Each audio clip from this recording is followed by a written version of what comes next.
The Odyssey by Homer, translated by Samuel Butler. Prefaces to first and second editions. Preface to the first edition.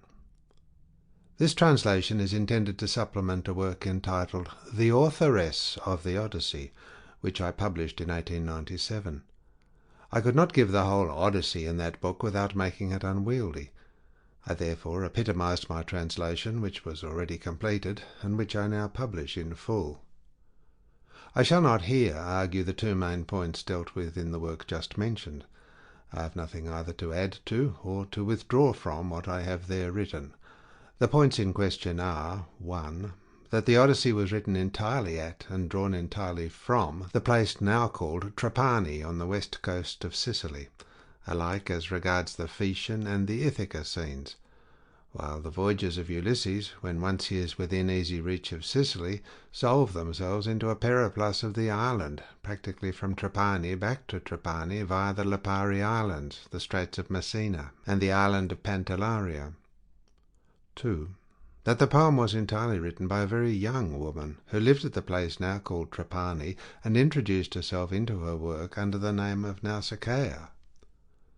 The main arguments on which I base the first of these somewhat startling contentions have been prominently and repeatedly before the English and Italian public ever since they appeared, without rejoinder, in the Athenaeum for January 30 and February 20th, 1892. Both contentions were urged, also without rejoinder, in the Johnnian Eagle for the Lent and October terms of the same year. Nothing to which I should reply has reached me from any quarter, and knowing how anxiously I have endeavoured to learn the existence of any flaws in my argument, I begin to feel some confidence that, did such flaws exist, I should have heard at any rate about some of them before now. Without, therefore, for a moment pretending to think that scholars generally acquiesce in my conclusions, I shall act as thinking them little likely so to gainsay me as that it will be incumbent upon me to reply, and shall confine myself to translating the Odyssey for English readers, with such notes as I think will be found useful. Among these I would especially call attention to the one which Lord Grimthorpe has kindly allowed me to make public. I have repeated several of the illustrations used in The Authoress of the Odyssey, and have added two which I hope may bring the outer court of Ulysses' house more vividly before the reader. I should like to explain that the presence of a man and a dog in one illustration is accidental, and was not observed by me till I developed the negative. In an appendix I have also reprinted the paragraphs explanatory of the plan of Ulysses' house, together with the plan itself. The reader is recommended to study this plan with some attention.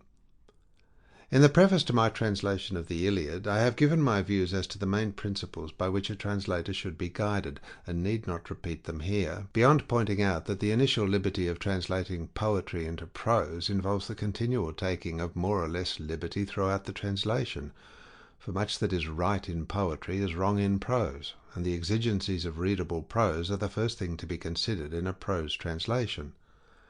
That the reader, however, may see how far I have departed from strict construe, I will print here Messrs. Butcher and Lang's translation of the 60 lines or so of the Odyssey. Their translation runs, "Tell me, Muse, of that man, so ready at need, who wandered far and wide, after he had sacked the sacred citadel of Troy, and many were the men whose towns he saw, and whose mind he learnt, yea, and many the woes he suffered in his heart on the deep striving to win his own life and the return of his company. Nay, but even so he saved not his company, though he desired it sore. For through the blindness of their own hearts they perished, fools, who devoured the oxen of Helios Hyperion, but the god took from them their day of returning. Of these things, goddess, daughter of Zeus, whencesoever thou hast heard hereof, declare thou even unto us." Now all the rest, as many as fled from sheer destruction, were at home, and had escaped both war and sea, but Odysseus only, craving for his wife and for his homeward path, the lady nymph Calypso held that fair goddess in her hollow caves, longing to have him for her lord. But when now the year had come into the courses of the seasons, wherein the gods had ordained that he should return home to Ithaca, not even there was he quit of labours, not even among his own, but all the gods had pity on him, save Poseidon, who raged continually against godlike Odysseus till he came to his own country.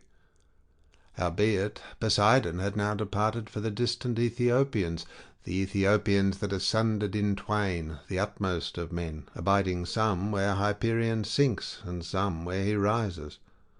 There he looked to receive his hecatomb of bulls and rams. There he made merry, sitting at the feast, but the other gods were gathered in the halls of Olympian Zeus. Then among them the father of men and gods began to speak, for he bethought him in his heart of noble Aegisthus, whom the son of Agamemnon, far-famed Orestes, slew. Thinking upon him, he spake out among the immortals. Lo, you know how vainly mortal men do blame the gods. For of us, they say, comes evil, whereas they, even of themselves, through the blindness of their own hearts, have sorrows beyond that which is ordained. Even as of late Aegisthus, beyond that which was ordained, took to him the wedded wife of the son of Atreus, and killed her lord on his return, and that with sheer doom before his eyes, since we had warned him by the embassy of Hermes, the keen-sighted, the slayer of Argos, that he should neither kill the man nor woo his wife. For the son of Atreus shall be avenged at the hand of Orestes, so soon as he shall come to man's estate and long for his own country. So spake Hermes, yet he prevailed not on the heart of Aegisthus, for all his good will, but now hath he paid one price for all. And the goddess grey-eyed Athene answered him, saying, O father, our father Cronades, throned in the highest, that man assuredly lies in a death that is his due, so perish likewise all who work such deeds.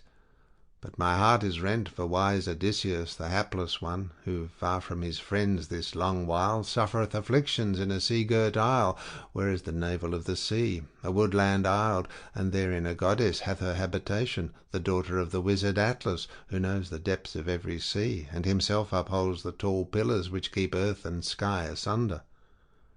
His daughter it is that holds the hapless man in sorrow, and ever with soft and guileful tales she is wooing him to forgetfulness of Ithaca. But Odysseus, yearning to see if it were but the smoke leap upward from his own land, hath a desire to die. As for thee, thine heart regardeth it not at all, Olympian. What, did not Odysseus by the ships of the Argives make thee free offering of sacrifice in the wide Trojan land? Wherefore wast thou then so wroth with him, O Zeus?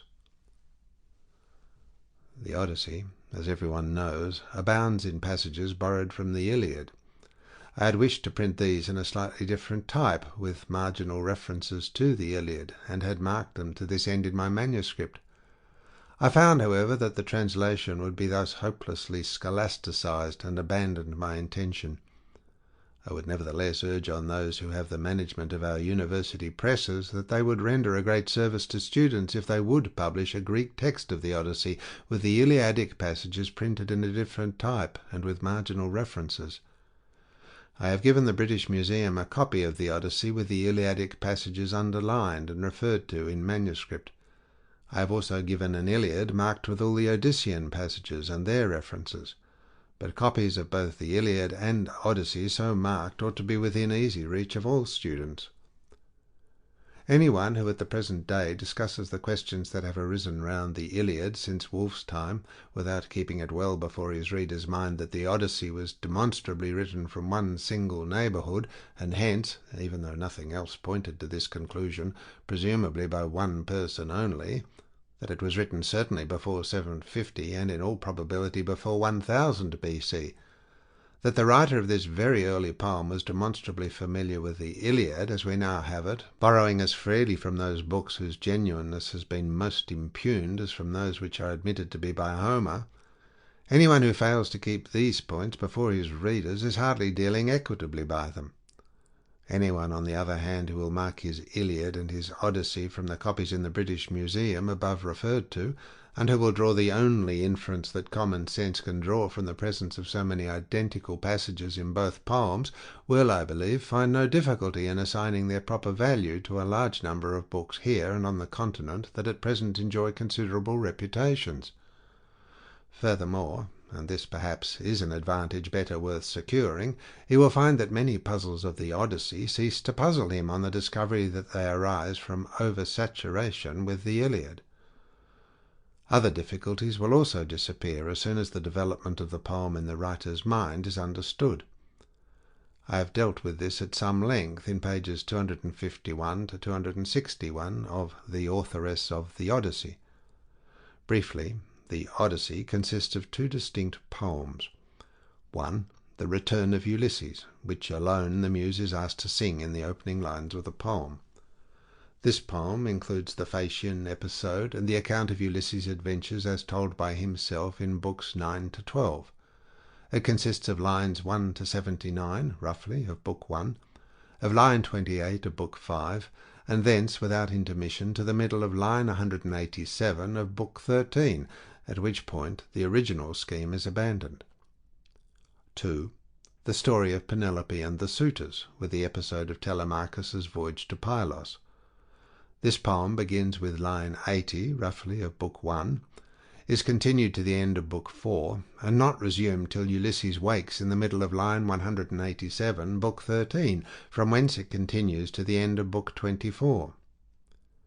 In The Authoress of the Odyssey, I wrote, the introduction of lines Book 11, lines 115 to 137, and of Book 9, line 535, with the writing of New Council of the Gods at the beginning of Book 5 to take the place of the one that was removed in Book 1, lines 1 to 79, were the only things that were done to give even a semblance of unity to the old scheme and the new, and to conceal the fact that the muse, after being asked to sing of one subject, spends 2/3 of her time in singing a very different one, with a climax for which no one has asked her. For roughly the Return occupies 8 books, and Penelope and the Suitors 16. I believe this to be substantially correct. Lastly, to deal with a very unimportant point, I observe that the Leipzig Tubner edition of 894 makes books 2 and 3 end with a comma. Stops are things of such far more recent date than the Odyssey that there does not seem much use in adhering to the text in so small a matter. Still, from a spirit of mere conservatism, I have preferred to do so. Why Greek at the beginning of Books 2 and 8 and Greek at the beginning of Book 7 should have initial capitals in an edition far too careful to admit a supposition of inadvertence, when Greek at the beginning of Books 6 and 13 and Greek at the beginning of Book 17 have no initial capitals, I cannot determine. No other books of the Odyssey have initial capitals except the 3 mentioned, unless the first word of the book is a proper name. S. Butler, July 25, 1900. Preface to the second edition. Butler's translation of the Odyssey appeared originally in 1900, and the Authoress of the Odyssey in 1897. In the preface to the new edition of The Authoress, which is published simultaneously with this new edition of the translation, I have given some account of the genesis of the 2 books. The size of the original page has been reduced so as to make both books uniform with Butler's other works, and, fortunately, it has been possible, by using a smaller type, to get the same number of words into each page, so that the references remain good, and, with the exception of a few minor alterations and rearrangements now to be enumerated, so far as they affect the translation, the new editions are faithful reprints of the original editions, with misprints and obvious errors corrected, no attempt having been made to edit them or to bring them up to date. A. The index has been revised. B. Owing to the reduction in the size of the page, it has been necessary to shorten some of the headlines, and here advantage has been taken of various corrections of and additions to the headlines and shoulder notes made by Butler in his own copies of the 2 books. C. For the most part, each of the illustrations now occupies a page, whereas in the original editions they generally appeared 2 on the page. It has been necessary to reduce the plan of the House of Ulysses. On page 153 of The Authoress, Butler says, "No great poet would compare his hero to a paunchful of blood and fat cooking before the fire." Book 22, lines 24 to 28.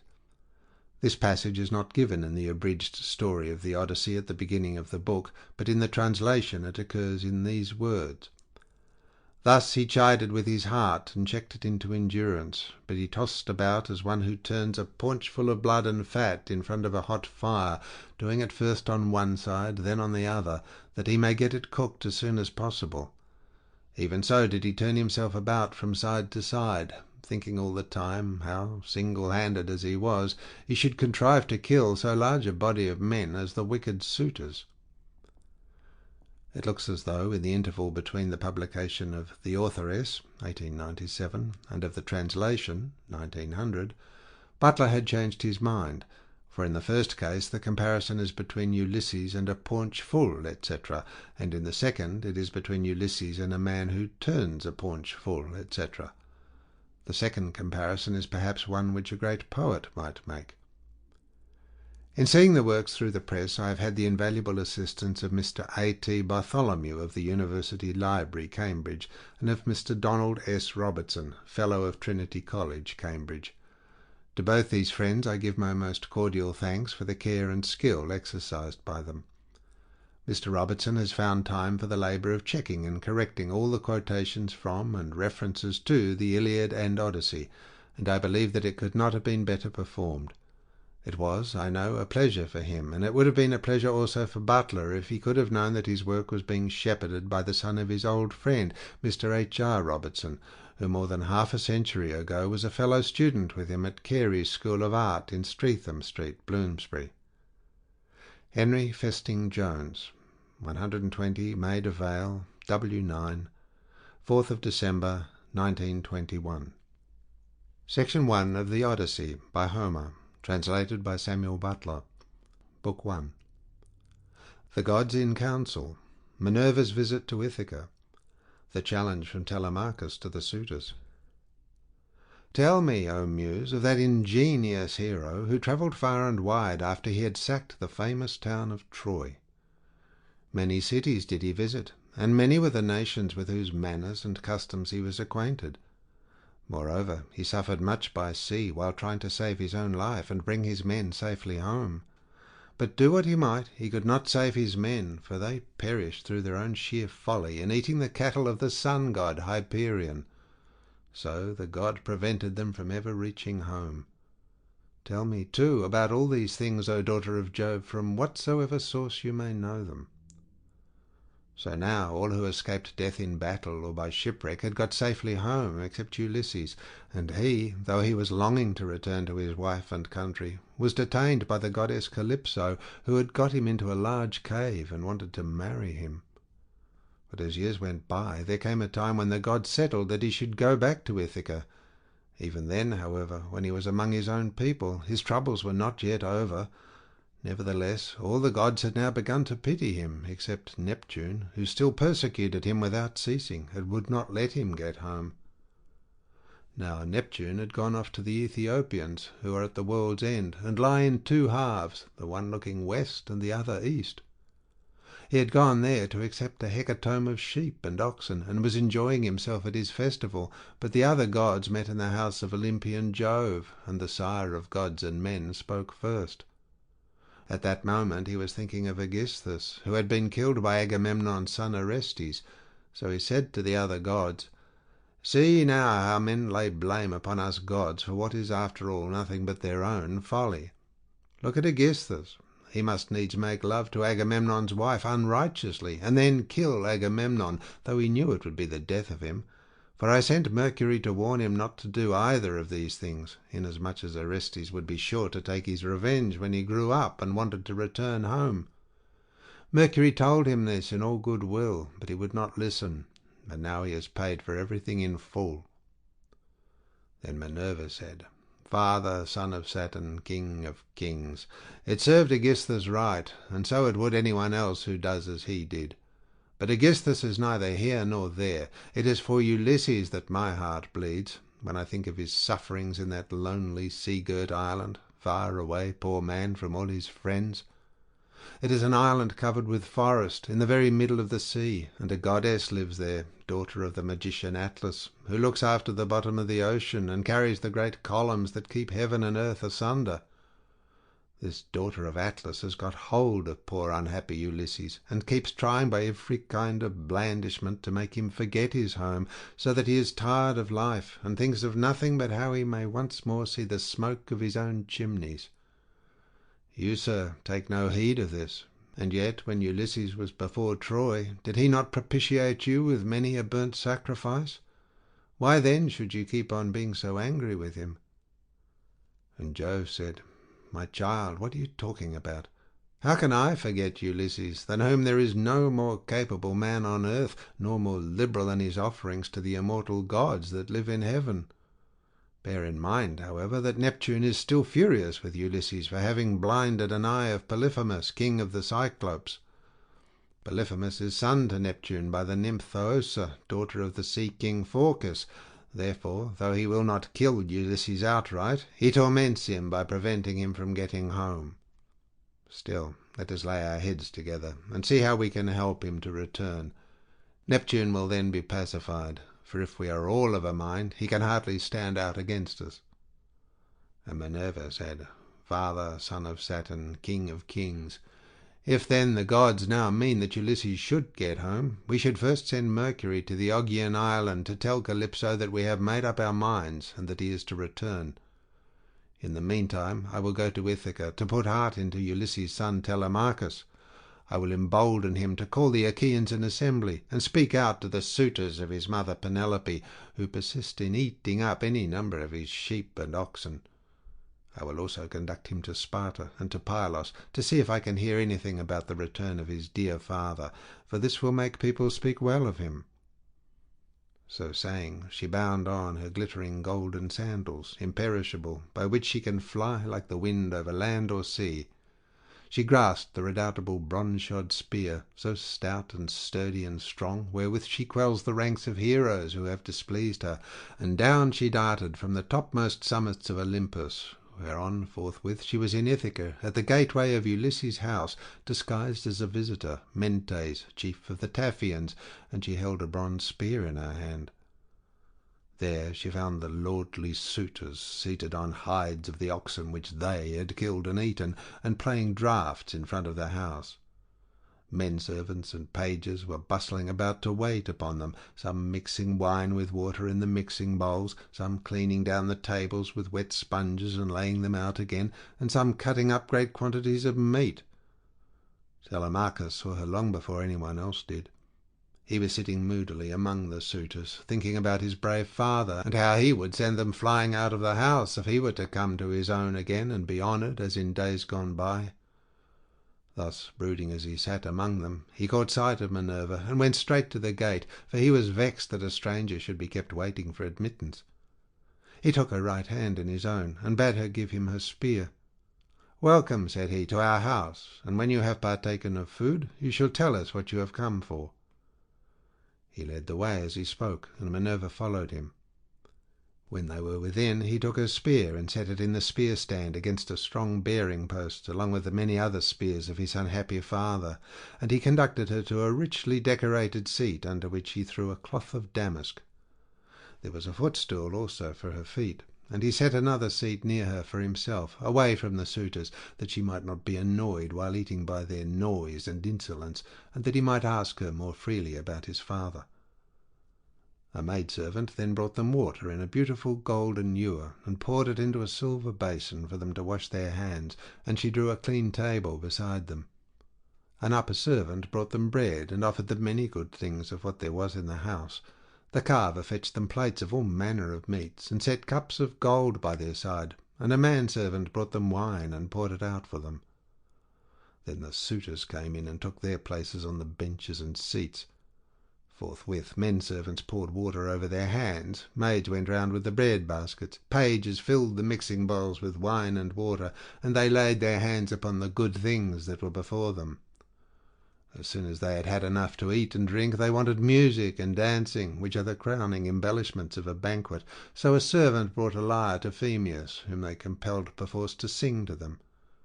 As soon as he touched his lyre and began to sing, Telemachus spoke low to Minerva, with his head close to hers, that no man might hear. "I hope, sir," said he, "that you will not be offended with what I am going to say. Singing comes cheap to those who do not pay for it, and all this is done at the cost of one whose bones lie rotting in some wilderness, or grinding to powder in the surf. If these men were to see my father come back to Ithaca, they would pray for longer legs rather than a longer purse, for money would not serve them. But he, alas, has fallen on an ill fate, and even when people do sometimes say that he is coming, we no longer heed them. We shall never see him again. And now, sir, tell me, and tell me true, who you are and where you come from. Tell me of your town and parents, what manner of ship you came in, how your crew brought you to Ithaca, and of what nation they declared themselves to be, for you cannot have come by land. Tell me also truly, for I want to know. Are you a stranger to this house, or have you been here in my father's time? In the old days we had many visitors, for my father went about much himself. And Minerva answered, I will tell you truly, and particularly all about it. I am Mentes, son of Anchialus, and I am king of the Taphians. I have come here with my ship and crew on a voyage to men of a foreign tongue, being bound for Temesa with a cargo of iron, and I shall bring back copper. As for my ship, it lies over yonder, off the open country, away from the town, in the harbour Aethron, under the wooded mountain Neritum. Our fathers were friends before us, as old Laertes will tell you, if you will go and ask him. They say, however, that he never comes to town now, and lives by himself in the country, faring hardly, with an old woman to look after him and get his dinner for him, when he comes in tired from pottering about his vineyard. They told me your father was at home again, and that was why I came, but it seems the gods are still keeping him back, for he is not dead yet, not on the mainland. It is more likely he is on some sea-girt island in mid-ocean, or a prisoner among savages who are detaining him against his will. I am no prophet, and know very little about omens, but I speak as it is borne in upon me from heaven, and assure you that he will not be away much longer, for he is a man of such resource that even though he were in chains of iron he would find some means of getting home again. But tell me, and tell me true, can Ulysses really have such a fine-looking fellow for a son? You are indeed wonderfully like him about the head and eyes, for we were close friends before he set sail for Troy, where the flower of all the Argives went also. Since that time we have never either of us seen the other. My mother, answered Telemachus, tells me I am son to Ulysses, but it is a wise child that knows his own father. Would that I were son to one who had grown old upon his own estates, for, since you ask me, there is no more ill-starred man under heaven than he who they tell me is my father. And Minerva said, There is no fear of your race dying out yet, while Penelope has such a fine son as you are. But tell me, and tell me true, what is the meaning of all this feasting, and who are these people? What is it all about? Have you some banquet, or is there a wedding in the family? For no one seems to be bringing any provisions of his own. And the guests, how atrociously they are behaving! What riot they make over the whole house! It is enough to disgust any respectable person who comes near them. Sir, says Telemachus, as regards your question, so long as my father was here it was well with us and with the house, but the gods in their displeasure have willed it otherwise, and have hidden him away more closely than mortal man was ever yet hidden. I could have borne it better even though he were dead, if he had fallen with his men before Troy, or had died with friends around him when the days of his fighting were done. For then the Achaeans would have built a mound over his ashes, and I should myself have been heir to his renown. But now the storm winds have spirited him away, we know not whither.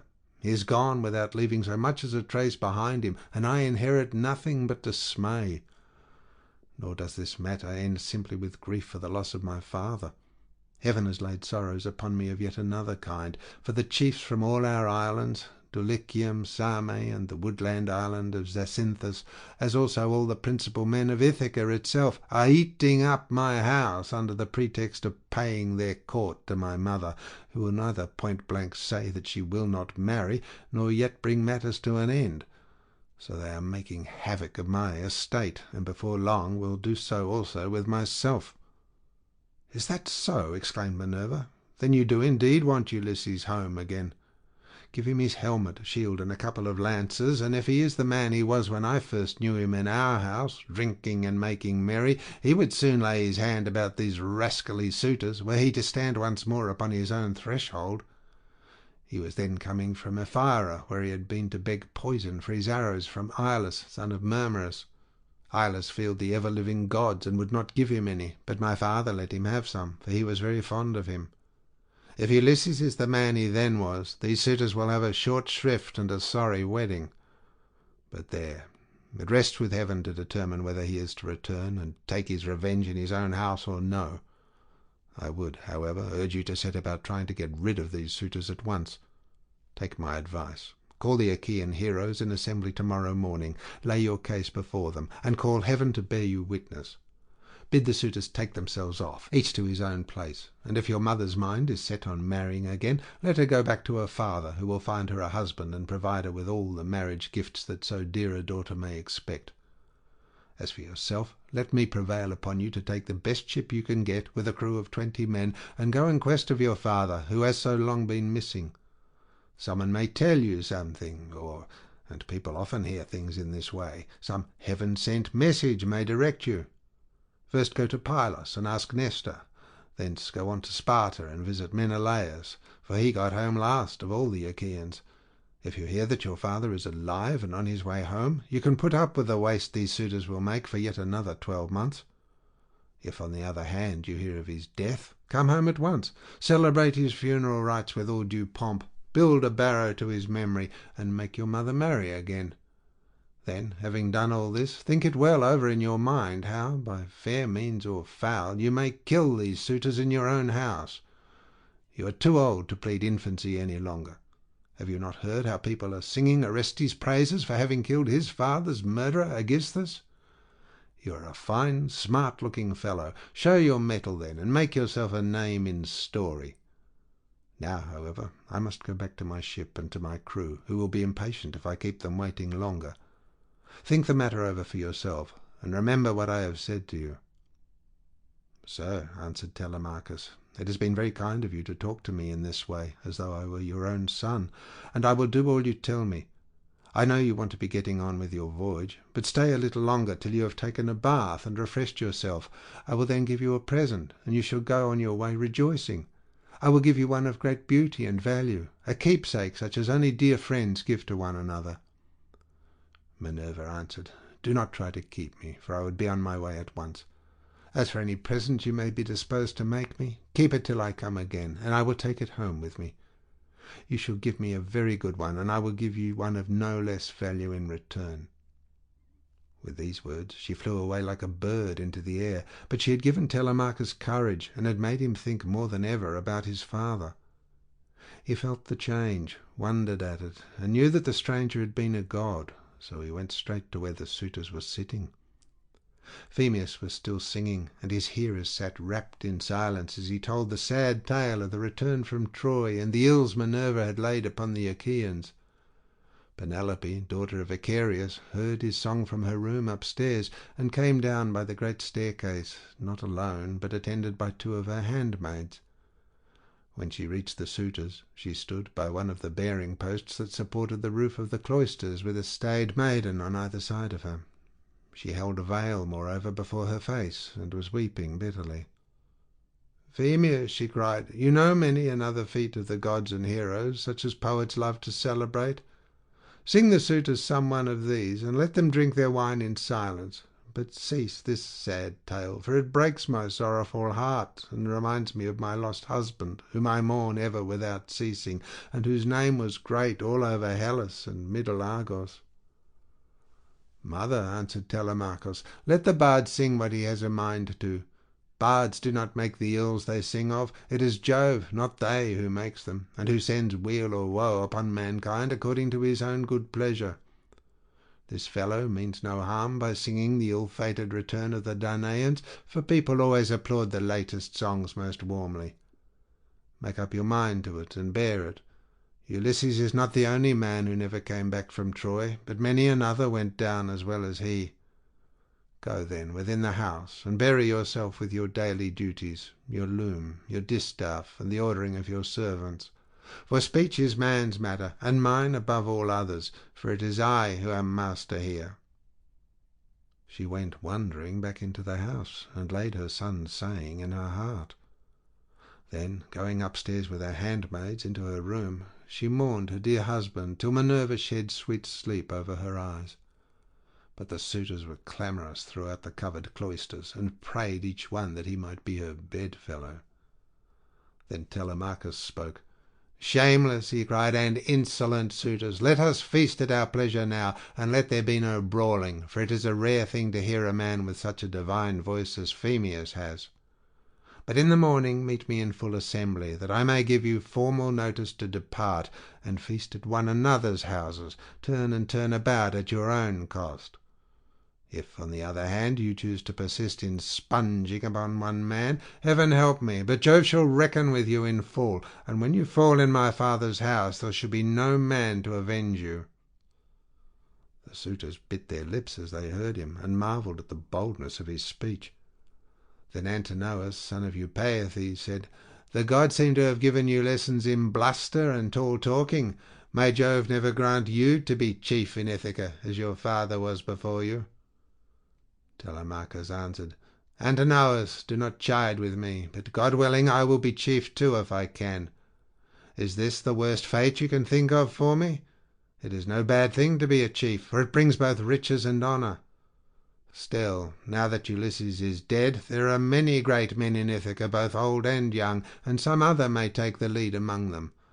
Nevertheless, I will be chief in my own house, and will rule those whom Ulysses has won for me." Then Eurymachus, son of Polybus, answered, "It rests with heaven to decide who shall be chief among us, but you shall be master in your own house and after your own possessions. No one, while there is a man in Ithaca, shall do you violence nor rob you. And now, my good fellows, I want to know about this stranger. What country does he come from? Of what family is he, and where is his estate? Has he brought you news about the return of your father, or was he on business of his own? He seemed a well-to-do man, but he hurried off so suddenly that he was gone in a moment before we could get to know him." "My father is dead and gone," answered Telemachus, "and even if some rumour reaches me, I put no more faith in it now. My mother does indeed sometimes send for a soothsayer and question him, but I give his prophesyings no heed. As for the stranger, he was Mentes, son of Anchialus, chief of the Taphians, an old friend of my father's." But in his heart he knew that it had been the goddess. The suitors then returned to their singing and dancing until the evening, but when night fell upon their pleasuring, they went home to bed, each in his own abode. Telemachus's room was high up in a tower that looked on to the outer court. Hither then he hied, brooding and full of thought. A good old woman, Euryclea, daughter of Ops, the son of Pisenor, went before him with a couple of blazing torches. Laertes had bought her with his own money when she was quite young. He gave the worth of 20 oxen for her, and showed as much respect to her in his household as he did to his own wedded wife, but he did not take her to his bed, for he feared his wife's resentment. She it was who now lighted Telemachus to his room, and she loved him better than any of the other women in the house did, for she had nursed him when he was a baby. He opened the door to his bedroom and sat down upon the bed. As he took off his shirt, he gave it to the good old woman, who folded it tidily up and hung it for him over a peg by his bedside, after which he went out, pulled the door to by a silver catch, and drew the bolt home by means of the strap. But Telemachus, as he lay covered with a woolen fleece, kept thinking all night through of his intended voyage and of the counsel that Minerva had given him. End of section 1.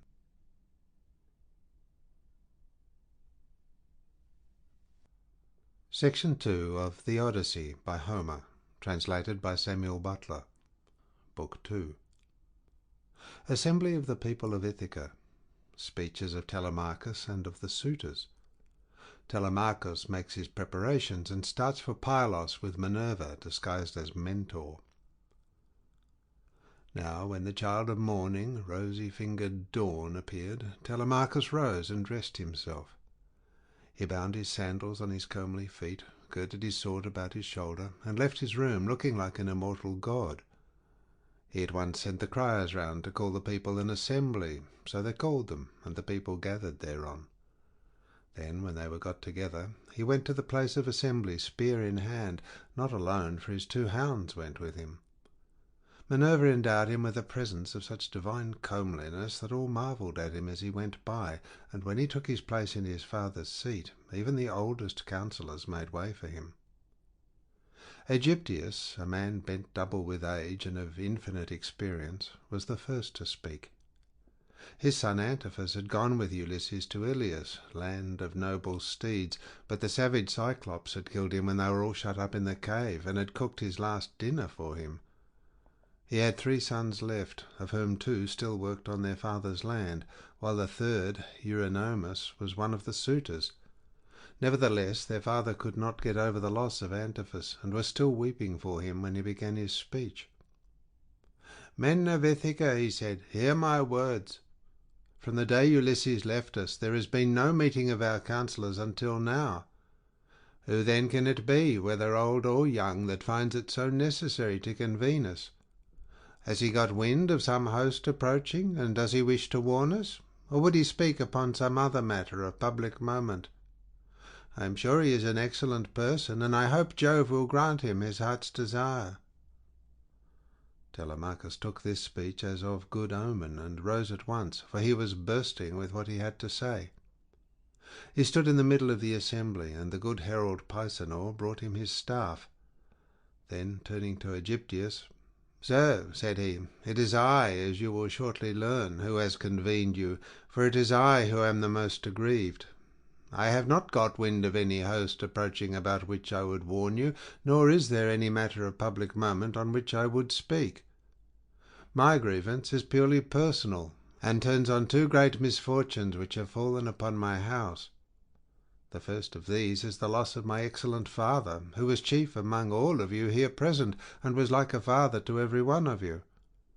The second is much more serious, and ere long will be the utter ruin of my estate. The sons of all the chief men among you are pestering my mother to marry them against her will.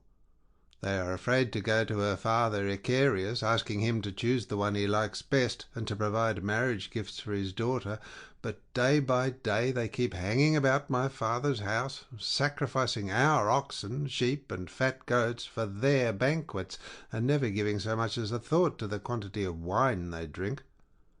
No estate can stand such recklessness. We have now no Ulysses to ward off harm from our doors, and I cannot hold my own against them. I shall never all my days be as good a man as he was. Still, I would indeed defend myself if I had power to do so, for I cannot stand such treatment any longer. My house has been disgraced and ruined.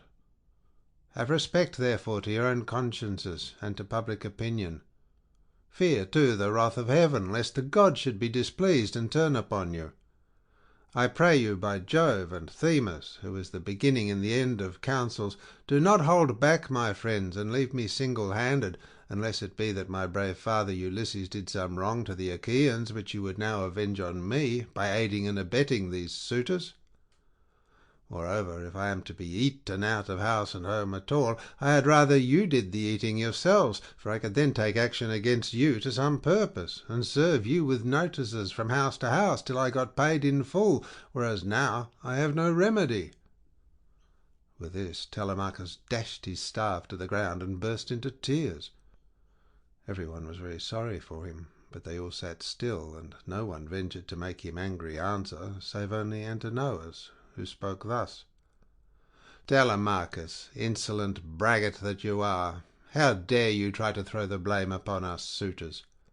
It is your mother's fault, not ours, for she is a very artful woman.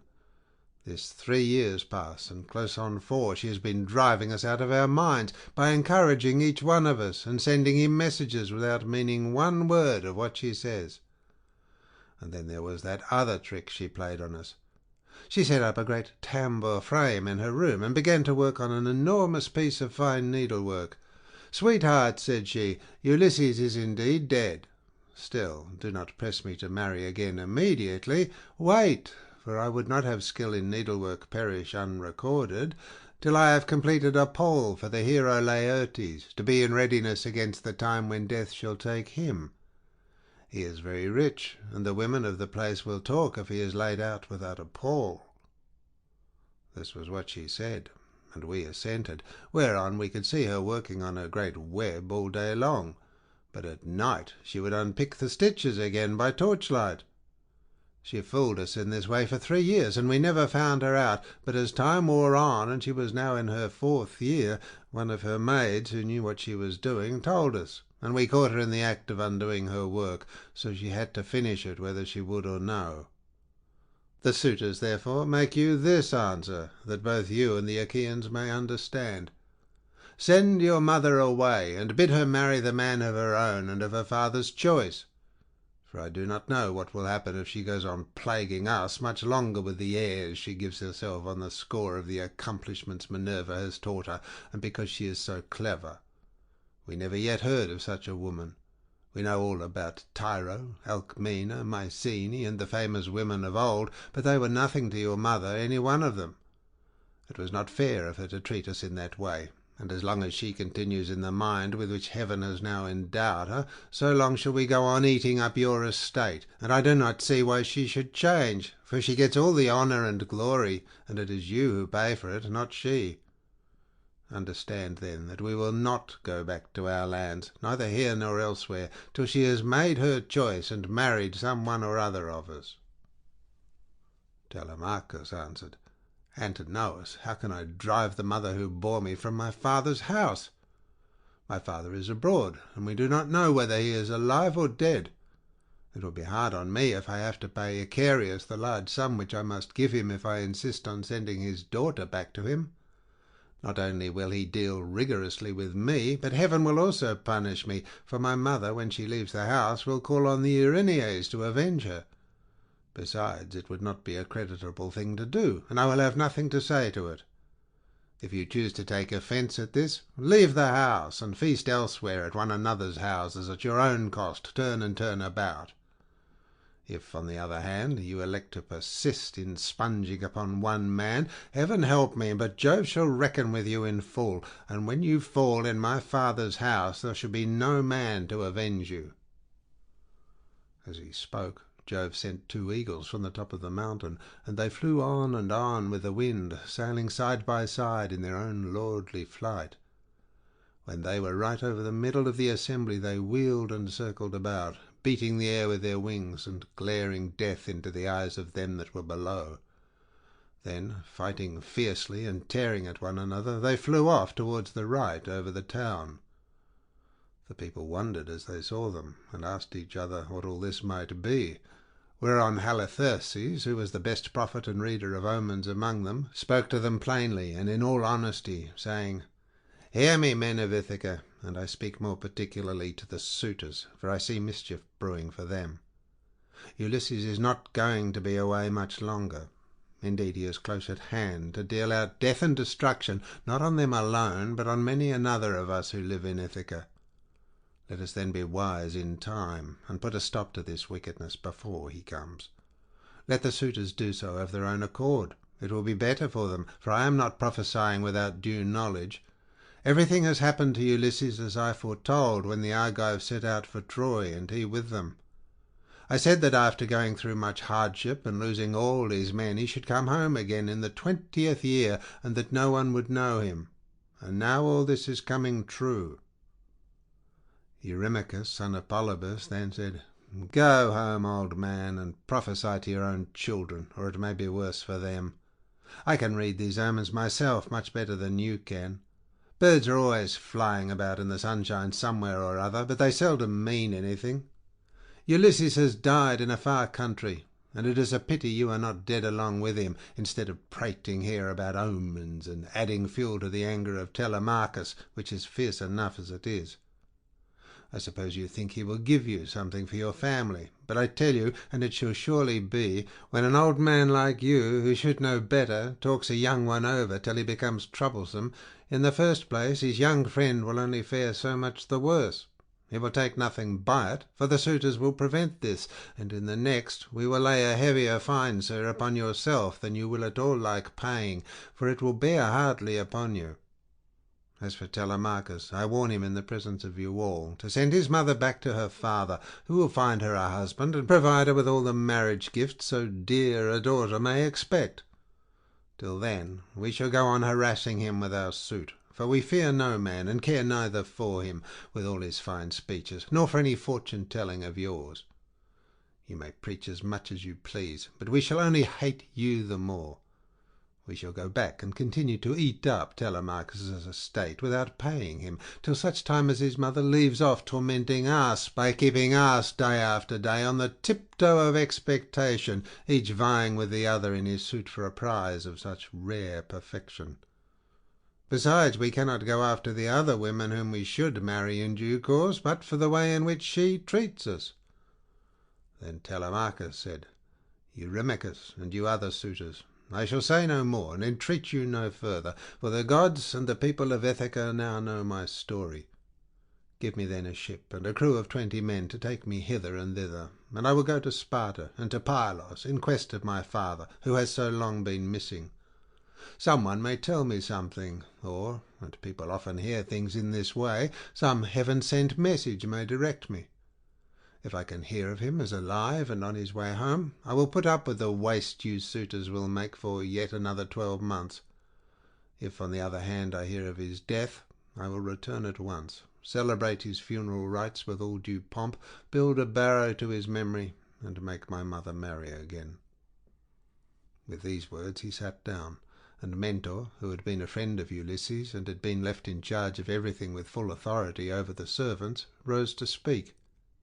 He then, plainly and in all honesty, addressed them thus: "Hear me, men of Ithaca. I hope that you may never have a kind and well-disposed ruler any more, nor one who will govern you equitably. I hope that all your chiefs henceforward may be cruel and unjust, for there is not one of you but has forgotten Ulysses, who ruled you as though he were your father. I am not half so angry with the suitors, for if they choose to do violence in the naughtiness of their hearts, and wager their heads that Ulysses will not return, they can take the high hand and eat up his estate. But as for you others, I am shocked at the way in which you all sit without even trying to stop such scandalous goings-on, which you could do if you chose, for you are many and they are few."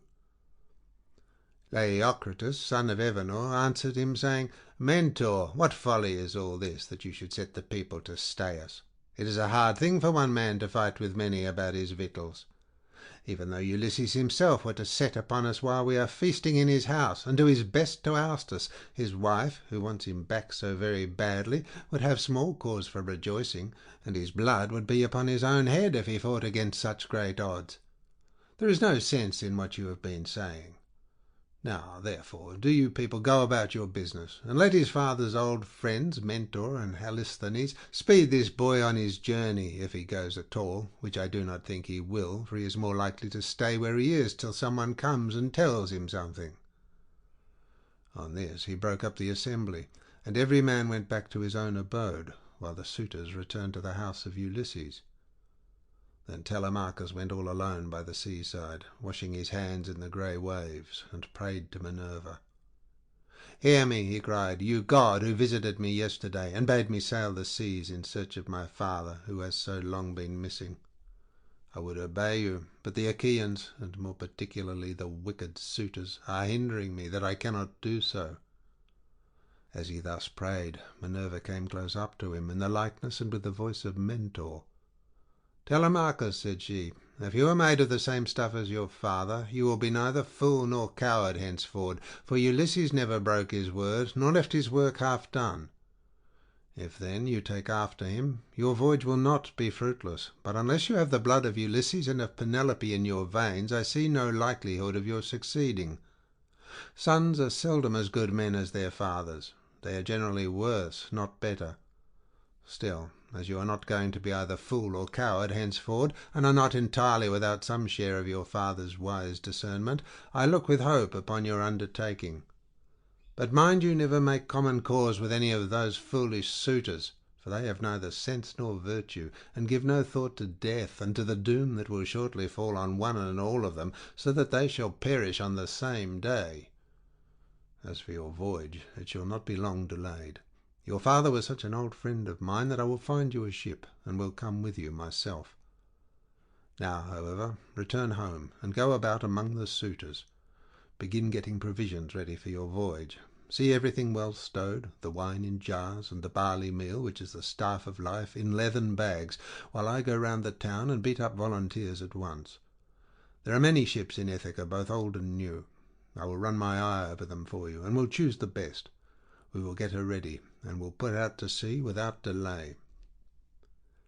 Thus spoke Minerva, daughter of Jove, and Telemachus lost no time in doing as the goddess told him.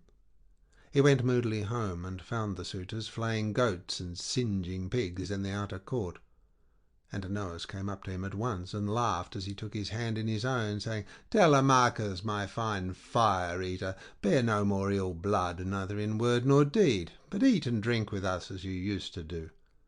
The Achaeans will find you in everything, a ship and a picked crew to boot, so that you can set sail for Perilous at once and get news of your noble father." "Antinous," answered Telemachus, "I cannot eat in peace nor take pleasure of any kind with such men as you are.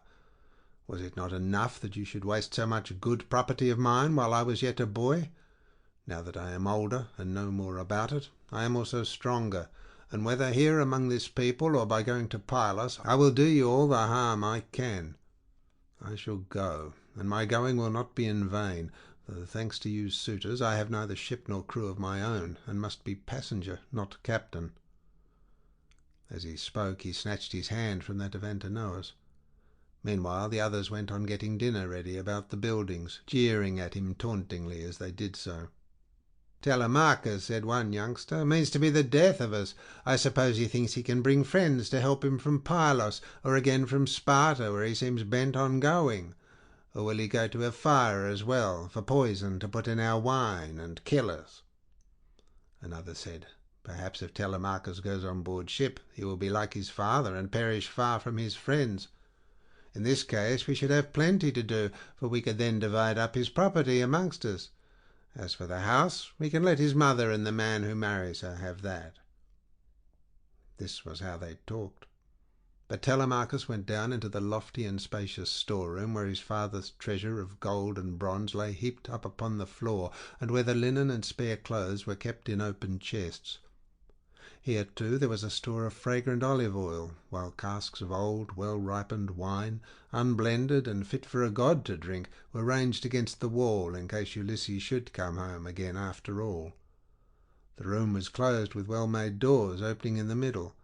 Moreover, the faithful old housekeeper, Euryclea, daughter of Ops, the son of Pisenor, was in charge of everything both night and day.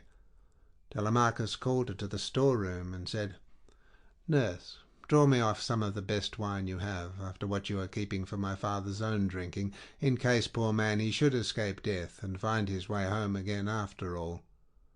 Let me have 12 jars, and see that they all have lids. Also fill me some well-sewn leathern bags with barley meal, about 20 measures in all. Get these things put together at once, and say nothing about it.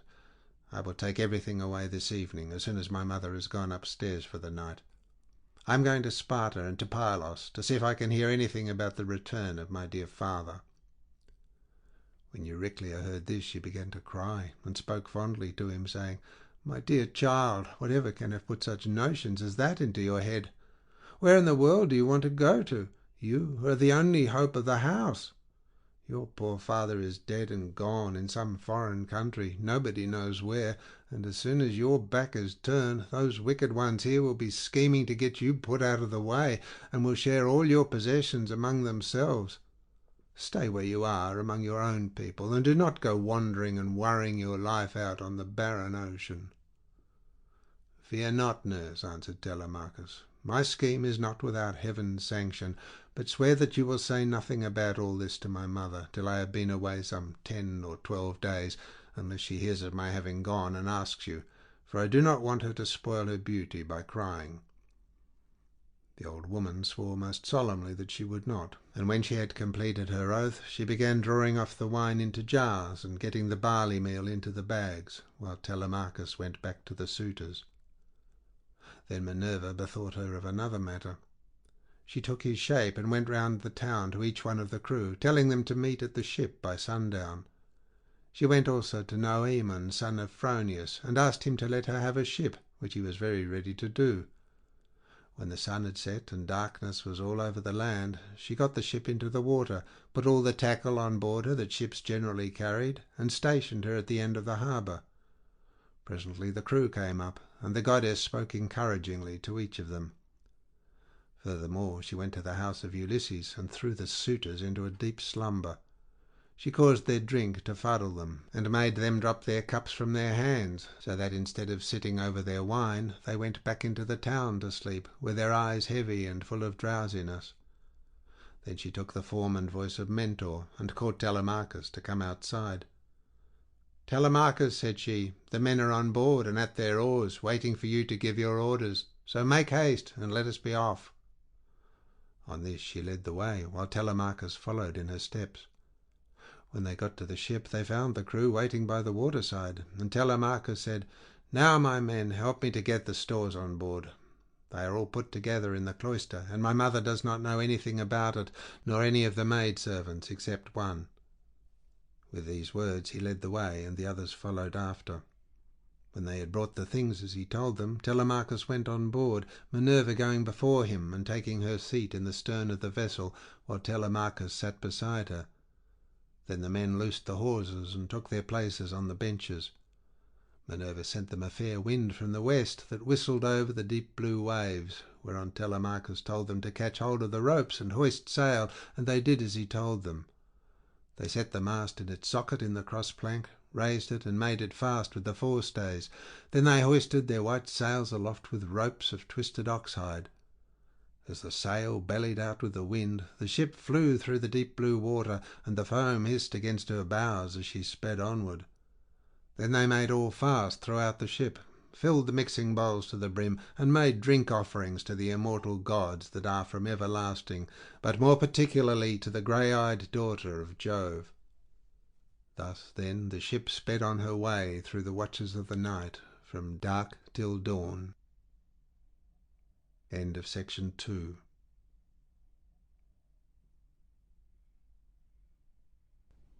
Section 3 of the Odyssey by Homer, translated by Samuel Butler. Book 3. Telemachus visits Nestor at Pylos. But as the sun was rising from the fair sea into the firmament of heaven to shed light on mortals and immortals, they reached Pylos, the city of Neleus.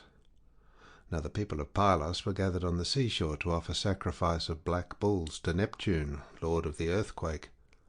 There were 9 guilds with 500 men in each, and there were 9 bulls to each guild. As they were eating the inward meats and burning the thigh bones on the embers in the name of Neptune, Telemachus and his crew arrived, furled their sails, brought their ship to anchor, and went ashore. Minerva led the way, and Telemachus followed her. Presently she said, "Telemachus, you must not be in the least shy or nervous. You have taken this voyage to try and find out where your father is buried, and how he came by his end. So go straight up to Nestor, that we may see what he has got to tell us. Beg of him to speak the truth, and he will tell no lies, for he is an excellent person." "But how, Mentor," replied Telemachus, "dare I go up to Nestor, and how am I to address him? I have never yet been used to holding long conversations with people, and am ashamed to begin questioning one who is so much older than myself." "Some things, Telemachus," answered Minerva, "will be suggested to you by your own instinct, and heaven will prompt you further. For I am assured that the gods have been with you from the time of your birth until now." She then went quickly on, and Telemachus followed in her steps till they reached the place where the guilds of the Pylian people were assembled. There they found Nestor sitting with his sons, while his company round him were busy getting dinner ready and putting pieces of meat onto the spits while other pieces were cooking. When they saw the strangers, they crowded round them, took them by the hand, and bade them take their places. Nestor's son Pisistratus at once offered his hand to each of them, and seated them on some soft sheepskins that were lying on the sands near his father and his brother Thrasymedes. Then he gave them their portion of the inward meats, and poured wine for them into a golden cup, handing it to Minerva first, and saluting her at the same time. "Offer a prayer, sir," said he, "to King Neptune, for it is his feast that you are joining. When you have duly prayed and made your drink offering, pass the cup to your friend, that he may do so also. I doubt not that he too lifts his hands in prayer, for man cannot live without a God in the world. Still, he is younger than you are, and is much of an age with myself, so I will give you the precedence."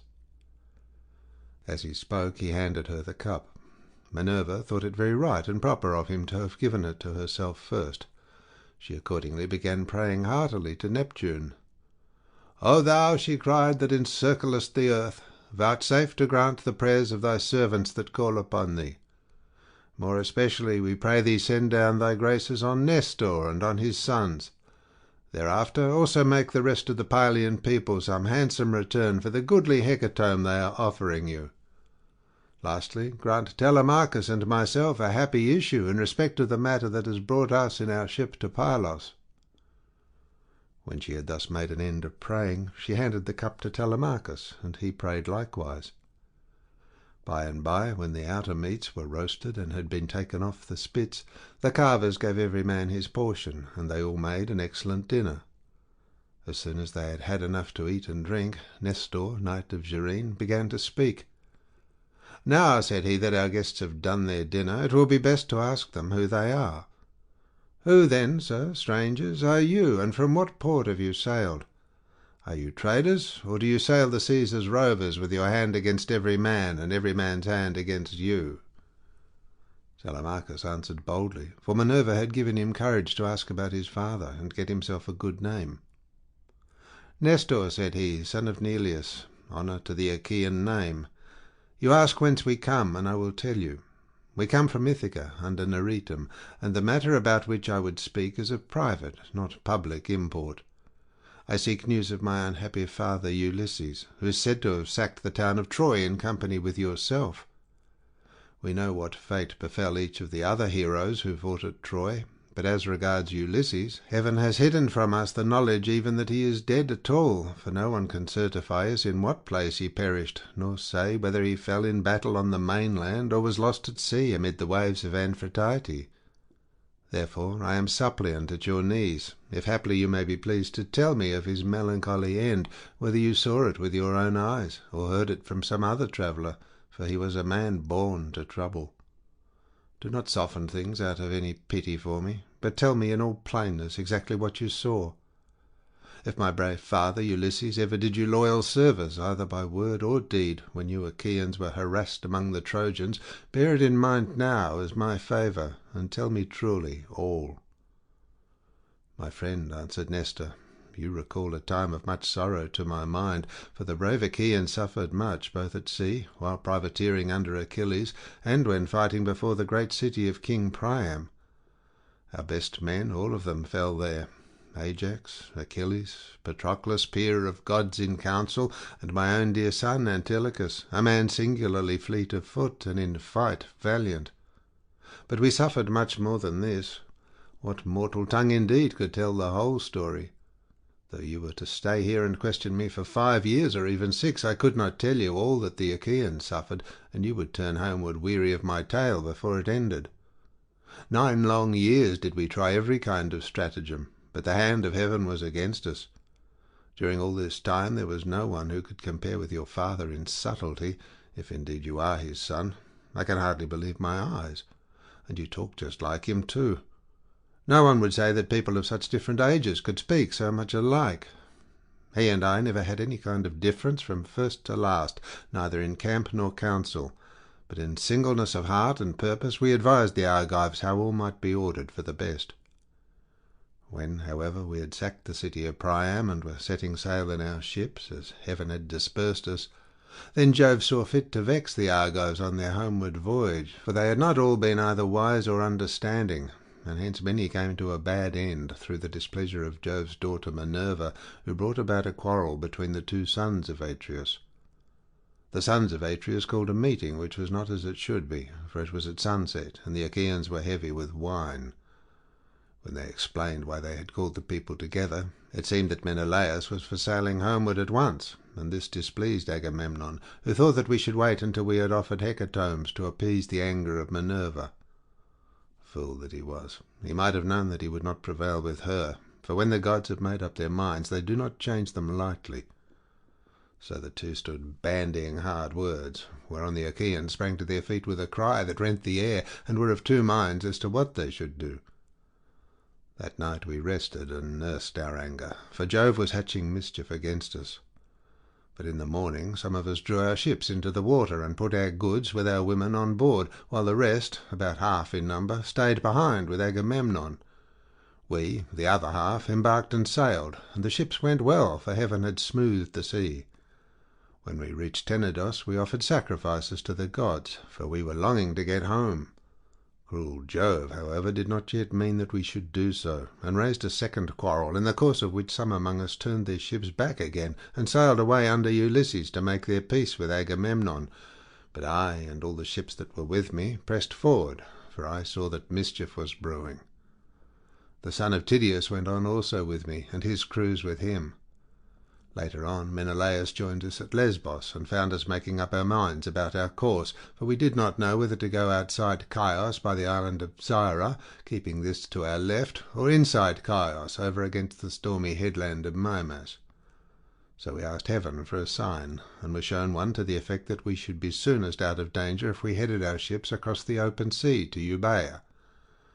This we therefore did, and a fair wind sprang up, which gave us a quick passage during the night to Gereistus, where we offered many sacrifices to Neptune for having helped us so far on our way.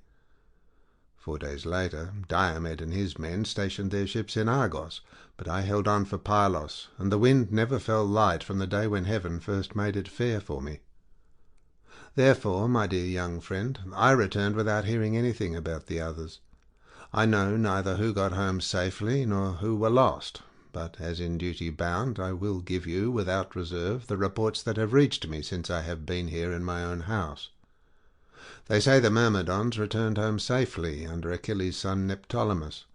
So also did the valiant son of Poeas, Philoctetes. Idomeneus, again, lost no men at sea, and all his followers who escaped death in the field got home safe with him to Crete. No matter how far out of the world you live, you will have heard of Agamemnon, and the bad end he came to at the hands of Aegisthus, and a fearful reckoning did Aegisthus presently pay. See what a good thing it is for a man to leave a son behind him to do as Orestes did, who killed false Aegisthus, the murderer of his noble father. You too, then, for you are a tall, smart-looking fellow, show your mettle and make yourself a name in story. Nestor, son of Neleus, answered Telemachus, honour to the Achaean name. The Achaeans applaud Orestes, and his name will live through all time, for he has avenged his father nobly. Would that heaven might grant me to do like vengeance on the insolence of the wicked suitors, who were ill-treating me and plotting my ruin. But the gods have no such happiness in store for me and for my father, so we must bear it as best we may. My friend, said Nestor, now that you remind me, I remember to have heard that your mother has many suitors, who are ill-disposed towards you, and are making havoc of your estate.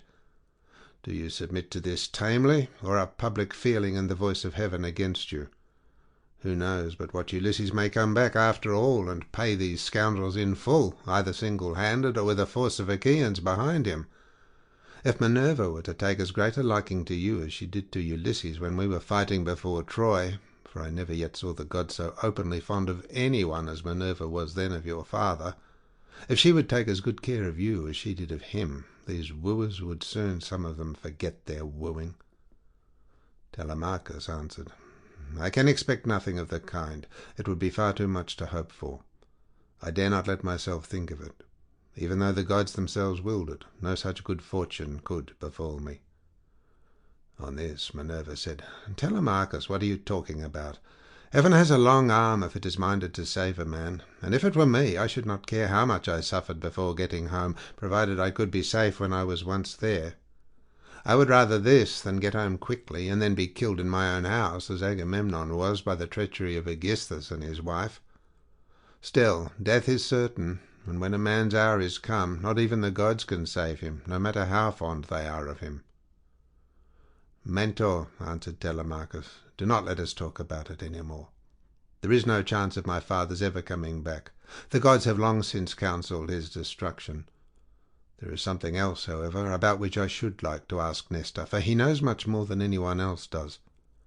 They say he has reigned for 3 generations, so that it is like talking to an immortal. Tell me, therefore, Nestor, and tell me true. How did Agamemnon come to die in that way? What was Menelaus doing? And how came false Aegisthus to kill so far better a man than himself? Was Menelaus away from Achaean Argos, voyaging elsewhither among mankind, that Aegisthus took heart and killed Agamemnon? I will tell you truly, answered Nestor, and indeed you have yourself divined how it all happened. If Menelaus, when he got back from Troy, had found Aegisthus still alive in his house, there would have been no barrow heaped up for him, not even when he was dead, but he would have been thrown outside the city to dogs and vultures, and not a woman would have mourned him, for he had done a deed of great wickedness. But we were over there, fighting hard at Troy, and Aegisthus, who was taking his ease quietly in the heart of Argos, cajoled Agamemnon's wife Clytemnestra with his incessant flattery. At first she would have nothing to do with his wicked scheme, for she was of a good natural disposition. Moreover, there was a bard with her, to whom Agamemnon had given strict orders on setting out for Troy, that he was to keep guard over his wife. But when heaven had counselled her destruction, Aegisthus carried this bard off to a desert island, and left him there for crows and seagulls to batten upon, after which she went willingly enough to the house of Aegisthus. Then he offered many burnt sacrifices to the gods, and decorated many temples with tapestries and gilding, for he had succeeded far beyond his expectations. Meanwhile Menelaus and I were on our way home from Troy, on good terms with one another. When we got to Sunium, which is the point of Athens, Apollo with his painless shafts killed Phrontis, the steersman of Menelaus's ship, and never man knew better how to handle a vessel in rough weather, so that he died then and there, with the helm in his hand, and Menelaus, though very anxious to press forward, had to wait in order to bury his comrade and give him his due funeral rites. Presently, when he too could put to sea again, and had sailed on as far as the Malian heads, Jove counselled evil against him, and made it blow hard till the waves ran mountain high. Here he divided his fleet, and took the one half towards Crete, where the Sidonians dwell round about the waters of the island the Dardanus. There is a high headland hereabouts, stretching out into the sea from a place called Gortyn, and all along this part of the coast, as far as Phaestus, the sea runs high when there is a south wind blowing. But after Phaestus the coast is more protected, for a small headland can make a great shelter. Here this part of the fleet was driven on to the rocks and wrecked, but the crews just managed to save themselves. As for the other 5 ships, they were taken by winds and seas to Egypt, where Menelaus gathered much gold and substance among people of an alien speech. Meanwhile Aegisthus, here at home, plotted his evil deed. For 7 years after he had killed Agamemnon, he ruled in Mycenae, and the people were obedient under him. But in the 8th year Orestes came back from Athens to be his bane, and killed the murderer of his father. Then he celebrated the funeral rites of his mother and of false Aegisthus by a banquet to the people of Argos, and on that very day Menelaus came home with as much treasure as his ships could carry. Take my advice, then, and do not go travelling about for long so far from home, nor leave your property with such dangerous people in your house. They will eat up everything you have among them, and you will have been on a fool's errand. Still, I should advise you by all means to go and visit Menelaus, who has lately come off a voyage among such distant people as no man could ever hope to get back from, when the winds had once carried him so far out of his reckoning. Even birds cannot fly the distance in a 12-month, so vast and terrible are the seas that they must cross. Go to him, therefore, by sea, and take your own men with you. Or, if you would rather travel by land, you can have a chariot, you can have horses, and here are my sons who can escort you to Lacedaemon, where Menelaus lives. Beg of him to speak the truth, and he will tell you no lies, for he is an excellent person." As he spoke, the sun set, and it came on dark.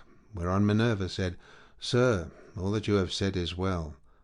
Now, however, order the tongues of the victims to be cut, and mix wine, that we may make drink offerings to Neptune and other immortals, and then go to bed, for it is bedtime. People should go away early and not keep late hours at a religious festival." Thus spoke the daughter of Jove, and they obeyed her saying. Men-servants poured water over the hands of the guests, while pages filled the mixing bowls with wine and water, and handed it round after giving every man his drink-offering. Then they threw the tongues of the victims into the fire, and stood up to make their drink-offerings. When they had made their offerings, and had drunk each as much as he was minded, Minerva and Telemachus were for going on board their ship, but Nestor caught them up at once, and stayed them. "Heaven and the immortal gods," he exclaimed, "forbid that you should leave my house to go on board of a ship. Do you think I am so poor and short of clothes, or that I have so few cloaks, and as to be unable to find comfortable beds both for myself and for my guests? Let me tell you, I have store both of rugs and cloaks, and shall not permit the sons of my old friend Ulysses to camp down on the deck of a ship, not while I live, nor yet will my sons after me, but they will keep open house as I have done." Then Minerva answered, Sir, you have spoken well, and it will be much better that Telemachus should do as you have said. He, therefore, shall return with you and sleep at your house. But I must go back to give orders to my crew, and keep them in good heart. I am the only older person among them. The rest are all young men of Telemachus's own age, who have taken this voyage out of friendship. So I must return to the ship and sleep there. Moreover, tomorrow I must go to the Corconians, where I have a large sum of money long owing to me. As for Telemachus, now that he is your guest, send him to Lacedaemon in a chariot, and let one of your sons go with him. Be pleased to also provide him with your best and fleetest horses." When she had thus spoken, she flew away in the form of an eagle, and all marvelled as they beheld it. Nestor was astonished, and took Telemachus by the hand. "My friend," said he, "I see that you are going to be a great hero some day, since the gods wait upon you thus while you are still so young. This can have been none other of those who dwell in heaven than Jove's redoubtable daughter, the Trito-born, who showed such favour towards your brave father among the Argives. Holy Queen," he continued, "vouchsafe to send down thy grace upon myself, my good wife, and my children. In return I will offer you in sacrifice a broad-browed heifer of a year old, unbroken, and never yet brought by man under the yoke. I will gild her horns, and will offer her up to you in sacrifice." Thus did he pray, and Minerva heard his prayer. He then led the way to his own house, followed by his sons and sons-in-law. When they had got there and had taken their places on the benches and seats, he mixed them a bowl of sweet wine that was 11 years old, when the housekeeper took the lid off the jar that held it. As he mixed the wine, he prayed much, and made drink offerings to Minerva, daughter of aegis-bearing Jove. Then, when they had made their drink offerings, and had drunk each as much as he was minded, the others went home to bed, each in his own abode. But Nestor put Telemachus to sleep in the room that was over the gateway, along with Pisistratus, who was the only unmarried son now left him.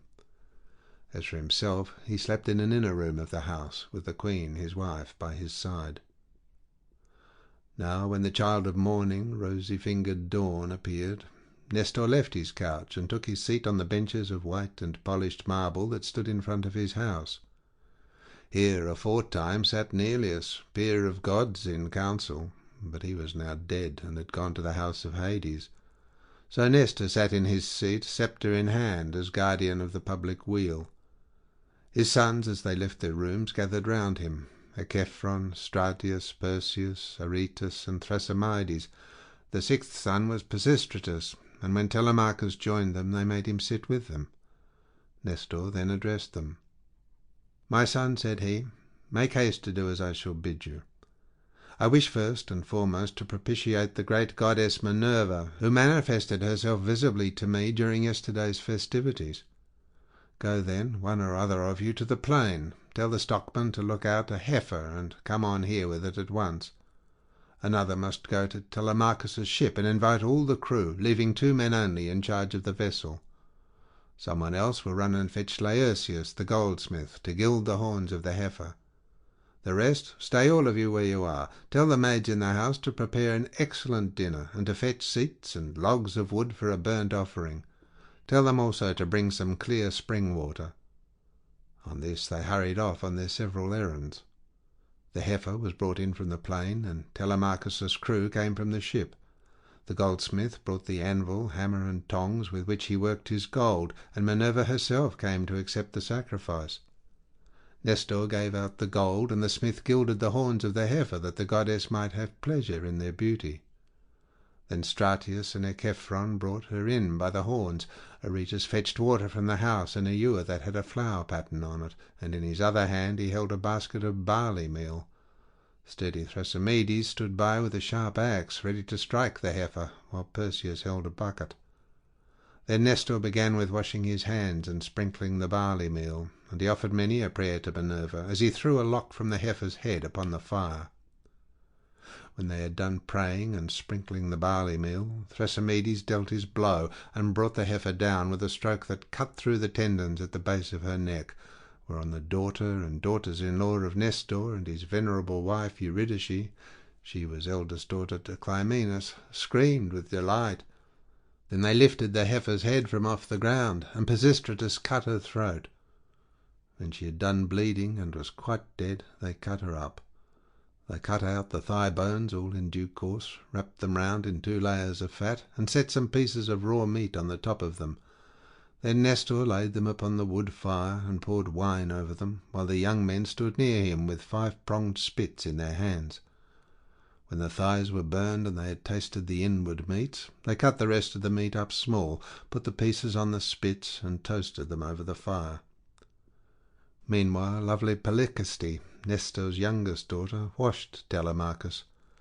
When she had washed him and anointed him with oil, she brought him a fair mantle and shirt, and he looked like a god as he came from the bath and took his seat by the side of Nestor. When the outer meats were done, they drew them off the spits and sat down to dinner, when they were waited upon by some worthy henchmen, who kept pouring them out their wine in cups of gold. As soon as they had had enough to eat and drink, Nestor said, "Sons, put Telemachus's horses to the chariot, that he may start at once." Thus did he speak, and they even did as he had said, and yoked the fleet horses to the chariot.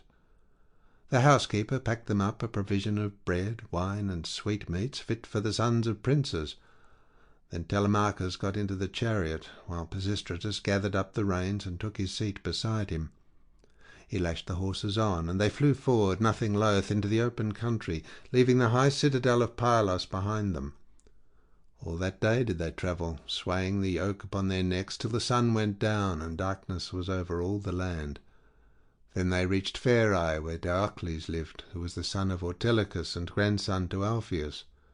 Here they passed the night, and Diocles entertained them hospitably. When the child of morning, rosy-fingered Dawn, appeared, they again yoked their horses and drove out through the gateway under the echoing gatehouse. Pisistratus lashed the horses on, and they flew forward, nothing loath. Presently they came to the cornlands of the open country, and in the course of time completed their journey, so well did their steeds take them.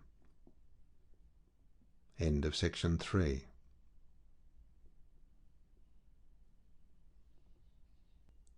Section 4 of the Odyssey by Homer, translated by Samuel Butler.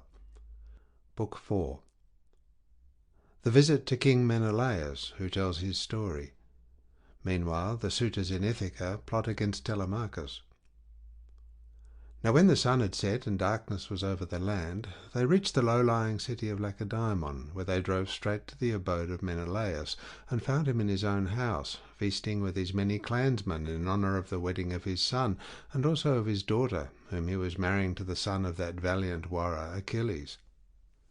He had given his consent and promised her to him while he was still at Troy, and now the gods were bringing the marriage about.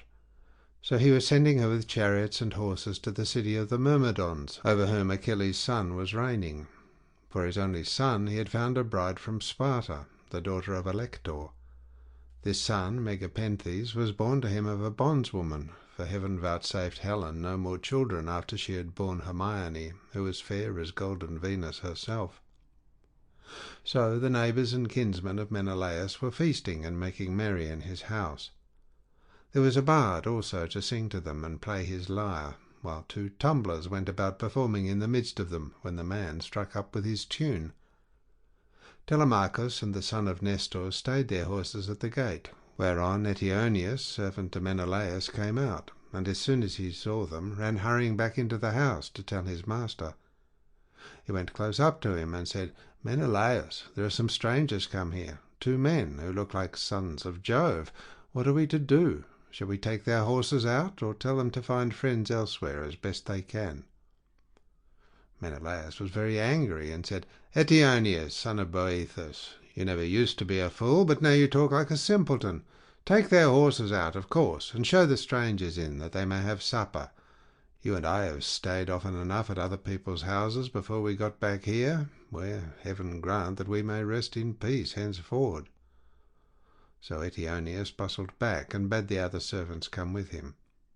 They took their sweating steeds from under the yoke, made them fast to the mangers, and gave them a feed of oats and barley mixed. Then they leaned the chariot against the end wall of the courtyard, and led the way into the house. Telemachus and Pisistratus were astonished when they saw it, for its splendour was as that of the sun and moon. Then, when they had admired everything to their heart's content, they went into the bathroom and washed themselves. When the servants had washed them and anointed them with oil, they brought them woolen cloaks and shirts, and the two took their seats by the side of Menelaus. A maidservant brought them water in a beautiful golden ewer, and poured it into a silver basin for them to wash their hands, and she drew a clean table beside them. An upper servant brought them bread, and offered them many good things of what there was in the house, while the carver fetched them plates of all manner of meats, and set cups of gold by their side. Menelaus then greeted them, saying, "Fall to and welcome. When you have done supper, I shall ask you who you are, for the lineage of such men as you cannot have been lost. You must be descended from a line of sceptre-bearing kings, for poor people do not have such sons as you are." On this he handed them a piece of fat roast loin, which had been set near him as being a prime part, and they laid their hands on the good things that were before them. As soon as they had had enough to eat and drink, Telemachus said to the son of Nestor, with his head so close that no one might hear, "Look, Pisistratus, man after my own heart, see the gleam of bronze and gold, of amber, ivory, and silver. Everything is so splendid that it is like seeing the palace of Olympian Jove. I am lost in admiration." Menelaus overheard him and said, "No one, my sons, can hold his own with Jove, for his house and everything about him is immortal. But among mortal men, well, there may be another who has as much wealth as I have, or there may not. But at all events, I have travelled much and have undergone much hardship, for it was nearly 8 years before I could get home with my fleet. I went to Cyprus, Phoenicia, and the Egyptians. I went also to the Ethiopians, the Sidonians, and the Embrians, and to Libya, where the lambs have horns as soon as they are born, and the sheep lamb down 3 times a year.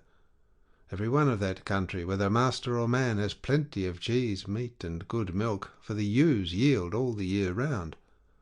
But while I was travelling and getting great riches among these people, my brother was secretly and shockingly murdered through the perfidy of his wicked wife, so that I have no pleasure in being lord of all this wealth.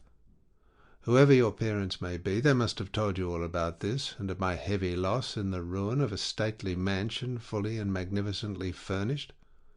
Would that I had only 1/3 of what I now have, so that I had stayed at home, and all those were living who perished on the plain of Troy, far from Argos. I often grieve as I sit here in my house for one and all of them. At times I cry aloud for sorrow, but presently I leave off again, for crying is cold comfort, and one soon tires of it.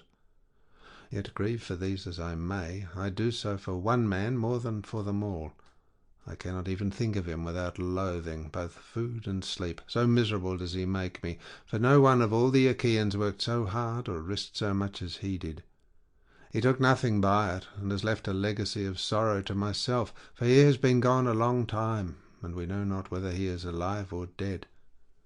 His old father, his long-suffering wife Penelope, and his son Telemachus, whom he left behind him an infant in arms, are plunged in grief on his account." Thus spoke Menelaus, and the heart of Telemachus yearned as he bethought him of his father. Tears fell from his eyes as he heard him thus mentioned, so that he held his cloak before his face with both hands. When Menelaus saw this, he doubted whether to let him choose his own time for speaking, or to ask him at once and find what it was all about. While he was thus in 2 minds, Helen came down from her high-vaulted and perfumed room, looking as lovely as Diana herself. Adraste brought her a seat, Alcippe a soft woollen rug, while Philo fetched her a silver work-box, which Alcandra, wife of Polybus, had given her. Polybus lived in Egyptian Thebes, which is the richest city in the whole world. He gave Menelaus 2 baths, both of pure silver, 2 tripods, and 10 talents of gold. Besides all this, his wife gave Helen some beautiful presents, to wit, a golden distaff and a silver work-box that ran on wheels, with a gold band round the top of it. Philo now placed this by her side, full of fine spun yarn, and a distaff charged with violet-coloured wool was laid upon the top of it. Then Helen took up her seat, put her feet upon the footstool, and began to question her husband.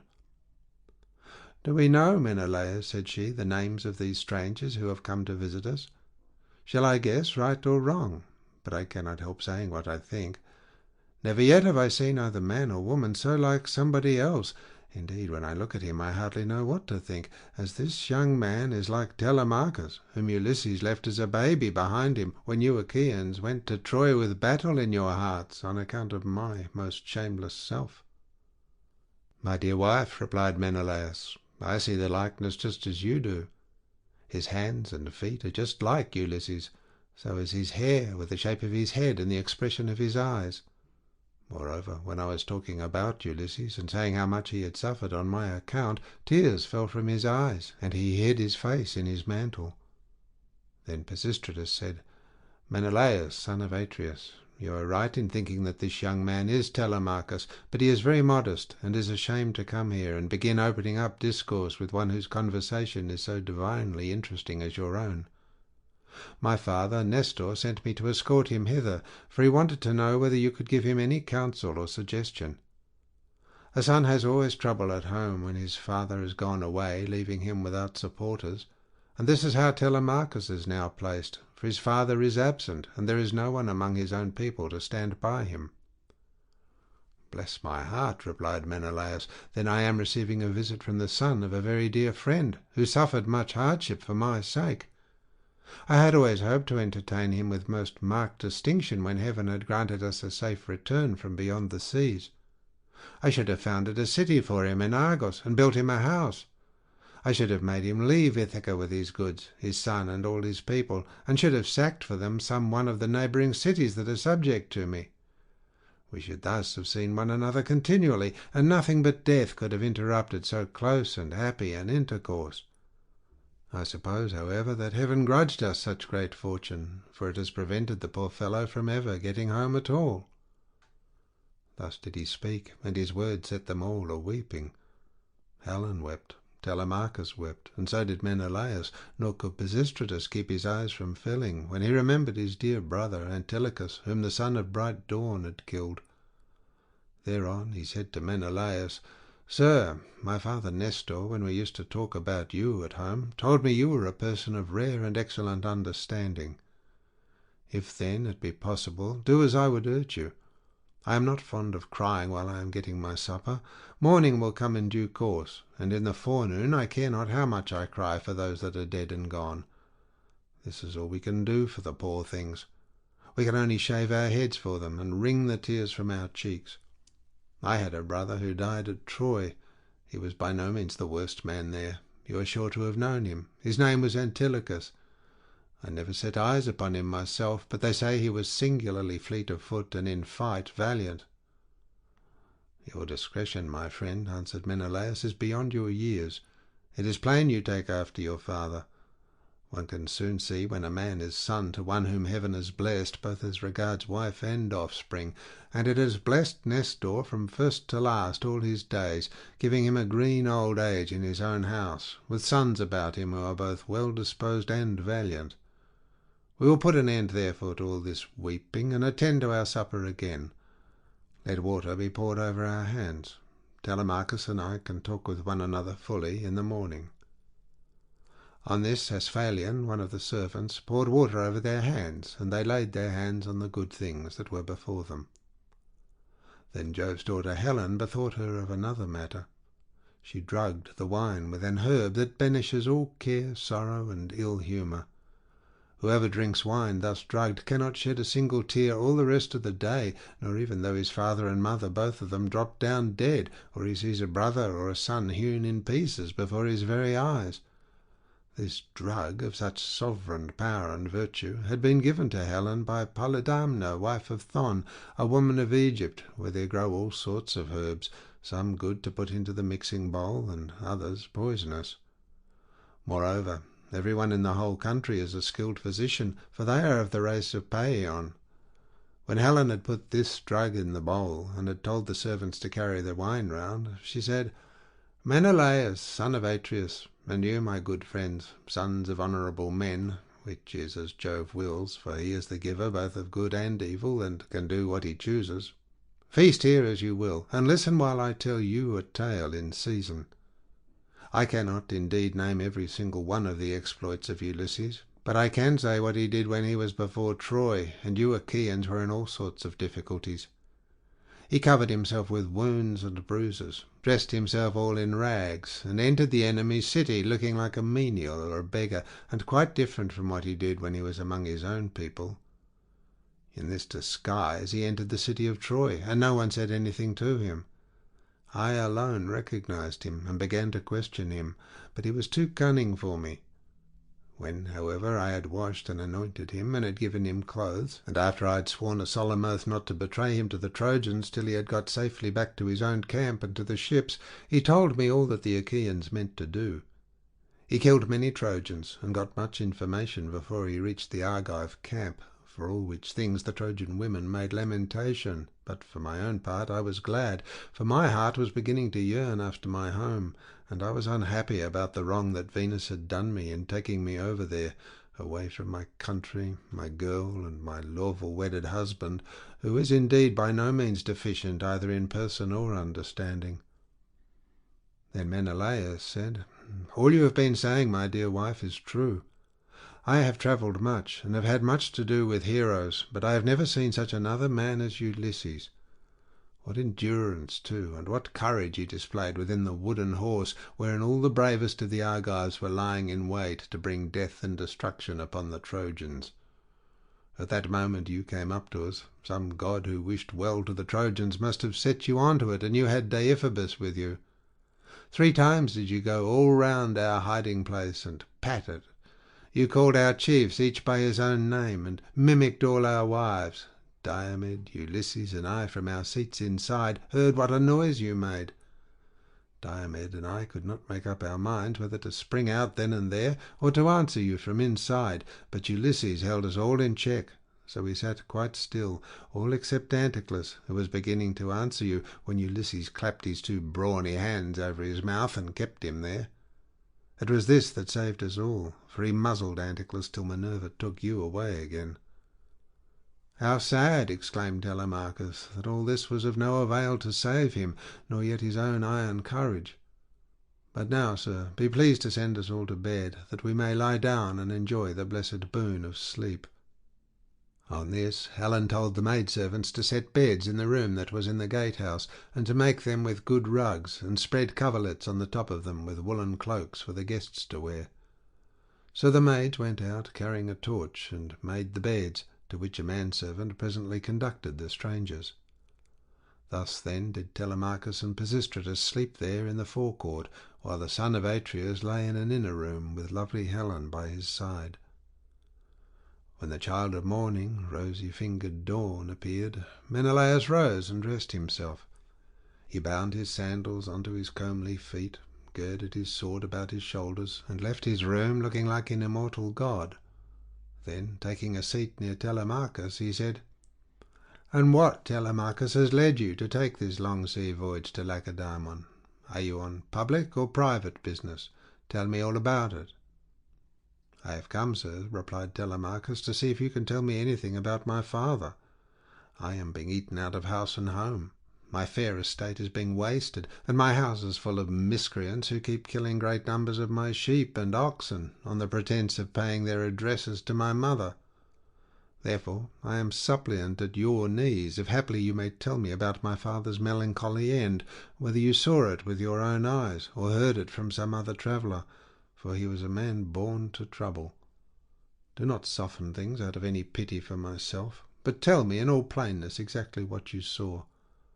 If my brave father Ulysses ever did you loyal service, either by word or deed, when you Achaeans were harassed by the Trojans, bear it in mind now, as is my favour, and tell me truly all." Menelaus, on hearing this, was very much shocked. "So," he exclaimed, "these cowards would usurp a brave man's bed? A hind might as well lay her new-born young in the lair of a lion, and then go off to feed in the forest or on some grassy dell. The lion, when he comes back to his lair, will make short work with the pair of them, and so will Ulysses with these suitors.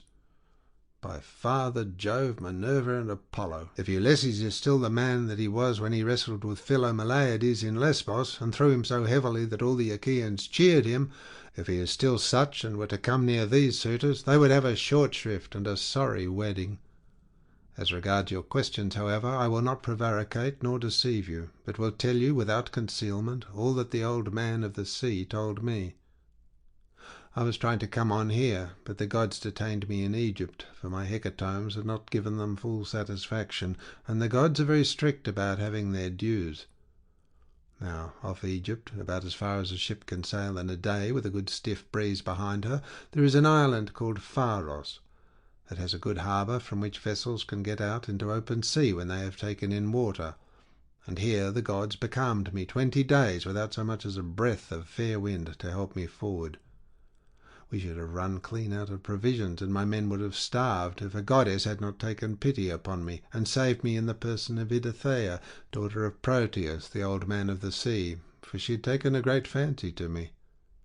She came to me one day when I was by myself, as I often was, for the men used to go with their barbed hooks all over the island in the hope of catching a fish or two to save them from the pangs of hunger.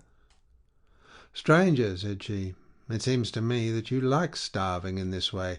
At any rate, it does not greatly trouble you, for you stick here day after day without even trying to get away, though your men are dying by inches." "Let me tell you," said I, "whichever of the goddesses you may happen to be, that I am not staying here of my own accord, but must have offended the gods that live in heaven. Tell me, therefore, for the gods know everything, which of the immortals is it that is hindering me in this way, and tell me also how I may sail the sea so as to reach my home." "Stranger," replied she, "I will make it all quite clear to you. There is an old immortal who lives under the sea hereabouts, and whose name is Proteus. He is an Egyptian, and people say he is my father. He is Neptune's head man, and knows every inch of ground all over the bottom of the sea. If you can snare him and hold him tight, he will tell you about your voyage, what courses you are to take, and how you are to sail the sea so as to reach your home. He will also tell you, if you so will, all that has been going on at your house, both good and bad, while you have been away on your long and dangerous journey." "Can you show me," said I, "some stratagem by means of which I may catch this old god without his suspecting it and finding me out? For a god is not easily caught, not by a mortal man." "Stranger," said she, "I will make it all quite clear to you. About the time when the sun shall have reached mid-heaven, the old man of the sea comes up from under the waves, heralded by the west wind that furs the water over his head. As soon as he has come up, he lies down and goes to sleep in a great sea cave, where the seals, Halicydne's chickens, as they call them, come up also from the grey sea, and go to sleep in shoals all round him, and a very strong and fish-like smell do they bring with them. Early tomorrow morning I will take you to this place, and will lay you in ambush. Pick out, therefore, the 3 best men you have in your fleet, and I will tell you all the tricks that the old man will play you. First, he will look over all his seals and count them. Then, when he has seen them and tallied them on his 5 fingers, he will go to sleep among them, as a shepherd among his sheep. The moment you see that he is asleep, seize him, put forth all your strength, and hold him fast, for he will do his very utmost to get away from you. He will turn himself into every kind of creature that goes upon the earth, and will become also both fire and water, but you must hold him fast and grip him tighter and tighter, till he begins to talk to you and comes back to what he was when you saw him go to sleep. Then you may slacken your hold and let him go, and you can ask him which of the gods it is that is angry with you, and what you must do to reach your home over the seas." Having so said, she dived under the waves, whereon I turned back to the place where my ships were ranged upon the shore, and my heart was clouded with care as I went along. When I reached my ship, we got supper ready, for night was falling, and camped down upon the beach.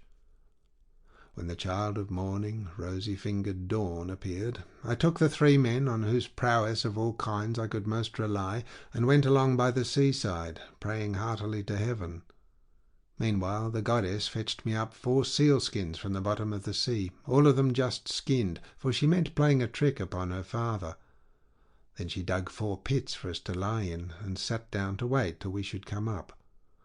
When we were close to her, she made us lie down in the pits one after the other, and threw a sealskin over each of us. Our ambuscade would have been intolerable, for the stench of the fishy seals was most distressing. Who would go to bed with a sea monster if he could help it? But here, too, the goddess helped us, and thought of something that gave us great relief, for she put some ambrosia under each man's nostrils, which was so fragrant that it killed the smell of the seals. We waited the whole morning, and made the best of it, watching the seals come up in hundreds to bask upon the seashore, till at noon the old man of the sea came up too, and when he had found his fat seals he went over them and counted them.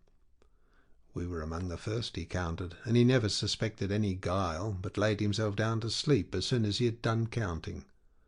Then we rushed upon him with a shout and seized him, on which he began at once his old tricks, and changed himself first into a lion with a great mane. Then all of a sudden he became a dragon, a leopard, a wild boar. The next moment he was running water, and then directly he was a tree. But we stuck to him and never lost hold, till at last the cunning old creature became distressed, and said, "Which of the gods was it, son of Atreus, that hatched this plot with you for snaring me and seizing me against my will? What do you want?" "You know that yourself, old man," I answered. "You will gain nothing by trying to put me off. It is because I have been kept so long in this island, and see no sign of my being able to get away. I am losing all heart. Tell me then, for you gods know everything, which of the immortals is it that is hindering me, and tell me also how I may sail the sea so as to reach my home." "Then," said he, "if you would finish your voyage and get home quickly, you must offer sacrifices to Jove and to the rest of the gods before embarking, for it is decreed that you shall not get back to your friends and to your own house till you have returned to the heaven-fed stream of Egypt, and offered holy hecatombs to the immortal gods that reign in heaven. When you have done this, they will let you finish your voyage." I was broken-hearted when I heard that I must go back all that long and terrible voyage to Egypt. Nevertheless, I answered, "I will do all, old man, that you have laid upon me. But now tell me, and tell me true, whether all the Achaeans whom Nestor and I left behind us when we set sail from Troy have got home safely, or whether any one of them came to a bad end, either on board his own ship or among his friends when the days of his fighting were done." "Son of Atreus," he answered, "why ask me? You had better not know what I can tell you, for your eyes will surely fill when you have heard my story. Many of those about whom you ask are dead and gone, but many still remain, and only 2 of the chief men among the Achaeans perished during their return home. As for what happened on the field of battle, you were there yourself. A 3rd Achaean leader is still at sea, alive, but hindered from returning. Ajax was wrecked, for Neptune drove him onto the great rocks of Gyrae. Nevertheless, he let him get safe out of the water, and in spite of all Minerva's hatred, he would have escaped death if he had not ruined himself by boasting. He said the gods could not drown him, even though they had tried to do so, and when Neptune heard this large talk, he seized his trident in his 2 brawny hands and split the rock of Gyrae in 2 pieces. The base remained where it was, but the part on which Ajax was sitting fell headlong into the sea, and carried Ajax with it. So he drank salt water, and was drowned. Your brother and his ships escaped, for Juno protected him, but when he was just about to reach the high promontory of Malea, he was caught by a heavy gale, which carried him out to sea again, sorely against his will, and drove him to the foreland where Thyestes used to dwell, and where Aegisthus was then living. By and by, however, it seemed as though he was to return safely after all, for the gods backed the wind into its old quarter, and they reached home, whereon Agamemnon kissed his native soil, and shed tears of joy at finding himself in his own country. Now there was a watchman whom Aegisthus always kept on the watch, and to whom he had promised 2 talents of gold. This man had been looking out for a whole year to make sure that Agamemnon did not give him the slip and prepare war. When, therefore, this man saw Agamemnon go by, he went and told Aegisthus, who at once began to lay a plot for him. He picked 20 of his bravest warriors and placed them in ambuscade on one side of the cloister, while on the opposite side he prepared a banquet. Then he sent his chariots and horsemen to Agamemnon and invited him to the feast, but he meant foul play.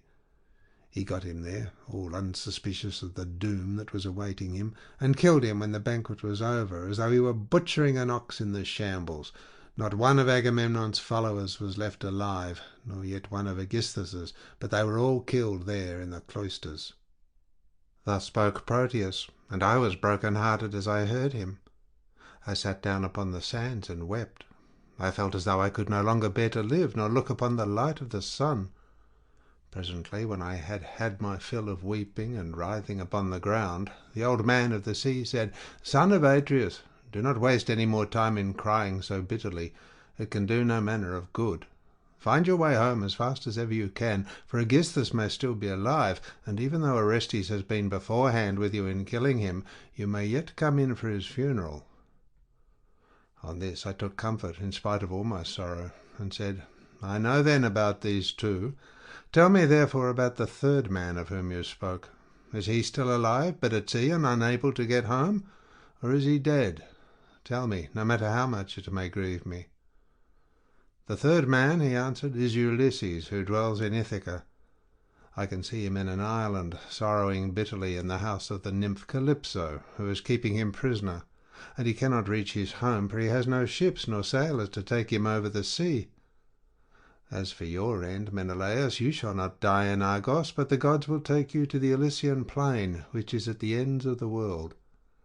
There fair-headed Rhadamanthus reigns, and men lead an easier life than anywhere else in the world, for in Elysium there falls not rain, nor hail, nor snow, but Oceanus breathes ever with a west wind that sings softly from the sea, and gives fresh life to all men. This will happen to you because you have married Helen and are Jove's son-in-law."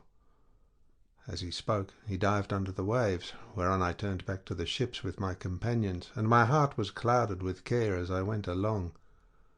When we reached the ships, we got supper ready, for night was falling, and camped down upon the beach. When the child of morning, rosy-fingered dawn, appeared, we drew our ships into the water, and put our masts and sails within them. Then we went on board ourselves, took our seats on the benches, and smote the grey sea with our oars. I again stationed my ships in the heaven-fed stream of Egypt, and offered hecatombs that were full and sufficient. When I had thus appeased heaven's anger, I raised a barrow to the memory of Agamemnon, that his name might live for ever, after which I had a quick passage home, for the god sent me a fair wind. And now for yourself, stay here some 10 or 12 days longer, and I will then speed you on your way. I will make you a noble present of a chariot and 3 horses. I will also give you a beautiful chalice, that so long as you live you may think of me whenever you make a drink offering to the immortal gods." "Son of Atreus," replied Telemachus, "do not press me to stay longer. I should be contented to remain with you for another 12 months. I find your conversation so delightful that I should never once wish myself at home with my parents. But my crew, whom I have left at Perilous, are already impatient, and you are detaining me from them. As for any present you may be disposed to make me, I had rather that it should be a piece of plate. I will take no horses back with me to Ithaca, but will leave them to adorn your own stables, for you have much flat ground in your kingdom where lotus thrives, as also meadows sweet, and wheat and barley, and oats with their white and spreading ears. Whereas in Ithaca we have neither open fields nor race-courses, and the country is more fit for goats than horses, and I like it the better for that. None of our islands have much level ground suitable for horses, and Ithaca least of all." Menelaus smiled and took Telemachus's hand within his own. "What you say," said he, "shows that you come of good family. I both can and will make this exchange for you, by giving you the finest and most precious piece of plate in all my house. It is a mixing bowl by Vulcan's own hand, of pure silver except the rim, which is inlaid with gold. Phaedamus, king of the Sidonians, gave it to me in the course of a visit which I paid him when I returned thither on my homeward journey. I will make you a present of it." Thus did they converse, and guests kept coming to the king's house. They brought sheep and wine, while their wives had put up bread for them to take with them, so they were busy cooking their dinners in the courts. Meanwhile the suitors were throwing discs or aiming with spears at a mark on the levelled ground in front of Ulysses' house, and were behaving with all their old insolence. Antinous and Eurymachus, who were their ringleaders and much the foremost among them all, were sitting together when Noemon, son of Phronius, came up and said to Antinous, "Have we any idea, Antinous, on what day Telemachus returns from Pylos? He has a ship of mine, and I want it to cross over to Elis. I have 12 brood mares there, with yearling mule foals by their side not yet broken in, and I want to bring one of them over here and break him." They were astounded when they heard this, for they had made sure that Telemachus had not gone to the city of Neleus. They thought he was only away somewhere on the farms, and was with the sheep or with the swineherds. So Antinous said, "When did he go? Tell me truly, and what young men did he take with him? Were they freemen or his own bondsmen, that he might manage that too? Tell me also, did you let him have the ship of your own free will because he asked you, or did he take it without your leave?" "I lent it to him," answered Noemon. "What else could I do when a man of his position said he was in a difficulty and asked me to oblige him? I could not possibly refuse. As for those who went with him, they were the best young men we have, and I saw Mentor go on board as captain, or some god who was exactly like him. I cannot understand it, for I saw Mentor here myself yesterday morning, and yet he was then setting out for Pylos." Noemon then went back to his father's house, but Antinous and Eurymachus were very angry. They told the others to leave off playing, and to come and sit down along with themselves. When they came, Antinous, son of Eupeithes, spoke in anger. His heart was black with rage, and his eyes flashed fire as he said, "Good heavens, this voyage of Telemachus is a very serious matter. We had made sure that it would come to nothing, but the young fellow has got away in spite of us, and with a picked crew too. He will be giving us trouble presently. May Jove take him before he is full grown. Find me a ship, therefore, with a crew of 20 men, and I will lie in wait for him in the straits between Ithaca and Samos. He will then rue the day that he set out to try and get news of his father." Thus did he speak, and the others applauded his saying. Then they all of them went inside the buildings. It was not long ere Penelope came to know what the suitors were plotting, for a manservant, Medon, overheard them from outside the outer court as they were laying their schemes within, and went to tell his mistress.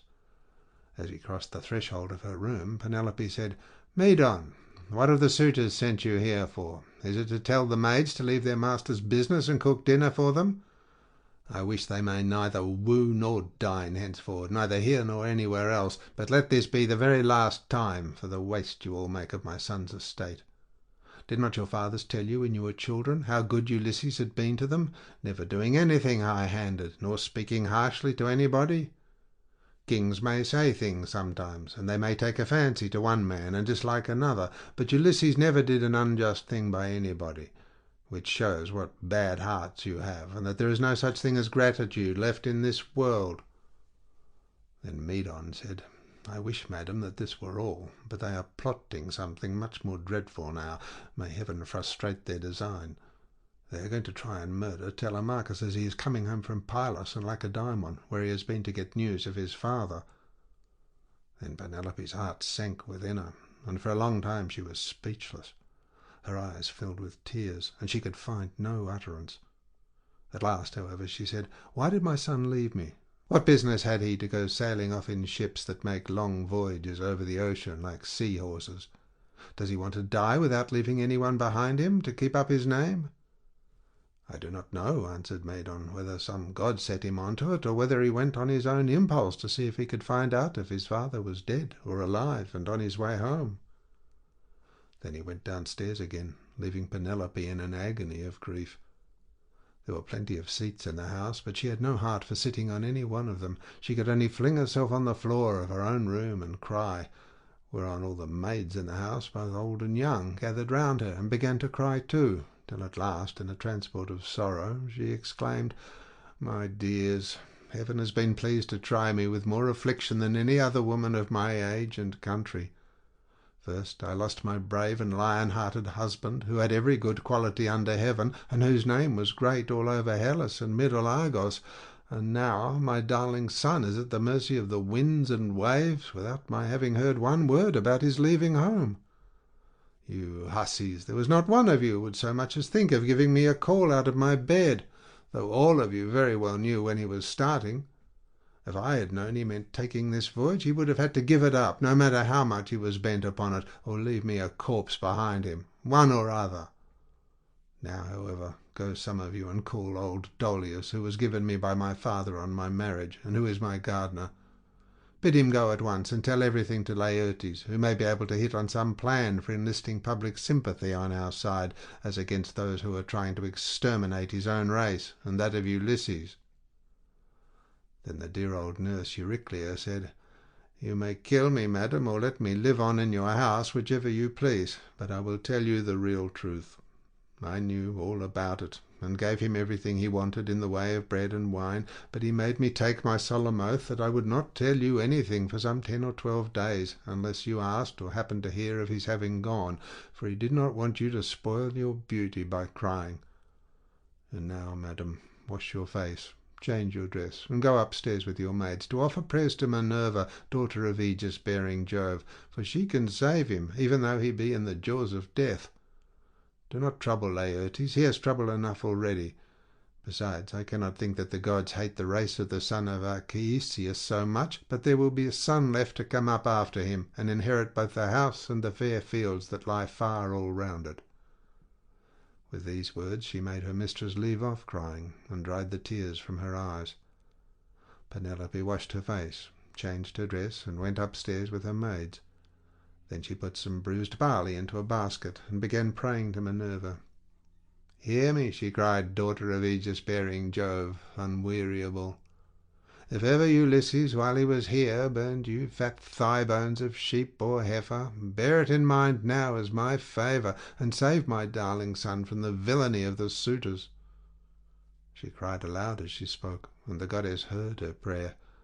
Meanwhile the suitors were clamorous throughout the covered cloister, and one of them said, "The queen is preparing for her marriage with one or other of us. Little does she dream that her son has now been doomed to die." This was what they said, but they did not know what was going to happen. Then Antenor said, "Comrades, let there be no loud talking, lest some of it get carried inside. Let us be up and do that in silence, about which we are all of a mind." He then chose 20 men, and they went down to their ship and to the seaside. They drew the vessel into the water, and got her mast and sails inside her. They bound the oars to the thole-pins with twisted thongs of leather, all in due course, and spread the white sails aloft, while their fine servants brought them their armour. Then they made the ship fast a little way out, came on shore again, got their suppers, and waited till night should fall. But Penelope lay in her own room upstairs, unable to eat or drink, and wondering whether her brave son would escape, or be overpowered by the wicked suitors. Like a lioness caught in the toils, with huntsmen hemming her in on every side, she thought and thought till she sank into a slumber, and lay on her bed bereft of thought and motion.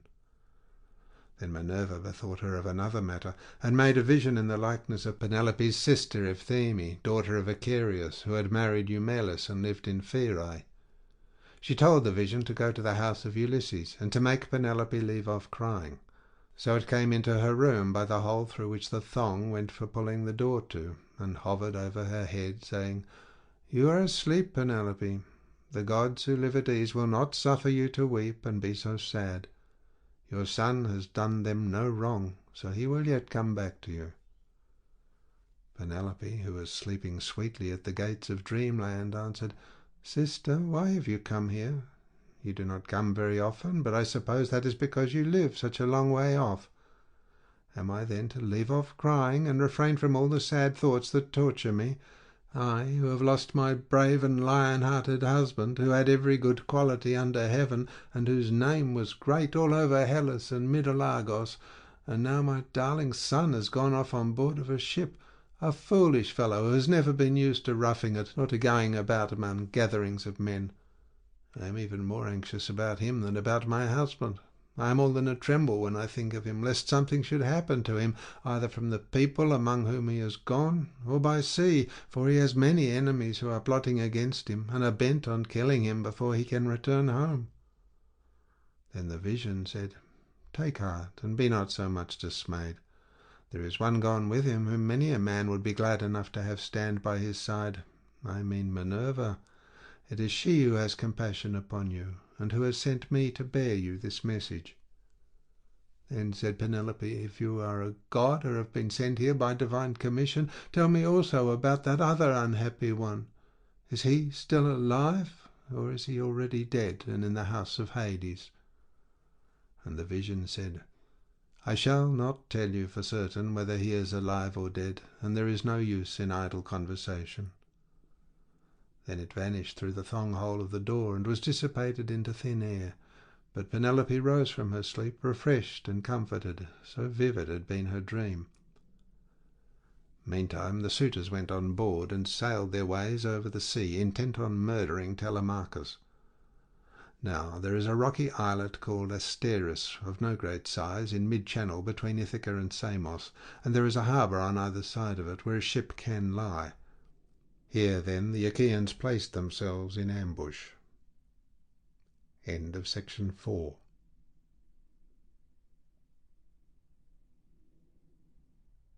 Section 5 of the Odyssey by Homer, translated by Samuel Butler. Book 5. Calypso. Ulysses reaches Scheria on a raft. And now, as dawn rose from her couch beside Tithonus, harbinger of light alike to mortals and immortals, the gods met in council, and with them Jove, the lord of thunder, who is their king. Thereon Minerva began to tell them of the many sufferings of Ulysses, for she pitied him away there in the house of the nymph Calypso. "Father Jove," said she, "and all you other gods that live in everlasting bliss, I hope there may never be such a thing as a kind and well-disposed ruler any more, nor one who will govern equitably. I hope they will be all henceforth cruel and unjust, for there is not one of his subjects but has forgotten Ulysses, who ruled them as though he were their father. There he is, lying in great pain in an island where dwells the nymph Calypso, who will not let him go, and he cannot get back to his own country, for he can find neither ships nor sailors to take him over the sea. Furthermore, wicked people are now trying to murder his only son Telemachus, who is coming home from Pylos and Lacedaemon, where he has been to see if he can get news of his father." "What, my dear, are you talking about?" replied her father. "Did you not send him there yourself because you thought it would help Ulysses to get home and punish the suitors? Besides, you are perfectly able to protect Telemachus and to see him safely home again, while the suitors have to come scurrying back without having killed him." When he had thus spoken, he said to his son Mercury, "Mercury, you are our messenger. Go therefore and tell Calypso we have decreed that poor Ulysses is to return home. He is to be convoyed neither by gods nor men, but after a perilous voyage of 20 days upon a raft he is to reach fertile Scheria, the land of the Phaeacians, who are near of kin to the gods, and will honour him as though he were one of ourselves. They will send him a ship to his own country, and will give him more bronze and gold and raiment than he would have brought back from Troy if he had had all his prize money and had got home without disaster. This is how we have settled that he shall return to his country and his friends." Thus he spoke, and Mercury, guide and guardian, slayer of Argus, did as he was told. Forthwith he bound on his glittering golden sandals, with which he could fly like the wind over land and sea. He took the wand with which he seals men's eyes in sleep, or wakes them just as he pleases, and flew, holding it in his hand, over Pieria. Then he swooped down through the firmament till he reached the level of the sea, whose waves he skimmed like a cormorant that flies fishing every hole and corner of the ocean, and drenching its thick plumage in the spray. He flew and flew over many a weary wave, but when at last he got to the island which was his journey's end, he left the sea and went on by land till he came to the cave where the nymph Calypso lived. He found her at home. There was a large fire burning on the hearth, and one could smell from far the fragrant reek of burning cedar and sandalwood. As for herself, she was busy at her loom, shooting her golden shuttle through the warp, and singing beautifully. Round her cave there was a thick wood of alder, poplar, and sweet-smelling cypress trees, wherein all kinds of great birds had built their nests, owls, hawks, and chattering sea-crows that occupy their business in the waters.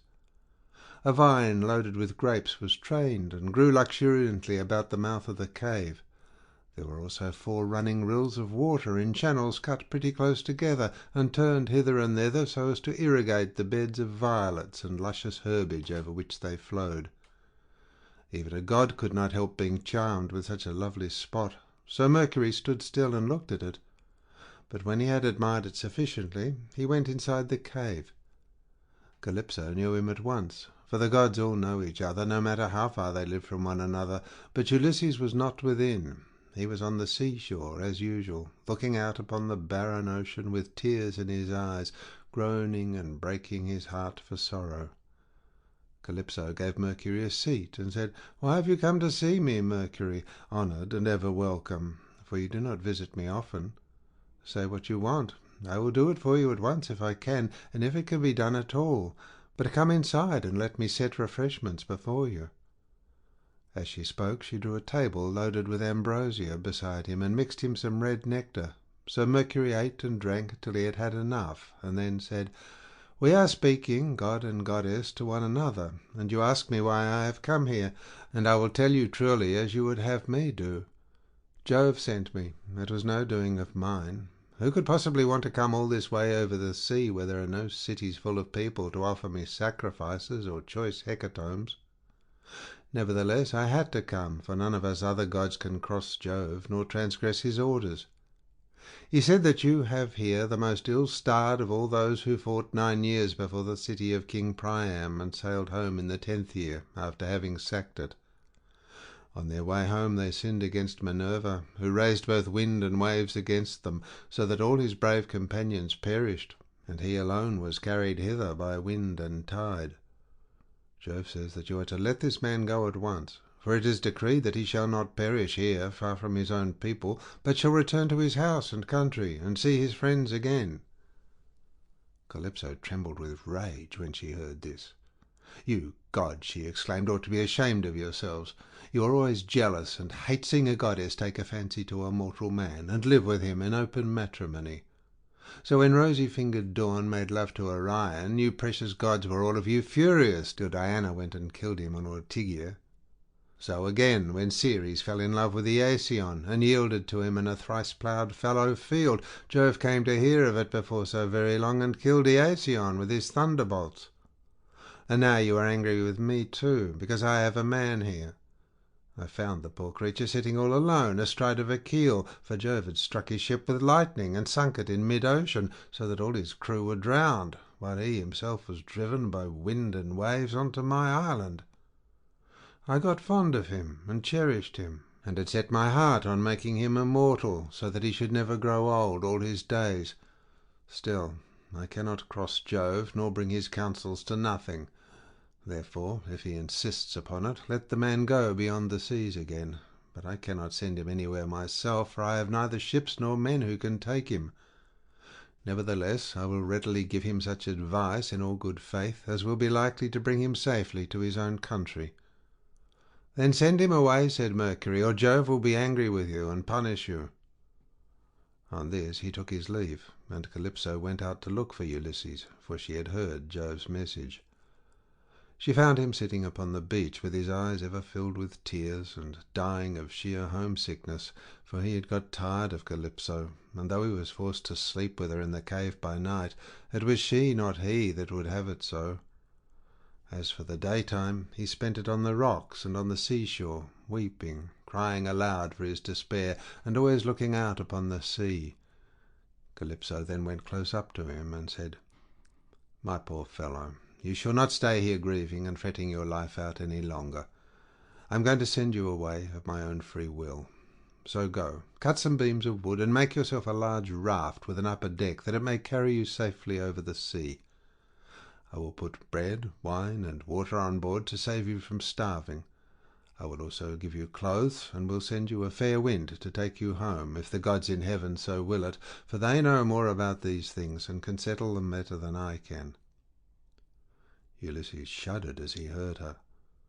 "Now, goddess," he answered, "there is something behind all this. You cannot be really meaning to help me home, when you bid me to do such a dreadful thing as to put to sea on a raft.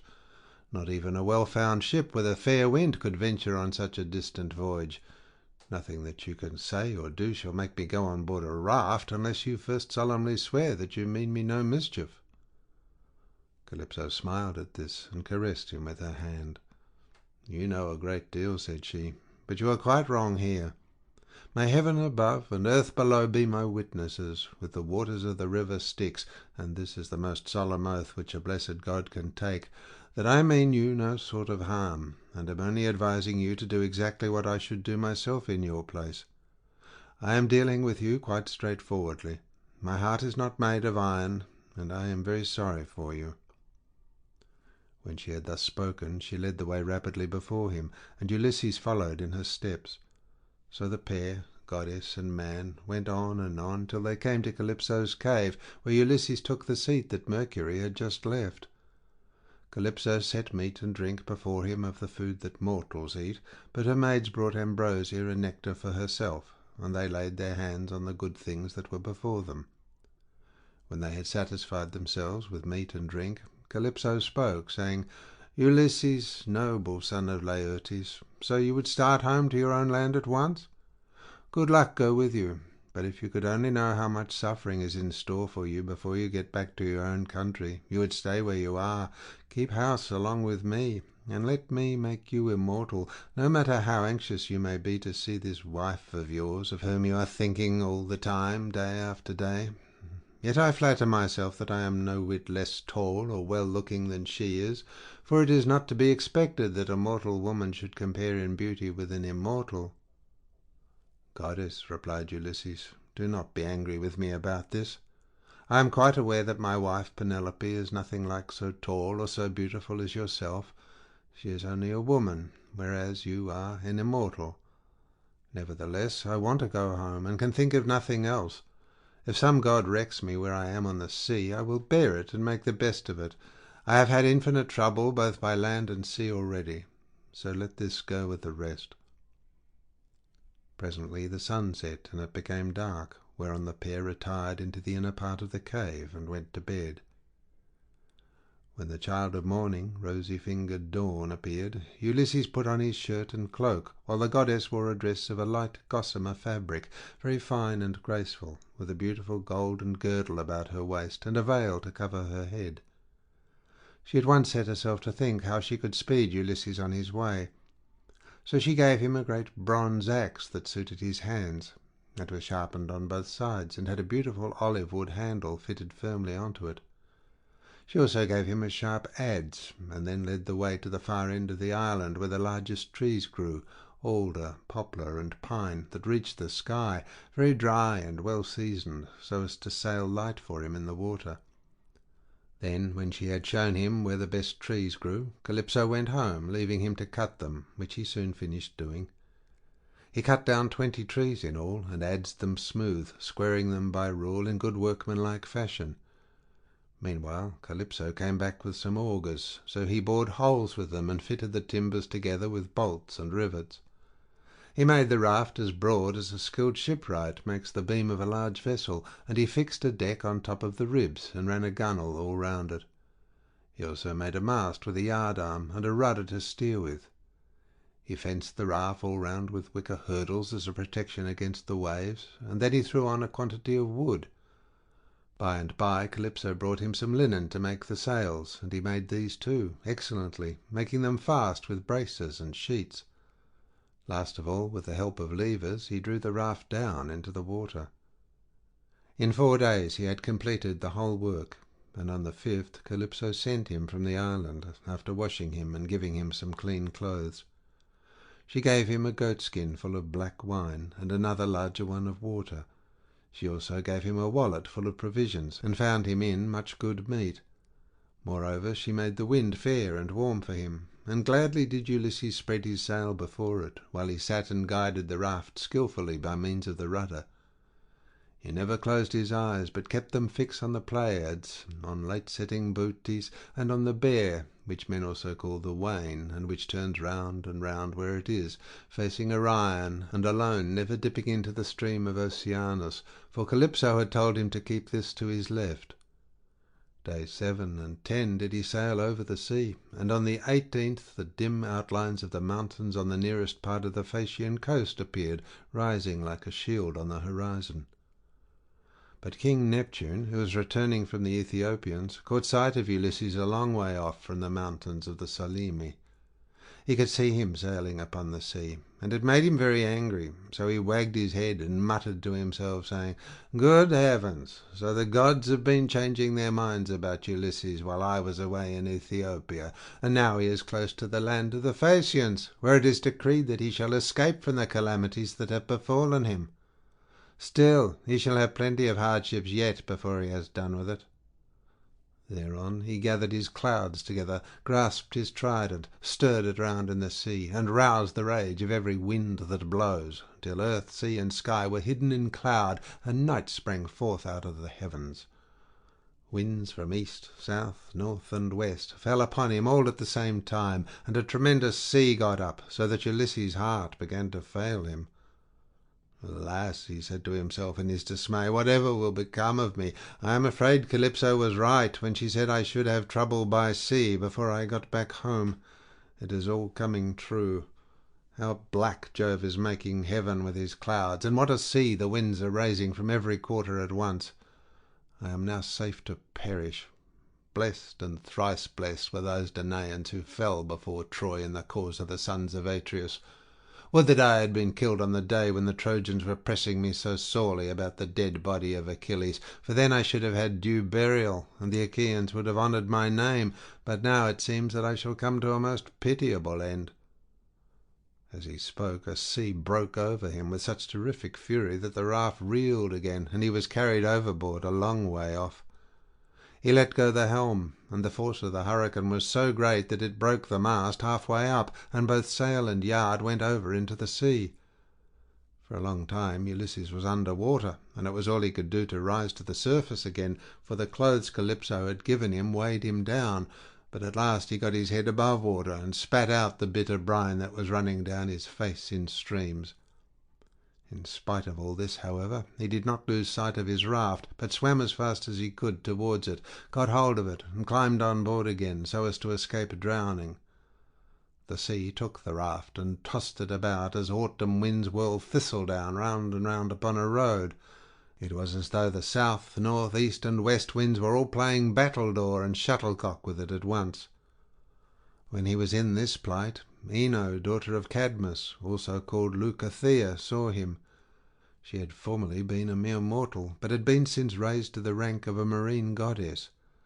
Seeing in what great distress Ulysses now was, she had compassion upon him, and rising like a seagull from the waves, took a seat upon the raft.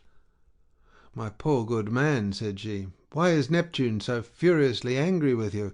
He is giving you a great deal of trouble, but for all his bluster he will not kill you. You seem to be a sensible person. Do then as I bid you.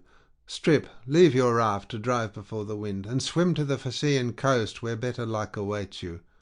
And here, take my veil and put it round your chest. It is enchanted, and you can come to no harm so long as you wear it.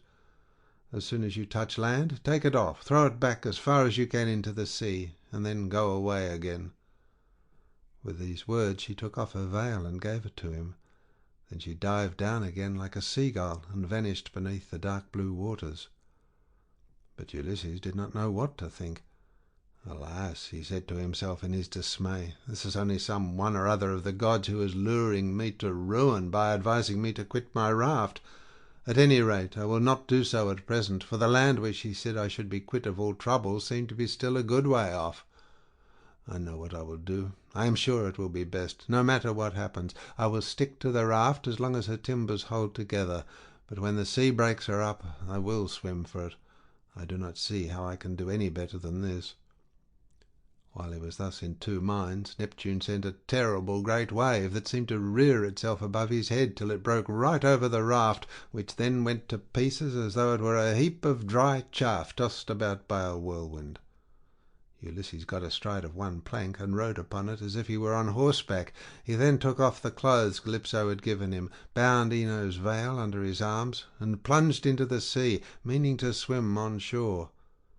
King Neptune watched him as he did so, and wagged his head, muttering to himself and saying, "There now, swim up and down as you best can till you fall in with well-to-do people.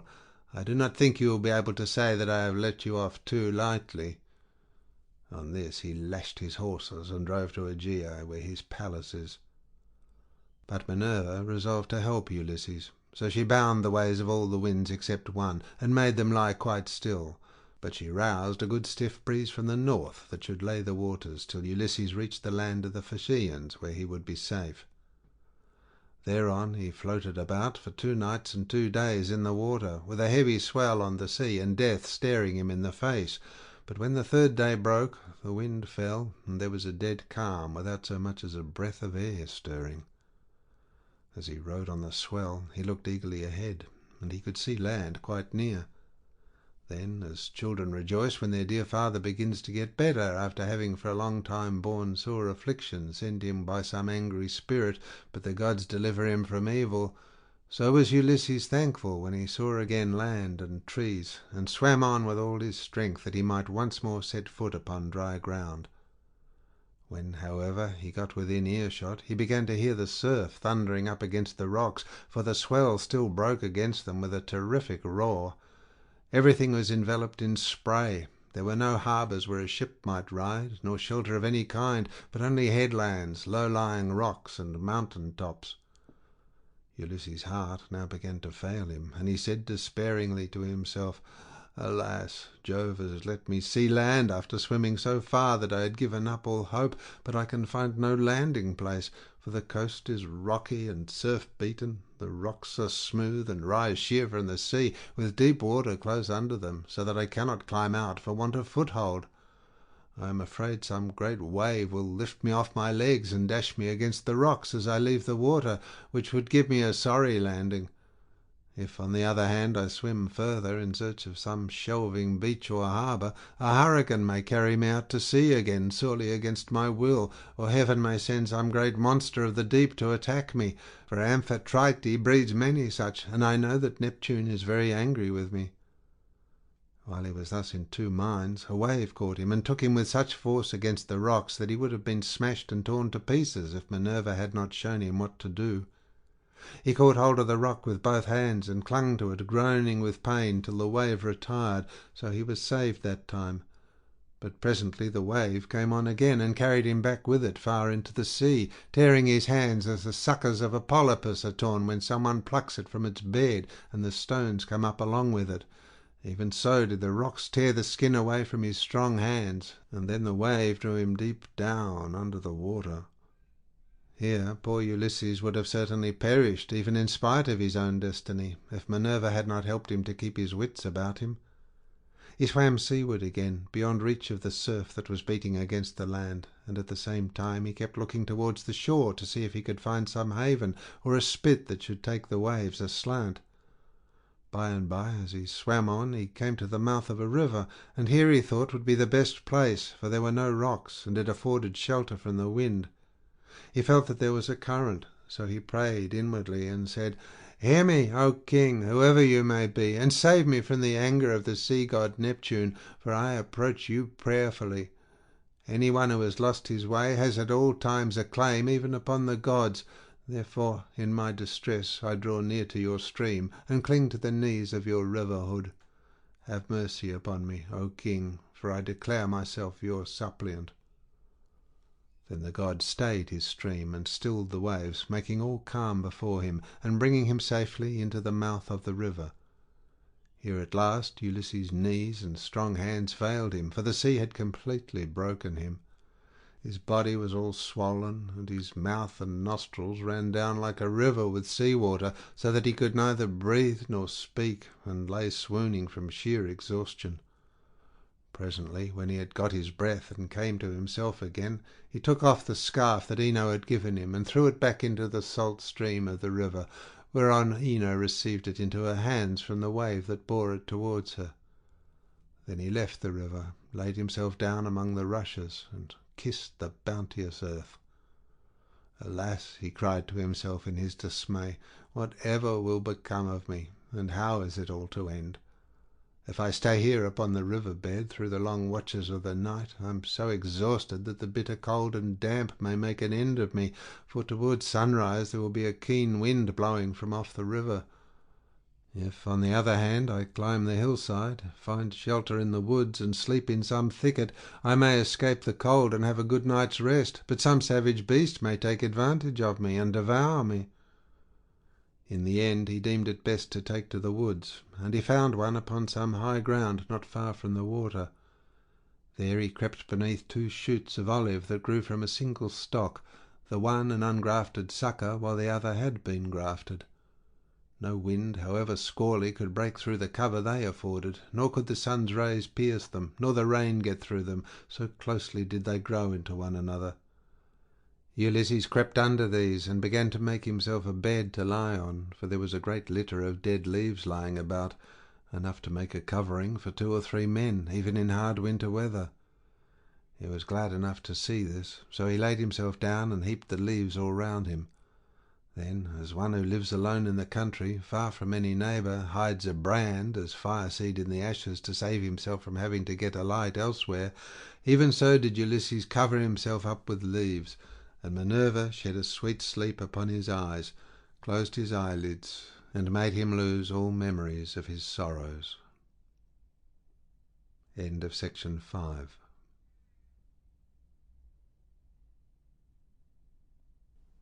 Section 6 of the Odyssey by Homer, translated by Samuel Butler. Book 6.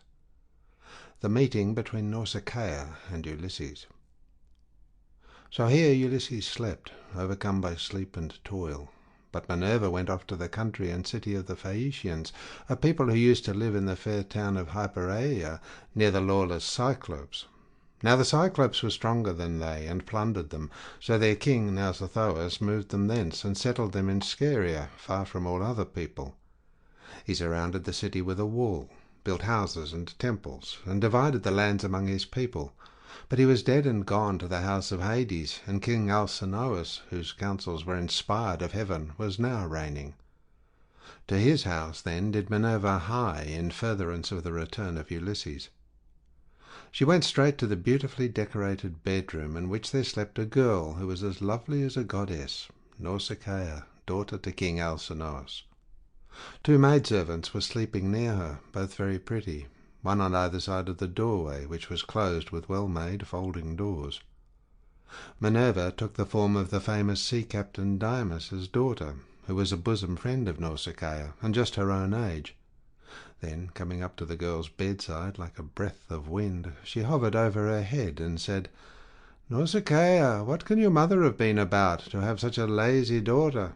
Here are your clothes all lying in disorder, yet you are going to be married almost immediately, and should not only be well dressed yourself, but should find good clothes for those who attend you. This is the way to get yourself a good name, and to make your father and mother proud of you. Suppose, then, that we make tomorrow a washing day, and start at daybreak. I will come and help you, so that you may have everything ready as soon as possible, for all the best young men among your own people are courting you, and you are not going to remain a maid much longer. Ask your father, therefore, to have a wagon and mules ready for us at daybreak, to take the rugs, ropes, and girdles, and you can ride too, which will be much pleasanter for you than walking, for the washing cisterns are some way from the town." When she had said this, Minerva went away to Olympus, which they say is the everlasting home of the gods. Here no wind beats roughly, and neither rain nor snow can fall, but it abides in everlasting sunshine, and in a great peacefulness of light, wherein the blessed gods are illumined for ever and ever. This was the place to which the goddess went when she had given instructions to the girl. By and by morning came and woke Nausicaa, who began wondering about her dream. She therefore went to the other end of the house to tell her father and mother all about it, and found them in their own room. Her mother was sitting by the fireside, spinning her purple yarn with her maids around her, and she happened to catch her father just as he was going out to attend a meeting of the town council, which the Phaeacian alderman had convened. She stopped him and said, "Papa dear, could you manage to let me have a good big wagon? I want to take all our dirty clothes to the river and wash them. You are the chief man here, so it is only right that you should have a clean shirt when you attend meetings of the council. Moreover, you have 5 sons at home, 2 of them married, while the other 3 are good-looking bachelors. You know they always like to have clean linen when they go to a dance, and I have been thinking about all this." She did not say a word about her own wedding, for she did not like to, but her father knew, and said, "You shall have the mules, my love, and whatever else you have a mind for. Be off with you, and the men shall get a good strong wagon with a body to it that will hold all your clothes." On this he gave his orders to the servants, who got the wagon out, harnessed the mules, and put them to, while the girl brought the clothes down from the linen room and placed them on the wagon. Her mother prepared her a basket of provisions with all sorts of good things, and a goatskin full of wine. The girl now got into the wagon, and her mother gave her also a golden cruse of oil, that she and her women might anoint themselves. Then she took the whip and reins and lashed the mules on, whereon they set off, and their hoofs clattered on the road.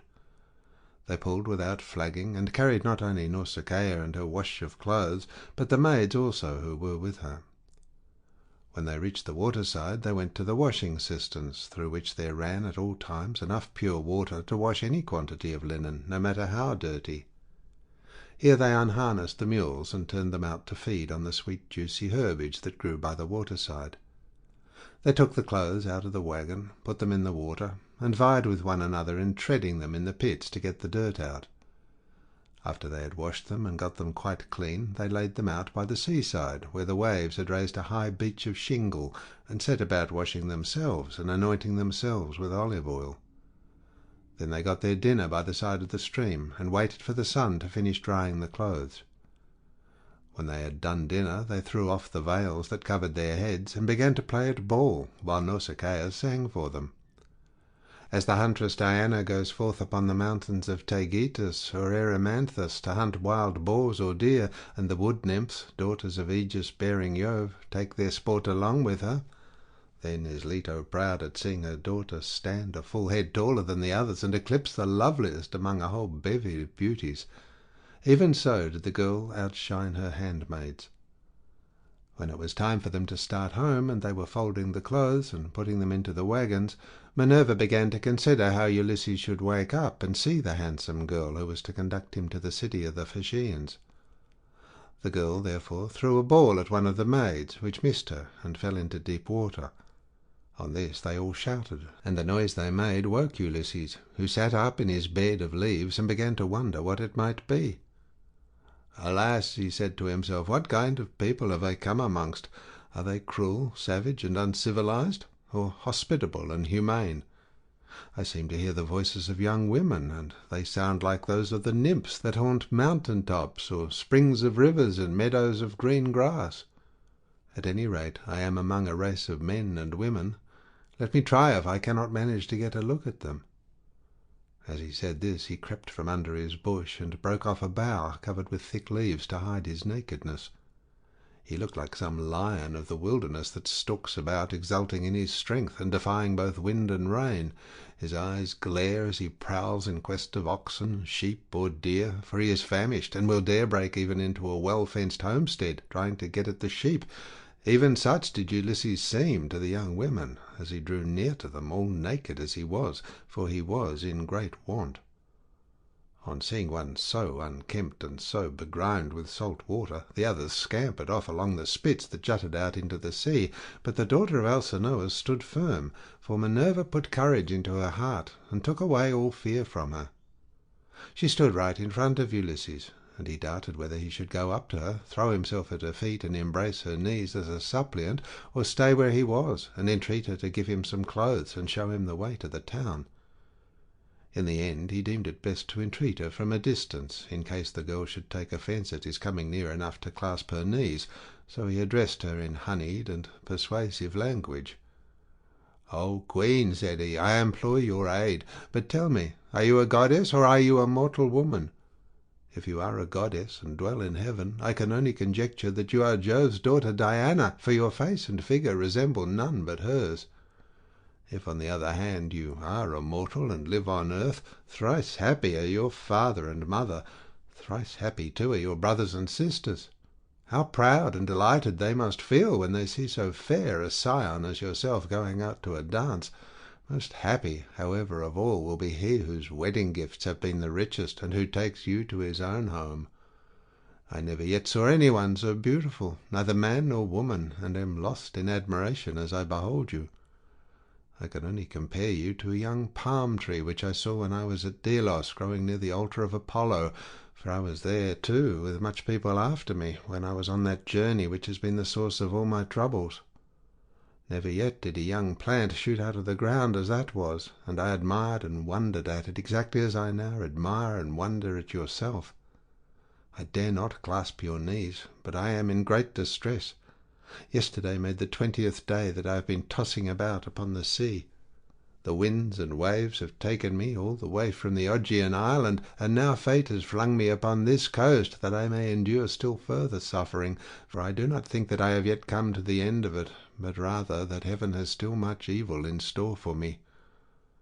And now, O Queen, have pity upon me, for you are the first person I have met, and I know no one else in this country. Show me the way to your town, and let me have anything that you may have brought hither to wrap your clothes in. May heaven grant you in all things your heart's desire, husband, house, and a happy, peaceful home, for there is nothing better in this world than that man and wife should be of one mind in a house. It discomforts their enemies, makes the hearts of their friends glad, and they themselves know more about it than anyone. To this Nausicaa answered, Stranger, you appeared to be a sensible, well-disposed person. There is no accounting for luck. Jove gives prosperity to rich and poor just as he chooses, so you must take what he has seen fit to send you, and make the best of it. Now, however, that you have come to this, our country, you shall not want for clothes, nor for anything else that a foreigner in distress may reasonably look for. I will show you the way to the town, and will tell you the name of our people. We are called Phaeacians, and I am daughter to Alcinous, in whom the whole power of the state is vested. Then she called her maids, and said, Stay where you are, you girls. Can you not see a man without running away from him? Do you take him for a robber or a murderer? Neither he nor anyone else can come here to do us Phaeacians any harm, for we are dear to the gods, and live apart on a land's end that juts into the surrounding sea, and have nothing to do with any other people. This is only some poor man who has lost his way, and we must be kind to him, for strangers and foreigners in distress are under Jove's protection, and will take what they can get and be thankful. So, girls, give the poor fellow something to eat and drink, and wash him in the stream at some place that is sheltered from the wind." On this the maids left off running away, and began calling one another back. They made Ulysses sit down in the shelter as Nausicaa had told them, and brought him a shirt and cloak. They also brought him a little golden cruse of oil, and told him to go and wash in the stream. But Ulysses said, "Young women, please to stand a little on one side, that I may wash the brine from my shoulders, and anoint myself with oil, for it is long enough since my skin has had a drop of oil upon it. I cannot wash as long as you all keep standing there. I am ashamed to strip before a number of good-looking young women." Then they stood on one side and went to tell the girl, while Ulysses washed himself in the stream, and scrubbed the brine from his back and from his broad shoulders. When he had thoroughly washed himself, and had got the brine out of his hair, he anointed himself with oil, and put on the clothes which the girl had given him. Minerva then made him look taller and stronger than before. She also made the hair grow thick on the top of his head, and flow down in curls like hyacinth blossoms. She glorified him about the head and shoulders as a skilful workman who has studied art of all kinds under Vulcan and Minerva enriches a piece of silver plate by gilding it, and his work is full of beauty. Then he went and sat down a little way off upon the beach, looking quite young and handsome, and the girl gazed on him with admiration. Then she said to her maids, "Hush, my dears, for I want to say something. I believe the gods who live in heaven have sent this man to the Phaeacians. When I first saw him I thought him plain, but now his appearance is like that of the gods who dwell in heaven. I should like my future husband to be just such another as he is, if he would only stay here and not want to go away. However, give him something to eat and drink." They did as they were told, and set food before Ulysses, who ate and drank ravenously, for it was long since he had had food of any kind. Meanwhile Nausicaa bethought her of another matter. She got the linen folded and placed in the wagon. She then yoked the mules, and as she took her seat she called Ulysses. "Stranger," said she, "rise, and let us be going back to the town. I will introduce you at the house of my excellent father, where I can tell you that you will meet all the best people among the Phaeacians. But be sure and do as I bid you, for you seem to be a sensible person. As long as we are going past the fields and farmlands, follow briskly behind the wagon along with the maids, and I will lead the way myself. Presently, however, we will come to the town, where you will find a high wall running all round it, and a good harbour on either side, with a narrow entrance into the city, and the ships will be drawn up by the roadside, for every one has a place where his own ship can lie. You will see the marketplace, with a temple of Neptune in the middle of it, and paved with large stones bedded in the earth.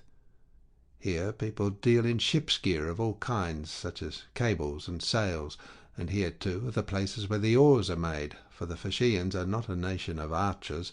They know nothing about bows and arrows, but are a seafaring folk, and pride themselves on their masts, oars, and ships, with which they travel far over the sea. I am afraid of the gossip and scandal that may be set on foot against me later on, for the people here are very ill-natured, and some low fellow, if he met us, might say, "Who is this fine-looking stranger that is going about with Nausicaa? Where did she find him? I suppose she is going to marry him. Perhaps he is a vagabond sailor whom she has taken from some foreign vessel, for we have no neighbours. Or some god has at last come down from heaven in answer to her prayers, and she is going to live with him all the rest of her life. It would be a good thing if she would take herself off and find a husband somewhere else, for she will not look at one of the many excellent young Phaeacians who are in love with her." This is the kind of disparaging remark that would be made about me, and I could not complain, for I should myself be scandalized at seeing any other girl do the like, and go about with men in spite of everybody, while her father and mother were still alive, and without having been married in the face of all the world. If, therefore, you want my father to give you an escort and to help you home, do as I bid you. You will see a beautiful grove of poplars by the roadside dedicated to Minerva. It has a well in it, and a meadow all round it. Here my father has a field of rich garden ground, about as far from the town as a man's voice will carry. Sit down there, and wait for a while till the rest of us can get into the town and reach my father's house. Then, when you think we must have done this, come into the town and ask the way to the house of my father, Alcinous. You will have no difficulty in finding it. Any child will point it out to you, for no one else in the whole town has anything like such a fine house as he has. When you have got past the gates and through the outer court, go right across the inner court till you come to my mother. You will find her sitting by the fire and spinning her purple wool by firelight. It is a fine sight to see her as she leans back against one of the bearing posts, with her maids all ranged behind her. Close to her seat stands that of my father, on which he sits and topes like an immortal god. Never mind him, but go up to my mother, and lay your hands upon her knees if you would get home quickly. If you can gain her over, you may hope to see your own country again, no matter how distant it may be." So saying, she lashed the mules with her whip, and they left the river. The mules drew well, and their hoofs went up and down upon the road. She was careful not to go too fast for Ulysses and the maids who were following on foot along with the wagon, so she plied her whip with judgment. As the sun was going down, they came to the sacred grove of Minerva, and there Ulysses sat down and prayed to the mighty daughter of Jove. "Hear me," he cried, "daughter of aegis-bearing Jove, unweariable. Hear me now, for you gave no heed to my prayers when Neptune was wrecking me. Now, therefore, have pity upon me, and grant that I may find friends, and be hospitably received by the Phaeacians." Thus did he pray, and Minerva heard his prayer, but she would not show herself to him openly, for she was afraid of her uncle Neptune, who was still furious in his endeavours to prevent Ulysses from getting home. End of section 6.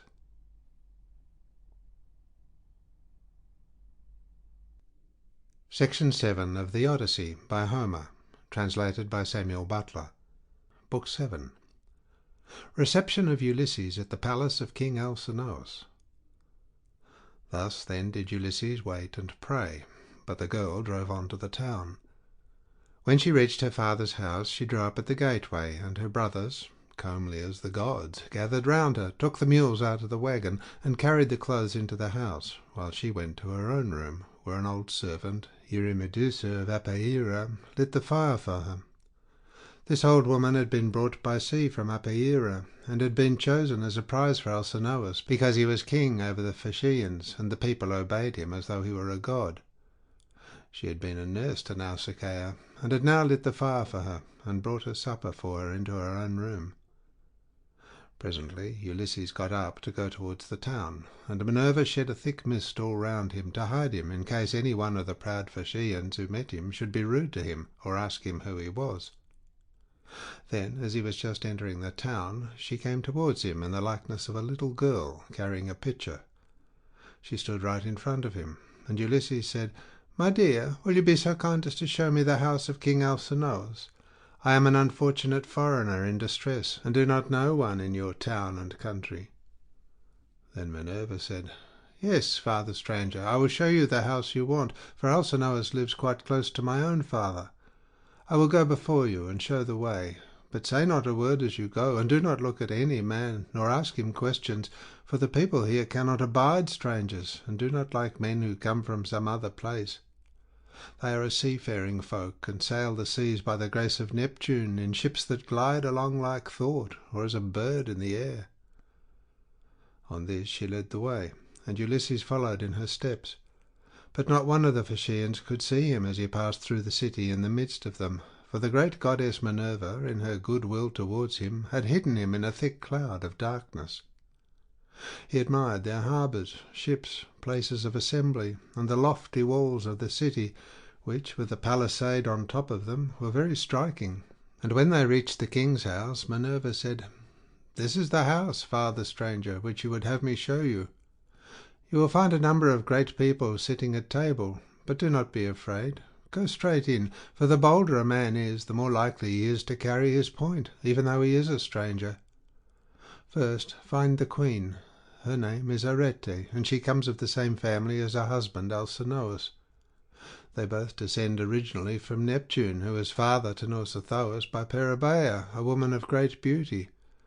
Peribaea was the youngest daughter of Eurymedon, who at one time reigned over the giants, but he ruined his ill-fated people and lost his own life to boot. Neptune, however, lay with his daughter, and she had a son by him, the great Nausithous, who reigned over the Phaeacians. Nausithous had 2 sons, Rhexenor and Alcinous. Apollo killed the first of them while he was still a bridegroom and without male issue, but he left a daughter, Arete, whom Alcinous married, and honours as no other woman is honoured of all those that keep house along with their husbands. Thus she both was, and still is, respected beyond measure by her children, by Alcinous himself, and by the whole people, who look upon her as a goddess, and greet her whenever she goes about the city, for she is a thoroughly good woman both in head and heart, and when any women are friends of hers, she will help their husbands also to settle their disputes. If you can gain her goodwill, you may have every hope of seeing your friends again, and getting safely back to your home and country." Then Minerva left Scheria and went away over the sea. She went to Marathon and to the spacious streets of Athens, where she entered the abode of Erechtheus. But Ulysses went on to the house of Alcinous, and he pondered much as he paused a while before reaching the threshold of bronze, for the splendour of the palace was like that of the sun or moon. The walls on either side were of bronze from end to end, and the cornice was of blue enamel. The doors were gold, and hung on pillars of silver that rose from a floor of bronze, while the lintel was silver, and the hook of the door was of gold. On either side there stood gold and silver mastiffs, which Vulcan, with his consummate skill, had fashioned expressly to keep watch over the palace of King Alcinous. So they were immortal, and could never grow old. Seats were ranged all along the wall, here and there from one end to the other, with coverings of fine woven work which the women of the house had made. Here the chief persons of the Phaeacians used to sit and eat and drink, for there was abundance at all seasons, and there were golden figures of young men with lighted torches in their hands, raised on pedestals, to give light by night to those who were at table.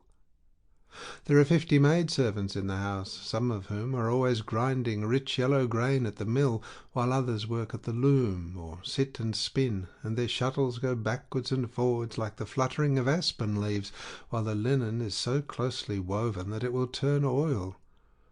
As the Phaeacians are the best sailors in the world, so their women excel all others in weaving, for Minerva has taught them all manner of useful arts, and they are very intelligent. Outside the gate of the outer court there is a large garden of about 4 acres, with a wall all round it. It is full of beautiful trees, pears, pomegranates, and the most delicious apples. There are luscious figs also, and olives in full growth. The fruits never rot nor fail all the year round, neither winter nor summer, for the air is so soft that a new crop ripens before the old has dropped. Pears grow on pear, apple on apple, and fig on fig, and so also with the grapes, for there is an excellent vineyard. On the level ground of a part of this the grapes are being made into raisins. In another part they are being gathered. Some are being trodden in the wine tubs. Others further on have shed their blossom and are beginning to show fruit. Others again are just changing colour. In the furthest part of the ground there are beautifully arranged beds of flowers that are in bloom all the year round. 2 streams go through it, the one turned in ducts throughout the whole garden, while the other is carried under the ground of the outer court to the house itself, and the townspeople draw water from it. Such, then, were the splendours with which the gods had endowed the house of King Alcinous. So here Ulysses stood for a while and looked about him, but when he had looked long enough, he crossed the threshold and went within the precincts of the house. There he found all the chief people among the Phaeacians making their drink offerings to Mercury, which they always did the last thing before going away for the night. He went straight through the court, still hidden by the cloak of darkness in which Minerva had enveloped him, till he reached Arete and King Alcinous. Then he laid his hands upon the knees of the queen, and at that moment the miraculous darkness fell away from him, and he became visible. Everyone was speechless with surprise at seeing a man there, but Ulysses began at once with his petition. "Queen Arete," he exclaimed, "daughter of great Rhexenor, in my distress I humbly pray you, as also your husband and these your guests, whom may heaven prosper with long life and happiness, and may they leave their possessions to their children, and all the honours conferred upon them by the state, to help me home to my own country as soon as possible, for I have been long in trouble and away from my friends." Then he sat down on the hearth among the ashes, and they all held their peace, till presently the old hero Echeneus, who was an excellent speaker and an elder among the Phaeacians, plainly and in all honesty addressed them thus. "Alcinous," said he, "it is not creditable to you that a stranger should be seen sitting among the ashes of your hearth. Everyone is waiting to hear what you are about to say. Tell him, then, to rise and take a seat on the stool inlaid with silver, and bid your servants mix some wine and water, that we may make a drink offering to Jove, the Lord of Thunder, who takes all well-disposed suppliants under his protection. And let the housekeeper give him some supper of whatever there may be in the house." When Alcinous heard this, he took Ulysses by the hand, raised him from the hearth, and bade him take the seat of Laodamas, who had been sitting beside him and was his favourite son. A maidservant then brought him water in a beautiful golden ewer, and poured it into a silver basin for him to wash his hands, and she drew a clean table beside him. An upper servant brought him bread, and offered him many good things of what there was in the house, and Ulysses ate and drank. Then Alcinous said to one of the servants, "Pontanus, mix a cup of wine and hand it round, that we may make drink offerings to Jove, the Lord of Thunder, who is the protector of all well-disposed suppliants." Pontanus then mixed wine and water and handed it round, after giving every man his drink offering. When they had made their offerings and had drunk each as much as he was minded, Alcinous said, "Aldermen and town councillors of the Phaeacians, hear my words. You've had your supper, so now go home to bed. Tomorrow morning I shall invite a still larger number of aldermen, and will give a sacrificial banquet in honour of our guest. We can then discuss the question of his escort, and consider how we may at once send him back, rejoicing, to his own country, without trouble or inconvenience to himself, no matter how distant it may be. We must see that he comes to no harm while on his homeward journey, but when he is once at home he will have to take the luck he was born with, for better or worse, like other people. It is possible, however, that the stranger is one of the immortals who has come down from heaven to visit us, but in this case the gods are departing from their usual practice, for hitherto they have made themselves perfectly clear to us when we have been offering them hecatombs. They come and sit at our feasts, just like one of ourselves, and if any solitary wayfarer happens to stumble upon some one or other of them, they affect no concealment, for we are as near of kin to the gods as the Cyclops and the savage giants are." Then Ulysses said, Pray, Alcinous, do not take any such notion into your head. I have nothing of the immortal about me, neither in body nor mind, and most resemble those among you who are the most afflicted. Indeed, were I to tell you all that heaven has seen fit to lay upon me, you would say that I was still worse off than they are. Nevertheless, let me sup in spite of sorrow, for an empty stomach is a very importunate thing, and thrusts itself on a man's notice, no matter how dire is his distress. I am in great trouble, yet it insists that I shall eat and drink, bids me lay hold of all memory of my sorrows, and dwell only on the due replenishing of itself. As for yourselves, do as you propose, and at break of day set about helping me to get home. I shall be content to die if I may first once more behold my property, my bondsmen, and all the greatness of my house." Thus did he speak. Everyone approved his saying, and agreed that he should have his escort, inasmuch as he had spoken reasonably.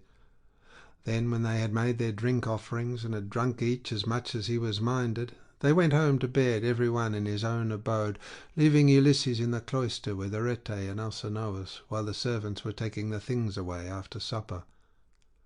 Arete was the first to speak, for she recognized the shirt, cloak, and good clothes that Ulysses was wearing as the work of herself and of her maids.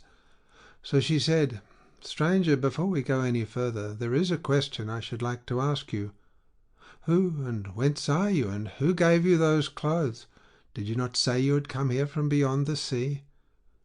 And Ulysses answered, "It would be a long story, madam, were I to relate in full the tale of my misfortunes, for the hand of heaven has been laid heavy upon me.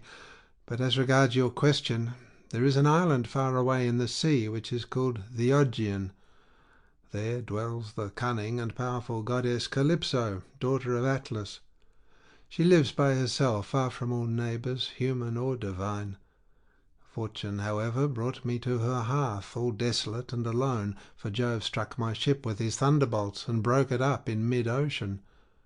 My brave comrades were drowned, every man of them, but I stuck to the keel, and was carried hither and thither for the space of 9 days, till at last, during the darkness of the 10th night, the gods brought me to the Augean island, where the great goddess Calypso lives. She took me in, and treated me with the utmost kindness. Indeed, she wanted to make me immortal, that I might never grow old, but she could not persuade me to let her do so. I stayed with Calypso 7 years straight on end, and watered the good clothes she gave me with my tears during the whole time. But at last, when the 8th year came round, she bade me depart of her own free will, either because Jove had told her she must, or because she had changed her mind. She sent me from her island on a raft, which she provisioned with abundance of bread and wine. Moreover, she gave me good stout clothing, and sent me a wind that blew both warm and fair. Days 7 and 10 did I sail over the sea, and on the 18th I caught sight of the first outlines of the mountains upon your coast, and glad indeed was I to set eyes upon them. Nevertheless, there was still much trouble in store for me, for at this point Neptune would let me go no further, and raised a great storm against me. The sea was so terribly high that I could no longer keep to my raft, which went to pieces under the fury of the gale, and I had to swim for it, till wind and current brought me to your shores. There I tried to land, but could not, for it was a bad place, and the waves dashed me against the rocks. So I again took to the sea, and swam on till I came to a river that seemed the most likely landing place, for there were no rocks, and it was sheltered from the wind. Here, then, I got out of the water, and gathered my senses together again. Night was coming on, so I left the river, and went into a thicket, where I covered myself all over with leaves, and presently heaven sent me off into a very deep sleep. Sick and sorry as I was, I slept among the leaves all night, and through the next day till afternoon, when I woke as the sun was westering, and saw your daughter's maidservants playing upon the beach, and your daughter among them, looking like a goddess. I besought her aid, and she proved to be of an excellent disposition, much more so than could be expected from so young a person, for young people are apt to be thoughtless. She gave me plenty of bread and wine, and when she had had me washed in the river, she also gave me the clothes in which you see me. Now, therefore, though it has pained me to do so, I have told you the whole truth." Then Alcinous said, Stranger, it was very wrong of my daughter not to bring you on at once to my house along with the maids, seeing that she was the first person whose aid you asked. Pray do not scold her, replied Ulysses. She is not to blame. She did tell me to follow along with the maids, but I was ashamed and afraid, for I thought you might perhaps be displeased if you saw me. Every human being is sometimes a little suspicious and irritable. Stranger, replied Alcinous, I am not the kind of man to get angry about nothing. It is always better to be reasonable. But by Father Jove, Minerva, and Apollo, now that I see what kind of person you are, and how much you think as I do, I wish you would stay here, marry my daughter, and become my son-in-law. If you will stay, I will give you a house and an estate, but no one, heaven forbid, shall keep you here against your own wish, and that you may be sure of this, I will attend tomorrow to the matter of your escort. You can sleep during the whole voyage if you like, and the men shall sail you over smooth waters, either to your own home or wherever you please, even though it be a long way further off than Euboea, which those of my people who saw it when they took yellow-haired Rhadamanthus to see Tityus, the son of Gaia, tell me is the furthest of any place. And yet they did the whole voyage in a single day without distressing themselves, and came back again afterwards. You will thus see how much my ships excel all others, and what magnificent oarsmen my sailors are. Then was Ulysses glad, and prayed aloud, saying, Father Jove, grant that Alcinous may do all as he has said, for so he will win an imperishable name among mankind, and at the same time I shall return to my country. Thus did they converse. Then Arete told her maids to set a bed in a room that was in the gatehouse, and make it with good red rugs, and to spread coverlets on the top of them with woolen cloaks for Ulysses to wear. The maids thereon went out with torches in their hands, and when they had made the bed, they came up to Ulysses and said, Rise, sir, stranger, and come with us, for your bed is ready. And glad indeed was he to go to his rest. So Ulysses slept in a bed placed in a room over the echoing gateway, but Alcinous lay in the inner part of the house, with the queen his wife by his side. End of section 7.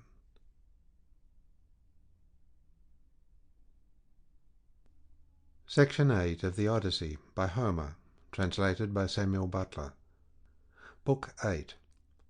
Banquet in the house of Alcinous. The Games. Now when the child of morning, rosy-fingered dawn, appeared, Alcinous and Ulysses both rose, and Alcinous led the way to the Phaeacian place of assembly, which was near the ships. When they got there, they sat down side by side on a seat of polished stone, while Minerva took the form of one of Alcinous's servants, and went round the town in order to help Ulysses to get home.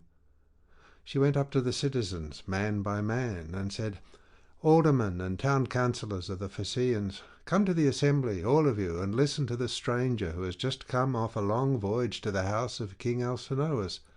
He looks like an immortal god. With these words she made them all want to come, and they flocked to the assembly till seats and standing room were alike crowded.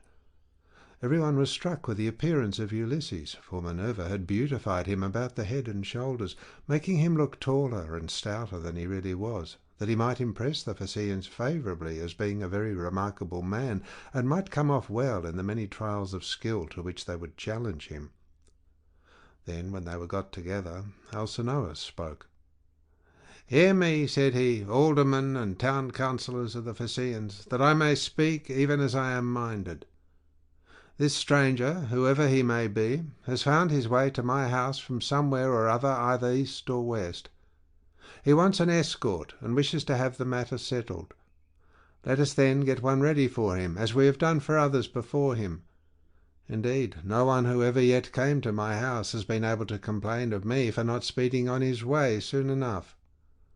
Let us draw a ship into the sea, one that has never yet made a voyage, and man her with 52 of our smartest young sailors. Then, when you have made fast your oars, each by his own seat, leave the ship and come to my house to prepare a feast. I will find you in everything.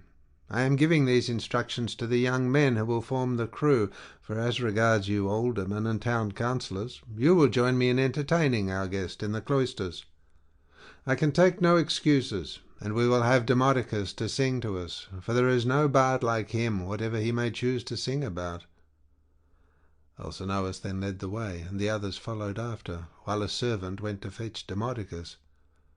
The 52 picked oarsmen went to the seashore as they had been told, and when they got there they drew the ship into the water, got her mast and sails inside her, bound the oars to the thole-pins with twisted thongs of leather, all in due course, and spread the white sails aloft. They moored the vessel a little way out from land, and then came on shore and went to the house of King Alcinous. The outhouses, yards, and all the precincts were filled with crowds of men in great multitudes, both old and young, and Alcinous killed them 12 sheep, 8 full-grown pigs, and 2 oxen. These they skinned and dressed so as to provide a magnificent banquet. A servant presently led in the famous bard Demodocus, whom the Muse had dearly loved, but to whom she had given both good and evil, for though she had endowed him with a divine gift of song, she had robbed him of his eyesight. Pontonous set a seat for him among the guests, leaning it up against a bearing-post. He hung the lyre for him on a peg over his head, and showed him where he was to feel for it with his hands. He also set a fair table with a basket of victuals by his side, and a cup of wine from which he might drink whenever he was so disposed. The company then laid their hands upon the good things that were before them, but as soon as they had had enough to eat and drink, the Muse inspired Demodocus to sing the feats of heroes, and more especially a matter which was then in the mouths of all men, to wit, the quarrel between Ulysses and Achilles, and the fierce words that they heaped on one another as they sat together at a banquet. But Agamemnon was glad when he heard his chieftains quarrelling with one another, for Apollo had foretold him this at Pythos when he crossed the stone floor to consult the oracle. Here was the beginning of the evil that, by the will of Jove, fell upon the Danaans and Trojans. Thus sang the bard, but Ulysses drew his purple mantle over his head and covered his face, for he was ashamed to let the Phaeacians see that he was weeping. When the bard left off singing, he wiped the tears from his eyes, uncovered his face, and taking his cup, made a drink offering to the gods. But when the Phaeacians pressed Demodocus to sing further, for they delighted in his lays, then Ulysses again drew his mantle over his head and wept bitterly. No one noticed his distress except Alcinous, who was sitting near him, and heard the heavy sighs that he was heaving. So he at once said, "Aldermen and town councillors of the Phaeacians, we have had enough now, both of the feast and of the minstrelsy that is its due accompaniment.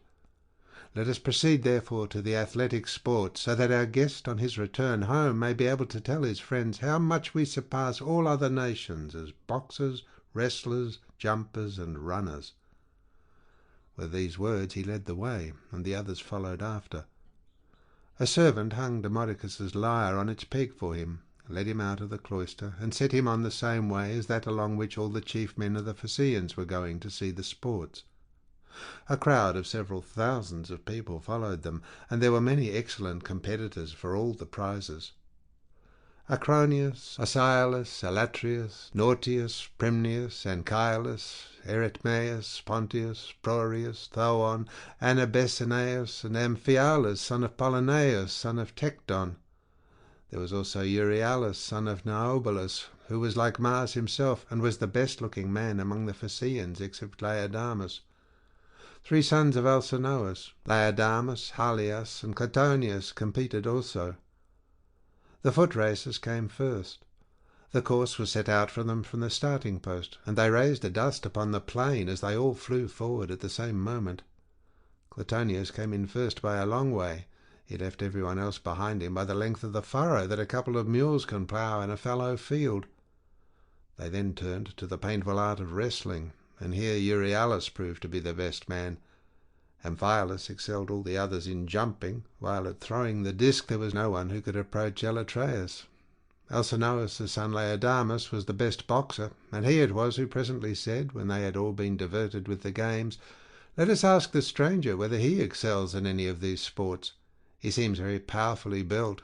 His thighs, calves, hands, and neck are of prodigious strength, nor is he at all old. But he has suffered much lately, and there is nothing like the sea for making havoc with a man, no matter how strong he is."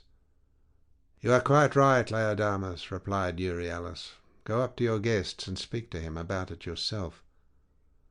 When Laodamas heard this, he made his way into the middle of the crowd, and said to Ulysses, "I hope, sir, that you will enter yourself for some one or other of our competitions, if you are skilled in any of them.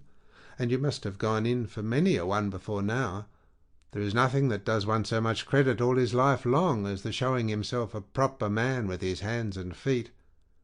Have a try, therefore, at something, and banish all sorrow from your mind. Your return home will not be long delayed, for the ship is already drawn into the water, and the crew is found." Ulysses answered, "Laodamas, why do you taunt me in this way? My mind is set rather on cares than contests. I have been through infinite trouble, and am come among you now as a suppliant, praying your king and people to further me on my return home." Then Euryalus reviled him outright, and said, "I gather then that you are unskilled in any of the many sports that men generally delight in.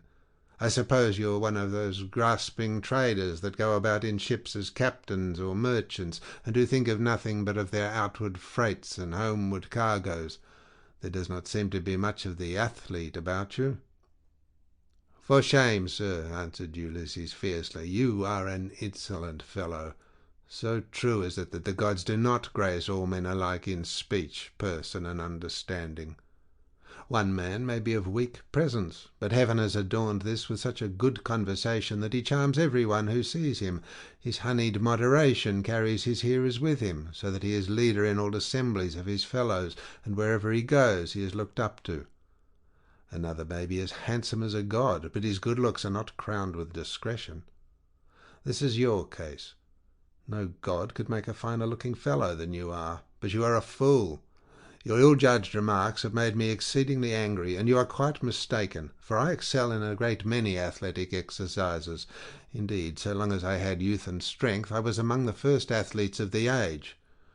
Now, however, I am worn out by labour and sorrow, for I have gone through much, both on the field of battle and by the waves of the weary sea.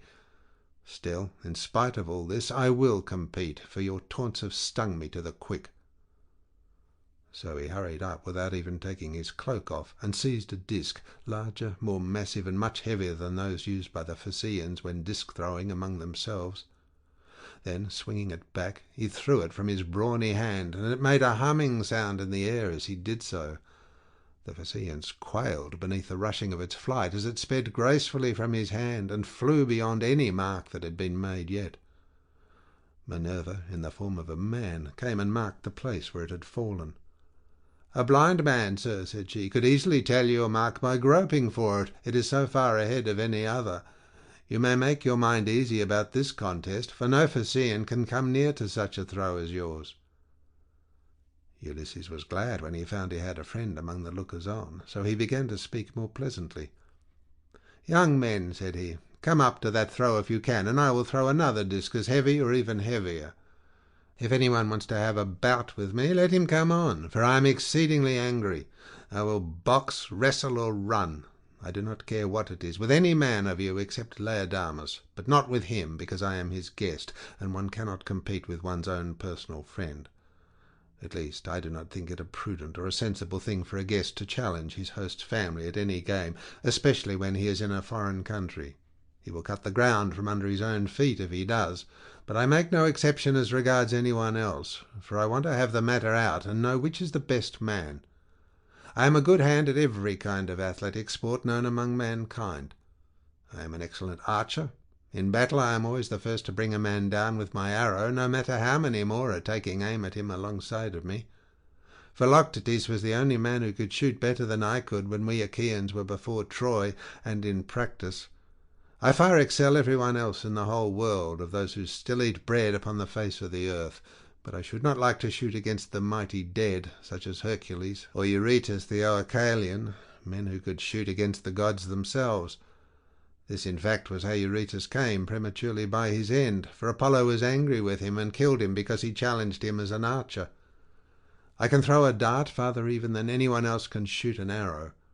Running is the only point in respect of which I am afraid some of the Phaeacians might beat me, for I have been brought down very low at sea. My provisions ran short, and therefore I am still weak." They all held their peace except King Alcinous, who began, "Sir, we have had much pleasure in hearing all that you have told us, from which I understand that you are willing to show your prowess, as having been displeased with some insolent remarks that have been made to you by one of our athletes, and which could never have been uttered by anyone who knows how to talk with propriety. I hope you will apprehend my meaning, and will explain to any one of your chief men who may be dining with yourself and your family when you get home, that we have an hereditary aptitude for accomplishments of all kinds. We are not particularly remarkable for our boxing, nor yet as wrestlers, but we are singularly fleet of foot, and are excellent sailors. We are extremely fond of good dinners, music, and dancing. We also like frequent changes of linen, warm baths, and good beds. So now, please, some of you who are the best dancers, set about dancing, that our guest on his return home may be able to tell his friends how much we surpass all other nations as sailors, runners, dancers, and minstrels. Demodocus has left his lyre at my house, so run some one or other of you and fetch it for him." On this a servant hurried off to bring the lyre from the king's house, and the 9 men who had been chosen as stewards stood forward. It was their business to manage everything connected with the sports, so they made the ground smooth and marked a wide space for the dancers. Presently the servant came back with Demodocus's lyre, and he took his place in the midst of them, whereon the best young dancers in the Tyre began to foot and trip it so nimbly that Ulysses was delighted with the merry twinkling of their feet. Meanwhile the bard began to sing the loves of Mars and Venus, and how they first began their intrigue in the house of Vulcan. Mars made Venus many presents, and defiled King Vulcan's marriage bed, so the Sun, who saw what they were about, told Vulcan. Vulcan was very angry when he heard such dreadful news, so he went to his smithy brooding mischief, got his great anvil into its place, and began to forge some chains which none could either unloose or break, so that they might stay there in that place. When he had finished his snare, he went into his bedroom and festooned the bedposts all over with chains like cobwebs. He also let many hang down from the great beam of the ceiling. Not even a god could see them, so fine and subtle were they. As soon as he had spread the chains all over the bed, he made as though he were setting out for the fair state of Lemnos, which of all places in the world was the one he was most fond of. But Mars kept no blind lookout, and as soon as he saw him start, hurried off to his house, burning with love for Venus. Now Venus was just come in from a visit to her father Jove, and was about sitting down when Mars came into the house and said, as he took her hand in his own, "Let us go to the couch of Vulcan. He is not at home, but is gone off to Lemnos among the Cynthians, whose speech is barbarous." She was nothing loath, so they went to the couch to take their rest, whereon they were caught in the toils which cunning Vulcan had spread for them, and could neither get up nor stir hand or foot, but found too late that they were in a trap. Then Vulcan came up to them, for he had turned back before reaching Lemnos, when his scout the Sun told him what was going on. He was in a furious passion, and stood in the vestibule making a dreadful noise as he shouted to all the gods. "Father Jove," he cried, "and all you other blessed gods who live for ever, come here and see the ridiculous and disgraceful sight that I will show you. Jove's daughter Venus is always dishonouring me because I am lame. She is in love with Mars, who is handsome and clean built, whereas I am a cripple. But my parents are to blame for that, not I. They ought never to have begotten me. Come and see the pair together asleep on my bed.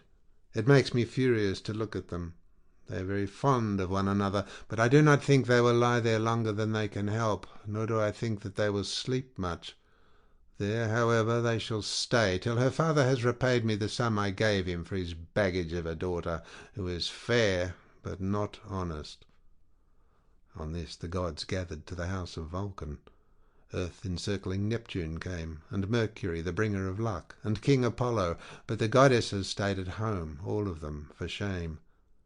Then the giver of all good things stood in the doorway, and the blessed gods roared with inextinguishable laughter as they saw how cunning Vulcan had been, whereon one would turn to his neighbour, saying, "Ill deeds do not prosper, and the weak confound the strong. See how limping Vulcan, lame as he is, has caught Mars, who is the fleetest god in heaven, and now Mars will be cast in heavy damages." Thus did they converse, but King Apollo said to Mercury, Messenger Mercury, giver of good things, you would not care how strong the chains were, would you, if you could sleep with Venus?"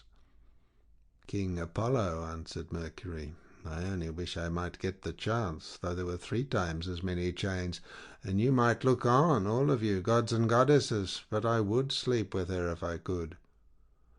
The immortal gods burst out laughing as they heard him, but Neptune took it all seriously, and kept on imploring Vulcan to set Mars free again. "Let him go," he cried, "and I will undertake, as you require, that he shall pay you all the damages that are held reasonable against the immortal gods." "Do not," replied Vulcan, "ask me to do this. A bad man's bond is bad security. What remedy could I enforce against you if Mars should go away and leave his debts behind him, along with his chains?"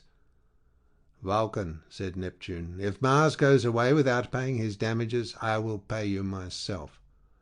So Vulcan answered, "In this case I cannot and must not refuse you." Thereon he loosed the bonds that bound them, and as soon as they were free they scampered off, Mars to Thrace, and laughter-loving Venus to Cyprus and to Paphos, where is her grove and her altar fragrant with burnt offerings.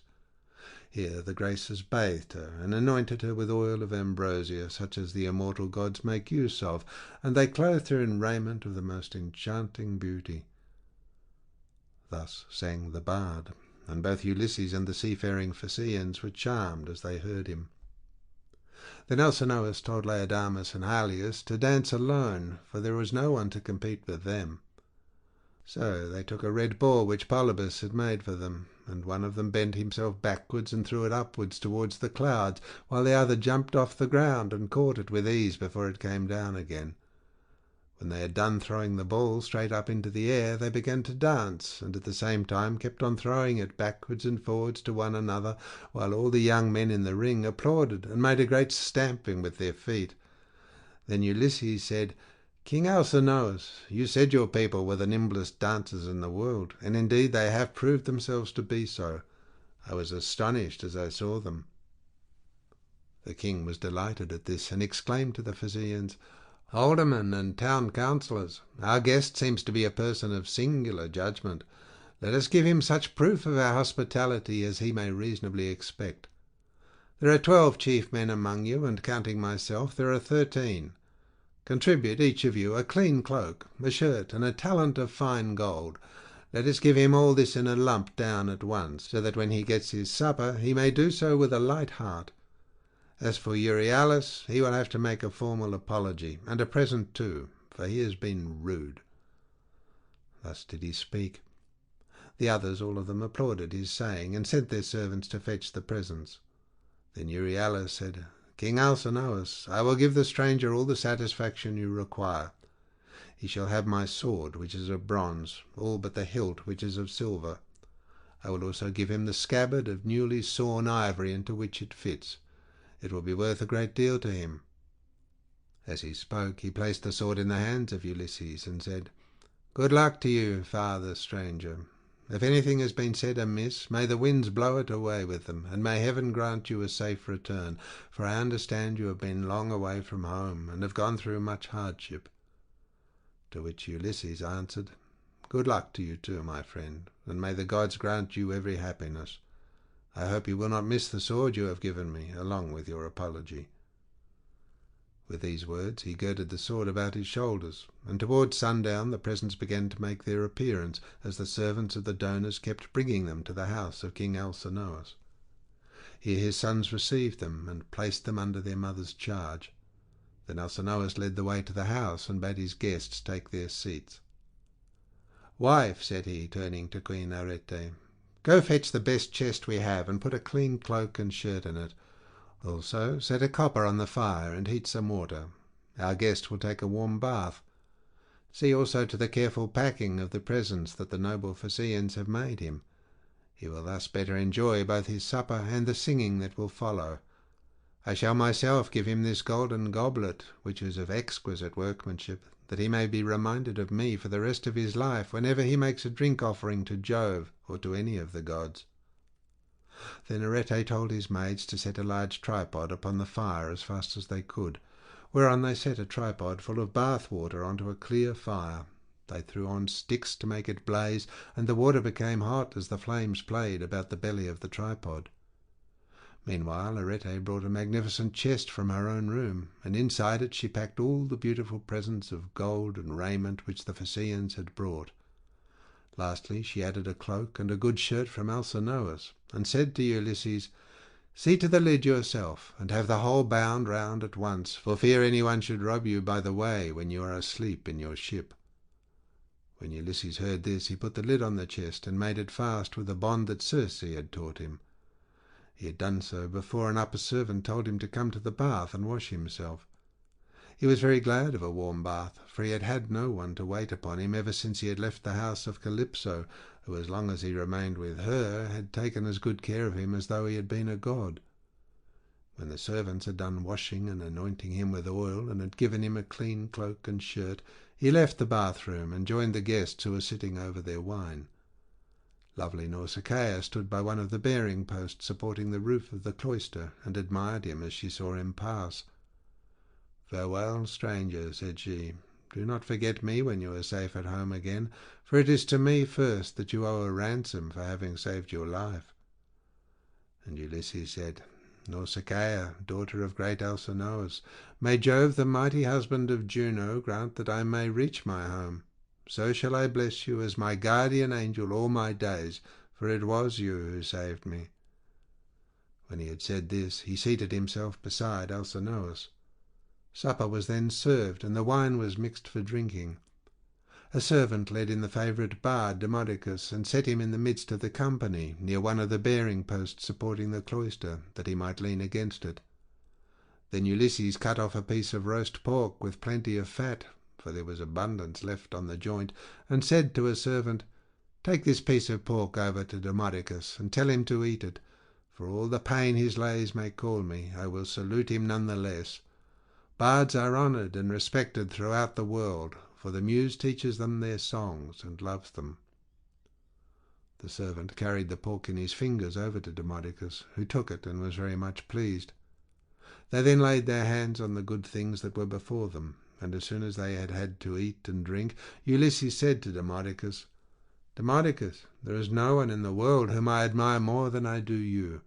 You must have studied under the Muse, Jove's daughter, and under Apollo, so accurately do you sing the return of the Achaeans with all their sufferings and adventures.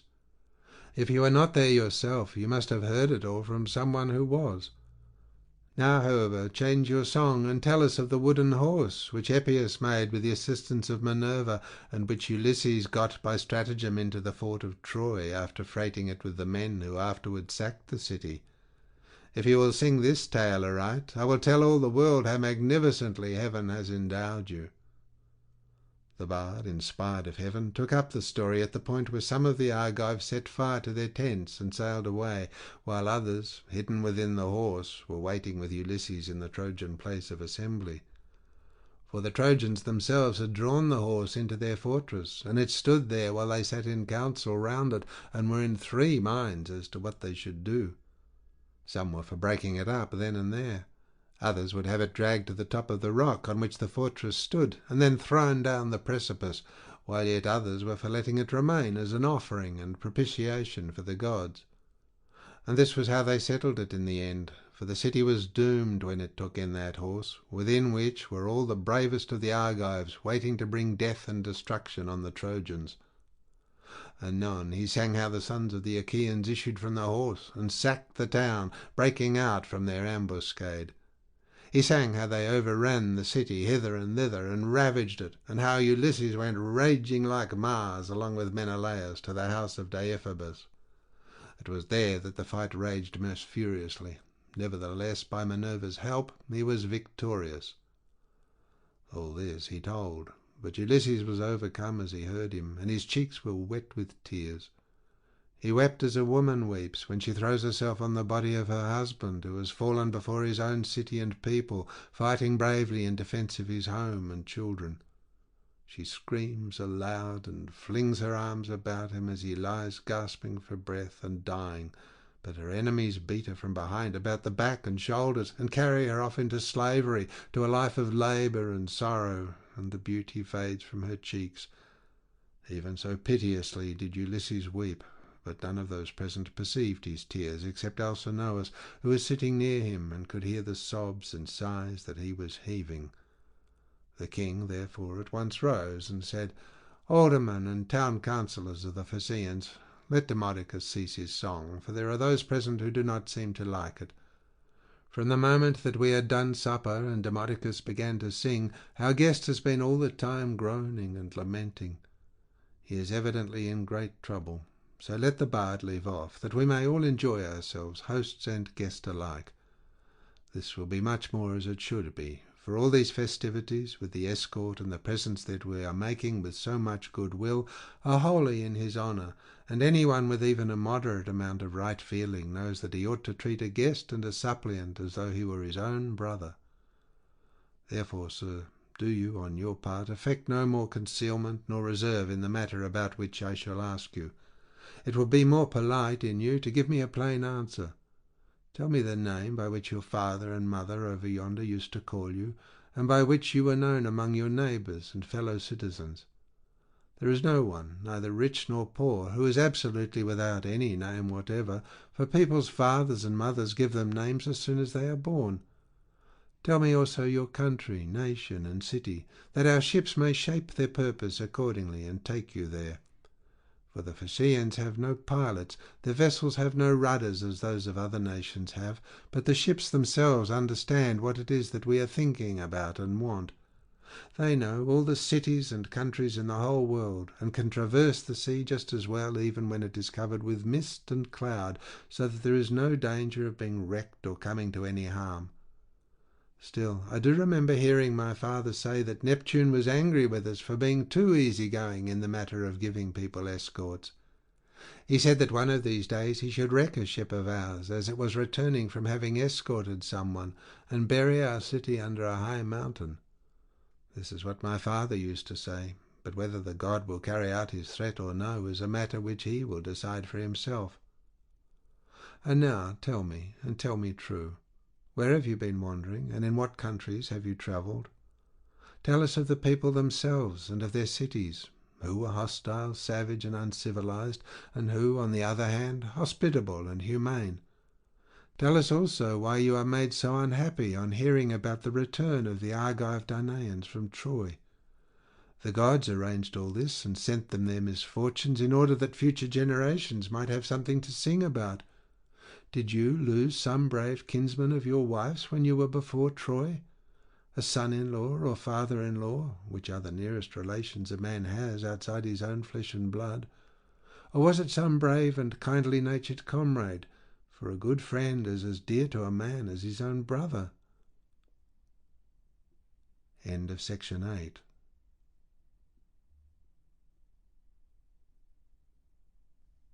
Section 9 of the Odyssey by Homer, translated by Samuel Butler. Book 9. Ulysses declares himself and begins his story. The Cicons, Lotophagi, and Cyclops. And Ulysses answered, King Alcinous, it is a good thing to hear a bard with such a divine voice as this man has.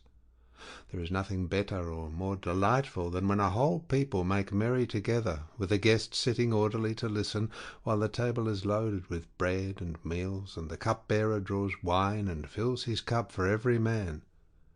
This is indeed as fair a sight as a man can see. Now, however, since you are inclined to ask the story of my sorrows, and rekindle my own sad memories in respect of them, I do not know how to begin, nor yet how to continue and conclude my tale, for the hand of heaven has been laid heavily upon me. Firstly, then, I will tell you my name, that you too may know it, and one day, if I outlive this time of sorrow, may become my guests, though I live so far away from all of you. I am Ulysses, son of Laertes, renowned amongst mankind for all manner of subtlety, so that my fame ascends to heaven. I live in Ithaca, where there is a high mountain called Neritum, covered with forests, and not far from it there is a group of islands very near to one another, Dulichium, Same, and the wooded island of Zacynthus. It lies squat on the horizon, all highest up in the sea towards the sunset, while the others lie away from it towards dawn. It is a rugged island, but it breeds brave men, and my eyes know none that they better love to look upon. The goddess Calypso kept me with her in her cave, and wanted me to marry her, as did also the cunning Aeaean goddess Circe, but they could neither of them persuade me, for there is nothing dearer to a man than his own country and his parents, and however splendid a home he may have in a foreign country, if it be far from father or mother, he does not care about it. Now, however, I will tell you of the many hazardous adventures which, by Jove's will, I met with on my return from Troy.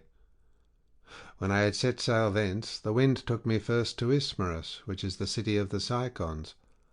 There I sacked the town, and put the people to the sword. We took their wives, and also much booty, which we divided equitably amongst us, so that none might have reason to complain. I then said that we had better make off at once, but my men very foolishly would not obey me, so they stayed there, drinking much wine, and killing great numbers of sheep and oxen on the seashore. Meanwhile the Cicons cried out for help to other Cicons who lived inland. These were more in number and stronger, and they were more skilled in the art of war, for they could fight either from chariots or on foot as the occasion served. In the morning, therefore, they came as thick as leaves and blooms in summer, and the hand of heaven was against us, so that we were hard pressed. They set the battle in array near the ships, and the hosts aimed their bronze-shod spears at one another. So long as the day waxed and it was still morning, we held our own against them, though they were much more in number than we. But as the sun went down, towards the time when men loose their oxen, the Cicons got the better of us, and we lost 6 men from every ship we had, so we got away with those that were left.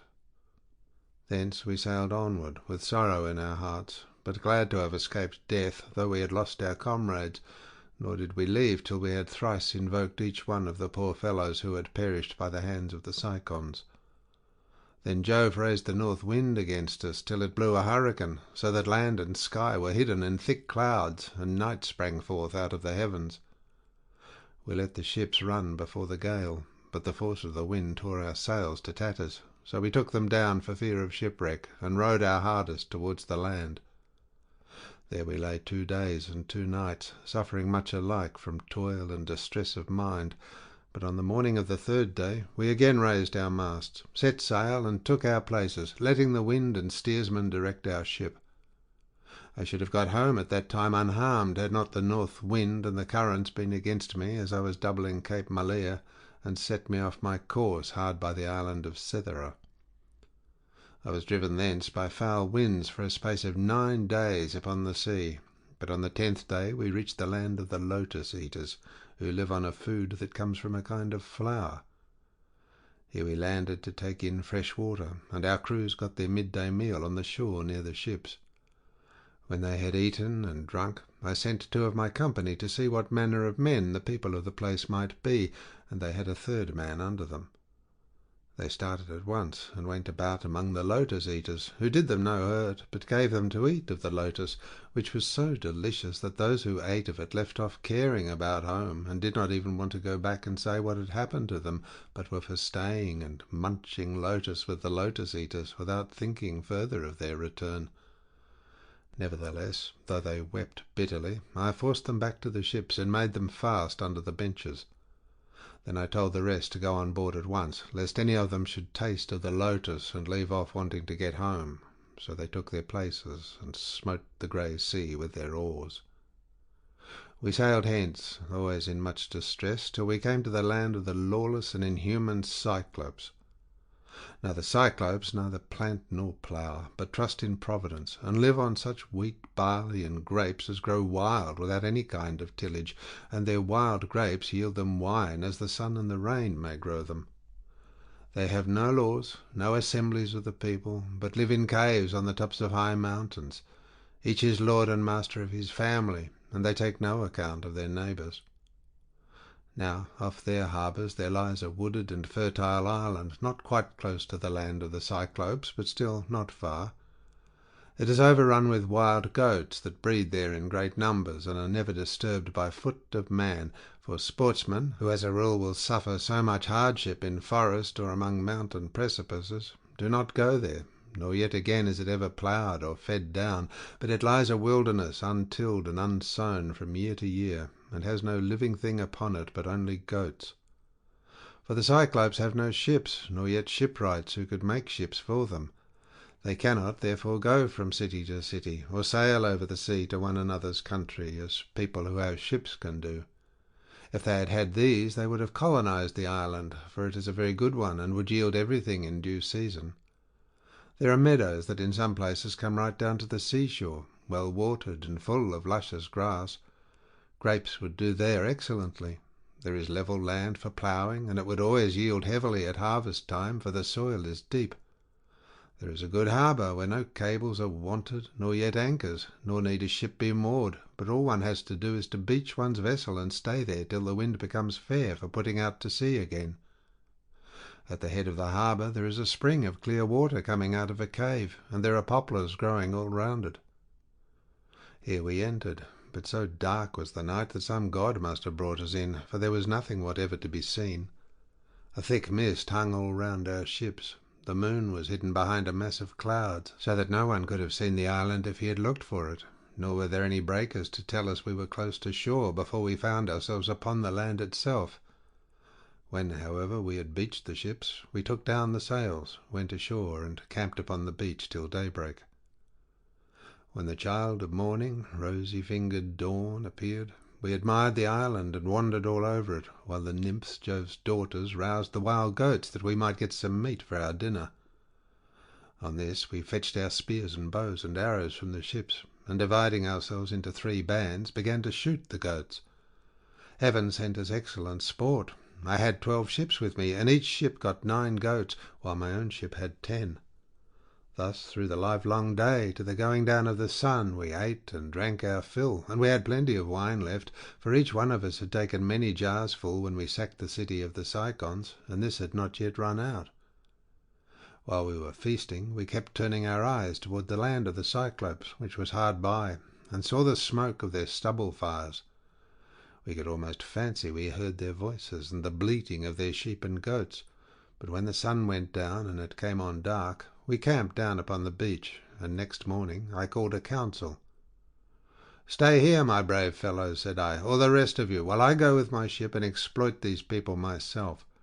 I want to see if they are uncivilized savages or a hospitable and humane race." I went on board, bidding my men to do also, and loose the hawsers.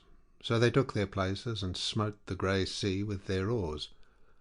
When we got to the land, which was not far, there, on the face of a cliff near the sea, we saw a great cave overhung with laurels. It was a station for a great many sheep and goats, and outside there was a large yard, with a high wall round it made of stones built into the ground, and of trees both pine and oak. This was the abode of a huge monster who was then away from home, shepherding his flocks. He would have nothing to do with other people, but led the life of an outlaw. He was a horrid creature, not like a human being at all, but resembling rather some crag that stands out boldly against the sky on the top of a high mountain. I told my men to draw the ship ashore and stay where they were, all but the 12 best among them, who were to go along with myself. I also took a goatskin of sweet black wine, which had been given me by Maron, son of Euanthes, who was priest of Apollo, the patron god of Ismarus, and lived within the wooded precincts of the temple.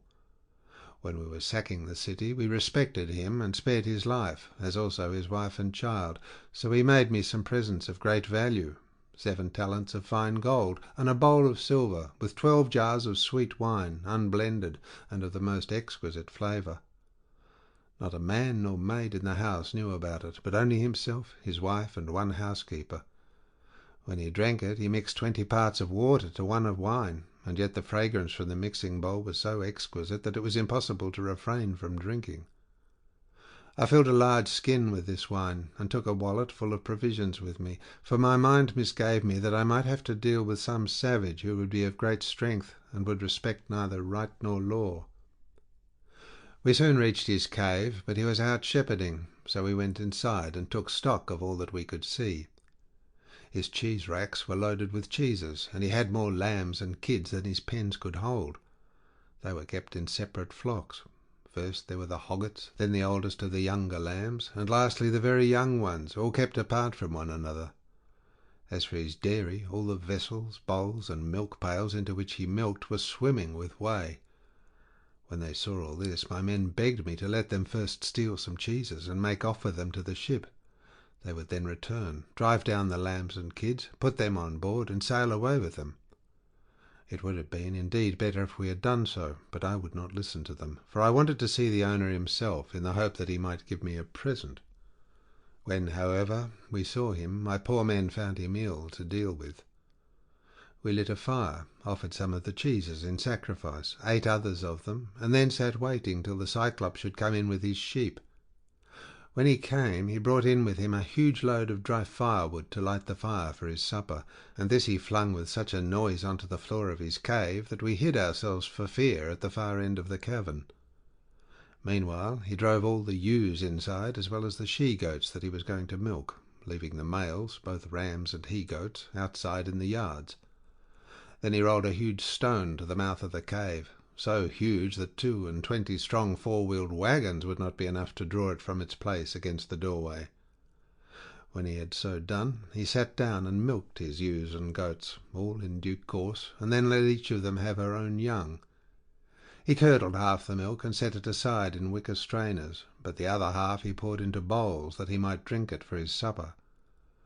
When he had got through with all his work, he lit the fire, and then caught sight of us, whereon he said, "Strangers, who are you? Where do you sail from?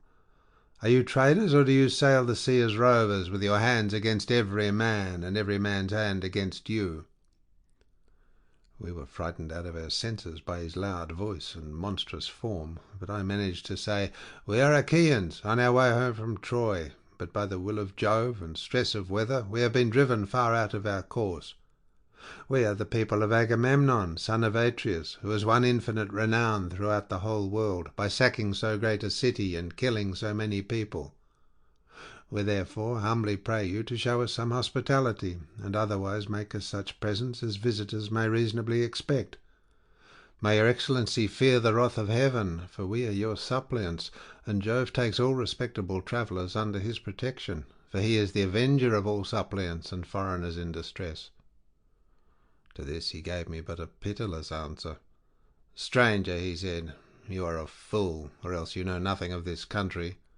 Talk to me, indeed, about fearing the gods or shunning their anger. We Cyclops do not care about Jove or any of your blessed gods, for we are ever so much stronger than they. I shall not spare either yourself or your companions out of any regard for Jove, unless I am in the humour for doing so. And now tell me where you made your ship fast when you came on shore. Was it round the point, or is she lying straight off the land?" He said this to draw me out, but I was too cunning to be caught in that way, so I answered with a lie. "Neptune," said I, "sent my ship on to the rocks at the far end of your country, and wrecked it. We were driven on to them from the open sea, but I and those who were with me escaped the jaws of death." The cruel wretch vouchsafed me not one word of answer, but with a sudden clutch he gripped up 2 of my men at once, and dashed them down upon the ground as though they had been puppies. Their brains were shed upon the ground, and the earth was wet with their blood. Then he tore them limb from limb, and supped upon them. He gobbled them up like a lion in the wilderness, flesh, bones, marrow, and entrails, without leaving anything uneaten. As for us, we wept and lifted up our hands to heaven on seeing such a horrid sight, for we did not know what else to do. But when the Cyclops had filled his huge paunch and had washed down his meal of human flesh with a drink of neat milk, he stretched himself full length upon the ground among his sheep, and went to sleep. I was at first inclined to seize my sword, draw it, and drive it into his vitals, but I reflected that if I did, we should all certainly be lost, for we never should be able to shift the stone which the monster had put in front of the door. So we stayed sobbing and sighing where we were till morning came. When the child of morning, rosy-fingered dawn, appeared, he again lit his fire, milked his goats and ewes, all quite rightly, and then let each have her own young one. As soon as he had got through with all his work, he clutched up 2 more of my men and began eating them for his morning meal. Presently, with the utmost ease, he rolled the stone away from the door and drove out his sheep, but he at once put it back again, as easily as though he were merely clapping the lid on to a quiver full of arrows. As soon as he had done so, he shouted and cried, "Shoo! Shoo!" after his sheep, to drive them on to the mountains, so I was left to scheme some way of taking my revenge and covering myself with glory. In the end, I deemed it would be the best plan to do as follows. The Cyclops had a great club which was lying near one of the sheep pens. It was out of green olive wood, and he had cut it, intending to use it for a staff as soon as it should be dry. It was so huge that we could only compare it to the mast of a 20-oared merchant vessel of large burden and able to venture out into open sea. I went up to this club and cut off about 6 feet of it.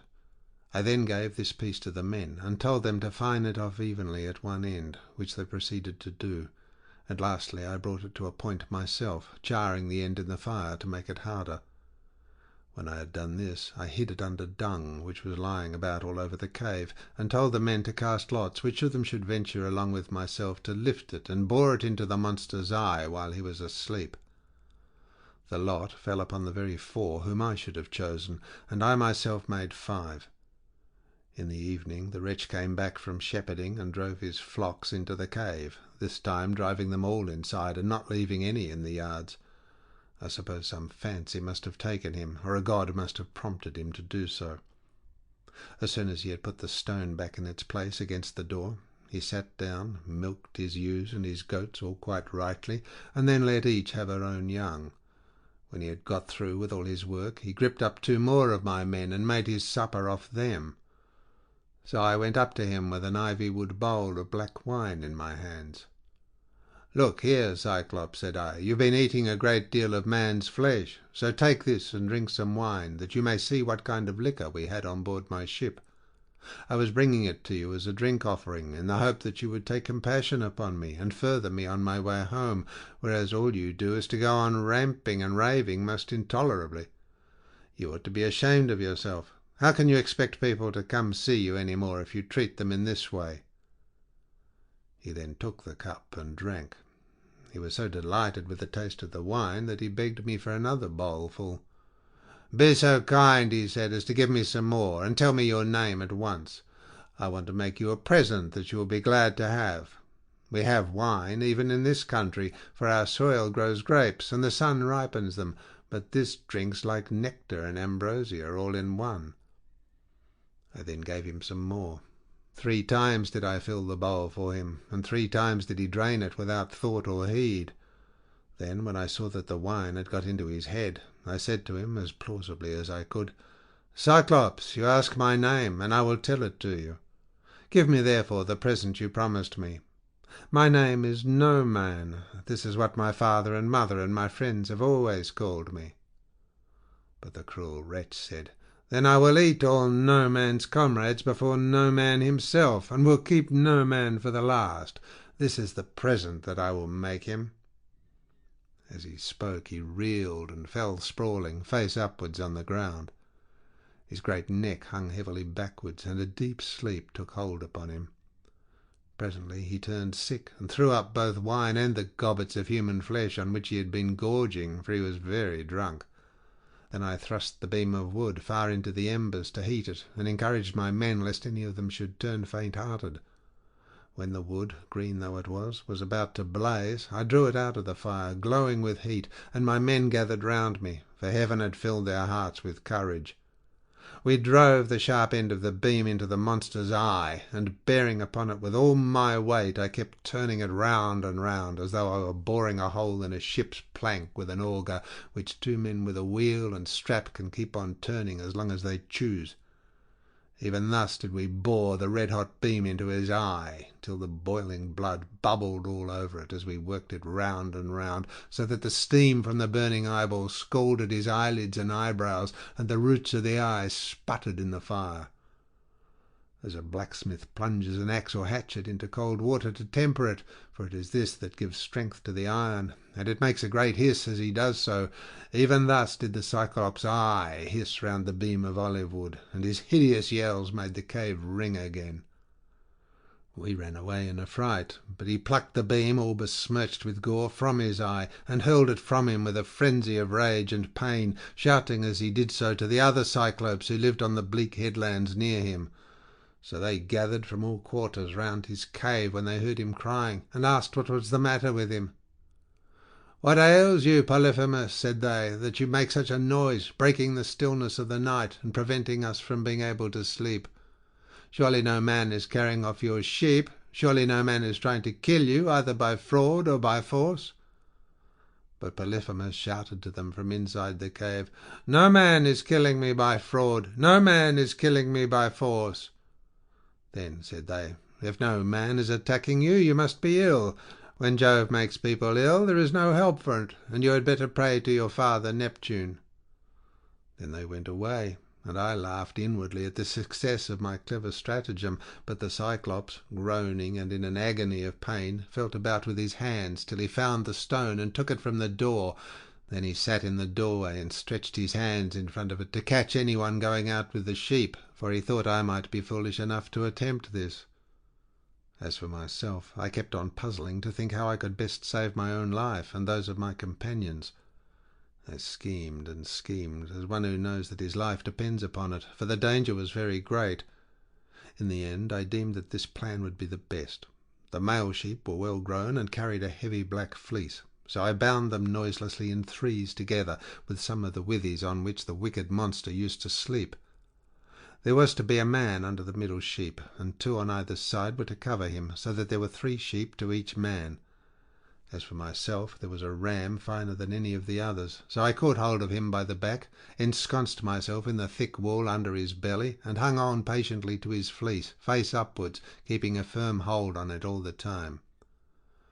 Thus then did we wait in great fear of mind till morning came. But when the child of morning, rosy-fingered dawn, appeared, the male sheep hurried out to feed, while the ewes remained bleating about the pens, waiting to be milked, for their udders were full to bursting. But their master, in spite of all his pain, felt the backs of all the sheep as they stood upright, without being sharp enough to find out that the men were underneath their bellies.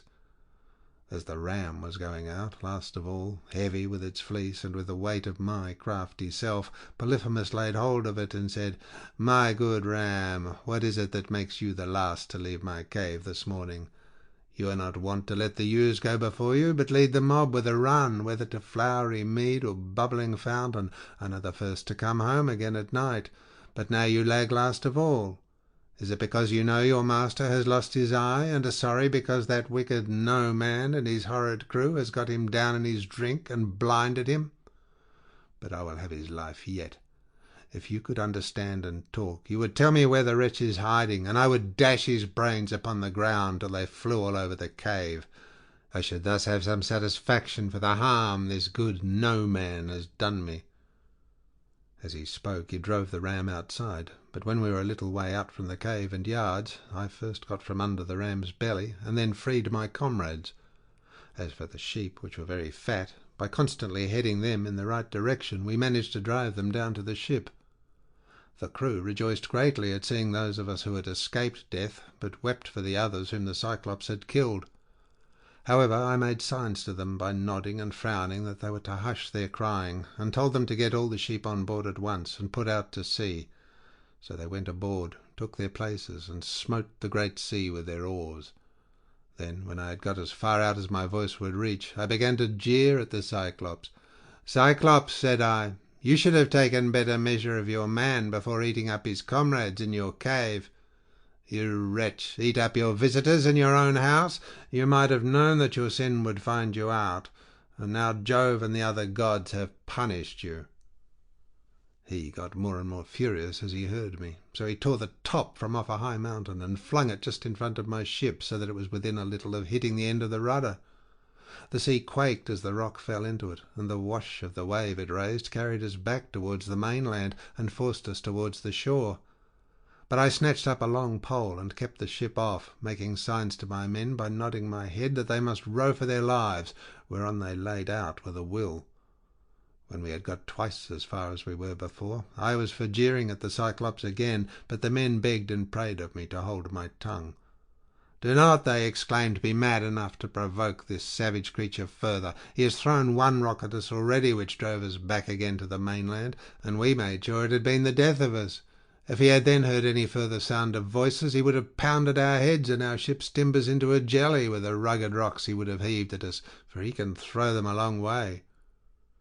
But I would not listen to them, and shouted out to him in my rage, "Cyclops, if anyone asks you who it was that put your eye out and spoiled your beauty, say it was the valiant warrior Ulysses, son of Laertes, who lives in Ithaca." On this he groaned and cried out, "Alas, alas, then the old prophecy about me is coming true.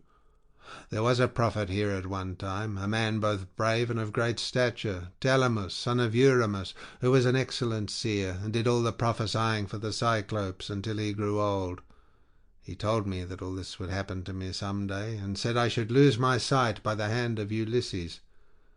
I have been all along expecting someone of imposing presence and superhuman strength, whereas he turns out to be a little insignificant weakling who has managed to blind my eye by taking advantage of me in my drink. Come here then, Ulysses, that I may make you presents to show my hospitality, and urge Neptune to help you forward on your journey, for Neptune and I are father and son. He, if he so will, shall heal me, which no one else, neither god nor man, can do." Then I said, "I wish I could be as sure of killing you outright and sending you down to the house of Hades as I am that it will take more than Neptune to cure that eye of yours." On this he lifted up his hands to the firmament of heaven and prayed, saying, "Hear me, great Neptune. If I am indeed your own true begotten son, grant that Ulysses may never reach his home alive, or if he must get back to his friends at last, let him do so late and in sore plight after losing all his men. Let him reach his house in another man's ship, and find trouble in his house." Thus did he pray, and Neptune heard his prayer. Then he picked up a rock much larger than the first, swung it aloft, and hurled it with prodigious force. It fell just short of the ship, but was within a little of hitting the end of the rudder. The sea quaked as the rock fell into it, and the wash of the wave it raised drove us onwards on our way towards the shore of the island. When at last we got to the island where we had left the rest of our ships, we found our comrades lamenting us and anxiously awaiting our return. We ran our vessel upon the sands and got out of her onto the seashore. We also landed the Cyclops sheep and divided them equitably amongst us, so that none might have reason to complain. As for the ram, my companions agreed that I should have it as an extra share, so I sacrificed it on the seashore and burned its thigh bones to Jove, who is the lord of all. But he heeded not my sacrifice, and only thought how he might destroy both my ships and my comrades. Thus through the livelong day to the going down of the sun we feasted our fill on meat and drink, but when the sun went down and it came on dark, we camped upon the beach.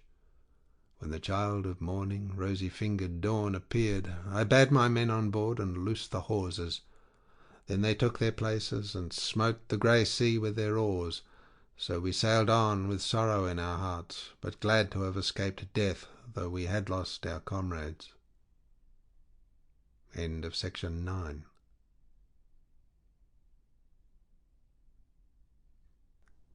Section 10 of the Odyssey by Homer, translated by Samuel Butler. Book 10. Iolus, the Laestrygones, Circe. Thence we went on to the Aeolian island, where lives Iolus, son of Hippotas, dear to the immortal gods. It is an island that floats, as it were, upon the sea, iron-bound, with a wall that girds it. Now Iolus has 6 daughters and 6 lusty sons, so he made the sons marry the daughters, and they all live with their dear father and mother, feasting and enjoying every conceivable kind of luxury. All day long the atmosphere of the house is loaded with the savour of roasting meats, till it groans again, yard and all. But by night they sleep on their well-made bedsteads, each with his own wife between the blankets. These were the people among whom we had now come. Iolus entertained me for a whole month, asking me questions all the time about Troy, the Argive fleet, and the return of the Achaeans. I told him exactly how everything had happened, and when I said I must go, and asked him to further me on my way, he made no sort of difficulty, but set about doing so at once. Moreover, he flayed me a prime ox-hide to hold the ways of the roaring winds, which he shut up in the hide as in a sack, for Jove had made him captain over the winds, and he could stir or still each one of them according to his own pleasure. He put the sack in the ship, and bound the mouth so tightly with a silver thread that not even a breath of a side wind could blow from any quarter. The west wind, which was fair for us, did he alone let blow as it chose, but it all came to nothing, for we were lost through our own folly. 9 days and 9 nights did we sail, and on the 10th day our native land showed on the horizon. We got so close in that we could see the stubble fires burning, and I, being then dead beat, fell into a light sleep, for I had never let the rudder out of my own hands, that we might get home the faster. On this the men fell to talking among themselves, and said I was bringing back gold and silver in the sack that Aeolus had given me. "Bless my heart," one would turn to his neighbour, saying, "how this man gets honoured and make friends to whatever city or country he may go. See what fine prizes he is taking home from Troy, while we, who have travelled just as far as he has, come back with hands as empty as we set out with, and now Aeolus has given him ever so much more. Quick, let us see what it all is, and how much gold and silver there is in the sack he gave him." Thus they talked, and evil counsels prevailed. They loosed the sack, whereupon the wind flew howling forth, and raised a storm that carried us weeping out to sea and away from our own country. Then I awoke, and knew not whether to throw myself into the sea or to live on and make the best of it. But I bore it, covered myself up, and lay down in the ship, while the men lamented bitterly as the fierce winds bore our fleet back to the Aeolian island. When we reached it, we went ashore to take in water, and dined hard by the ships. Immediately after dinner I took a herald and one of my men, and went straight to the house of Aeolus, where I found him feasting with his wife and family. So we sat down as suppliants on the threshold. They were astounded when they saw us, and said, "Ulysses, what brings you here? What god has been ill-treating you? We took great pains to further you on your way home to Ithaca, or wherever it was that you wanted to go to." Thus did they speak, but I answered sorrowfully, "My men have undone me. They and cruel sleep have ruined me. My friends, mend me this misfortune, for you can if you will." I spoke as movingly as I could, but they said nothing, till their father answered, "Vilest of mankind, get you gone at once out of the island. Him whom heaven hates will I in no wise help. Be off, for you come here as one abhorred of heaven." And with these words he sent me sorrowing from his door. Thence we sailed sadly on till the men were worn out with long and fruitless rowing, for there was no longer any wind to help them. 6 days, night and day, did we toil, and on the 7th day we reached the rocky stronghold of Lamus, Telepolis, the city of the Laestrygonians, where the shepherd who was driving in his sheep and goats to be milked salutes him who is driving out his flock to feed, and this last answers the salute. In that country a man who could do without sleep might earn double wages, one as a herdsman of cattle and another as a shepherd, for they work much the same by night as they do by day. When we reached the harbour, we found it landlocked under steep cliffs, with a narrow entrance between 2 headlands. My captains took all their ships inside, and made them fast close to one another, for there was never so much as a breath of wind inside, but it was always dead calm. I kept my own ship outside, and moored it to a rock at the very end of the point. Then I climbed a high rock to reconnoitre, but could see no sign neither of man nor cattle, only some smoke rising from the ground. So I sent 2 of my company with an attendant to find out what sort of people the inhabitants were. The men, when they got on shore, followed a level road by which the people draw their firewood from the mountain into the town, till presently they met a young woman who had come outside to fetch water, and who was the daughter to a Laestrygonian named Antiphates. She was going to the fountain Artacia, from which the people bring in their water, and when my men had come close up to her, they asked her who the king of that country might be, and over what kind of people he ruled. So she directed them to her father's house, but when they got there they found his wife to be a giantess as huge as a mountain, and they were horrified at the sight of her. She at once called her husband Antiphates from the place of assembly, and forthwith he set about killing my men. He snatched up one of them and began to make his dinner off him then and there, whereon the other two ran back to the ships as fast as ever they could. But Antiphates raised a hue and cry after them, and thousands of sturdy Laestrygonians sprang up from every quarter, ogres, not men. They threw vast rocks at us from the cliffs as though they had been mere stones, and I heard the horrid sound of the ships crunching up against one another, and the death cries of my men as the Laestrygonians speared them like fishes and took them home to eat them. While they were thus killing my men within the harbour, I drew my sword, cut the cable of my own ship, and told my men to row with all their might if they would not fare like the rest. So they laid out for their lives, and we were thankful enough when we got into the open water, out of reach of the rocks they hurled at us. As for the others, there was not one of them left. Thence we sailed sadly on, glad to have escaped death, though we had lost our comrades, and came to the Aeaean island, where Circe lives, a great and cunning goddess, who is own sister to the magician Aeetes, for they are both children of the sun by Perse, who is daughter to Oceanus. We brought our ships into a safe harbour without a word, for some god guided us thither, and having landed, we lay there for 2 days and 2 nights, worn out in body and mind. When the morning of the 3rd day came, I took my spear and my sword and went away from the ship to reconnoitre and see if I could discover signs of human handiwork or hear the sound of voices. Climbing to the top of a high lookout, I espied the smoke of Circe's house rising upwards amid a dense forest of trees, and when I saw this I doubted whether, having seen the smoke, I would not go on at once and find out more, but in the end I deemed it best to go back to the ship, give the men their dinners, and send some of them instead of going myself. When I had nearly got back to the ship, some god took pity upon my solitude, and sent a fine antlered stag right into the middle of my path. He was coming down his pasture in the forest to drink of the river, for the heat of the sun drove him, and as he passed I struck him in the middle of the back. The bronze point of the spear went clean through him, and he lay groaning in the dust until the life went out of him. Then I set my foot upon him, drew my spear from the wound, and laid it down. I also gathered rough grass and rushes, and twisted them into a fathom or so of good stout rope, with which I bound the 4 feet of the noble creature together. Having so done, I hung him round my neck, and walked back to the ship, leaning upon my spear, for the stag was much too big for me to be able to carry him on my shoulder, steadying him with one hand. As I threw him down in front of the ship, I called the men and spoke cheeringly, man by man, to each of them. "Look here, my friend," said I, "we're not going to die so much before our time after all, and at any rate we will not starve so long as we have got something to eat and drink on board." On this they uncovered their heads upon the seashore, and admired the stag, for he was indeed a splendid fellow.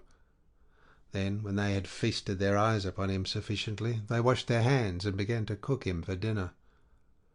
Thus through the livelong day to the going down of the sun we stayed there, eating and drinking our fill. But when the sun went down and it came on dark, we camped upon the seashore. When the child of morning, rosy-fingered dawn, appeared, I called a council and said, "My friends, we are in very great difficulties. Listen, therefore, to me. We have no idea where the sun either sets or rises, so that we do not even know east from west. I see no way out of it. Nevertheless, we must try and find one. We are certainly on an island, for I went as high as I could this morning and saw the sea reaching all round it to the horizon. It lies low, but towards the middle I saw smoke rising from out of a thick forest of trees." Their hearts sank as they heard me, for they remembered how they had been treated by the Laestrygonian Antiphates and by the savage ogre Polyphemus. They wept bitterly in their dismay, but there was nothing to be got by crying, so I divided them into 2 companies and set a captain over each.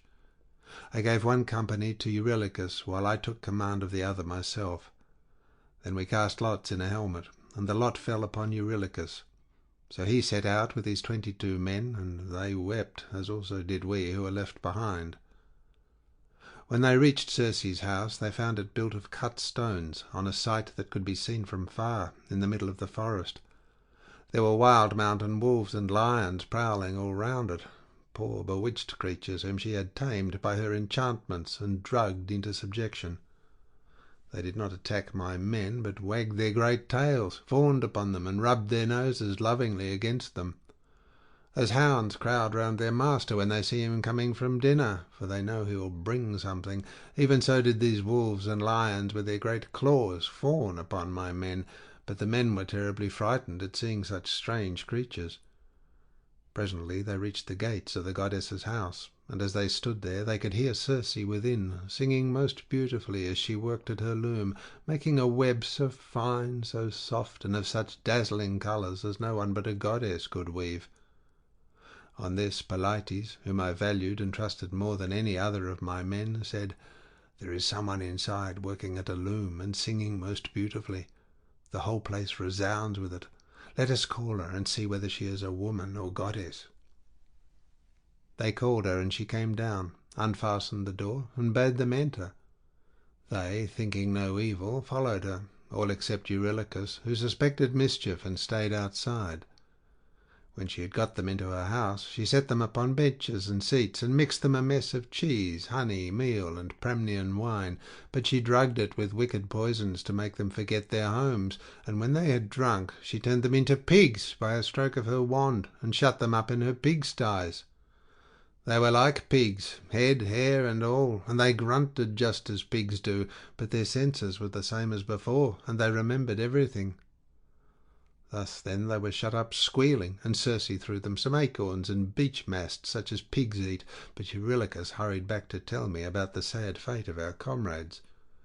He was so overcome with dismay that though he tried to speak he could find no words to do so. His eyes filled with tears, and he could only sob and sigh, till at last we forced his story out of him, and he told us what had happened to the others. "We went," said he, "as you told us, through the forest, and in the middle of it there was a fine house built with cut stones, in a place that could be seen from afar. There we found a woman, or else she was a goddess, working at her loom and singing sweetly. So the men shouted to her and called her, whereon she at once came down, opened the door, and invited us in. The others did not suspect any mischief, so they followed her into the house, but I stayed where I was, for I thought there might be some treachery. From that moment I saw them no more, for not one of them ever came out, though I sat a long time watching for them. Then I took my sword of bronze and slung it over my shoulders. I also took my bow, and told Eurylochus to come back with me and show me the way.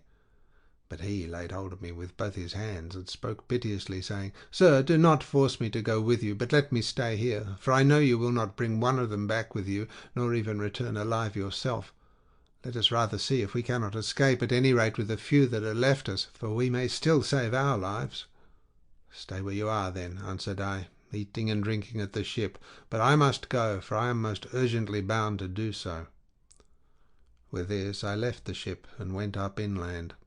When I got through the charmed grove and was near the great house of the enchantress Circe, I met Mercury with his golden wand, disguised as a young man in the heyday of his youth and beauty, with the down just coming upon his face.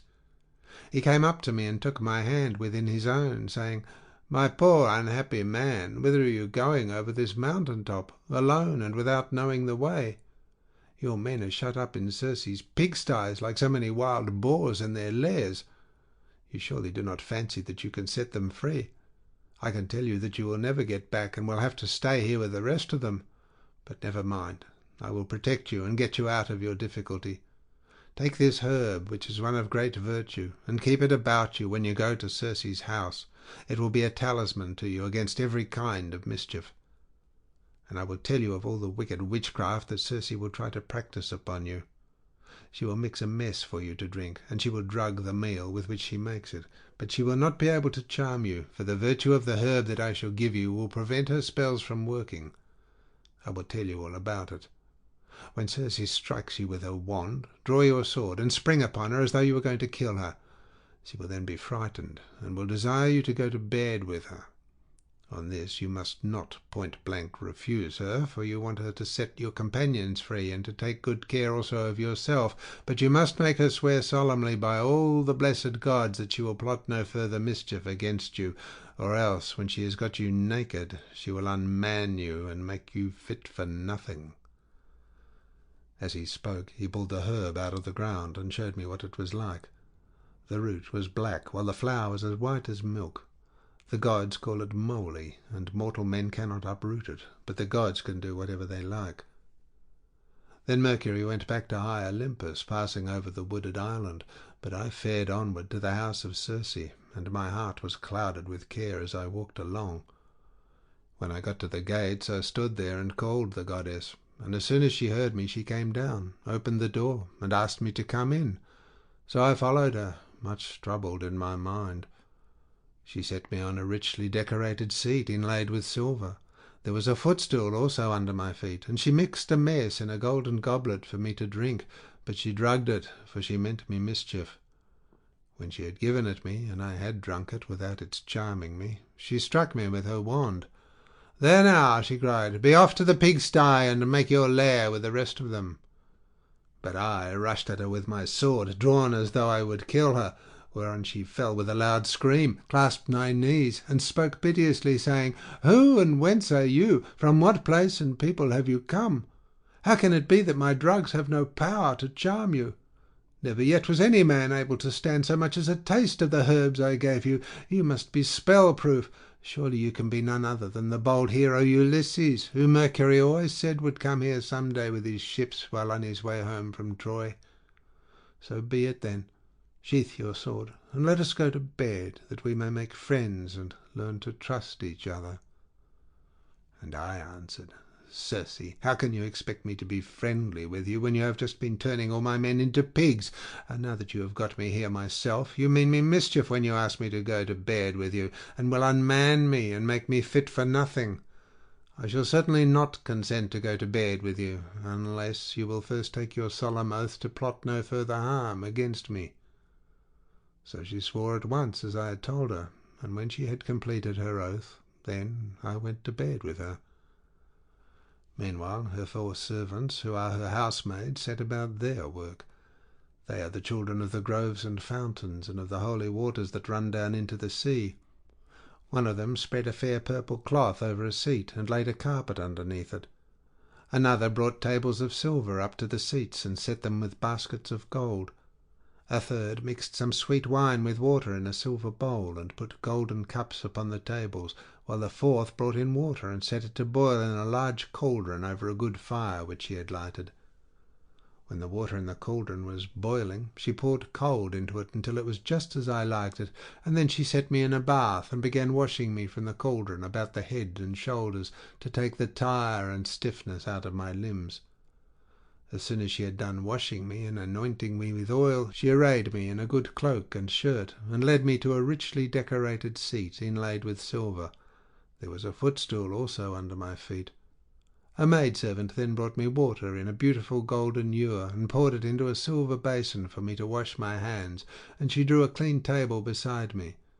An upper servant brought me bread, and offered me many things of what there was in the house, and then Circe bade me eat, but I would not, and sat without heeding what was before me, still moody and suspicious. When Circe saw me sitting there without eating, and in great grief, she came up to me and said, "Ulysses, why do you sit like that, as though you were dumb, gnawing at your own heart, and refusing both meat and drink? Is it that you are still suspicious? You ought not to be, for I have already sworn solemnly that I will not hurt you." And I said, "Circe, no man with any sense of what is right can think of either eating or drinking in your house until you have set his friends free and let him see them. If you want me to eat and drink, you must free my men and bring them to me, that I may see them with my own eyes."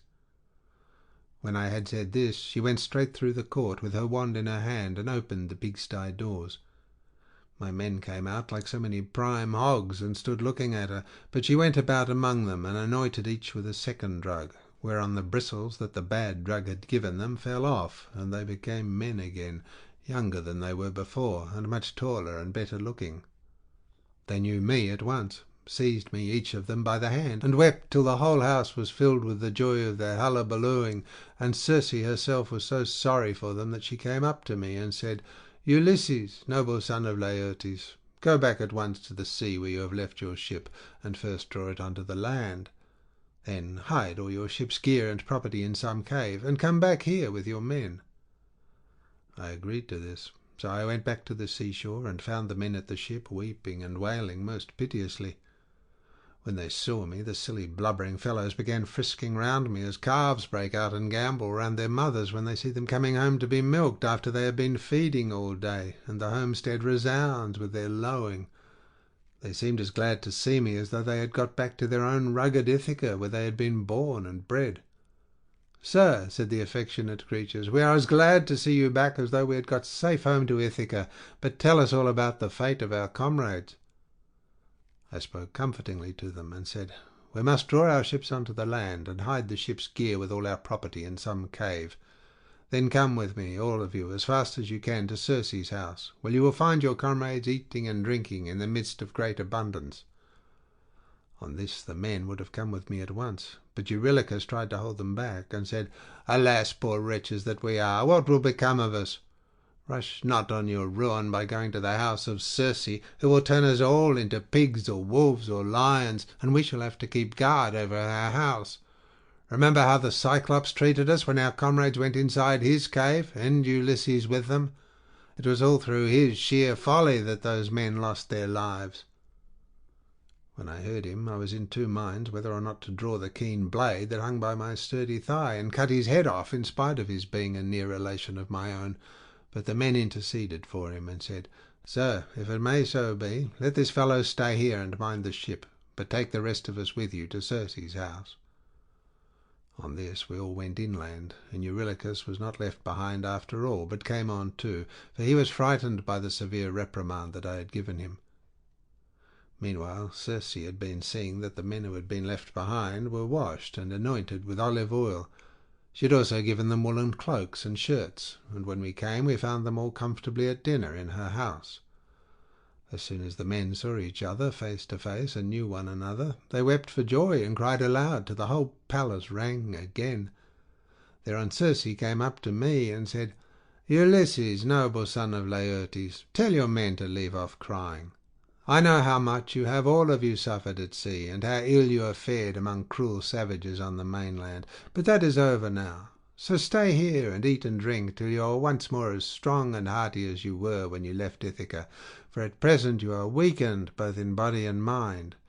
You keep all the time thinking of the hardships you have suffered during your travels, so that you have no more cheerfulness left in you." Thus did she speak, and we assented. We stayed with Circe for a whole 12-month, feasting upon an untold quantity both of meat and wine. But when the year had passed in the waning of moons, and the long days had come round, my men called me apart and said, "Sir, it is time you began to think about going home, if so be you are to be spared to see your house and native country at all." Thus did they speak, and I assented. Thereon, through the livelong day to the going down of the sun, we feasted our fill on meat and wine. But when the sun went down and it came on dark, the men laid themselves down to sleep in the covered cloisters. I, however, after I had got into bed with Circe, besought her by her knees, and the goddess listened to what I had got to say. "Circe," said I, "please to keep the promise you made me about furthering me on my homeward voyage. I want to get back, and so do my men. They are always pestering me with their complaints as soon as ever your back is turned." And the goddess answered, "Ulysses, noble son of Laertes, you shall none of you stay here any longer if you do not want to. But there is another journey which you have got to take before you can sail homewards. You must go to the house of Hades and of dread Proserpine to consult the ghost of the blind Theban prophet Tiresias, whose reason is still unshaken. To him alone has Proserpine left his understanding even in death, but the other ghosts flit about aimlessly." I was dismayed when I heard this. I sat up in bed and wept, and would gladly have lived no longer to see the light of the sun. But presently, when I was tired of weeping and tossing myself about, I said, "And who shall guide me upon this voyage? For the house of Hades is a port that no ship can reach." "You will want no guide," she answered. "Raise your mast, set your white sails, sit quite still, and the north wind will blow you there of itself. When your ship has traversed the waters of Oceanus, you will reach the fertile shore of Proserpine's country, with its groves of tall poplars and willows that shed their fruit untimely. Here beach your ship upon the shore of Oceanus, and go straight on to the dark abode of Hades. You will find it near the place where the rivers Pyriphlegethon and Cocytus, which is a branch of the river Styx, flow into Acheron, and you will see a rock near it, just where the two roaring rivers run into one another. When you have reached this spot, as I now tell you, dig a trench a cubit or so in length, breadth, and depth, and pour into it a drink offering to all the dead, first honey mixed with milk, then wine, and in the third place water, sprinkling white barley meal over the whole. Moreover, you must offer many prayers to the poor feeble ghosts, and promise them that when you get back to Ithaca you will sacrifice a barren heifer to them, the best you have, and will load the pyre with good things. More particularly, you must promise that Tiresias shall have a black sheep all to himself, the finest in all your flocks.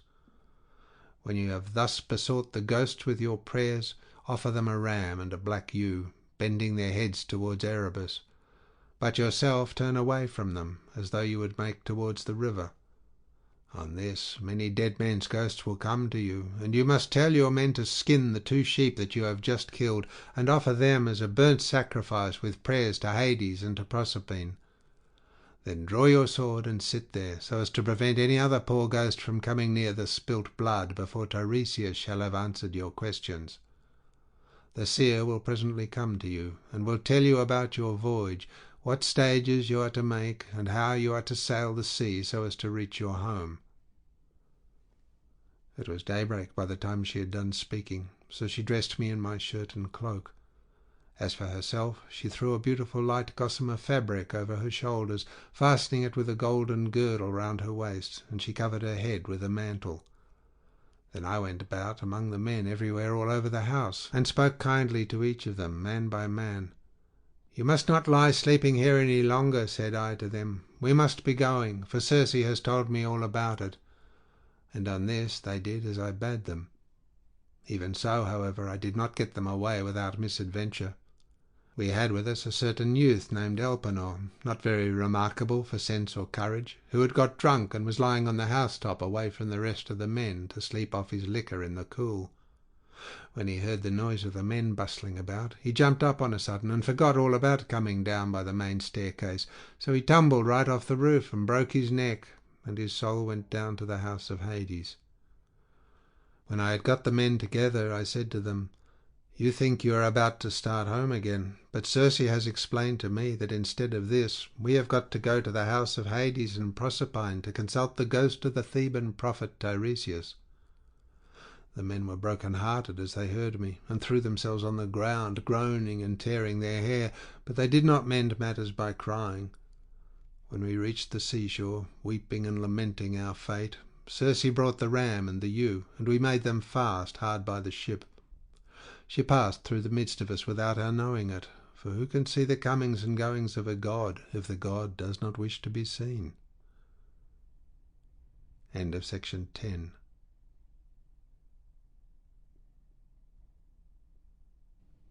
Section 11 of the Odyssey by Homer, translated by Samuel Butler.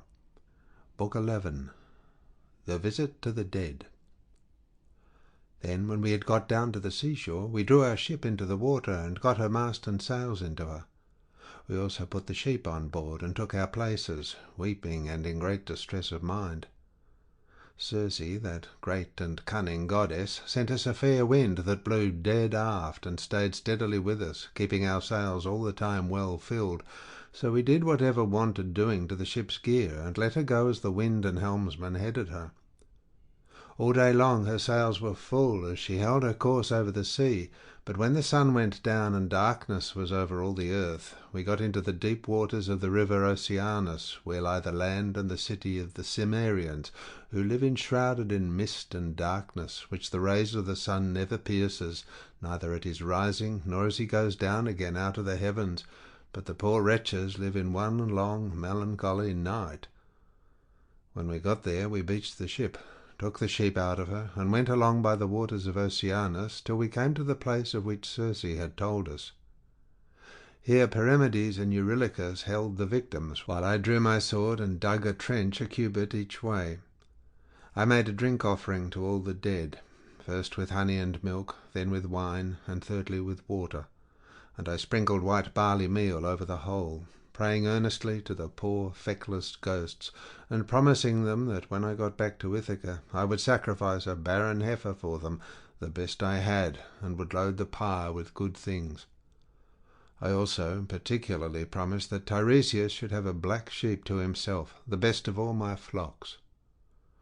When I had prayed sufficiently to the dead, I cut the throats of the 2 sheep and let the blood run into the trench, whereon the ghosts came trooping up from Erebus, brides, young bachelors, old men worn out with toil, maids who had been crossed in love, and brave men who had been killed in battle, with their armour still smirched with blood. They came from every quarter, and flitted round the trench with a strange kind of screaming sound that made me turn pale with fear. When I saw them coming, I told the men to be quick and flay the carcasses of the 2 dead sheep, and make burnt offerings of them, and at the same time to repeat prayers to Hades and to Proserpine. But I sat where I was with my sword drawn, and would not let the poor feckless ghosts come near the blood till Tiresias should have answered my questions. The first ghost that came was that of my comrade Elpenor, for he had not yet been laid beneath the earth. We had left his body unwaked and unburied in Circe's house, for we had had too much else to do. I was very sorry for him, and cried when I saw him.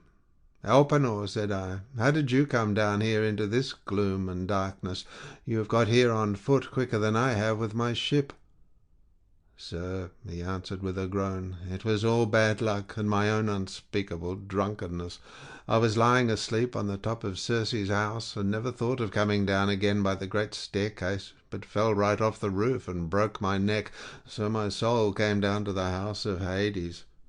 And now I beseech you by all those whom you have left behind you, though they are not here, by your wife, by the father who brought you up when you were a child, and by Telemachus, who is the one hope of your house, do what I shall now ask you. I know that when you leave this limbo you will again hold your ship for the Aeaean island. Do not go thence, leaving me unwaked and unburied behind you, or I may bring heaven's anger upon you, but burn me with whatever armour I have. Build a barrow for me on the seashore, that may tell people in days to come what a poor unlucky fellow I was, and plant over my grave the oar I used to row with when I was yet alive, and with my messmates." And I said, "My poor fellow, I will do all that you have asked of me." Thus then did we sit and hold sad talk with one another, I on the one side of the trench with my sword held over the blood, and the ghost of my comrade saying all this to me from the other side. Then came the ghost of my dead mother, Anticleia, daughter of Autolycus. I had left her alive when I set out for Troy, and was moved to tears when I saw her. But even so, for all my sorrow, I would not let her come near the blood till I had asked my questions of Tiresias. Then came also the ghost of Theban Tiresias, with his golden sceptre in his hand. He knew me, and said, "Ulysses, noble son of Laertes, why, poor man, have you left the light of day, and come down to visit the dead in this sad place? Stand back from the trench, and withdraw your sword, that I may drink of the blood, and answer your questions truly." So I drew back and sheathed my sword, whereon, when he had drank of the blood, he began with his prophecy. "You want to know," said he, "about your return home, but heaven will make this hard for you. I do not think that you will escape the eye of Neptune, who still nurses his bitter grudge against you for having blinded his son. Still, after much suffering, you may get home if you can restrain yourself and your companions when your ship reaches the Thrinacian island, where you will find the sheep and cattle belonging to the Sun, who sees and gives ear to everything. If you leave these flocks unharmed, and think of nothing but of getting home, you may yet, after much hardship, reach Ithaca. But if you harm them, then I forewarn you of the destruction both of your ship and of your men. Even though you may yourself escape, you will return in bad plight after losing all your men in another man's ship, and you will find trouble in your house, which will be overrun by a high-handed people who are devouring your substance under the pretext of paying court and making presents to your wife. When you get home, you will take your revenge on these suitors, and after you have killed them by force or fraud in your own house, you must take a well-made oar and carry it on till you come to a country where the people have never heard of the sea, and do not even mix salt with their food, nor do they know anything about ships and oars that are the wings of a ship. I will give you this certain token, which cannot escape your notice. A wayfarer will meet you, and will say it must be a winnowing shovel that you have got upon your shoulder. On this you must fix the oar in the ground, and sacrifice a ram, a bull, and a boar to Neptune. Then go home and offer hecatombs to all the gods in heaven, one after the other. As for yourself, death shall come to you from the sea, and your life shall ebb away very gently when you are full of years and peace of mind, and your people shall bless you. All I have said will come true." "This," I answered, "must be as it may please heaven. But tell me, and tell me, and tell me true. I see my poor mother's ghost close by. She is sitting by the blood without saying a word, and though I am her own son, she does not remember me and speak to me. Tell me, sir, how I can make her know me." "That," said he, "I can soon do. Any ghost that you let taste of the blood will talk with you like a reasonable being. But if you do not let them have any blood, they will go away again." On this the ghost of Tiresias went back to the house of Hades, for his prophesyings had now been spoken. But I sat still where I was until my mother came up and tasted the blood. Then she knew me at once, and spoke fondly to me, saying, "My son, how did you come down to this abode of darkness while you are still alive? It is a hard thing for the living to see these places, for between us and them there are great and terrible waters, and there is Oceanus, which no man can cross on foot, but he must have a good ship to take him. Are you all this time trying to find your way home from Troy, and have you never yet got back to Ithaca, nor seen your wife in your own house?" "Mother," said I was forced to come here to consult the ghost of the Theban prophet Tiresias. I have never yet been near the Achaean land, nor set foot on my native country, and I have had nothing but one long series of misfortunes from the very day that I first set out with Agamemnon for Ilios, the land of noble steeds, to fight the Trojans. But tell me, and tell me true, in what way did you die? Did you have a long illness, or did heaven vouchsafe you a gentle, easy passage to eternity? Tell me also about my father and the son whom I left behind me. Is my property still in their hands, or has someone else got hold of it, who thinks that I shall not return to claim it? Tell me again what my wife intends doing, and in what mind she is. Does she live with my son and guard my estate securely, or has she made the best match she could and married again?" My mother answered, "Your wife still remains in your house, but she is in great distress of mind, and spends her whole time in tears both night and day. No one as yet has got possession of your fine property, and Telemachus still holds your lands undisturbed. He has to entertain largely, as of course he must, considering his position as a magistrate, and how every one invites him. Your father remains at his old place in the country, and never goes near the town. He has no comfortable bed nor bedding. In the winter he sleeps on the floor in front of the fire with the men, and goes about all in rags, but in summer, when the warm weather comes on again, he lies out in the vineyard on a bed of vine leaves thrown anyhow upon the ground. He grieves continually about your never having come home, and suffers more and more as he grows older. As for my own end, it was in this wise.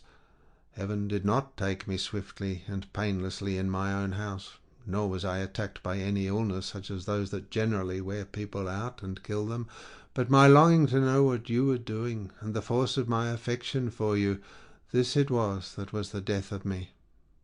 Then I tried to find some way of embracing my poor mother's ghost.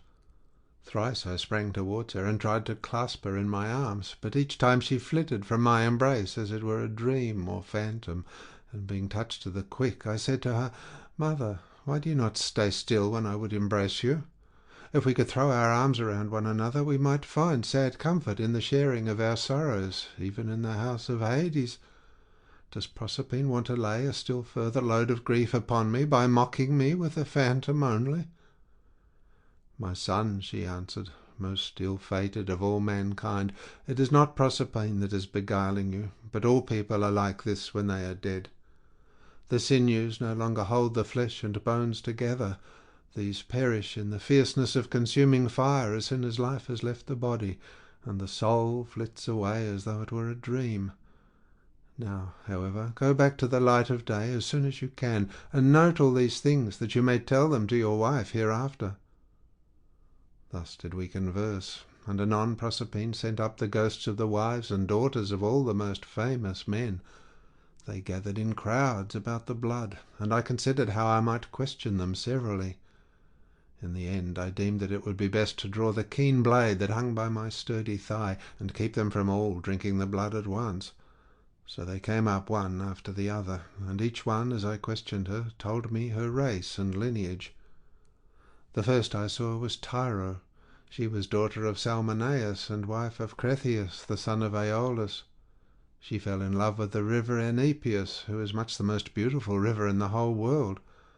Once, when she was taking a walk by his side as usual, Neptune, disguised as her lover, lay with her at the mouth of the river, and a huge blue wave arched itself like a mountain over them to hide both woman and god, whereon he loosed her virgin girdle and laid her in a deep slumber. When the god had accomplished the deed of love, he took her hand in his own and said, "Tyro, rejoice in all good will. The embraces of the gods are not fruitless, and you will have fine twins about this time 12 months. Take great care of them. I am Neptune. So now go home, but hold your tongue, and do not tell anyone." Then he dived under the sea, and she in due course bore Peleus and Neleus, who both of them served Jove with all their might. Peleus was a great breeder of sheep and lived in Iolcus, but the other lived in Pylos. The rest of her children were by Cretheus, namely Aeson, Pheres, and Amethaon, who was a mighty warrior and charioteer. Next to her I saw Antiope, daughter of Aesopus, who could boast of having slept in the arms of even Jove himself, and who bore him 2 sons, Amphion and Zethus. These founded Thebes with its 7 gates, and built a wall all round it, for strong though they were, they could not hold Thebes till they had walled it. Then I saw Alcmena, the wife of Amphitryon, who also bore to Jove indomitable Hercules, and Megara, who was daughter to great King Creon, and married the redoubtable son of Amphitryon.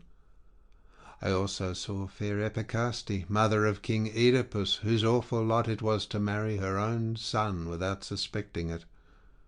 He married her after having killed his father, but the gods proclaimed the whole story to the world, whereon he remained king of Thebes, in great grief for the spite the gods had borne him. But Epicaste went to the house of the mighty jailer Hades, having hanged herself for grief, and the avenging spirits haunted him as for an outraged mother, who is ruling bitterly thereafter. Then I saw Chloris, whom Neleus married for her beauty, having given priceless presents for her. She was youngest daughter of Amphion, son of Iasus and king of Minyan Orchomenus, and was queen in Pylos.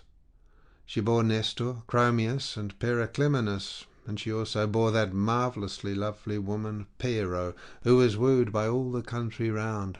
But Neleus would only give her to him who should raid the cattle of Iphicles from the grazing grounds of Phylace, and this was a hard task. The only man who would undertake to raid them was a certain excellent seer, but the will of heaven was against him, for the rangers of the cattle caught him and put him in prison. Nevertheless, when a full year had passed, and the same season came round again, Iphicles set him at liberty, after he had expounded all the oracles of heaven. Thus then was the will of Jove accomplished. And I saw Leda, the wife of Tyndarus, who bore him 2 famous sons, Castor, breaker of horses, and Pollux, the mighty boxer.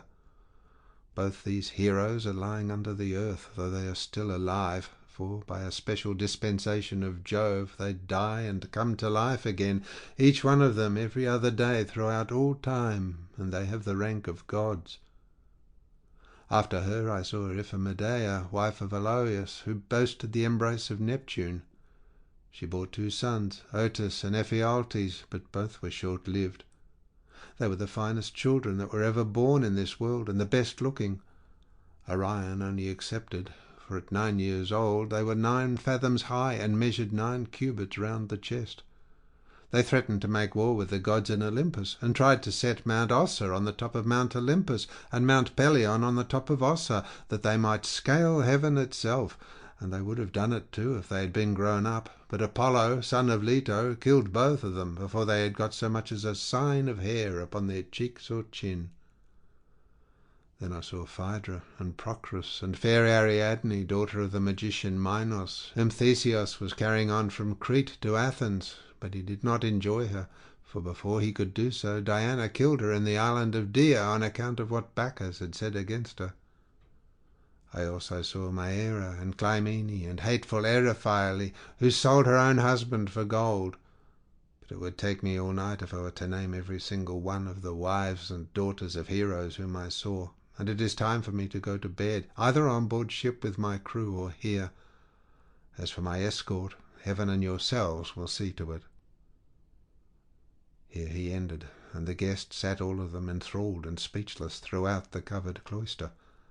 Then Arete said to them, "What do you think of this man, O Phaeacians? Is he not tall and good-looking, and is he not clever? True, he is my own guest, but all of you share in the distinction. Do not be in a hurry to send him away, nor niggardly in the presents you make to one who is in such great need, for heaven has blessed all of you with great abundance." Then spoke the aged hero Echeneus, who was one of the oldest men among them. "My friend," said he, "what our august queen has just said to us is both reasonable and to the purpose. Therefore be persuaded by it. But the decision, whether in word or deed, rests ultimately with King Alcinous." "The thing shall be done," exclaimed Alcinous, "as surely as I still live and reign over the Phaeacians. Our guest is indeed very anxious to get home. Still, we must persuade him to remain with us until tomorrow, by which time I shall be able to get together the whole sum that I mean to give him. As regards his escort, it will be a matter for you all, and mine above all others as the chief person among you." And Ulysses answered, "King Alcinous, if you were to bid me stay here for a whole 12 months, and then speed me on my way, loaded with your noble gifts, I should obey you gladly, and it would redound greatly to my advantage, for I should return fuller-handed to my own people, and should thus be more respected and beloved by all who see me when I get back to Ithaca." "Ulysses," replied Alcinous, "not one of us who sees you has any idea that you are a charlatan or a swindler. I know there are many people going about who tell such plausible stories that it is very hard to see through them, but there is a style about your language which assures me of your good disposition. Moreover, you have told the story of your own misfortunes and those of the Argives as though you were a practised bard. But tell me, and tell me true, whether you saw any of the mighty heroes who went to Troy at the same time with yourself and perished there. The evenings are still at their longest, and it is not yet bedtime. Go on, therefore, with your divine story, for I could stay here listening till tomorrow morning, so long as you will continue to tell us of your adventures." "Alcinous," answered Ulysses, "there is a time for making speeches and a time for going to bed. Nevertheless, since you so desire, I will not refrain from telling you the still sadder tale of those of my comrades who did not fall fighting with the Trojans, but perished on their return through the treachery of a wicked woman. When Proserpine had dismissed the female ghosts in all directions, the ghost of Agamemnon, son of Atreus, came sadly up to me, surrounded by those who had perished with him in the house of Aegisthus. As soon as he had tasted the blood, he knew me, and weeping bitterly, stretched out his arms towards me to embrace me. But he had no strength nor substance any more, and I too wept and pitied him as I beheld him. 'How did you come by your death?' said I, King Agamemnon. 'Did Neptune raise his winds and waves against you when you were at sea, or did your enemies make an end of you on the mainland when you were cattle lifting or sheep stealing, or while they were fighting in defence of their wives and city?' 'Ulysses,' he answered, 'noble son of Laertes, I was not lost at sea in any storm of Neptune's raising, nor did my foes dispatch me upon the mainland, but Aegisthus and my wicked wife were the death of me between them. He asked me to his house, feasted me, and then butchered me most miserably, as though I were a fat beast in a slaughter-house, while all round me my comrades were slain like sheep or pigs for the wedding breakfast, or picnic, or gorgeous banquet of some great nobleman.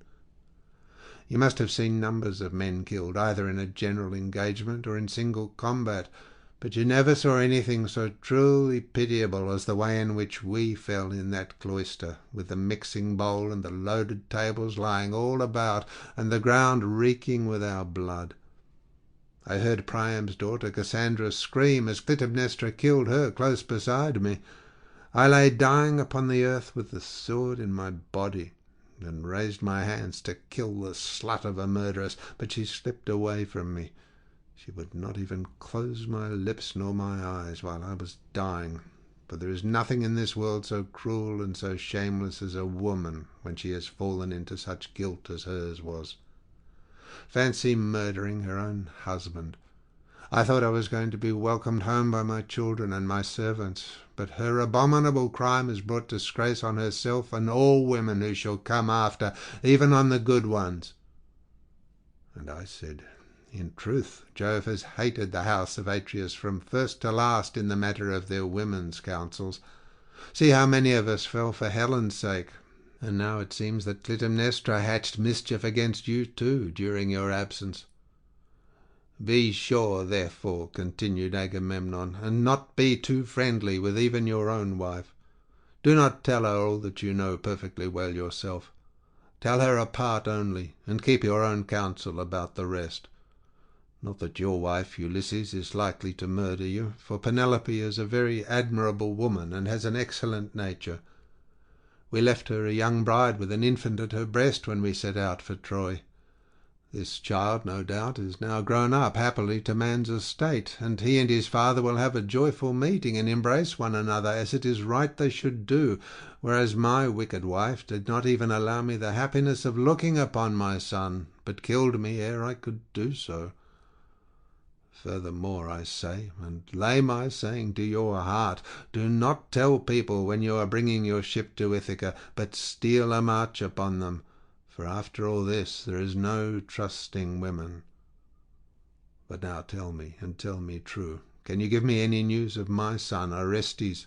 Is he in Orchomenus or at Pylos, or is he at Sparta with Menelaus? For I presume that he is still living. And I said, Agamemnon, why do you ask me? I do not know whether your son is alive or dead, and it is not right to talk when one does not know.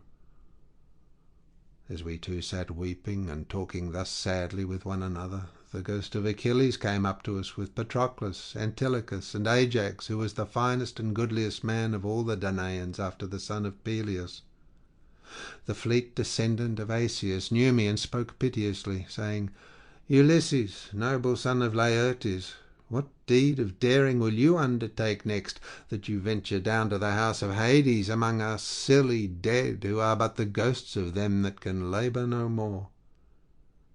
And I said, Achilles, son of Peleus, foremost champion of the Achaeans, I came to consult Tiresias and see if he could advise me about my return home to Ithaca, for I have never yet been able to get near the Achaean land, nor to set foot in my own country, but have been in trouble all the time. As for you, Achilles, no one was ever yet so fortunate as you have been, nor ever will be, for you were adored by all us Argives as long as you were alive, and now that you are here, you are a great prince among the dead. Do not, therefore, take it so much to heart, even if you are dead. Say not a word, he answered in death's favour. I would rather be a paid servant in a poor man's house, and be above ground, than king of kings among the dead. But give me news about my son. Is he gone to the wars, and will he be a great soldier, or is this not so? Tell me also if you have heard anything about my father, Peleus. Does he still rule among the Myrmidons, or do they show him no respect throughout Hellas and Phthia, now that he is old and his limbs fail him? Could I but stand by his side in the light of day, with the same strength that I had when I killed the bravest of our foes upon the plain of Troy, could I but be as I was then, and go even for a short time to my father's house, any one who tried to do him violence or supersede him would soon rue it.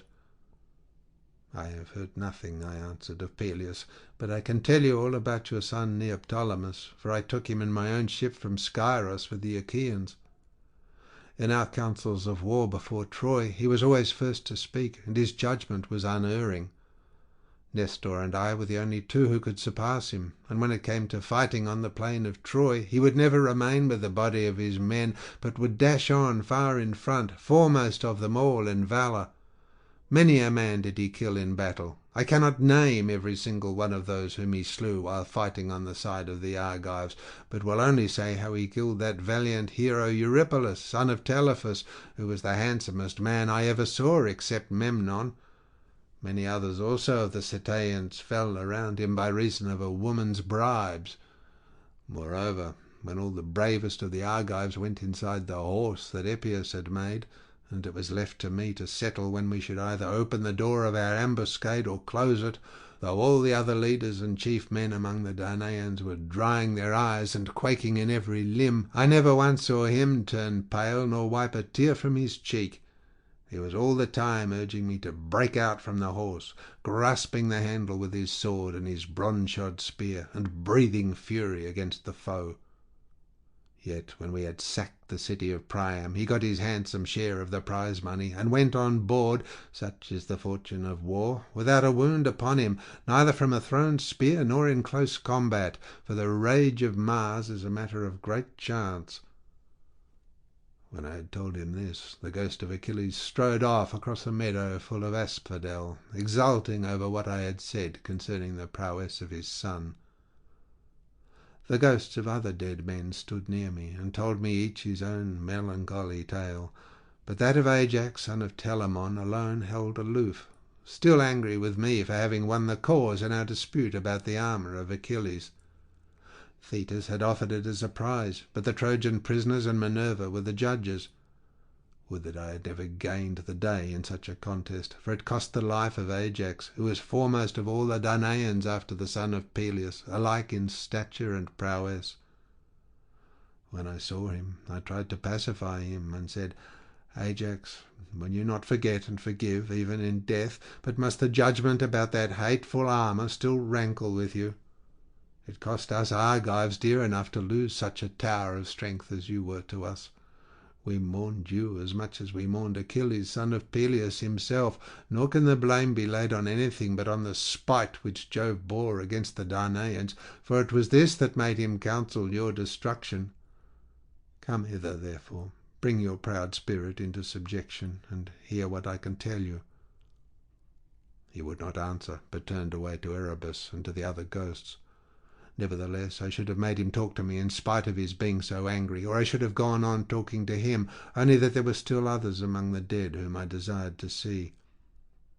Then I saw Minos, son of Jove, with his golden sceptre in his hand, sitting in judgment on the dead, and the ghosts were gathered, sitting and standing round him in the spacious house of Hades, to learn his sentences upon them.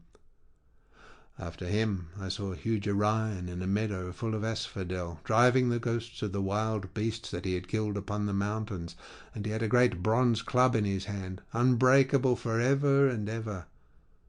And I saw Tetius, son of Gaia, stretched upon the plain, and covering some 9 acres of ground. 2 vultures on either side of him were digging their beaks into his liver, and he kept on trying to beat them off with his hands, but could not, for he had violated Jove's mistress Leto as she was going through Panopeus on her way to Pytho. I saw also the dreadful fate of Tantalus, who stood in a lake that reached his chin. He was dying to quench his thirst, but could never reach the water, for whenever the poor creature stooped to drink, it dried up and vanished, so that there was nothing but dry ground, parched by the spite of heaven. There were tall trees, moreover, that shed their fruit over his head, pears, pomegranates, apples, sweet figs, and juicy olives, but whenever the poor creature stretched out his hand to take some, the wind tossed the branches back again to the clouds. And I saw Sisyphus at his endless task, raising his prodigious stone with both his hands. With hands and feet he tried to roll it up to the top of the hill, but always, just before he could roll it over onto the other side, its weight would be too much for him, and the pitiless stone would come thundering down again onto the plain. Then he would begin trying to push it uphill again, and the sweat ran off him, and the steam rose after him. After him I saw mighty Hercules, but it was his phantom only, for he is feasting ever with the immortal gods, and has lovely Hebe to wife, who is daughter of Jove and Juno. The ghosts were screaming round him like scared birds, flying all whithers. He looked black as night, with his bare bow in his hands and his arrow on the string, glaring round as though ever on the point of taking aim. About his breast there was a wondrous golden belt, adorned in the most marvellous fashion with bears, wild boars, and lions with gleaming eyes. There was also war, battle, and death.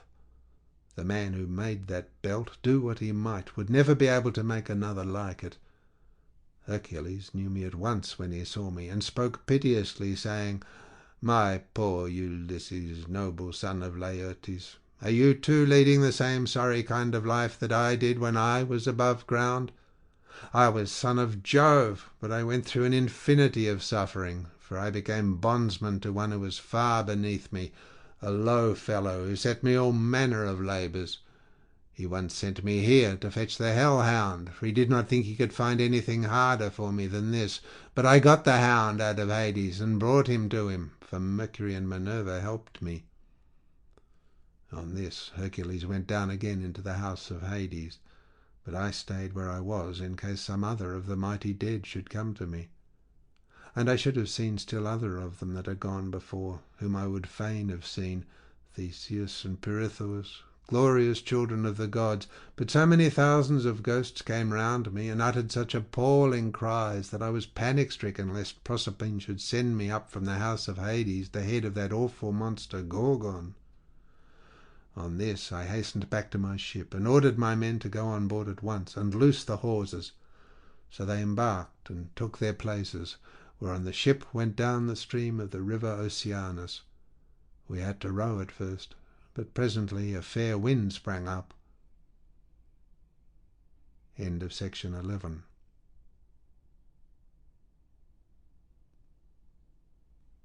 Section 12 of the Odyssey by Homer, translated by Samuel Butler. Book 12. The Sirens, Scylla and Charybdis, the Cattle of the Sun. After we were clear of the river Oceanus and had got out into the open sea, we went on till we reached the Aeaean island, where there is dawn and sunrise as in other places. We then drew our ship onto the sands and got out of her onto the shore, where we went to sleep and waited till day should break. Then, when the child of morning, rosy-fingered dawn, appeared, I sent some men to Circe's house to fetch the body of Elpenor. We cut firewood from a wood where the headland jutted out into the sea, and after we had wept over him and lamented him, we performed his funeral rites. When his body and armour had been burned to ashes, we raised a cairn, set a stone over it, and at the top of the cairn we fixed the oar that he had been used to row with. While we were doing all this, Circe, who knew that we had got back from the house of Hades, dressed herself and came to us as fast as she could, and her maidservants came with her, bringing us bread, meat, and wine. Then she stood in the midst of us and said, "You have done a bold thing in going down alive to the house of Hades, and you will have died twice to other people's once. Now then, stay here for the rest of the day, feast your fill, and go on with your voyage at daybreak tomorrow morning. In the meantime I will tell Ulysses about your course, and will explain everything to him, so as to prevent your suffering from misadventure either by land or sea." We agreed to do as she had said, and feasted through the livelong day to the going down of the sun. But when the sun had set and it came on dark, the men laid themselves down to sleep by the stern cables of the ship. Then Circe took me by the hand and bade me be seated away from the others, while she reclined by my side and asked me all about our adventures. "So far so good," said she, when I had ended my story. And now pay attention to what I am about to tell you. Heaven itself, indeed, will recall it to your recollection. First you will come to the sirens, who enchant all who come near them. If anyone unwarily draws in too close and hears the singing of the sirens, his wife and children will never welcome him home again, for they sit in a green field and warble him to death with the sweetness of their song. There is a great heap of dead men's bones lying all around, with the flesh still rotting off them. Therefore pass these sirens by, and stop your men's ears with wax, that none of them may hear. But if you like, you can listen yourself, for you may get the men to bind you as you stand upright on a cross-piece halfway up the mast, and they must lash the rope's ends to the mast itself, that you may have the pleasure of listening. If you beg and pray the men to unloose you, then they must bind you faster.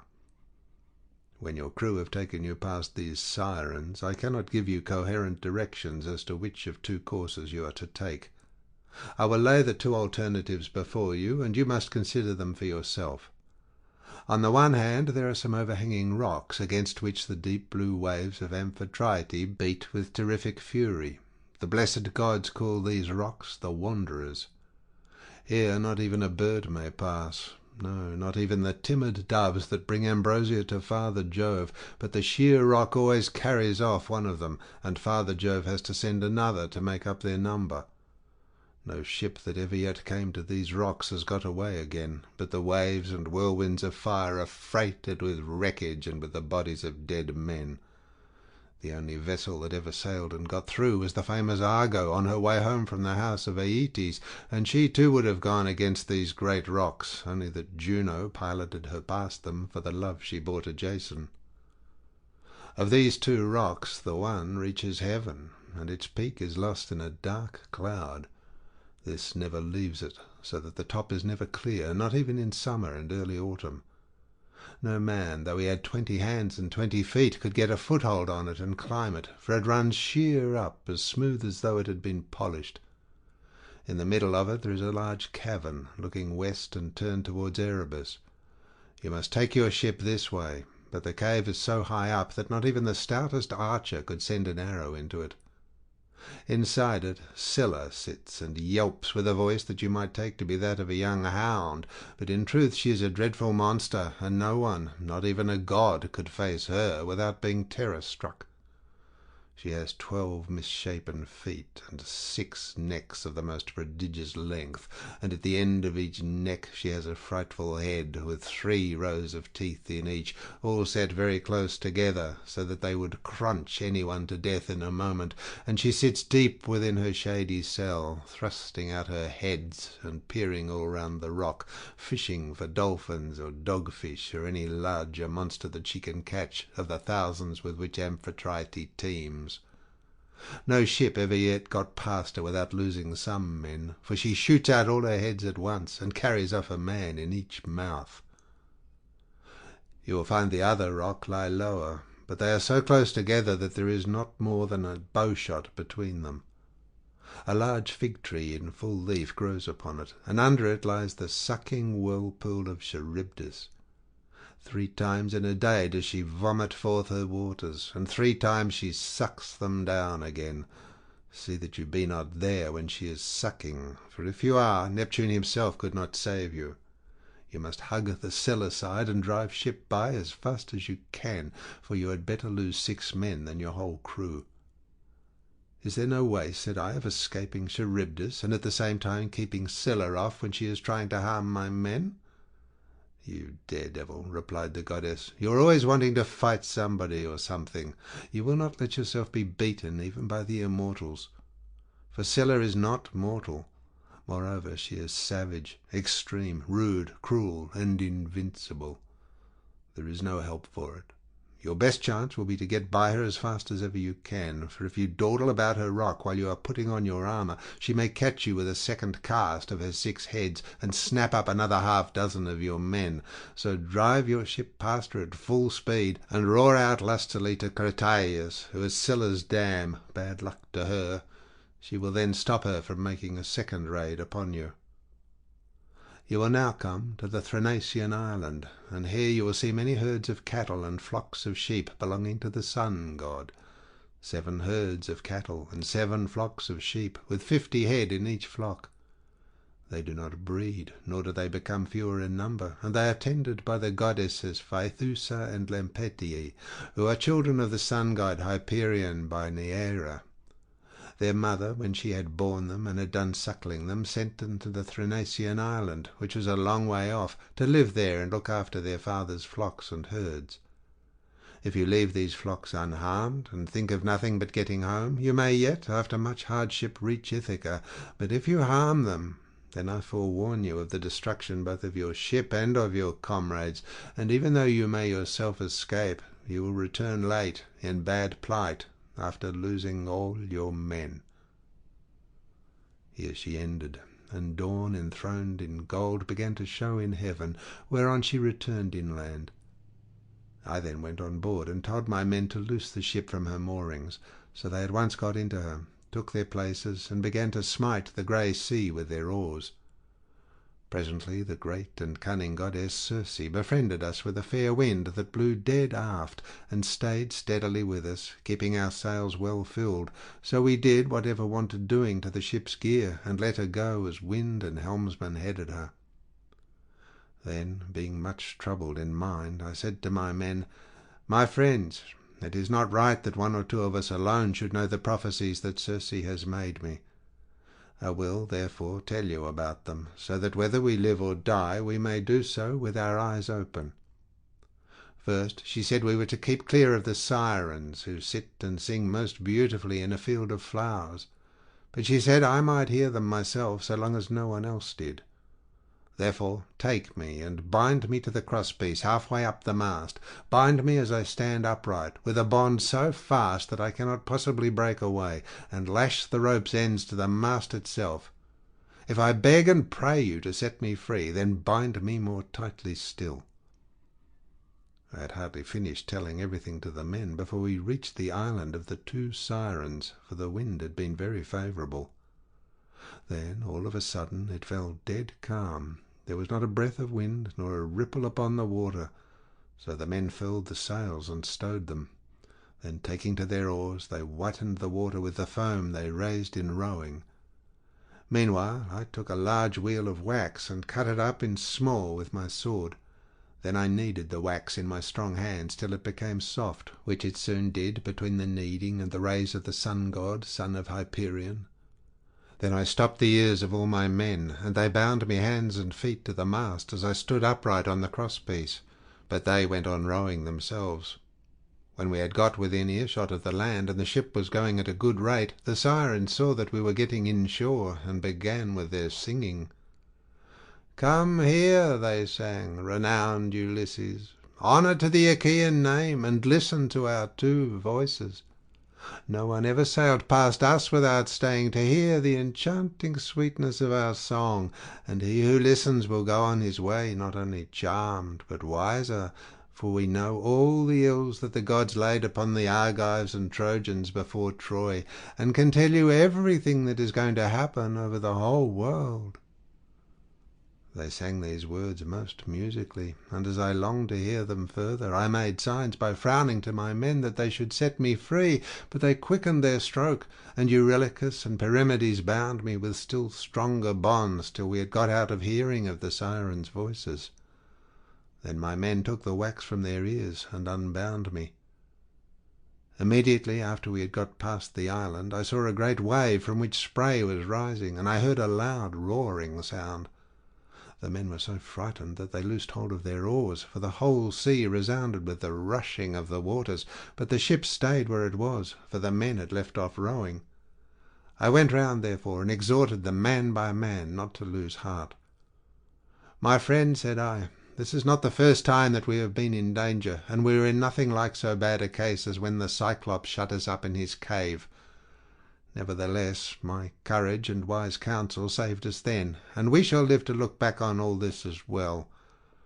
Now, therefore, let us all do as I say. Trust in Jove, and row on with might and main. As for you, coxswain, these are your orders. Attend to them, for the ship is in your hands. Turn her head away from these steaming rapids and hug the rock, or she will give you the slip and be over yonder before you know where you are, and you will be the death of us." So they did as I told them, but I said nothing about the awful monster Scylla, for I knew the men would not go on rowing if I did, but would huddle together in the hold. In one thing only did I disobey Circe's strict instructions. I put on my armour.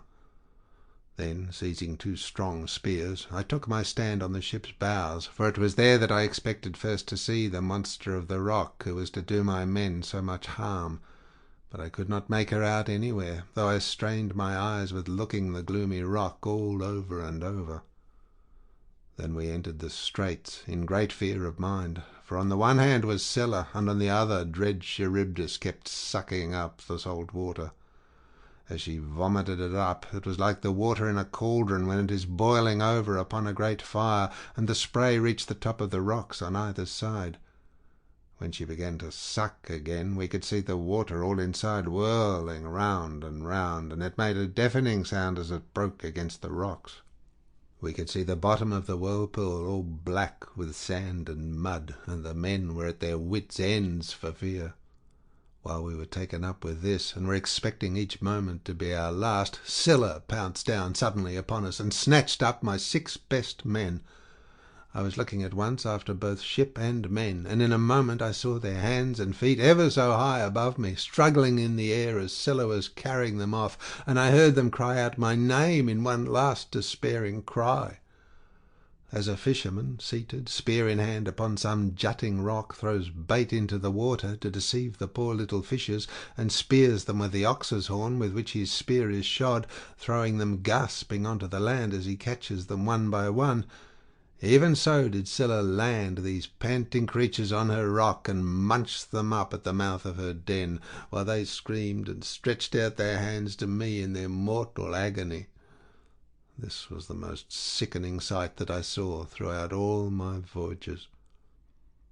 When we had passed the wandering rocks with Scylla and terrible Charybdis, we reached the noble island of the sun god, where were the goodly cattle and sheep belonging to the sun Hyperion. While still at sea in my ship, I could hear the cattle lowing as they came home to the yards, and the sheep bleating. Then I remembered what the blind Theban prophet Tiresias had told me, and how carefully Aeaean Circe had warned me to shun the island of the blessed sun god. So being much troubled, I said to the men, "My men, I know you are hard-pressed, but listen while I tell you the prophecy that Tiresias made me, and how carefully Aeaean Circe warned me to shun the island of the blessed sun god, for it was here, she said, that our worst danger would lie. Head the ship, therefore, away from the island." The men were in despair at this, and Eurylochus at once gave me an insolent answer. "Ulysses," said he, "you are cruel. You are very strong yourself, and never get worn out. You seem to be made of iron, and now, though your men are exhausted with toil and want of sleep, you will not let them land and cook themselves a good supper upon this island, but bid them put out to sea and go faring fruitlessly on through the watches of the flying night. It is by night that the winds blow hardest and do so much damage. How can we escape should one of those sudden squalls spring up from the south-west or west, which so often wreck a vessel when our lords the gods are unpropitious? Now, therefore, let us obey the behests of night, and prepare our supper here, hard by the ship. Tomorrow morning we will go on board again, and put out to sea." Thus spoke Eurylochus, and the men approved his words. I saw that heaven meant us a mischief, and said, "You force me to yield, for you are many against one. But at any rate each one of you must take his solemn oath that if he meet with a herd of cattle or a large flock of sheep, he will not be so mad as to kill a single head of either, but will be satisfied with the food that Circe has given us." They all swore as I bade them, and when they had completed their oath, we made the ship fast in a harbour that was near a stream of fresh water, and the men went ashore and cooked their suppers. As soon as they had had enough to eat and drink, they began talking about their poor comrades whom Scylla had snatched up and eaten. This set them weeping, and they went on crying till they fell off into a sound sleep. In the 3rd watch of the night, when the stars had shifted their places, Jove raised a great gale of wind that flew a hurricane, so that land and sea were covered with thick clouds, and night sprang forth out of the heavens. When the child of morning, rosy-fingered Dawn, appeared, we brought the ship to land and drew her into a cave wherein the sea nymphs hold their courts and dances, and I called the men together in council. "My friend," said I, "we have meat and drink in the ship. Let us mind, therefore, and not touch the cattle, or we shall suffer for it. For these cattle and sheep belong to the mighty Sun, who sees and gives ear to everything." And again they promised that they would obey. For a whole month the wind blew steadily from the south, and there was no other wind but only south and east.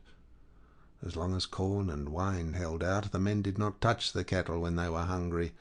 When, however, they had eaten all there was in the ship, they were forced to go further afield with hook and line, catching birds and taking whatever they could lay their hands on, for they were starving.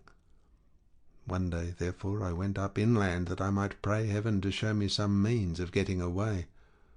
When I had gone far enough to be clear of all my men, and had found a place that was well sheltered from the wind, I washed my hands and prayed to all the gods in Olympus, till by and by they sent me off into a sweet sleep.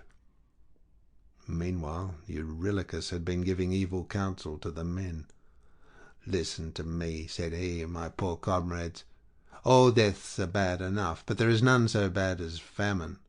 Why should not we drive in the best of these cows and offer them in sacrifice to the immortal gods?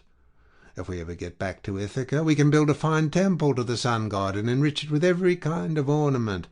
If, however, he is determined to sink our ship out of revenge for these horned cattle, and the other gods are of the same mind, I, for one, would rather drink salt water once for all and have done with it, than starve to death by inches in such a desert island as this." Thus spoke Eurylochus, and the men approved his words. Now the cattle, so fair and goodly, were feeding not far from the ship. The men, therefore, drove in the best of them, and they all stood round them, saying their prayers, and using young oak shoots instead of barley meal, for there was no barley left. When they had done praying, they killed the cows and dressed their carcasses. They cut out the thigh bones, wrapped them round in 2 layers of fat, and set some pieces of raw meat on top of them. They had no wine with which to make drink offerings over the sacrifice while it was cooking, so they kept pouring on a little water from time to time while the inward meats were being grilled. Then, when the thigh bones were burned and they had tasted the inward meat, they cut the rest up small and put the pieces upon the spits. By this time my deep sleep had left me, and I turned back to the ship and to the seashore. As I drew near, I began to smell hot roast meat, so I groaned out a prayer to the immortal gods. "Father Jove," I exclaimed, "and all you other gods who live in everlasting bliss, you have done me a cruel mischief by the sleep into which you have sent me. See what fine work these men of mine have been making in my absence." Meanwhile Lampetie went straight off to the Sun and told him we had been killing his cows, whereon he flew into a great rage and said to the immortals, "Father Jove, and all you other gods who live in everlasting bliss, I must have vengeance on the crew of Ulysses' ship.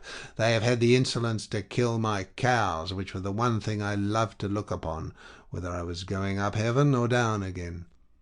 If they do not square accounts with me about my cows, I will go down to Hades and shine there among the dead." "Sun," said Jove, "go on shining upon us gods and upon mankind over the fruitful earth. I will shiver their ship into little pieces with a bolt of white lightning as soon as they get out to sea." I was told all this by Calypso, who said she had heard it from the mouth of Mercury. As soon as I got down to my ship and to the seashore, I rebuked each one of the men separately, but we could see no way out of it, for the cows were dead already. And indeed the gods began at once to show signs and wonders among us, for the hides of the cattle crawled about, and the joints upon the spits began to low like cows, and the meat, whether cooked or raw, kept on making a noise just as cows do. For 6 days my men kept driving in the best cows and feasting upon them, but when Jove, the son of Saturn, had added a 7th day, the fury of the gale abated.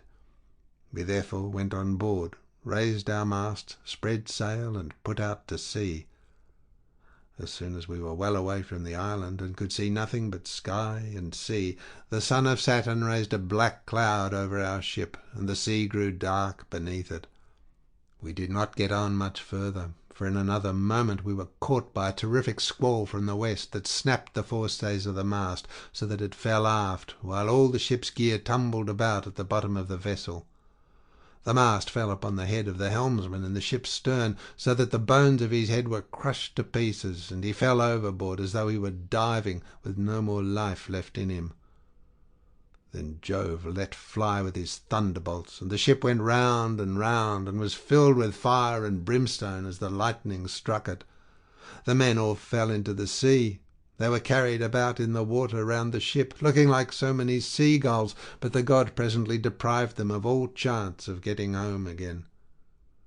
I stuck to the ship till the sea knocked her sides from her keel, which drifted about by itself, and struck the mast out of her in the direction of the keel, but there was a backstay of stout ox thongs still hanging about it, and with this I lashed the mast and keel together, and getting astride of them, was carried wherever the winds chose to take me.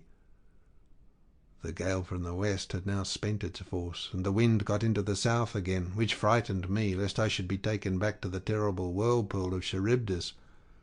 This indeed was what actually happened, for I was borne along by the waves all night, and by sunrise had reached the rock of Scylla and the whirlpool. She was then sucking down the salt sea water, but I was carried aloft towards the fig tree, which I caught hold of and clung on to like a bat. I could not plant my feet anywhere so as to stand securely, for the roots were a long way off, and the boughs that overshadowed the whole pool were too high, too vast, and too far apart for me to reach them. So I hung patiently on, waiting till the pool should discharge my mast and raft again, and a very long while it seemed.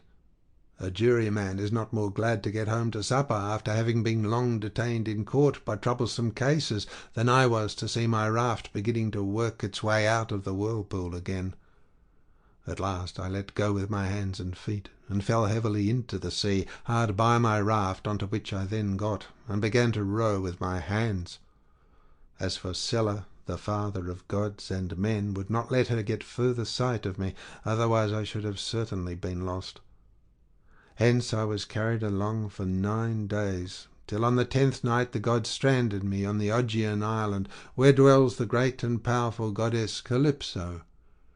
She took me in and was kind to me, but I need say no more about this, for I told you and your noble wife all about it yesterday, and I hate saying the same thing over and over again.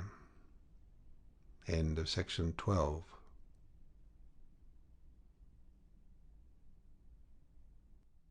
Section 13 of the Odyssey by Homer, translated by Samuel Butler. Book 13. Ulysses leaves Scheria and returns to Ithaca. Thus did he speak, and they all held their peace throughout the covered cloister, enthralled by the charm of his story, till presently Alcinous began to speak. "Ulysses," said he, "now that you have reached my house, I doubt not you will get home without further misadventure, no matter how much you have suffered in the past. To you others, however, who come here night after night to drink my choicest wine and listen to my bard, I would insist as follows. Our guest has already packed up the clothes, wrought gold, and other valuables which you have brought for his acceptance.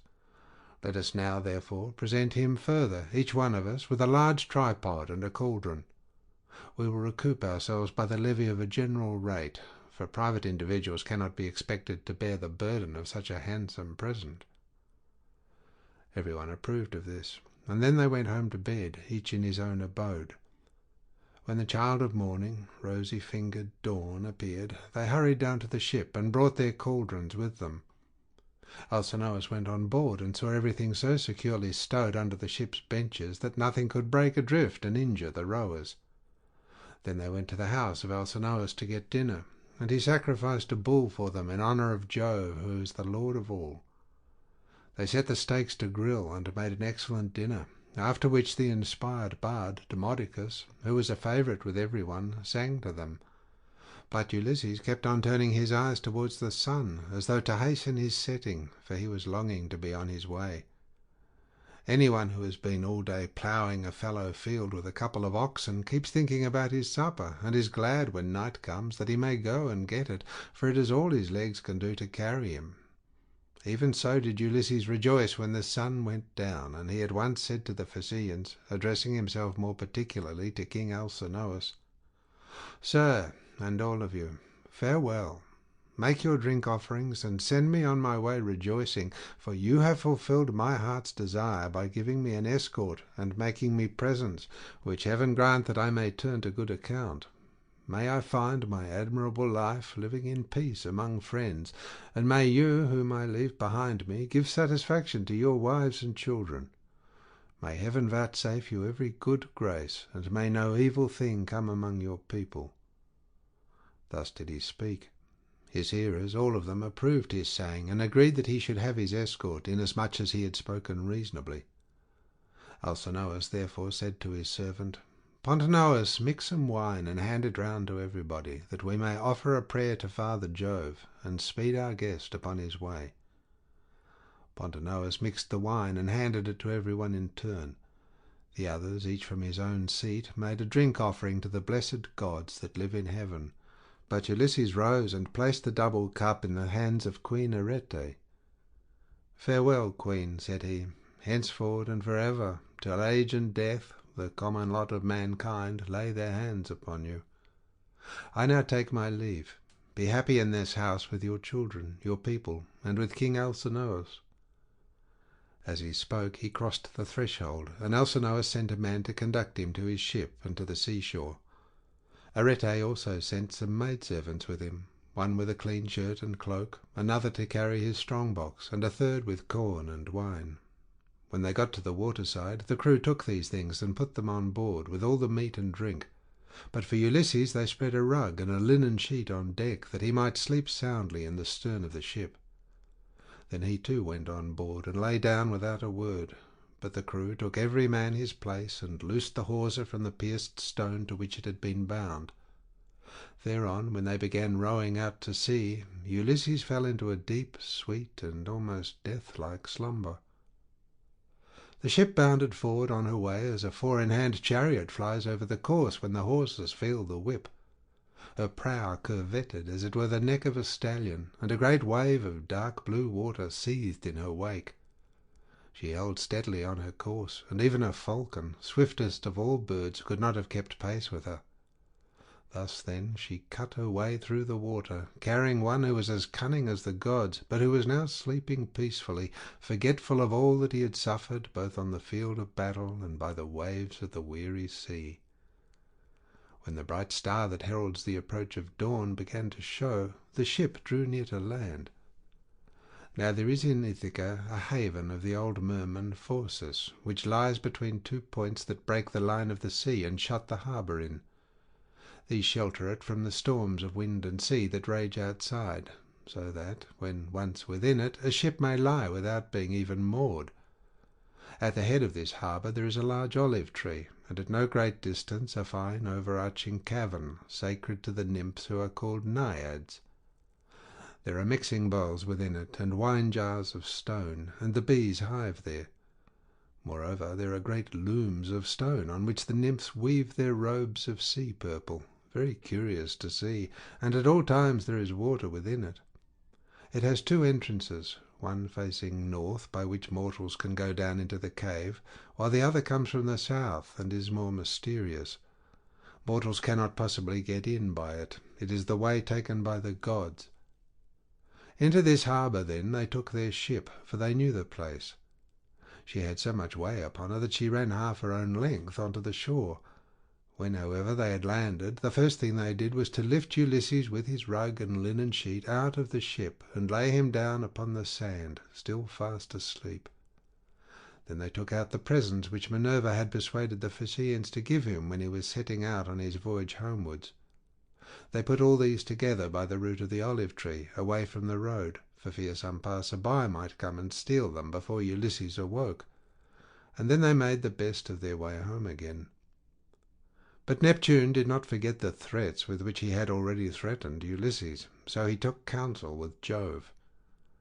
"Father Jove," said he, I shall no longer be held in any sort of respect among your gods, if mortals like the Phaeacians, who are my own flesh and blood, show such small regard for me. I said I would let Ulysses get home when he had suffered sufficiently. I did not say that he should never get home at all, for I knew you had already nodded your head about it, and promised that he should do so. But now they have brought him in a ship fast asleep, and have landed him in Ithaca, after loading him with more magnificent presents of bronze, gold, and raiment than he would ever have brought back from Troy if he had had his share of the spoil, and got home without misadventure. And Jove answered, What, O Lord of the earthquake, are you talking about? The gods are by no means wanting in respect for you. It would be monstrous were they to insult one so old and honoured as you are.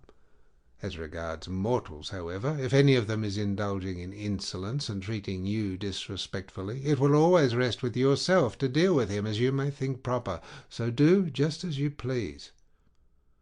I should have done so at once, replied Neptune, if I were not anxious to avoid anything that might displease you. Now, therefore, I should like to wreck the Phaeacian ship as it is returning home from its escort. This will stop them from escorting people in future. And I should also like to bury their city under a huge mountain.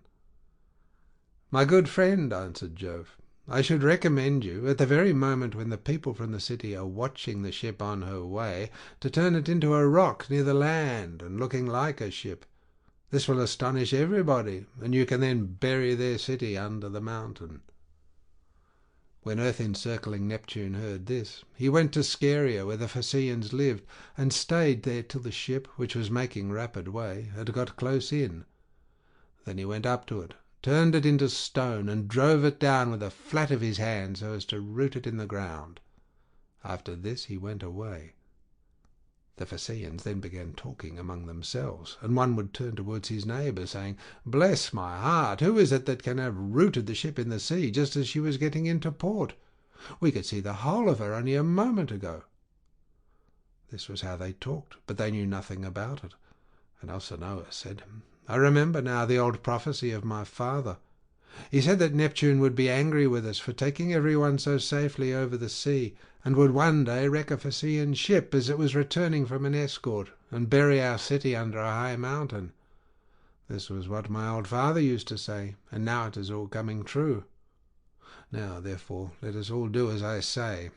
In the first place, we must leave off giving people escorts when they come here, and in the next, let us sacrifice 12 picked bulls to Neptune, that he may have mercy upon us, and not bury our city under a high mountain. When the people heard this, they were afraid, and got ready the bulls. Thus did the chiefs and rulers of the Phaeacians pray to King Neptune, standing round his altar, and at the same time Ulysses woke up once more upon his own soil. He had been so long away that he did not know it again. Moreover, Jove's daughter Minerva had made it a foggy day, so that people might not know of his having come, and that she might tell him everything without either his wife or his fellow citizens and friends recognizing him, until he had taken his revenge upon the wicked suitors. Everything, therefore, seemed quite different to him. The long straight tracks, the harbours, the precipices, and the goodly trees appeared all changed as he started up and looked upon his native land. So he smote his thighs with the flat of his hands, and cried aloud despairingly. Alas, he exclaimed, among what manner of people am I fallen? Are they savage and uncivilized, or hospitable and humane? Where shall I put all this treasure, and which way shall I go? I wish I had stayed over there with the Phaeacians, or I could have gone to some other great chief who would have been good to me and given me an escort. As it is, I do not know where to put my treasure, and I cannot leave it here for fear somebody else should get hold of it.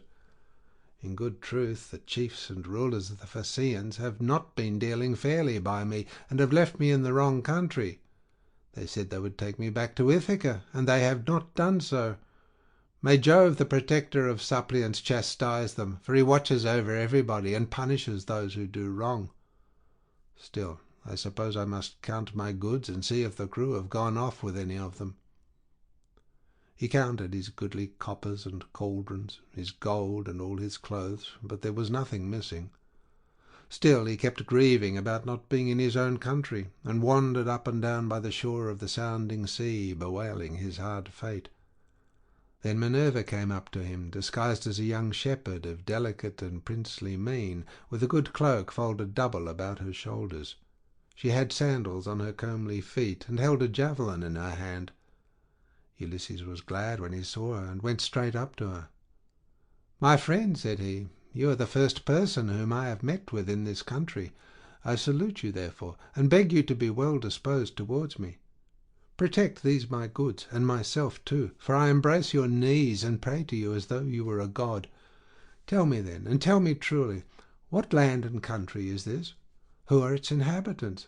Am I on an island, or is this the seaboard of some continent?" Minerva answered, "Stranger, you must be very simple, or must have come from somewhere a long way off, not to know what country this is. It is a very celebrated place, and everybody knows it, east and west. It is rugged, and not a good driving country, but it is by no means a bad island for what there is of it.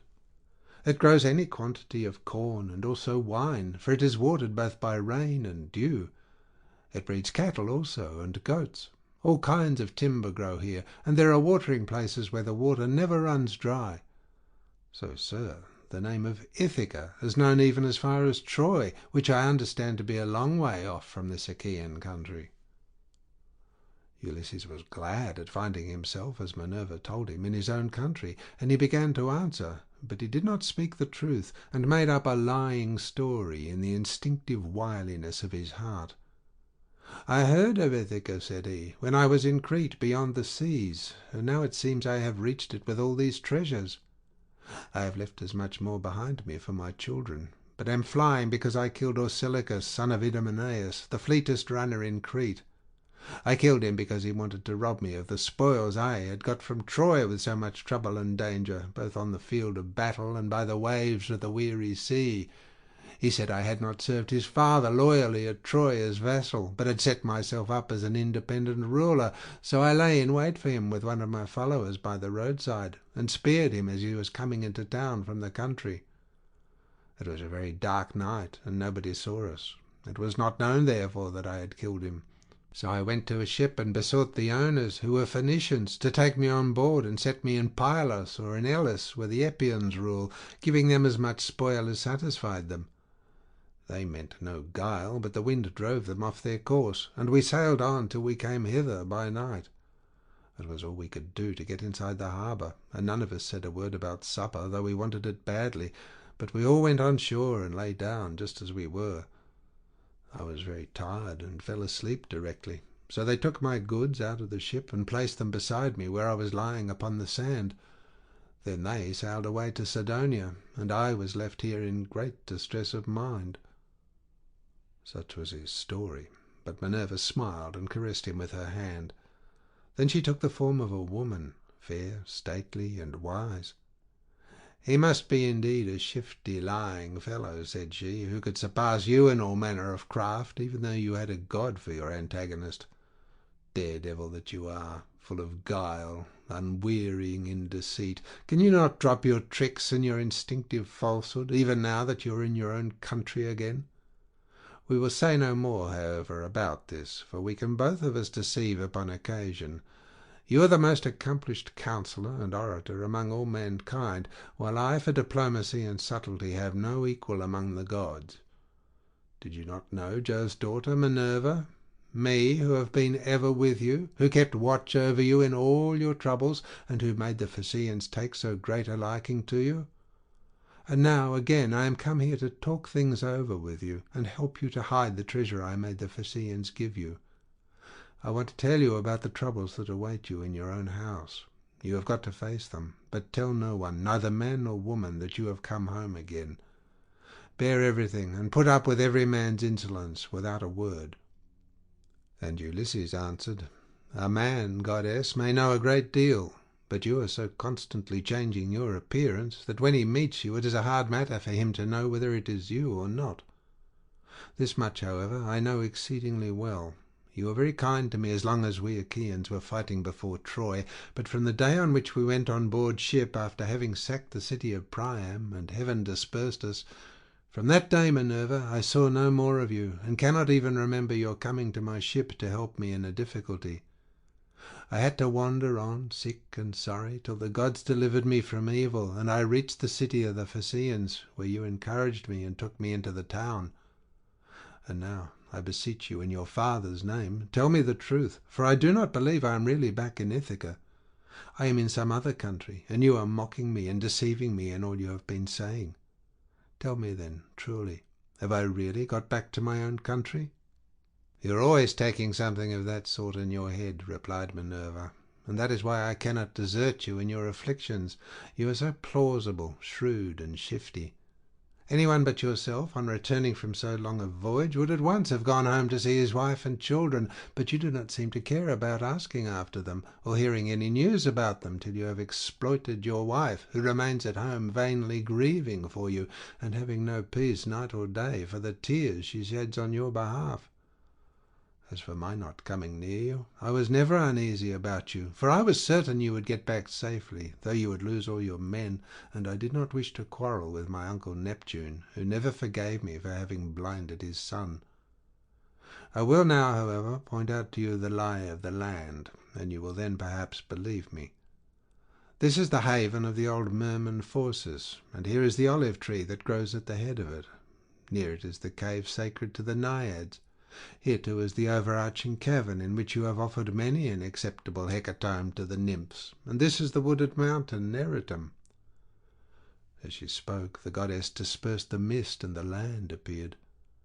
Then Ulysses rejoiced at finding himself again in his own land, and kissed the bounteous soil.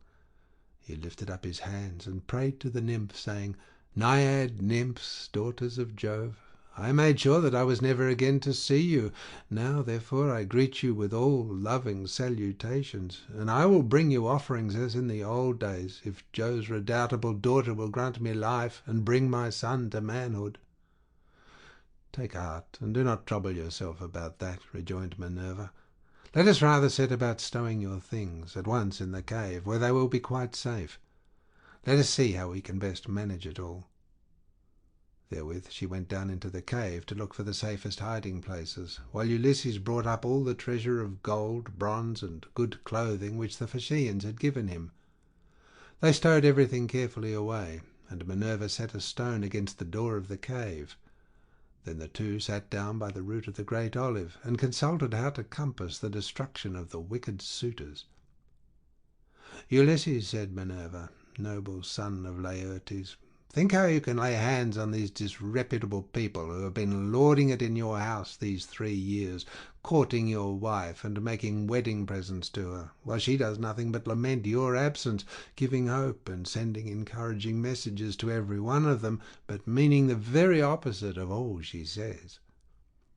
And Ulysses answered, "In good truth, goddess, it seems I should have come to much the same bad end in my own house as Agamemnon did, if you had not given me such timely information. Advise me how I shall best avenge myself.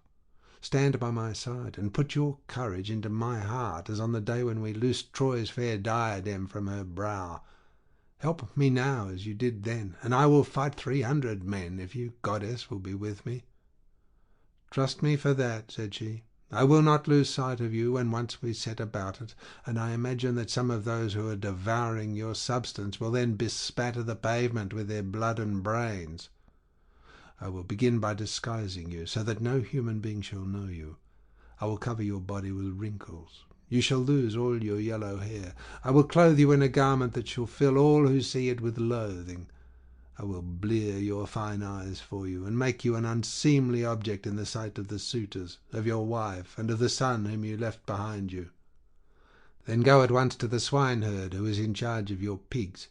He has always been well affected toward you, and is devoted to Penelope and your son. You will find him feeding his pigs near the rock that is called Raven, by the fountain Arethusa, where they are fattening on beech mast and spring water after their manner. Stay with him, and find out how things are going, while I proceed to Sparta and see your son, who is with Menelaus at Lacedaemon, where he has gone to try and find out whether you are still alive." "But why," said Ulysses, "did you not tell him, for you knew all about it? Did you want him too to go sailing about amid all kinds of hardship, while others are eating up his estate?" Minerva answered, Never mind about him. I sent him that he might be well spoken of for having gone. He is in no sort of difficulty, but is staying quite comfortably with Menelaus, and is surrounded with abundance of every kind. The suitors are put out to sea, and are lying in wait for him, for they mean to kill him before he can get home. I do not much think they will succeed, but rather that some of those who are now eating up your estate will first find a grave themselves." As she spoke, Minerva touched him with her wand and covered him with wrinkles, took away all his yellow hair, and withered the flesh over his whole body. She bleared his eyes, which were naturally very fine ones. She changed his clothes and threw an old rag of a wrap about him, and a tunic, tattered, filthy, and begrimed with smoke. She also gave him an undressed deer skin as an outer garment, and furnished him with a staff and a wallet all in holes, with a twisted thong for him to sling it over his shoulder. When the pair had thus laid their plans, they parted, and the goddess went straight to Lacedaemon to fetch Telemachus. End of section 13.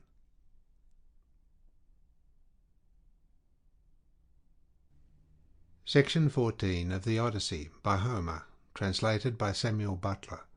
Book 14. Ulysses in the hut with Eumaeus. Ulysses now left the haven and took the rough track up through the wooded country and over the crest of the mountain, till he reached the place where Minerva had said that he would find the swineherd, who was the most thrifty servant he had. He found him sitting in front of his hut, which was by the yards that he had built on a site which could be seen from far. He had made them spacious and fair to see, with a free run for the pigs all round them. He had built them during his master's absence, of stones which he had gathered out of the ground, without saying anything to Penelope or Laertes, and he had fenced them on top with thorn bushes. Outside the yard he had run a strong fence of oaken posts, split and set pretty close together, while inside he had built 12 sties near one another for the sows to lie in.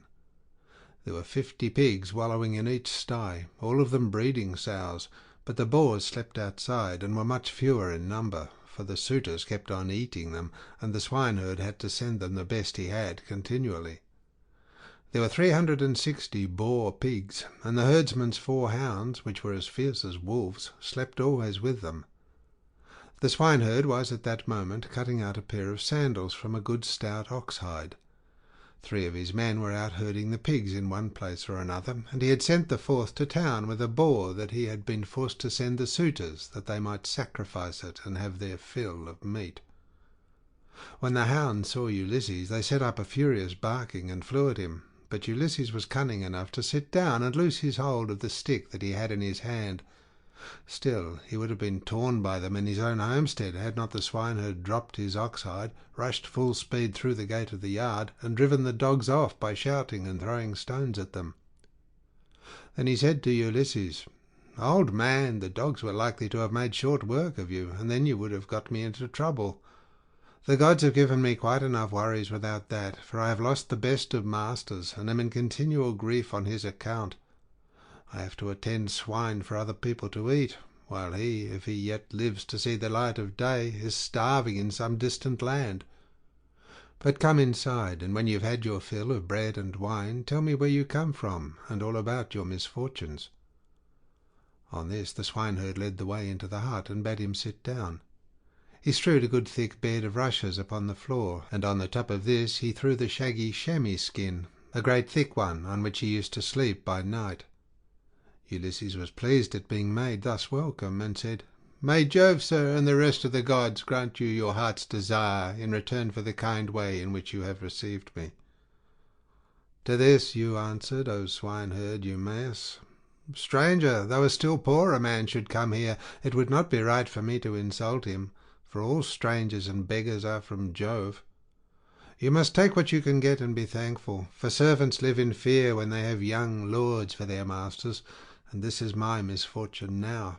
For heaven has hindered the return of him who would have been always good to me, and given me something of my own, a house, a piece of land, a good-looking wife, and all else that a liberal master allows a servant who has worked hard for him, and whose labour the gods have prospered as they have mine in the situation which I hold. If my master had grown old here, he would have done great things by me, but he is gone, and I wish that Helen's whole race were utterly destroyed, for she has been the death of many a good man. It was this matter that took my master to Ilios, the land of noble steeds, to fight the Trojans in the cause of King Agamemnon." As he spoke he bound his girdle round him and went to the sties where the young sucking pigs were penned. He picked out 2 which he brought back with him and sacrificed. He singed them, cut them up, and spitted them.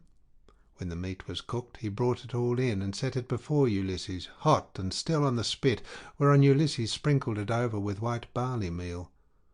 The swineherd then mixed wine in a bowl of ivy wood, and taking a seat opposite Ulysses, told him to begin. "Fall to, stranger," said he, "on a dish of servants' pork. The fat pigs have to go to the suitors, who eat them up without shame or scruple, but the blessed gods love not such shameful doings, and respect those who do what is lawful and right. Even the fierce freebooters who go raiding on other people's land, and Jove gives them their spoil, even they, when they have filled their ships and got home again, live conscience-stricken and look fearfully for judgment. But some god seems to have told these people that Ulysses is dead and gone. They will not, therefore, go back to their own homes and make their offers of marriage in the usual way, but waste his estate by force, without fear or stint. Not a day or night comes out of heaven but they sacrifice not 1 victim, nor 2 only, and they take the run of his wine, for he was exceedingly rich. No other great man, either in Ithaca or on the mainland, is as rich as he was. He had as much as 20 men put together. I will tell you what he had. There are 12 herds of cattle upon the mainland, and as many flocks of sheep. There are also 12 droves of pigs, while his own men and hired strangers feed him 12 widely spreading herds of goats. Here in Ithaca he runs even large flocks of goats on the far end of the island, and they are in the charge of excellent goat herds. Each one of these sends the suitors the best goat in the flock every day. As for myself, I am in charge of the pigs that you see here, and I have to keep picking out the best I have and sending it to them." This was his story, but Ulysses went on eating and drinking ravenously without a word, brooding his revenge.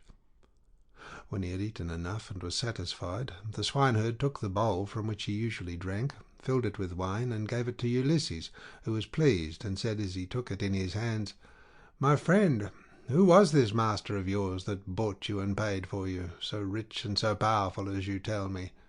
You say he perished in the cause of King Agamemnon? Tell me who he was, in case I may have met with such a person. Jove and the other gods know, but I may be able to give you news of him, for I have travelled much." Eumaeus answered, "Old man, no traveller who comes here with news will get Ulysses' wife and son to believe his story. Nevertheless, tramps in want of a lodging keep coming with their mouths full of lies, and not a word of truth. Everyone who finds his way to Ithaca goes to my mistress and tells her falsehoods, whereon she takes them in, makes much of them, and asks them all manner of questions, crying all the time as women will when they have lost their husbands. And you too, old man, for a shirt and a cloak would doubtless make up a very pretty story. But the wolves and birds of prey have long since torn Ulysses to pieces, or the fishes of the sea have eaten him, and his bones are lying buried deep in sand upon some foreign shore. He is dead and gone, and a bad business it is for all his friends, for me especially. Go where I may, I shall never find so good a master, not even if I were to go home to my mother and father, where I was bred and born. I do not so much care, however, about my parents now, though I should dearly like to see them again in my own country. It is the loss of Ulysses that grieves me most. I cannot speak of him without reverence, though he is here no longer, for he was very fond of me, and took such care of me that wherever he may be I shall always honour his memory." "My friend," replied Ulysses, "you are very positive and very hard of belief about your master's coming home again. Nevertheless, I will not merely say, but will swear that he is coming. Do not give me anything for my news till he has actually come. You may then give me a shirt and cloak of good wear, if you will. I am in great want, but I will not take anything at all till then, for I hate a man, even as I hate hellfire, who lets his poverty tempt him into lying. I swear by King Jove, by the rites of hospitality, and by that hearth of Ulysses to which I have now come, that all will surely happen as I have said it will. Ulysses will return in this selfsame year, With the end of this moon and the beginning of the next, he will be here to do vengeance on all those who are ill-treating his wife and son." To this you answered, O swineherd Eumaeus, "Old man, you will neither get paid for bringing good news, nor will Ulysses ever come home. Drink your wine in peace, and let us talk about something else. Do not keep on reminding me of all this. It always pains me when anyone speaks about my honoured master. As for your oath, we will let it alone. But I only wish he may come, as do Penelope, his old father Laertes, and his son Telemachus. I am terribly unhappy, too, about this same boy of his. He was running up fast into manhood, and bade fair to be no worse man, face and figure, than his father.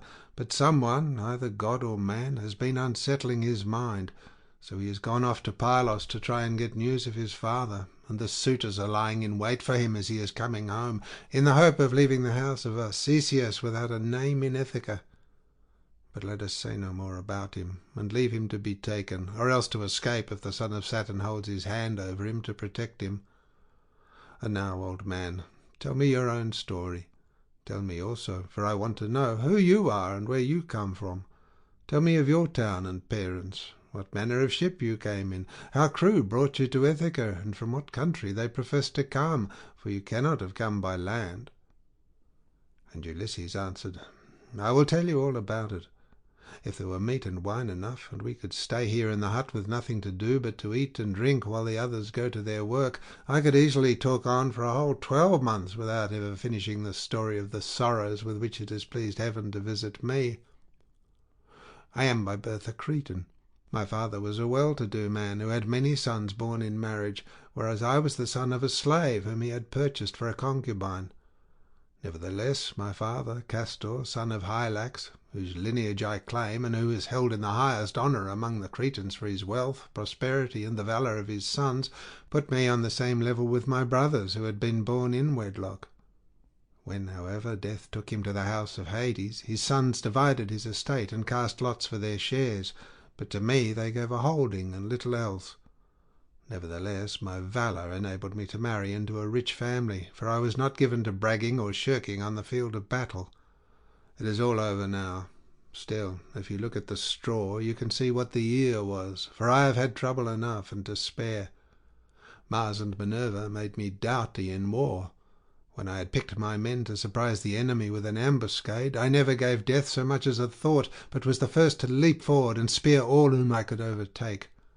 Such was I in battle, but I did not care about farm work, nor the frugal home life of those who would bring up children. My delight was in ships, fighting, javelins, and arrows, things that most men shudder to think of. But one man likes one thing, and another another, and this was what I was most naturally inclined to. Before the Achaeans went to Troy, 9 times was I in command of men and ships on foreign service, and I amassed much wealth. I had my pick of the spoil in the first instance, and much more was allotted to me later on. My house grew apace, and I became a great man among the Cretans. But when Jove counselled that terrible expedition, in which so many perished, the people required me and Idomeneus to lead their ships to Troy, and there was no way out of it, for they insisted on our doing so. There we fought for 9 whole years, but in the 10th we sacked the city of Priam and sailed home again as heaven dispersed us. Then it was that Jove devised evil against me. I spent but 1 month happily with my children, wife, and property, and then I conceived the idea of making a descent on Egypt, so I fitted out a fine fleet and manned it. I had 9 ships, and the people flocked to fill them. For 6 days I and my men made feast, and I found them many victims both for sacrifice to the gods and for themselves. But on the 7th day we went on board, and set sail from Crete, with a fair north wind behind us, though we were going down a river. Nothing went ill with any of our ships, and we had no sickness on board, but sat where we were and let the ships go as the wind and steersman took them. On the 5th day we reached the river Aegyptus. There I stationed my ships in the river, bidding my men stay by them and keep guard over them, while I sent out scouts to reconnoitre from every point of vantage. But the men disobeyed my orders, took to their own devices, and ravaged the land of the Egyptians, killing the men and taking their wives and children captive. The alarm was soon carried to the city, and when they heard the war cry, the people came out at daybreak till the plain was filled with horsemen and foot soldiers and with the gleam of armour. Then Jove spread panic among my men, and they would no longer face the enemy, for they found themselves surrounded. The Egyptians killed many of us, and took the rest alive to do forced labour for them. Jove, however, put it in my mind to do thus, and I wish I had died then and there in Egypt instead, for there was much sorrow in store for me. I took off my helmet and shield, and dropped my spear from my hand. Then I went straight up to the king's chariot, clasped his knees and kissed them, whereon he spared my life, bade me get into his chariot, and took me weeping to his own home. Many made at me with their ashen spears and tried to kill me in their fury, but the king protected me, for he feared the wrath of Jove, the protector of strangers, who punishes those who do evil. I stayed there for 7 years, and got together much money among the Egyptians, for they all gave me something. But when it was now going on for 8 years, there came a certain Phoenician, a cunning rascal, who had already committed all sorts of villainy, and this man talked me over into going with him to Phoenicia, where his house and his possessions lay. I stayed there for a whole 12 months, but at the end of that time, when months and days had gone by till the same season had come round again, he set me on board a ship bound for Libya, on a pretence that I was to take a cargo along with him to that place, but really that he might sell me as a slave and take the money I fetched. I suspected his intention, but went on board with him, for I could not help it. The ship ran before a fresh north wind till we had reached the sea that lies between Crete and Libya. There, however, Jove counselled their destruction, for as soon as we were well out from Crete and could see nothing but sea and sky, he raised a black cloud over our ship, and the sea grew dark beneath it. Then Jove let fly with his thunderbolts, and the ship went round, and was filled with fire and brimstone as the lightning struck it. The men fell all into the sea. They were carried about in the water around the ship, looking like so many seagulls, but the god presently deprived them of all chance of getting home again. I was all dismayed. Jove, however, sent the ship's mast within my reach, which saved my life, for I clung to it and drifted before the fury of the gale. 9 days did I drift, but in the darkness of the 10th night a great wave bore me onto the Thesprotian coast. There Phaedon, king of the Thesprotians, entertained me hospitably without charging me anything at all, for his son found me when I was nearly dead with cold and fatigue, whereon he raised me by the hand, took me to his father's house, and gave me clothes to wear. There it was that I heard news of Ulysses, for the king told me he had entertained him and shown him much hospitality while he was on his homeward journey. He showed me also the treasure of gold and wrought iron that Ulysses had got together. There was enough to keep his family for 10 generations, so much had he left in the house of King Phaedon. But the king said Ulysses had gone to Dodona, that he might learn Jove's mind from the god's high oak tree, and know whether after so long an absence he should return to Ithaca openly or in secret. Moreover, the king swore in my presence, making drink offerings in his own house as he did so, that the ship was by the waterside, and the crew found that should take him to his own country. He sent me off, however, before Ulysses returned, for there happened to be a Thesprotian ship sailing for the great wheat-growing island of Dulichium, and he told those in charge of it to be sure and take me safely to King Acastus. These men hatched a plot against me that would have reduced me to the very extreme of misery, for when the ship had got some way out from land, they resolved on selling me as a slave. They stripped me of the shirt and cloak that I was wearing, and gave me instead the tattered old clouts in which you now see me. Then towards nightfall they reached the tilled lands of Ithaca, and there they bound me with a strong rope fast in the ship, while they went on shore to get supper by the seaside.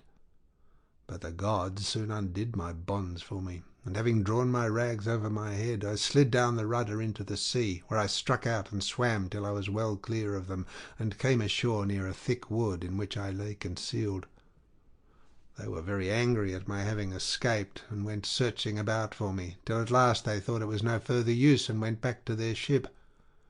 The gods, having hidden me thus easily, then took me to a good man's door, for it seems that I am not to die yet awhile.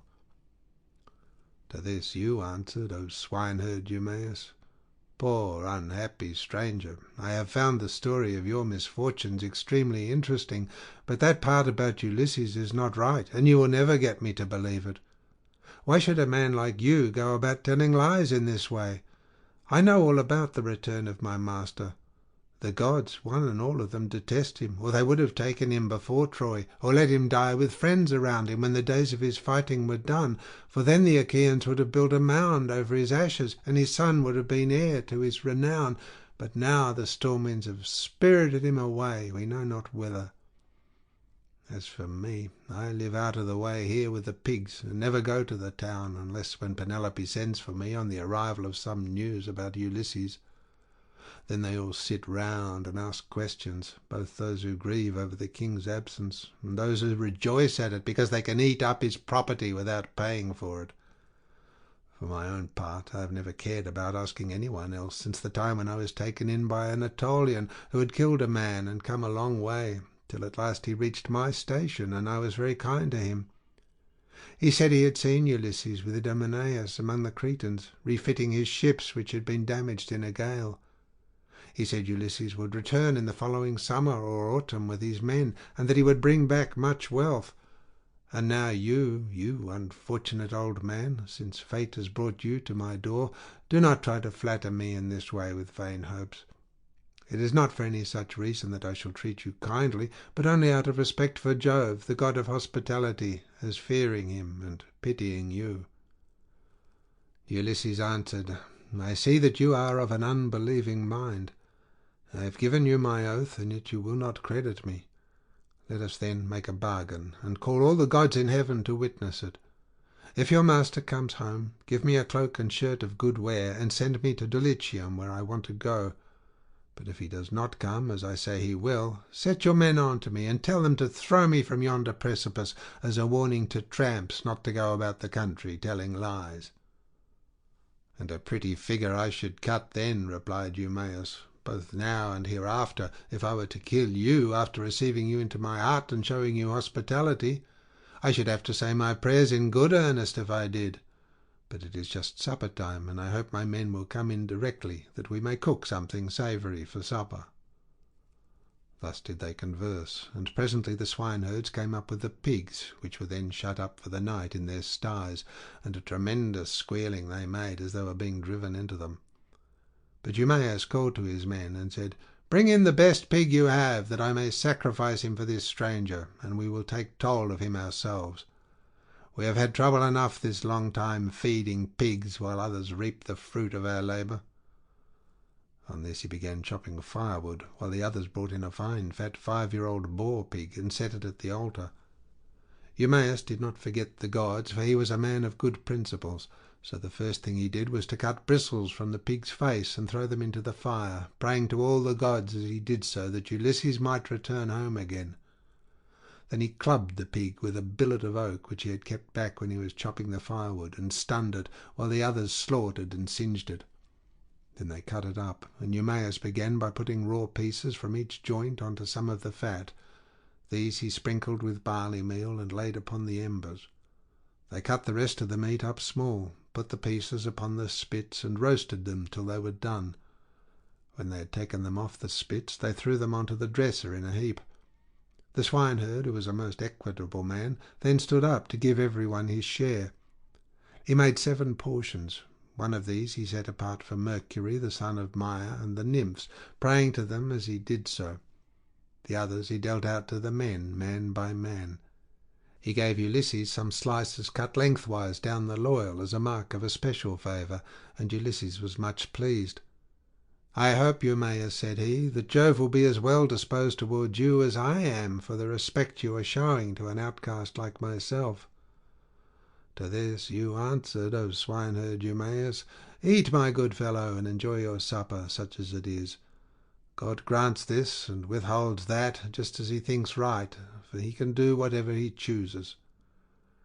As he spoke, he cut off the first piece and offered it as a burnt sacrifice to the immortal gods. Then he made them a drink offering, put the cup in the hands of Ulysses, and sat down to his own portion. Mesaulius brought them their bread.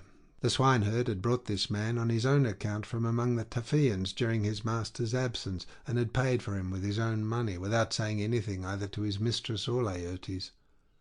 They then laid their hands upon the good things that were before them, and when they had had enough to eat and drink, Mercurius took away what was left of the bread, and they all went to bed after having made a hearty supper.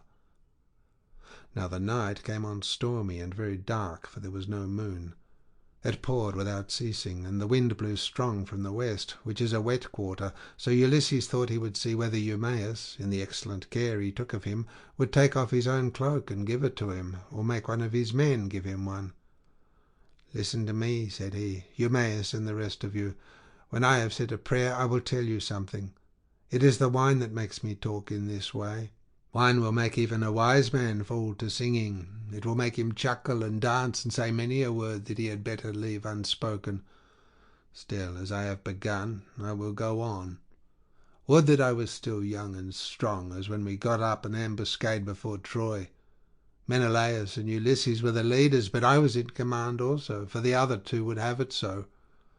When we had come up to the wall of the city, we crouched down beneath our armour, and lay there under cover of the reeds and thick brushwood that grew about the swamp.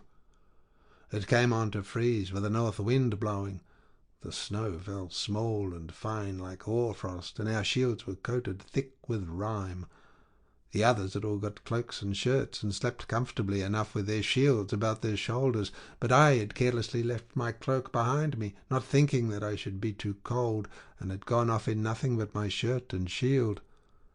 When the night was 2/3 through, and the stars had shifted their places, I nudged Ulysses, who was close to me, with my elbow, and he at once gave me his ear. "Ulysses," said I, "this cold will be the death of me, for I have no cloak. Some god fooled me into setting off with nothing on but my shirt, and I do not know what to do." Ulysses, who was as crafty as he was valiant, hit upon the following plan. "Keep still," said he in a low voice, "or the others will hear you." Then he raised his head on to his elbow. "My friend," said he, "I have had a dream from heaven in my sleep. We are a long way from the ships. I wish someone would go down and tell Agamemnon to send us up more men at once."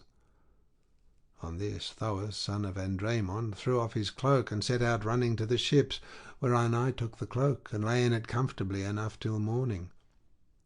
Would that I was still young and strong as I was in those days, for then some one of you swineherds would give me a cloak, both out of good will and for the respect due to a brave soldier.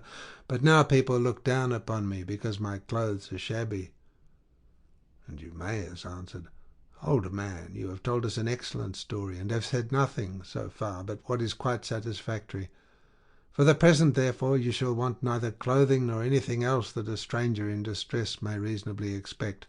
But tomorrow morning you have to shake your own old rags about your body again, for we have not many spare cloaks nor shirts up here, but every man has only one. When Ulysses' son comes home again, he will give you both cloak and shirt, and send you wherever you may want to go." With this he got up and made a bed for Ulysses by throwing some goat-skins and sheep-skins on the ground in front of the fire. Here Ulysses lay down, and Eumaeus covered him over with a great heavy cloak that he kept for a change in case of extraordinarily bad weather. Thus did Ulysses sleep, and the young men slept beside him. But the swineherd did not like sleeping away from his pigs, so he got ready to go outside, and Ulysses was glad to see that he looked after his property during his master's absence. First he slung his sword over his brawny shoulders and put on a thick cloak to keep out the wind. He also took the skin of a large and well-fed goat, and a javelin in case of attack from men or dogs. Thus equipped, he went to his rest where the pigs were camping under an overhanging rock that gave them shelter from the north wind. End of section 14.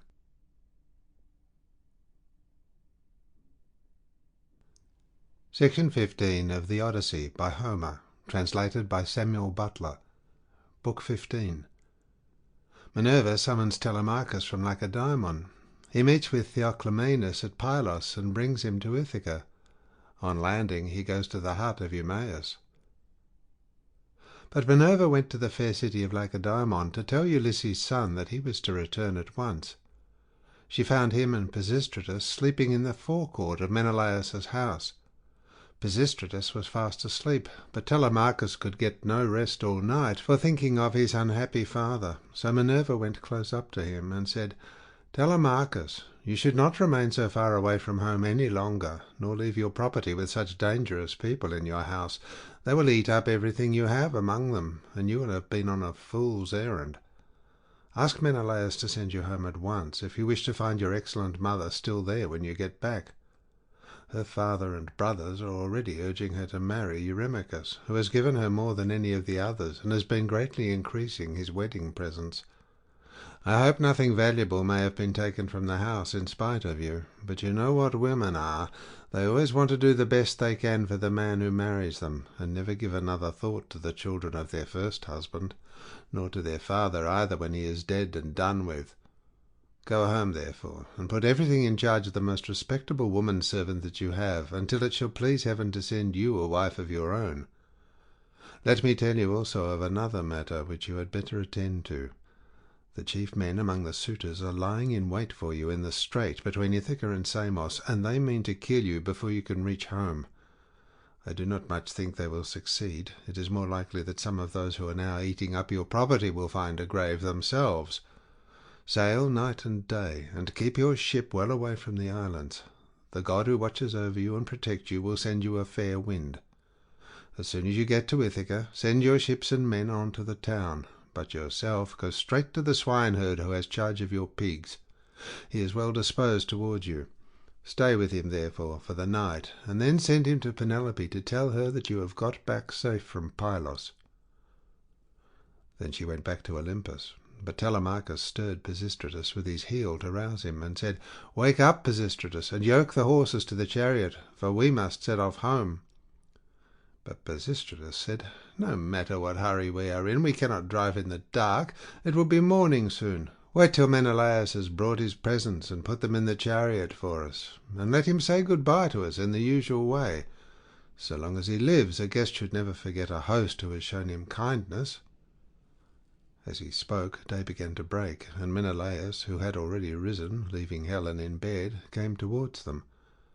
When Telemachus saw him, he put on his shirt as fast as he could, threw a great cloak over his shoulders, and went out to meet him.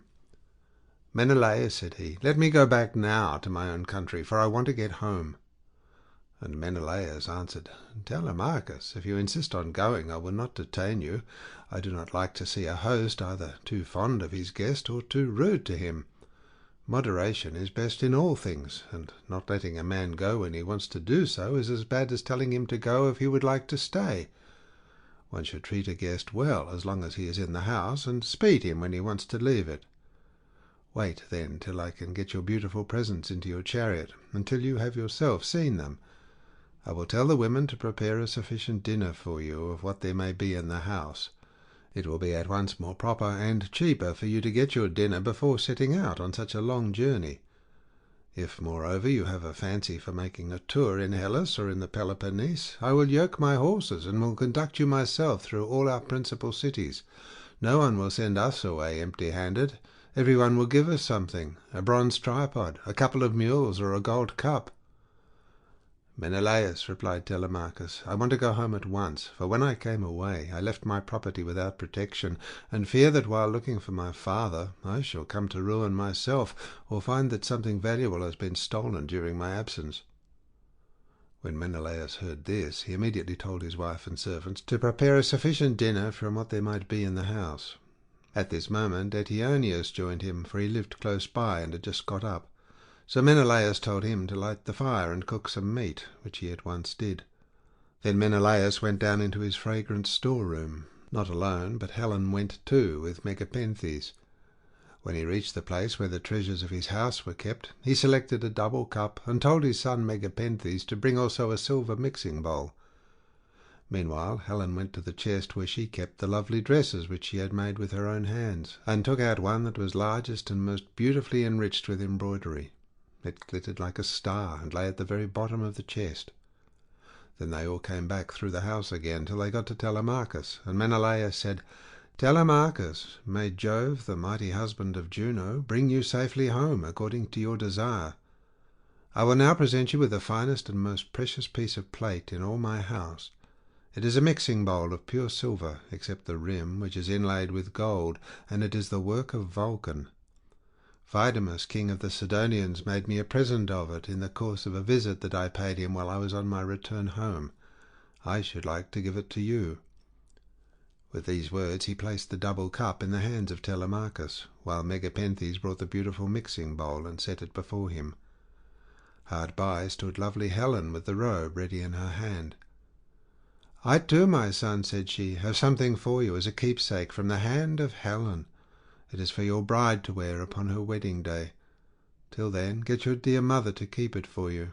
Thus may you go back rejoicing to your own country and to your home." So saying, she gave the robe over to him, and he received it gladly.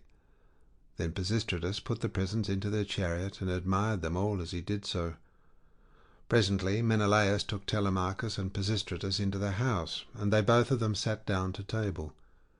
A maidservant brought them water in a beautiful golden ewer, and poured it into a silver basin for them to wash their hands, and she drew a clean table beside them. An upper servant brought them bread, and offered them many good things of what there was in the house. Eteoneus carved the meat, and gave them each their portions, while Megapenthes poured out the wine. Then they laid their hands upon the good things that were before them. But as soon as they had had enough to eat and drink, Telemachus and Pisistratus yoked the horses and took their places in the chariot. They drove out through the inner gateway and under the echoing gatehouse of the outer court, and Menelaus came after them with a golden goblet of wine in his right hand, that they might make a drink offering before they set out. He stood in front of the horses and pledged them, saying, "Farewell to both of you. See that you tell Nestor how I have treated you, for he was as kind to me as any father could be while we Achaeans were fighting before Troy." "We will be sure, sir," answered Telemachus, "to tell him everything as soon as we see him.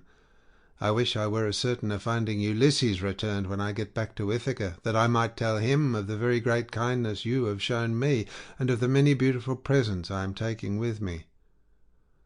As he was thus speaking, a bird flew on his right hand, an eagle with a great white goose in its talons, which it had carried off from the farmyard, and all the men and women were running after it and shouting it. It came quite close up to them, and flew away on their right hands in front of the horses. When they saw it, they were glad, and their hearts took comfort within them, whereon Pisistratus said, "Tell me, Menelaus, has heaven sent this omen for us or for you?" Menelaus was thinking what would be the most proper answer for him to make, but Helen was too quick for him, and said, "I will read this matter as heaven has put it in my heart, and as I doubt not that it will come to pass. The eagle came from the mountain where it was bred and has its nest, and in like manner Ulysses, after having travelled far and suffered much, will return to take his revenge, if indeed he is not back already and hatching mischief for the suitors." "May Jove so grant it," replied Telemachus. "If it should prove to be so, I will make vows to you as though you were a god, even when I am at home." As he spoke, he lashed his horses, and they started off at full speed through the town towards the open country. They swayed the yoke upon their necks, and travelled the whole day long till the sun set and darkness was over all the land. Then they reached Pherae, where Diocles lived, who was the son of Ortilochus, the son of Alpheus. There they passed the night and were treated hospitably. When the child of morning, rosy-fingered Dawn, appeared, they again yoked their horses and took their places in the chariot. They drove out through the inner gateway and under the echoing gatehouse of the outer court. Then Pisistratus lashed his horses on, and they flew forward, nothing loath. Ere long they came to Pylos, and then Telemachus said, "Pisistratus, I hope you will promise to do what I am going to ask you. You know our fathers were old friends before us. Moreover, we are both of an age, and this journey has brought us together still more closely. Do not, therefore, take me past my ship, but leave me there, for if I go to your father's house, he will try to keep me in the warmth of his goodwill towards me, and I must go home at once." Pisistratus thought how he should do as he was asked, and in the end he deemed it best to turn his horses towards the ship, and put Menelaus's beautiful presents of gold and raiment in the stern of the vessel. Then he said, "Go on board at once, and tell your men to do so also before I can reach home to tell my father. I know how obstinate he is, and I am sure he will not let you go. He will come down here to fetch you, and he will not go back without you, but he will be very angry." With this he drove his goodly steeds back to the city of the Pylians, and soon reached his home. But Telemachus called the men together and gave his orders. "Now, my men," said he, "get everything in order on board the ship, and let us set out for home." Thus did he speak, and they went on board even as he had said. But as Telemachus was thus busied, praying also and sacrificing to Minerva in the ship's stern, there came to him a man from a distant country, a seer, who was flying from Argos because he had killed a man. He was descended from Melampus, who used to live in Pylos, the land of sheep. He was rich and owned a great house, but he was driven into exile by the great and powerful king Neleus. Neleus seized his goods and held them for a whole year, during which he was a close prisoner in the house of King Phylacus, and in much distress of mind, both on account of the daughter of Neleus, and because he was haunted by a great sorrow that dread Erinyes had laid upon him.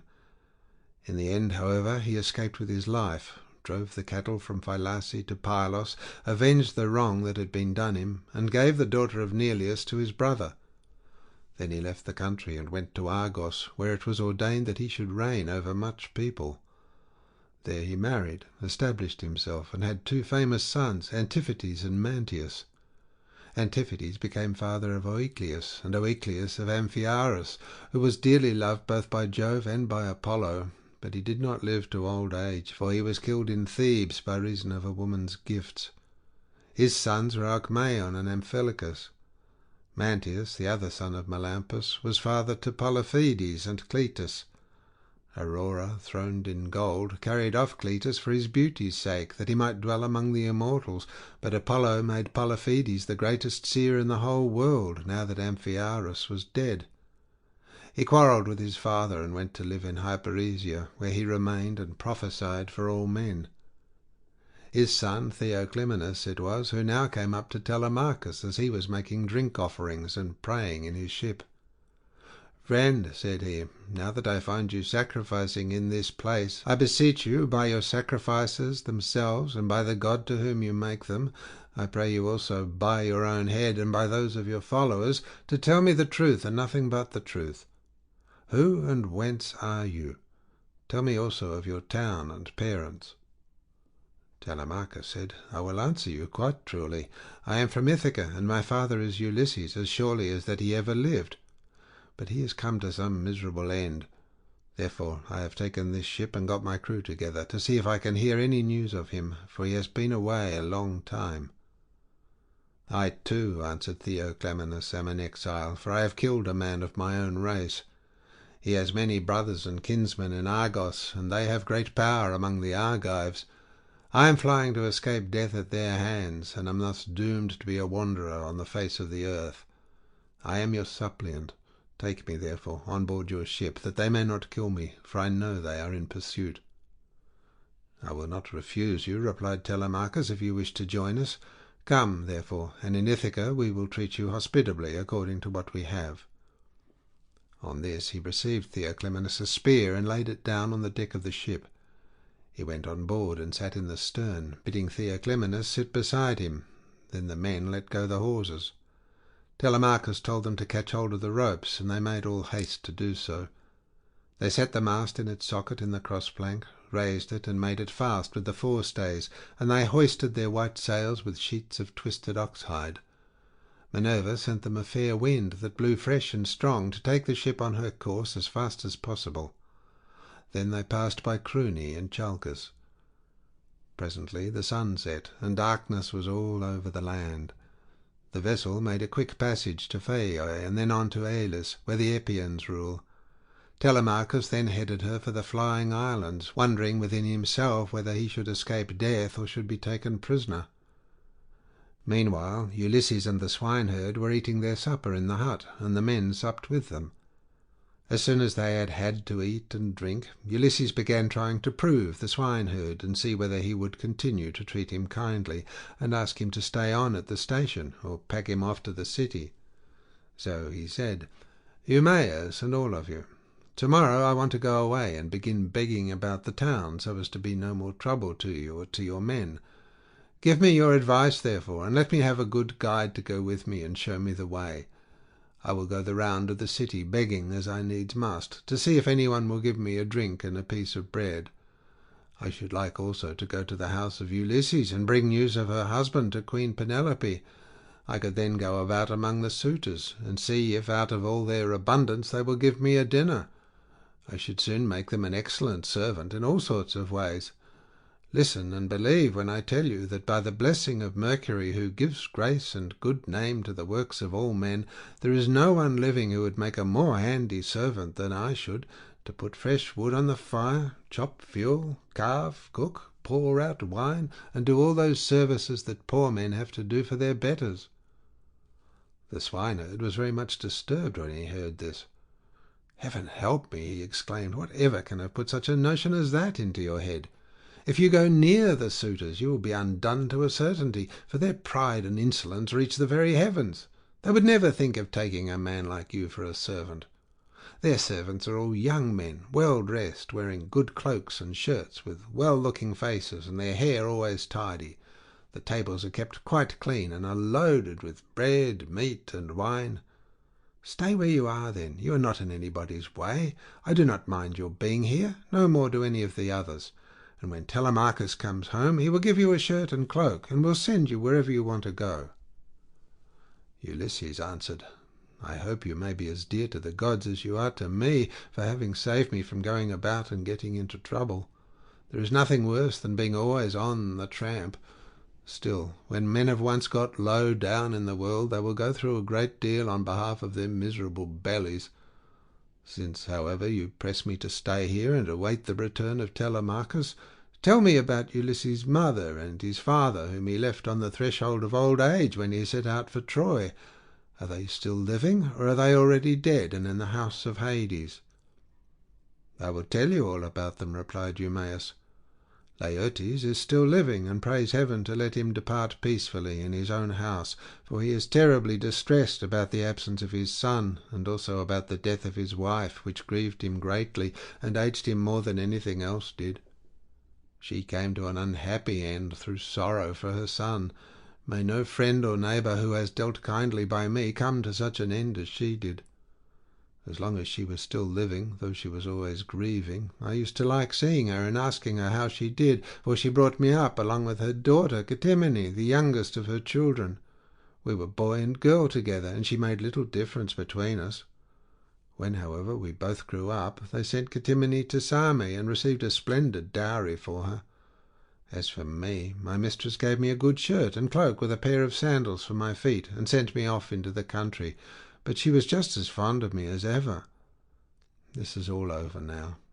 Still, it has pleased heaven to prosper my work in the situation which I now hold. I have enough to eat and drink, and can find something for any respectable stranger who comes here. But there is no getting a kind word or deed out of my mistress, for the house has fallen into the hands of wicked people. Servants want sometimes to see their mistress and have a talk with her. They like to have something to eat and drink at the house, and something too to take back with them into the country. This is what will keep servants in a good humour." Ulysses answered, "Then you must have been a very little fellow, Eumaeus, when you were taken so far away from your home and parents. Tell me, and tell me true, was the city in which your father and mother lived sacked and pillaged, or did some enemies carry you off when you were alone tending sheep or cattle, ship you off here and sell you for whatever your master gave them?" "Stranger," replied Eumaeus, "as regards your question, sit still, make yourself comfortable, drink your wine, and listen to me. The nights are now at their longest. There is plenty of time both for sleeping and sitting up talking together. You ought not to go to bed till bedtime. Too much sleep is as bad as too little. If any one of the others wishes to go to bed, let him leave us and do so. He can then take my master's pigs out when he has done breakfast in the morning. We two will sit here eating and drinking in the hut, and telling one another stories about our misfortunes, for when a man has suffered much and been buffeted about in the world, he takes pleasure in recalling the memory of sorrows that have long gone by. As regards your question, then, my tale is as follows. You may have heard of an island called Circe that lies over above Ortygia, where the land begins to turn round and look in another direction. It is not very thickly peopled, but the soil is good, with much pasture fit for cattle and sheep, and it abounds with wine and wheat. Dearth never comes there, nor are the people plagued by any sickness, but when they grow old, Apollo comes with Diana and kills them with his painless shafts. It contains 2 communities, and the whole country is divided between these 2. My father, Odysseus, son of Ormenus, a man comparable to the gods, reigned over both. Now to this place there came some cunning traders from Phoenicia, for the Phoenicians are great mariners, in a ship which they had freighted with gewgaws of all kinds. There happened to be a Phoenician woman in my father's house, very tall and comely, and an excellent servant. These scoundrels got hold of her one day when she was washing near the ship, seduced her, and cajoled her in ways that no woman can resist, no matter how good she may be by nature. The man who had seduced her asked her who she was and where she came from, and on this she told him her father's name. "I come from Sidon," said she, "and am daughter to Erebus, a man rolling in wealth. One day as I was coming into the town from the country, some Taphian pirate seized me and took me here over the sea, where they sold me to the man who owns this house, and he gave them their price for me." The man who had seduced her then said, "Would you like to come along with us to see the house of your parents and your parents themselves? They are both alive and are said to be well off." "I will do so gladly," answered she, "if you men will first swear me a solemn oath that you will do me no harm by the way." They all swore as she told them, and when they had completed their oath, the woman said, "Hush, and if any of your men meets me in the street or at the well, do not let him speak to me, for fear someone should go and tell my master, in which case he would suspect something. He would put me in prison, and would have all of you murdered. Keep your own counsel, therefore. Buy your merchandise as fast as you can, and send me word when you have done loading. I will bring as much gold as I can lay my hands on, and there is something else also that I can do towards paying my fare. I am nurse to the son of the good man of the house, a funny little fellow, just able to run about. I will carry him off in your ship, and you will get a great deal of money for him if you take him and sell him in foreign parts." On this she went back to the house. The Phoenicians stayed a whole year till they had loaded their ship with much precious merchandise, and then, when they had got freight enough, they sent to tell the woman. Their messenger, a very cunning fellow, came to my father's house, bringing a necklace of gold with amber beads strung along it, and while my mother and the servants had it in their hands admiring it and bargaining about it, he made a sign quietly to the woman, and then went back to the ship, whereon she took me by the hand and led me out of the house. In the forepart of the house she saw the table set with the cups of guests who had been feasting with my father, as being in attendance on him. These were now all gone to a meeting of the public assembly, so she snatched up 3 cups and carried them off in the bosom of her dress, while I followed her, for I knew no better. The sun was now set, and darkness was over all the land, so we hurried on as fast as we could till we reached the harbour where the Phoenician ship was lying. When they had got on board, they sailed their ways over the sea, taking us with them, and Jove sent them a fair wind. 6 days did we sail, both night and day, but on the 7th day Diana struck the woman, and she fell heavily down into the ship's hold, as though she were a seagull alighting on the water. So they threw her overboard to the seals and fishes, and I was left all sorrowful and alone. Presently the winds and waves took the ship to Ithaca, where Laertes gave sundry of his chattels for me, and thus it was that ever I came to set eyes upon this country." Ulysses answered, "Eumaeus, I have heard the story of your misfortunes with the most lively interest and pity, but Jove has given you good as well as evil, for in spite of everything you have a good master, who sees that you always have enough to eat and drink, and you lead a good life, whereas I am still going about begging my way from city to city." Thus did they converse, and they had only a very little time left for sleep, for it was soon daybreak. In the meantime Telemachus and his crew were nearing land, so they loosed the sails, took down the mast, and rowed the ship into the harbour. They cast out their mooring stones and made fast the hawsers. They then got out upon the seashore, mixed their wine, and got dinner ready. As soon as they had had enough to eat and drink, Telemachus said, Take the ship on to the town, but leave me here, for I want to look after the herdsmen on one of my farms. In the evening, when I have seen all I want, I will come down to the city, and tomorrow morning, in return for your trouble, I will give you all a good dinner with meat and wine." Then Theoclymenus said, "And what, my dear young friend, is to become of me? To whose house among all your chief men am I to repair, or shall I go straight to your own house and to your mother?" "At any other time," replied Telemachus, "I should have bidden you go to my own house, for you would find no want of hospitality. At the present moment, however, you would not be comfortable there, for I shall be away, and my mother will not see you. She does not often show herself even to the suitors, but sits at her loom weaving in an upper chamber, out of their way. But I can tell you a man whose house you can go to. I mean Eurymachus, the son of Polybus, who is held in the highest estimation by everyone in Ithaca. He is much the best man and the most persistent wooer of all those who are paying court to my mother and trying to take Ulysses' place. Jove, however, in heaven alone knows whether or no they will come to a bad end before the marriage takes place." As he was speaking, a bird flew by upon his right hand, a hawk, Apollo's messenger. It held a dove in its talons, and the feathers, as it tore them off, fell to the ground midway between Telemachus and the ship. On this Theoclymenus called him apart and caught him by the hand. "Telemachus," said he, "that bird did not fly on your right hand without having been sent there by some god. As soon as I saw it, I knew it was an omen. It means that you will remain powerful, and that there will be no house in Ithaca more royal than your own." "I wish it may prove so," answered Telemachus. "If it does, I will show you so much goodwill and give you so many presents that all who meet you will congratulate you." Then he said to his friend Piraeus, "Piraeus, son of Clytius, you have throughout shown yourself the most willing to serve me of all those who have accompanied me to Pylos. I wish you would take this stranger to your own house and entertain him hospitably till I can come for him." And Piraeus answered, "Telemachus, you may stay away as long as you please, but I will look after him for you, and he shall find no lack of hospitality." As he spoke, he went on board, and bade the others do so also, and loose the hawsers. So they took their places in the ship. But Telemachus bound on his sandals, and took a long and doughty spear with a head of sharpened bronze from the deck of the ship. Then they loosed the hawsers, thrust the ship off from land, and made on towards the city as they had been told to do, while Telemachus strode on as fast as he could, till he reached the homestead where his countless herds of swine were feeding, and where dwelt the excellent swineherd, who was so devoted a servant to his master.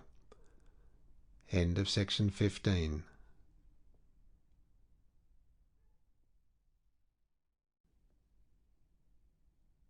Section 16 of the Odyssey by Homer, translated by Samuel Butler.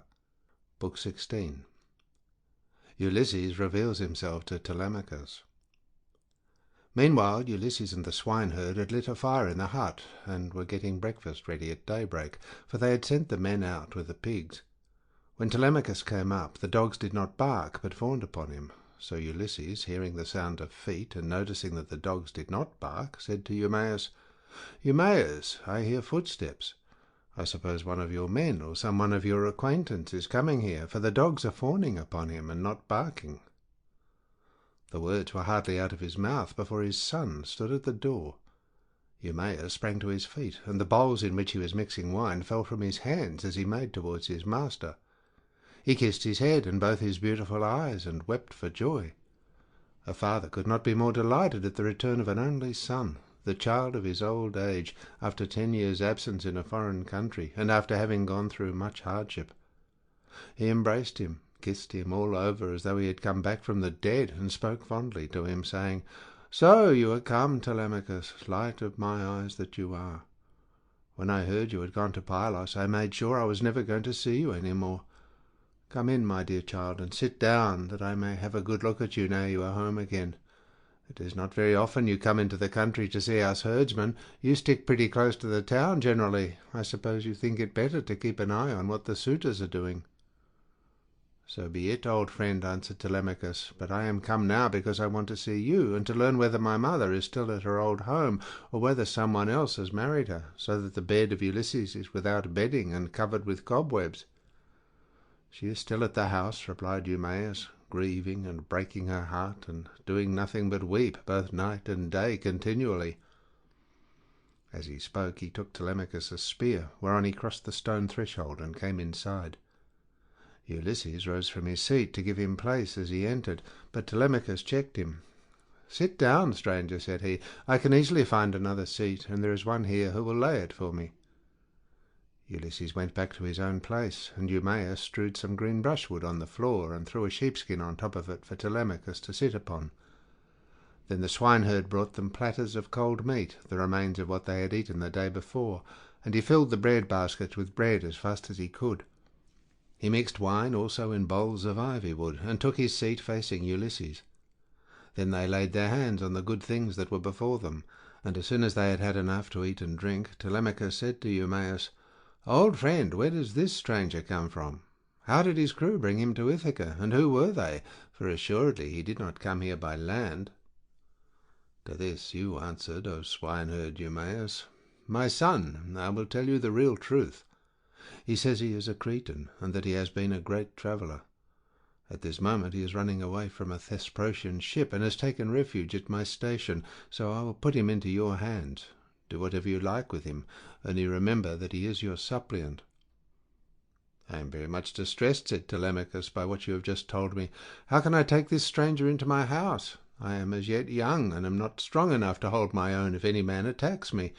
My mother cannot make up her mind whether to stay where she is and look after the house out of respect for public opinion and the memory of her husband, or whether the time has now come for her to take the best man of those who are wooing her, and the one who will make her the most advantageous offer. Still, as the stranger has come to your station, I will find him a cloak and shirt of good wear, with a sword and sandals, and will send him wherever he wants to go. Or, if you like, you can keep him here at the station, and I will send him clothes and food, that he may be no burden on you and on your men. But I will not have him go near the suitors, for they are very insolent, and are sure to ill-treat him in a way that would greatly grieve me. No matter how valiant a man may be, he can do nothing against numbers, for they will be too strong for him." Then Ulysses said, "Sir, it is right that I should say something myself. I am much shocked about what you have said about the insolent way in which the suitors are behaving in despite of such a man as you are. Tell me, do you submit to such treatment tamely, or has some god set your people against you? May you not complain of your brothers, for it is to these that a man may look for support, however great his quarrel may be. I wish I were as young as you are, and in my present mind. If I were son to Ulysses, or indeed Ulysses himself, I would rather someone came and cut my head off, but I would go to the house and be the bane of every one of these men. If they were too many for me, I being single-handed, I would rather die fighting in my own house than see such disgraceful sights day after day, strangers grossly maltreated, and men dragging the women servants about the house in an unseemly way, wine drawn recklessly, and bread wasted, all to no purpose, for an end that shall never be accomplished." And Telemachus answered, "I will tell you truly everything. There is no enmity between me and my people, nor can I complain of brothers to whom a man may look for support, however great his quarrel may be. Jove has made us a race of only sons. Laertes was the only son of Odysseus, and Ulysses only son of Laertes. I am myself the only son of Ulysses, who left me behind him when he went away, so that I have never been of any use to him. Hence it comes that my house is in the hands of numberless marauders, for the chiefs from all the neighbouring islands, Dulichium, Same, Zacynthus, as also all the principal men of Ithaca itself, are eating up my house, under the pretext of paying court to my mother, who will neither say point blank that she will not marry, nor yet bring matters to an end. So they are making havoc of my estate, and before long will do so with myself into the bargain. The issue, however, rests with heaven. But do you, old friend Eumaeus, go at once and tell Penelope that I am safe, and have returned from Pylos. Tell it to herself alone, and then come back here without letting anyone else know, for there are many who are plotting mischief against me." "I understand and heed you," replied Eumaeus. "You need instruct me no further, only as I am going that way, say whether I had not better let poor Laertes know that you are returned. He used to superintend the work on his farm in spite of his bitter sorrow about Ulysses, and he would eat and drink at will along with his servants. But they tell me from the day on which you set out for Pylos he has neither eaten nor drunk as he ought to do, nor does he look after his farm, but sits weeping and wasting the flesh from off his bones." "More's the pity," answered Telemachus. "I am sorry for him, but we must leave him to himself just now. If people could have everything their own way, the first thing I should choose would be the return of my father. But go and give your message, then make haste back again, and do not turn out of your way to tell Laertes. Tell my mother to send one of her women secretly with the news at once, and let him hear it from her." Thus did he urge the swineherd. Eumaeus therefore took his sandals, bound them to his feet, and started for the town. Minerva watched him well off the station, and then came up to it in the form of a woman, fair, stately, and wise. She stood against the side of the entry, and revealed herself to Ulysses, but Telemachus could not see her, and knew not that she was there, for the gods do not let themselves be seen by everybody. Ulysses saw her, and so did the dogs, for they did not bark, but went scared and whining off to the other side of the yards. She nodded her head, and motioned to Ulysses with her eyebrows, whereon he left the hut, and stood before her outside the main wall of the yards. Then she said to him, "Ulysses, noble son of Laertes, it is now time for you to tell your son. Do not keep him in the dark any longer, but lay your plans for the destruction of the suitors, and then make for the town. I will not be long in joining you, for I too am eager for the fray." As she spoke, she touched him with her golden wand. First she threw a fair, clean shirt and cloak about his shoulders. Then she made him younger and of more imposing presence. She gave him back his colour, filled out his cheeks, and let his beard become dark again. Then she went away, and Ulysses came back inside the hut. His son was astounded when he saw him, and turned his eyes away for fear he might be looking upon a god. "Stranger," said he, "how suddenly you have changed from what you were a moment or two ago. You are dressed differently, and your colour is not the same. Are you some one or other of the gods that live in heaven? If so, be propitious to me, till I can make you due sacrifice and offerings of wrought gold. Have mercy upon me." And Ulysses said, "I am no god. Why should you take me for one? I am your father, on whose account you grieve and suffer so much at the hands of lawless men." As he spoke, he kissed his son, and a tear fell from his cheek onto the ground, for he had restrained all tears till now.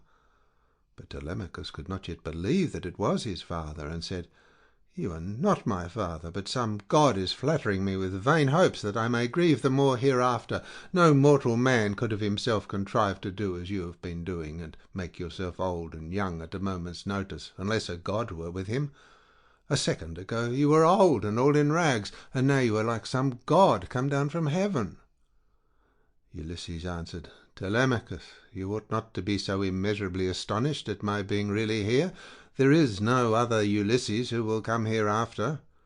Such as I am, it is I who, after long wandering and much hardship, have got home in the 20th year to my own country. What you wonder at is the work of the redoubtable goddess Minerva, who does with me whatever she will, for she can do what she pleases. At one moment she makes me like a beggar, and the next I am a young man with good clothes on my back. It is an easy matter for the gods who live in heaven to make any man look either rich or poor." As he spoke, he sat down, and Telemachus threw his arms about his father and wept. They were both so much moved that they cried aloud like eagles or vultures with crooked talons that have been robbed of their half-fledged young by peasants. Thus piteously did they weep, and the sun would have gone down upon their mourning if Telemachus had not suddenly said, "In what ship, my dear father, did your crew bring you to Ithaca? Of what nation did they declare themselves to be? For you cannot have come by land." "I will tell you the truth, my son," replied Ulysses. "It was the Phaeacians who brought me here. They are great sailors, and are in the habit of giving escorts to anyone who reaches their coasts. They took me over the sea while I was fast asleep, and landed me in Ithaca, after giving me many presents in bronze, gold, and raiment. These things, by heaven mercy, are lying concealed in a cave, and I am now come here on the suggestion of Minerva, that we may consult about killing our enemies. First, therefore, give me a list of the suitors with their number, that I may learn who and how many they are. I can then turn the matter over in my mind, and see whether we too can fight the whole body of them ourselves, or whether we must find others to help us." To this Telemachus answered, "Father, I have always heard of your renown both in the field and in council, but the task you talk of is a very great one. I am awed at the mere thought of it. 2 men cannot stand against many and brave ones. There are not 10 suitors only, nor twice 10, but 10 many times over. You shall learn their number at once. There are 52 chosen youths from Dulichium, and they have 6 servants. From Same there are 24 young Achaeans from Zacynthus, and 12 from Ithaca itself, all of them well born. They have with them a servant Medon, a bard, and 2 men who can carve at table. If we face such numbers as this, you may have bitter cause to rue your coming and your revenge. See whether you cannot think of someone who would be willing to come and help us." "Listen to me," replied Ulysses, "and think whether Minerva and her father Jove may seem sufficient, or whether I am to try and find someone else as well." "Those whom you have named," answered Telemachus, "are a couple of good allies, for though they dwell high up among the clouds, they have power over both gods and men." "These 2," continued Ulysses, "will not keep long out of the fray when the suitors and we join fight in my house. Now, therefore, return home early tomorrow morning, and go about among the suitors as before. Later on, the swineherd will bring me to the city disguised as a miserable old beggar. If you see them ill-treating me, steel your heart against my sufferings. Even though they drag me feet foremost out of the house, or throw things at me, look on and do nothing beyond gently trying to make them behave more reasonably. But they will not listen to you, for the day of their reckoning is at hand. Furthermore, I say, and lay my saying to your heart, when Minerva shall put it in my mind, I will nod my head to you, and on seeing me do this, you must collect all the armour that is in the house and hide it in the strong storeroom. Make some excuse when the suitors ask you why you are removing it. Say that you have taken it to be out of the way of the smoke, inasmuch as it is no longer what it was when Ulysses went away, but has become soiled and begrimed with soot. Add to this, more particularly, that you are afraid Jove may set them on to quarrel over their wine, and that they may do each other some harm, which may disgrace both banquet and wooing, for the sight of arms sometimes tempts people to use them. But leave a sword and a spear apiece for yourself and me, and a couple of ox-hide shields, so that we can snatch them up at any moment. Jove and Minerva will then soon quiet these people. There is also another matter. If you are indeed my son, and my blood runs in your veins, let no one know that Ulysses is within the house, neither Laertes, nor yet the swineherd, nor any of the servants, not even Penelope herself. Let you and me exploit the women alone, and let us also make trial of some other of the men servants, to see who is on our side and whose hand is against us." "Father," replied Telemachus, "you will come to know me by and by, and when you do, you will find that I can keep your counsel. I do not think, however, the plan you propose will turn out well for either of us. Think it over. It will take us a long time to go the round of the farms and exploit the men, and all the time the suitors will be wasting your estate with impunity and without compunction. Prove the women by all means, to see who are disloyal and who guiltless, but I am not in favour of going round and trying the men.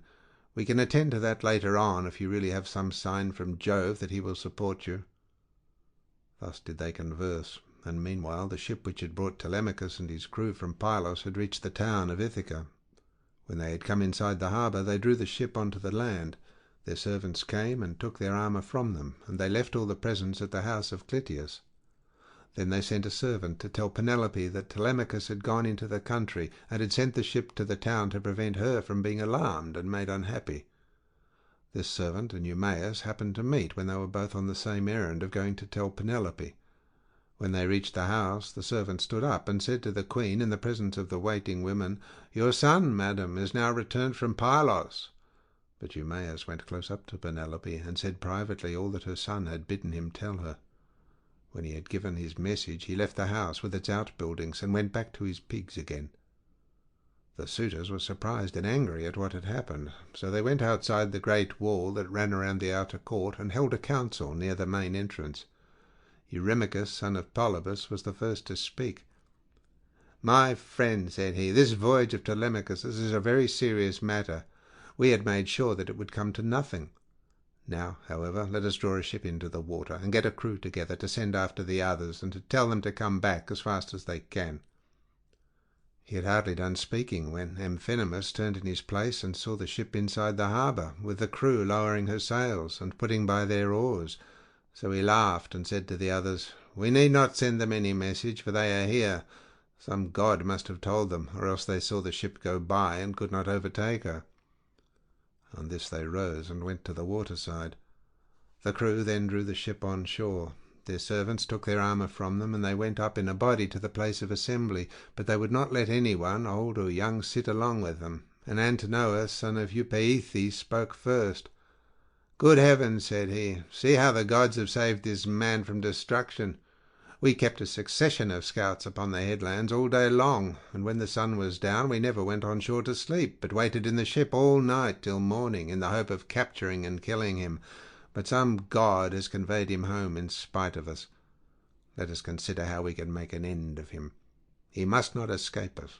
Our affair is never likely to come off while he is alive, for he is very shrewd, and public feeling is by no means all on our side. We must make haste before he can call the Achaeans in assembly.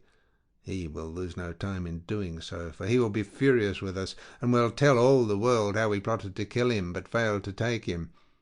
The people will not like this when they come to know of it. We must see that they do us no hurt, nor drive us from our own country into exile. Let us try and lay hold of him, either on his farm away from the town, or on the road hither. Then we can divide up his property amongst us, and let his mother and the man who marries her have the house.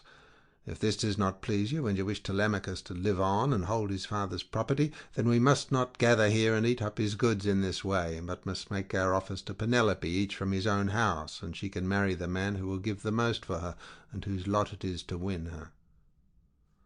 They all held their peace until Amphinomus rose to speak. He was the son of Nisus, who was son to the king Aretius, and he was foremost among all the suitors from the wheat-growing and well-grassed island of Dulichium.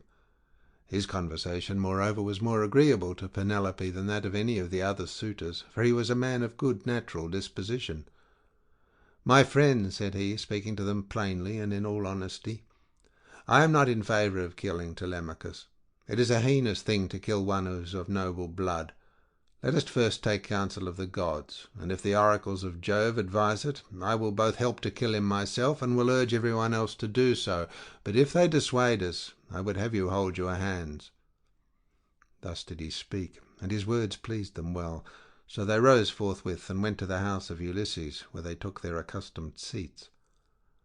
Then Penelope resolved that she would show herself to the suitors. She knew of the plot against Telemachus, for the servant Medon had overheard their counsel and had told her. She went down therefore to the court, attended by her maidens, and when she reached the suitors, she stood by one of the bearing posts supporting the roof of the cloister, holding a veil before her face, and rebuked Antinous, saying, "Antinous, insolent and wicked schemer, they say you are the best speaker and counsellor of any man of your age in Ithaca, but you are nothing of the kind. Madman, why would you try to compass the death of Telemachus, and take no heed of suppliants, whose witness is Jove himself? It is not right for you to plot thus against one another. Do you not remember how your father fled to this house in fear of the people, who were enraged against him for having gone with some Taphian pirates and plundered the Thesprotians, who were at peace with us? They wanted to tear him in pieces and eat up everything he had, but Ulysses stayed their hands, although they were infuriated. And now you devour his property without paying for it, and break my heart by wooing his wife and trying to kill his son. Leave off doing so, and stop the others also." To this Eurymachus, son of Polybus, answered, "Take heart, Queen Penelope, daughter of Icarius, and do not trouble yourself about these matters. The man is not yet born, nor never will be, who shall lay hands upon your son Telemachus, while I yet live to look upon the face of the earth. I say, and it shall surely be, that my spear shall be reddened with his blood, for many a time has Ulysses taken me on his knees, held wine up to my lips to drink, and put pieces of meat into my hands. Therefore Telemachus is much the dearest friend I have, and has nothing to fear from the hands of us suitors. Of course, if death comes to him from the gods, he cannot escape it." He said this to quiet her, but in reality he was plotting against Telemachus. Then Penelope went upstairs again and mourned her husband, till Minerva shed sleep over her eyes. In the evening Eumaeus got back to Ulysses and his son, who had just sacrificed a young pig of a year old, and were helping one another to get supper ready. Minerva therefore came up to Ulysses, turned him into an old man with a stroke of her wand, and clad him in his old clothes again, for fear that the swineherd might recognize him and not keep the secret, but go and tell Penelope. Telemachus was the first to speak.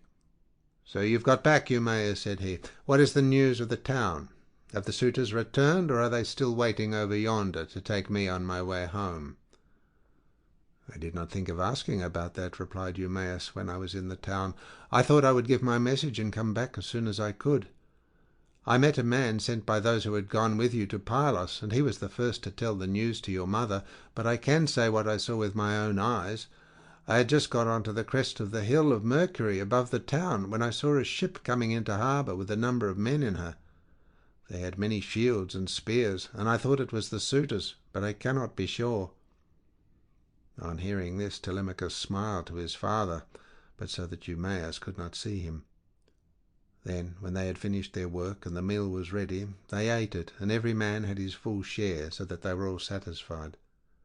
As soon as they had had enough to eat and drink, they laid down to rest, and enjoyed the boon of sleep. End of section 16.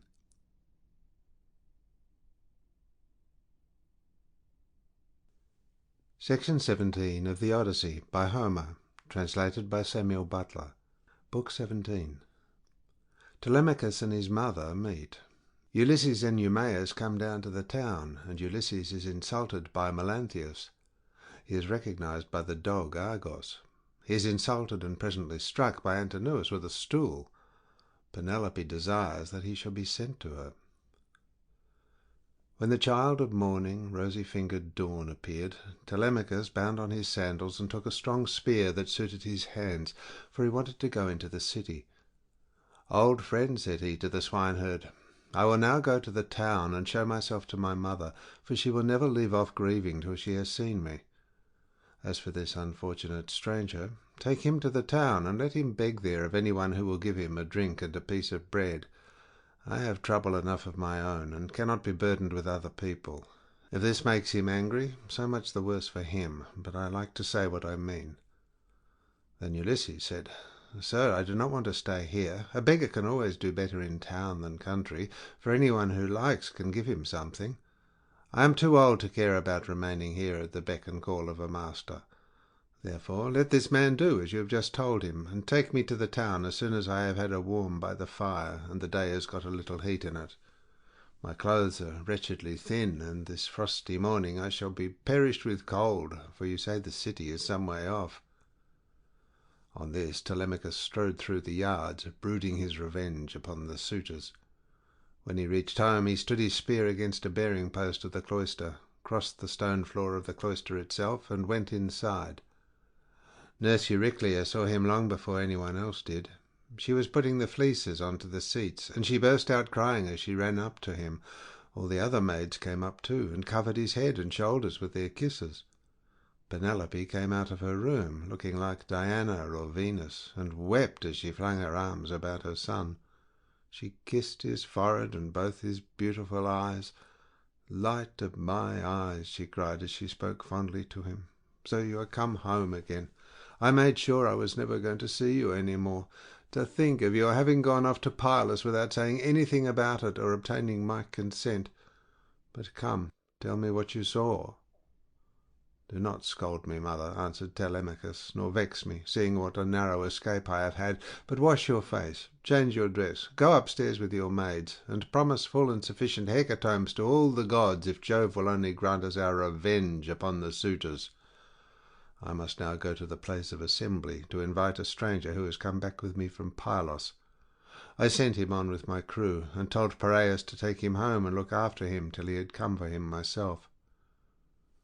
She heeded her son's words, washed her face, changed her dress, and vowed full and sufficient hecatombs to all the gods if they would only vouchsafe her revenge upon the suitors. Telemachus went through and out of the cloisters, spear in hand, not alone, for his 2 fleet dogs went with him. Minerva endowed him with a great presence of such divine comeliness that all marvelled at him as he went by, and the suitors gathered round him with fair words in their mouths and malice in their hearts.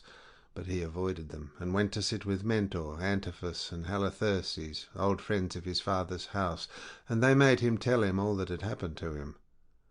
Then Piraeus came up with Theoclymenus, whom he had escorted through the town to the place of assembly, whereon Telemachus at once joined them. Piraeus was first to speak. "Telemachus," said he, "I wish you would send some of your women to my house to take away the presents Menelaus gave you." "We do not know, Piraeus," answered Telemachus, "what may happen.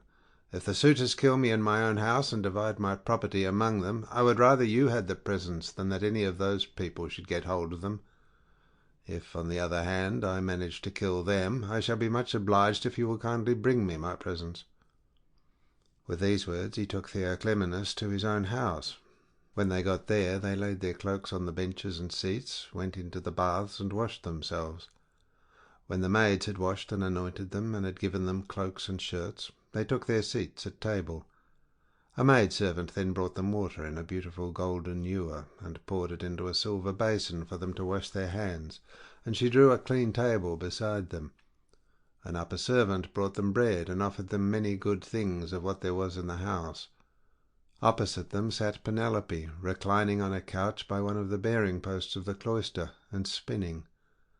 Then they laid their hands on the good things that were before them, and as soon as they had had enough to eat and drink, Penelope said, "Telemachus, I shall go upstairs and lie down on that sad couch, which I have not ceased to water with my tears from the day Ulysses set out for Troy with the sons of Atreus.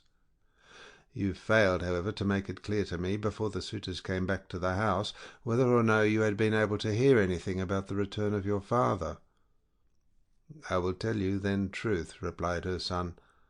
"We went to Pylos and saw Nestor, who took me to his house and treated me as hospitably as though I were a son of his own who had just returned after a long absence. So also did his sons, but he said he had not heard a word from any human being about Ulysses, whether he was alive or dead. He sent me, therefore, with a chariot and horses to Menelaus. There I saw Helen, for whose sake so many, both Argives and Trojans, were in heaven's wisdom doomed to suffer. Menelaus asked me what it was that had brought me to Lacedaemon, and I told him the whole truth, whereon he said, 'So then these cowards would usurp a brave man's bed. A hind might as well lay her newborn young in the lair of a lion, and then go off to feed in the forest or in some grassy dell. The lion, when he comes back to his lair, will make short work with the pair of them, and so will Ulysses with these suitors. By Father Jove, Minerva, and Apollo, if Ulysses is still the man that he was when he wrestled with Philomeleides in Lesbos, and threw him so heavily that all the Greeks cheered him, if he is still such, and were to come near such suitors, they would have a short shrift and a sorry wedding.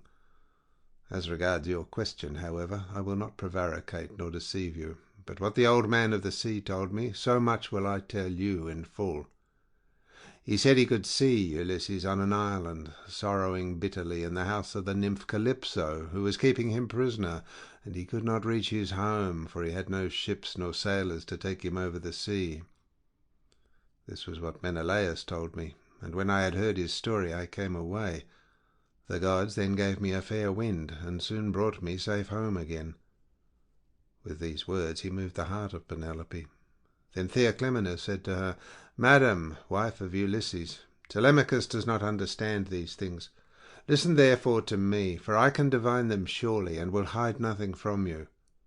May Jove the King of Heaven be my witness, and the rites of hospitalities, with that hearth of Ulysses to which I now come, that Ulysses himself is even now in Ithaca, and either going about the country, or staying in one place, is inquiring into all these evil deeds, and preparing a day of reckoning for the suitors. I saw an omen when I was on the ship which meant this, and I told Telemachus about it." "May it be even so," answered Penelope. "If your words come true, you shall have such gifts and such good will from me that all who see you shall congratulate you." Thus did they converse. Meanwhile the suitors were throwing discs or aiming with spears at a mark on the levelled ground in front of the house, and behaving with all their old insolence.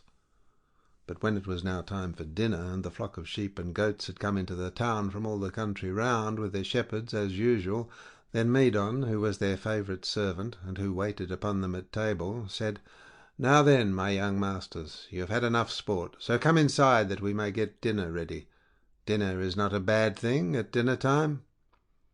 They left their sports as he told them, and when they were within the house they laid their cloaks on the benches and seats inside, and then sacrificed some sheep, goats, pigs, and a heifer, all of them fat and well grown. Thus they made ready for their meal. In the meantime Ulysses and the swineherd were about starting for the town, and the swineherd said, "Stranger, I suppose you still want to go to town today, as my master said you were to do?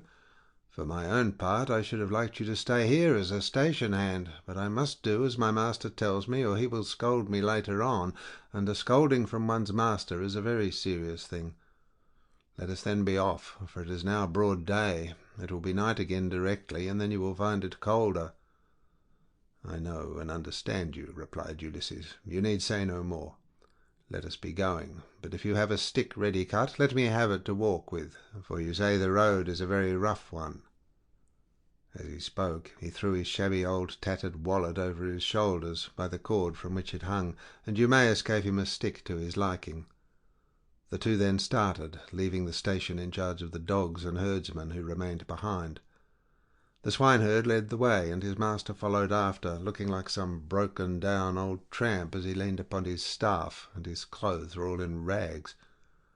When they had got over the rough steep ground and were nearing the city, they reached the fountain from which the citizens drew their water. This had been made by Ithacus, Neritus, and Polyctor.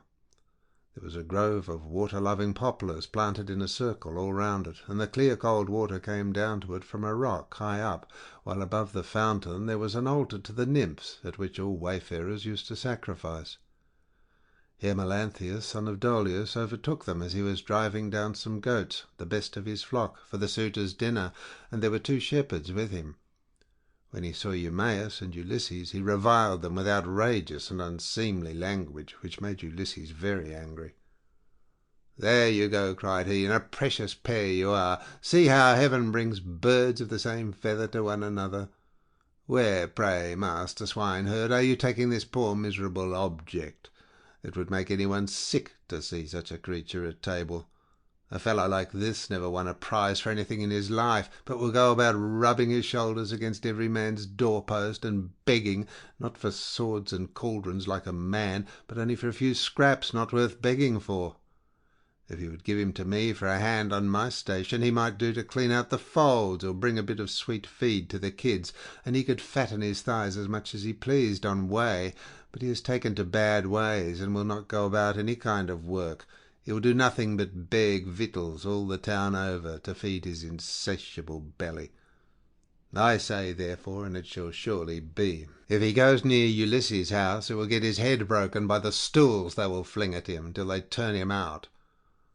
On this, as he passed, he gave Ulysses a kick on the hip out of pure wantonness, but Ulysses stood firm, and did not budge from the path.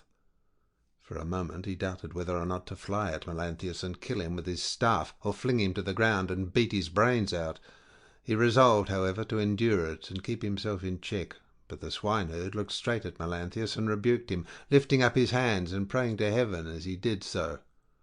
"Fountain nymphs," he cried, "children of Jove, if ever Ulysses burned you thigh bones covered with fat, whether of lambs or kids, grant my prayer that heaven may send him home. He would soon put an end to the swaggering threats with which such men as you go about insulting people, gadding all over the town while your flocks are going to ruin through bad shepherding." Then Melanthius the goatherd answered, "You ill-conditioned cur, what are you talking about? Some day or other I will put you on board ship and take you to a foreign country, where I can sell you and pocket the money you will fetch. I wish I were as sure that Apollo would strike Telemachus dead this very day, or that the suitors would kill him, as I am that Ulysses will never come home again." With this he left them to come on at their leisure, while he went quickly forward and soon reached the house of his master. When he got there he went in and took his seat among the suitors opposite Eurymachus, who liked him better than any of the others. The servants brought him a portion of meat, and an upper woman servant set bread before him that he might eat. Presently Ulysses and the swineherd came up to the house and stood by it amid a sound of music, for Phemius was just beginning to sing to the suitors. Then Ulysses took hold of the swineherd's hand and said, "Eumaeus, this house of Ulysses is a very fine place. No matter how far you go, you will find few like it. One building keeps following on another. The outer court has a wall with battlements all round it. The doors are double folding and of good workmanship. It would be a hard matter to take it by force of arms. I perceive, too, that there are many people banqueting within it, for there is a smell of roast meat, and I hear a sound of music, which the gods have made to go along with feasting." Then Eumaeus said, "You have perceived aright, as indeed you generally do, but let us think what will be our best course. Will you go inside first and join the suitors, leaving me here behind you, or will you wait here and let me go in first? But do not wait long, or someone may see you loitering about outside and throw something at you. Consider this matter, I pray you." And Ulysses answered, "I understand and heed. Go in first and leave me here where I am. I am quite used to being beaten and having things thrown at me. I have been so much buffeted about in war and by sea that I am case hardened, and this too may go with the rest. But a man cannot hide away the cravings of a hungry belly. This is an enemy which gives much trouble to all men. It is because of this that ships are fitted out to sail the seas and to make war upon other people." As they were thus talking, a dog that had been lying asleep raised his head and pricked up his ears. This was Argos, whom Ulysses had bred before setting out for Troy, but he had never had any work out of him. In the old days he used to be taken out by the young men when they went hunting wild goats or deer or hares, but now that his master was gone, he was lying neglected on the heap of mule and cow dung that lay in front of the stable door, till the men should come and draw it away to manure the great close, and he was full of fleas. As soon as he saw Ulysses standing there, he dropped his ears and wagged his tail, but he could not get close up to his master. When Ulysses saw the dog on the other side of the yard, he dashed a tear from his eyes without Eumaeus seeing it, and said, "Eumaeus, what a noble hound that is over yonder on the manure heap! His build is splendid. Is he as fine a fellow as he looks, or is he only one of those dogs that come begging about a table and are kept merely for show?" "This hound," answered Eumaeus, "belonged to him who has died in a far country. If he were what he was when Ulysses left for Troy, he would soon show you what he could do. There was not a wild beast in the forest that could get away from him when he was once on its tracks. But now he has fallen on evil times, for his master is dead and gone, and the women take no care of him. Servants never do their work when their master's hand is no longer over them, for Jove takes half the goodness out of a man when he makes a slave of him." As he spoke, he went inside the building to the cloister where the suitors were, but Argos died as soon as he had recognized his master. Telemachus saw Eumaeus long before anyone else did, and beckoned him to come and sit beside him. So he looked about and saw a seat lying near where the carver sat serving out their portions to the suitors. He picked it up, brought it to Telemachus's table, and sat down opposite him. Then the servant brought him his portion and gave him bread from the bread basket. Immediately afterwards Ulysses came inside, looking like a poor miserable old beggar, leaning on his staff and with his clothes all in rags. He sat down upon the threshold of ashwood, just inside the doors leading from the outer to the inner court, and against a bearing post of cypress wood which the carpenter had skilfully planed, and had made to join truly with rule and line. Telemachus took a whole loaf from the bread basket, with as much meat as he could hold in his 2 hands, and said to Eumaeus, "Take this to the stranger, and tell him to go the round of the suitors, and beg from them. A beggar must not be shamefaced." So Eumaeus went up to him and said, "Stranger, Telemachus sends you this, and says you are to go the rounds of the suitors, begging, for beggars must not be shamefaced." Ulysses answered, "May King Jove grant all happiness to Telemachus, and fulfil the desire of his heart." Then with both hands he took what Telemachus had sent him, and laid it on the dirty old wallet at his feet. He went on eating it while the bard was singing, and had just finished his dinner as he left off. The suitors applauded the bard, whereon Minerva went up to Ulysses and prompted him to beg pieces of bread from each one of the suitors, that he might see what kind of people they were, and tell the good from the bad. But come what might, she was not going to save a single one of them. Ulysses, therefore, went on his round, going from left to right, and stretched out his hands to beg as though he were a real beggar. Some of them pitied him, and were curious about him, asking one another who he was and where he came from, whereon the goatherd Melanthius said, "Suitors of my noble mistress, I can tell you something about him, for I have seen him before. The swineherd brought him here, but I know nothing about the man himself, nor where he comes from." On this Antinous began to abuse the swineherd. "You precious idiot," he cried, "what have you brought this man to town for? Have we not tramps and beggars enough already to pester us as we sit at meat? Do you think it a small thing that such people gather here to waste your master's property, and must you needs bring this man as well?" And Eumaeus answered, "Antinous, your birth is good, but your words evil. It was no doing of mine that he came here. Who is likely to invite a stranger from a foreign country, unless it be one of those who can do public service as a seer, a healer of hurts, a carpenter, or a bard who can charm us with his singing? Such men are welcome all the world over, but no one is likely to ask a beggar who will only worry him. You are always harder on Ulysses' servants than any of the other suitors are, and above all on me, but I do not care so long as Telemachus and Penelope are alive and here." But Telemachus said, "Hush, do not answer him. Antinous has the bitterest tongue of all the suitors, and he makes the others worse." Then turning to Antinous, he said, "Antinous, you take as much care of my interest as though I were your son. Why should you want to see this stranger turned out of the house? Heaven forbid! Take something and give it him yourself. I do not grudge it. I bid you take it. Never mind my mother, nor any of the other servants in the house. But I know you will not do what I say, for you are more fond of eating things yourself than of giving them to other people."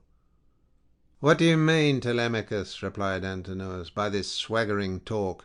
If all the suitors were to give him as much as I will, he would not come here again for another 3 months." As he spoke, he drew the stool on which he rested his dainty feet from under the table, and made as though he would throw it at Ulysses. But the other suitors all gave him something, and filled his wallet with bread and meat. He was about, therefore, to go back to the threshold and eat what the suitors had given him, but he first went up to Antinous and said, "Sir, give me something. You are not, surely, the poorest man here. You seem to be the chief, foremost among them all. Therefore you should be the better giver, and I will tell far and wide of your bounty. I too was a rich man once, and had a fine house of my own. In those days I gave to many a tramp such as I am now, no matter who he might be, nor what he wanted.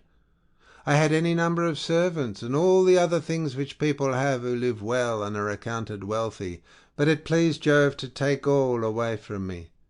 He sent me with a band of roving robbers to Egypt. It was a long voyage, and I was undone by it. I stationed my ships in the river Aegyptus, and bade my men stay by them and keep guard over them, while I sent out scouts to reconnoitre from every point of vantage. But the men disobeyed my orders, took to their own devices, and ravaged the land of the Egyptians, killing the men and taking their wives and children captives. The alarm was soon carried to the city, and when they heard the war cry, the people came out at daybreak till the plain was filled with soldiers, horse and foot, and with the gleam of armour. Then Jove spread panic among my men, and they would no longer face the enemy, for they found themselves surrounded. The Egyptians killed many of us, and took the rest alive to do forced labour for them. As for myself, they gave me to a friend who met them, to take to Cyprus, Demeter by name, son of Iasus, who was a great man in Cyprus. Thence I am come hither in a state of great misery." Then Antinous said, "What god can have sent such a pestilence to plague us during our dinner? Get out into the open part of the court, or I will give you Egypt and Cyprus over again for your insolence and importunity. You have begged of all the others, and they have given you lavishly, for they have abundance around them, and it is easy to be free with other people's property when there is plenty of it." On this Ulysses began to move off, and said, "Your looks, my fine sir, are better than your breeding. If you were in your own house, you would not spare a poor man so much as a pinch of salt, for though you are in another man's, and surrounded with abundance, you cannot find it in you to give him even a piece of bread." This made Antinous very angry, and he scowled at him, saying, "You shall pay the price of this before you get clear of the court." With these words he threw a footstool at him, and hit him on the right shoulder blade near the top of his back. Ulysses stood firm as a rock, and the blow did not even stagger him, but he shook his head in silence as he brooded on his revenge. Then he went back to the threshold and sat down there, laying his well-filled wallet at his feet. "Listen to me," he cried, "you suitors of Queen Penelope, that I may speak even as I am minded. A man knows neither ache nor pains if he gets hit while fighting for his money, or for his sheep or his cattle, and even so Antinous has hit me while in the service of my miserable belly, which is always getting people into trouble. Still, if the poor have gods and avenging deities at all, I pray them that Antinous may come to a bad end before his marriage." "Sit where you are and eat your victuals in silence, or be off elsewhere," shouted Antinous. "If you say any more, I will have you dragged hand and foot through the courts, and the servants shall flay you alive." The other suitors were much displeased at this, and one of the young men said, "Antinous, you did ill in striking that poor wretch of a tramp. It will be worse for you if he should turn out to be some god, and we know the gods go about disguised in all sorts of ways as people from foreign countries, and travel about the world to see who do amiss and who do righteously." Thus said the suitors, but Antinous paid them no heed. Meanwhile Telemachus was furious about the blow that had been given to his father, and though no tear fell from him, he shook his head in silence and brooded on his revenge. Now when Penelope heard that the beggar had been struck in the banqueting cloister, she said before her maids, "Would that Apollo would so strike you, Antinous." And her waiting woman Eurynome answered, "If our prayers were answered, not one of the suitors would ever again see the sun rise." Then Penelope said, "Nurse, I hate every single one of them, for they mean nothing but mischief, but I hate Antinous like the darkness of death itself. A poor unfortunate tramp has come begging about the house for sheer want. Everyone else has given him something to put in his wallet, but Antinous has hit him on the right shoulder blade with a footstool." Thus did she talk with her maids as she sat in her own room, and in the meantime Ulysses was getting his dinner. Then she called for the swineherd and said, "Eumaeus, go and tell the stranger to come here. I want to see him and ask him some questions. He seems to have travelled much, and he may have seen or heard something of my unhappy husband." To this you answered, O swineherd Eumaeus, "If these Achaeans, madam, would only keep quiet, you would be charmed with the history of his adventures. I had him 3 days and 3 nights with me in my hut, which was the first place he reached after running away from his ship, and he has not yet completed the story of his misfortunes. If he had been the most heaven-taught minstrel in the whole world, on whose lips all hearers hang entranced, I could not have been more charmed as I sat in my hut and listened to him. He says there is an old friendship between his house and that of Ulysses, and that he comes from Crete, where the descendants of Minos live, after having been driven hither and thither by every kind of misfortune. He also declares that he has heard of Ulysses as being alive and near at hand among the Thesprotians, and that he is bringing great wealth home with him." "Call him here then," said Penelope, "that I too may hear his story. As for the suitors, let them take their pleasure indoors or out as they will, for they have nothing to fret about. Their corn and wine remain unwasted in their houses, with none but servants to consume them, while they keep hanging about our house day after day, sacrificing our oxen, sheep, and fat goats for their banquets, and never giving so much as a thought to the quantity of wine they drink. No estate can stand such recklessness, for we have now no Ulysses to protect us. If he were to come again, he and his son would soon have their revenge." As she spoke, Telemachus sneezed so loudly that the whole house resounded with it. Penelope laughed when she heard this, and said to Eumaeus, "Go and call the stranger. Did you not hear how my son sneezed just as I was speaking? This can only mean that all the suitors are going to be killed, and that not one of them shall escape. Furthermore, I say, and lay my saying to your heart, if I am satisfied that the stranger is speaking the truth, I shall give him a shirt and cloak of good wear." When Eumaeus heard this, he went straight to Ulysses and said, "Father stranger, my mistress Penelope, mother of Telemachus, has sent for you. She is in great grief, but she wishes to hear anything you can tell her about her husband, and if she is satisfied that you are speaking the truth, she will give you a shirt and cloak, which are the very things that you are most in want of. As for bread, you can get enough of that to fill your belly by begging about the town and letting those give that will." "I will tell Penelope," answered Ulysses, "nothing but what is strictly true. I know all about her husband, and have been partner with him in affliction, but I am afraid of passing through this crowd of cruel suitors, for their pride and insolence reach heaven. Just now, moreover, as I was going about the house without doing any harm, a man gave me a blow that hurt me very much, but neither Telemachus nor anyone else defended me. Tell Penelope, therefore, to be patient and wait till sundown. Let her give me a seat close up to the fire, for my clothes are worn very thin. You know they are, for you have seen them ever since I first asked you to help me. She can then ask me about the return of her husband." The swineherd went back when he heard this, and Penelope said, as she saw him cross the threshold, "Why do you not bring him here, Eumaeus? Is he afraid that someone will ill-treat him, or is he shy of coming inside the house at all? Beggars should not be shamefaced." To this you answered, O swineherd Eumaeus, "The stranger is quite reasonable. He is avoiding the suitors, and is only doing what anyone else would do. He asks you to wait till sundown, and it will be much better, madam, that you should have him all to yourself, when you can hear him and talk to him as you will." "The man is no fool," answered Penelope. "It would very likely be as he says, for there are no such abominable people in the whole world as these men are." When she had done speaking, Eumaeus went back to the suitors, for he had explained everything. Then he went up to Telemachus and said in his ear, so that none could overhear him, "My dear sir, I will now go back to the pigs to see after your property and my own business. You will look to what is going on here, but above all be careful to keep out of danger, for there are many who will bear you ill will. May Jove bring them to a bad end before they do us a mischief." "Very well," replied Telemachus. "Go home when you have had your dinner, and in the morning come here with the victims we are to sacrifice for the day.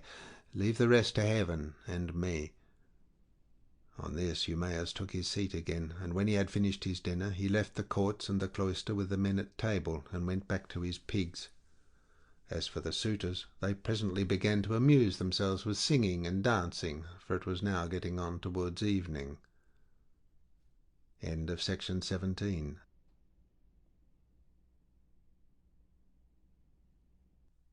Section 18 of the Odyssey by Homer, translated by Samuel Butler. Book 18. The fight with Eros. Ulysses warns Amphinomus. Penelope gets presents from the suitors. The braziers. Ulysses rebukes Eurymachus. Now there came a certain common tramp who used to go begging all over the city of Ithaca, and was notorious as an incorrigible glutton and drunkard. This man had no strength nor stay in him, but he was a great hulking fellow to look at. His real name, the one his mother gave him, was Aeneas, but the young men of the place called him Eros, because he used to run errands for anyone who would send him. As soon as he came, he began to insult Ulysses, and to try and drive him out of his own house. "Be off, old man," he cried, "from the doorway, or you shall be dragged out neck and heels. Do you not see that they are all giving me the wink, and wanting me to turn you out by force, only I do not like to do so? Get up, then, and go of yourself, or we shall come to blows." Ulysses frowned on him, and said, "My friend, I do you no manner of harm. People give you a great deal, but I am not jealous. There is room enough in this doorway for the pair of us, and you need not grudge me things that are not yours to give. You seem to be just such another tramp as myself, but perhaps the gods will give us better luck by and by. Do not, however, talk too much about fighting, or you will incense me, and old though I am, I shall cover your mouth and chest with blood. I shall have more peace tomorrow if I do, for you will not come to the house of Ulysses any more." Eros was very angry, and answered, "You filthy glutton, you run on trippingly like an old fish-fag. I have a good mind to lay both hands about you, and knock your teeth out of your head like so many boars' tusks. Get ready, therefore, and let these people here stand by and look on. You will never be able to fight one who is so much younger than yourself."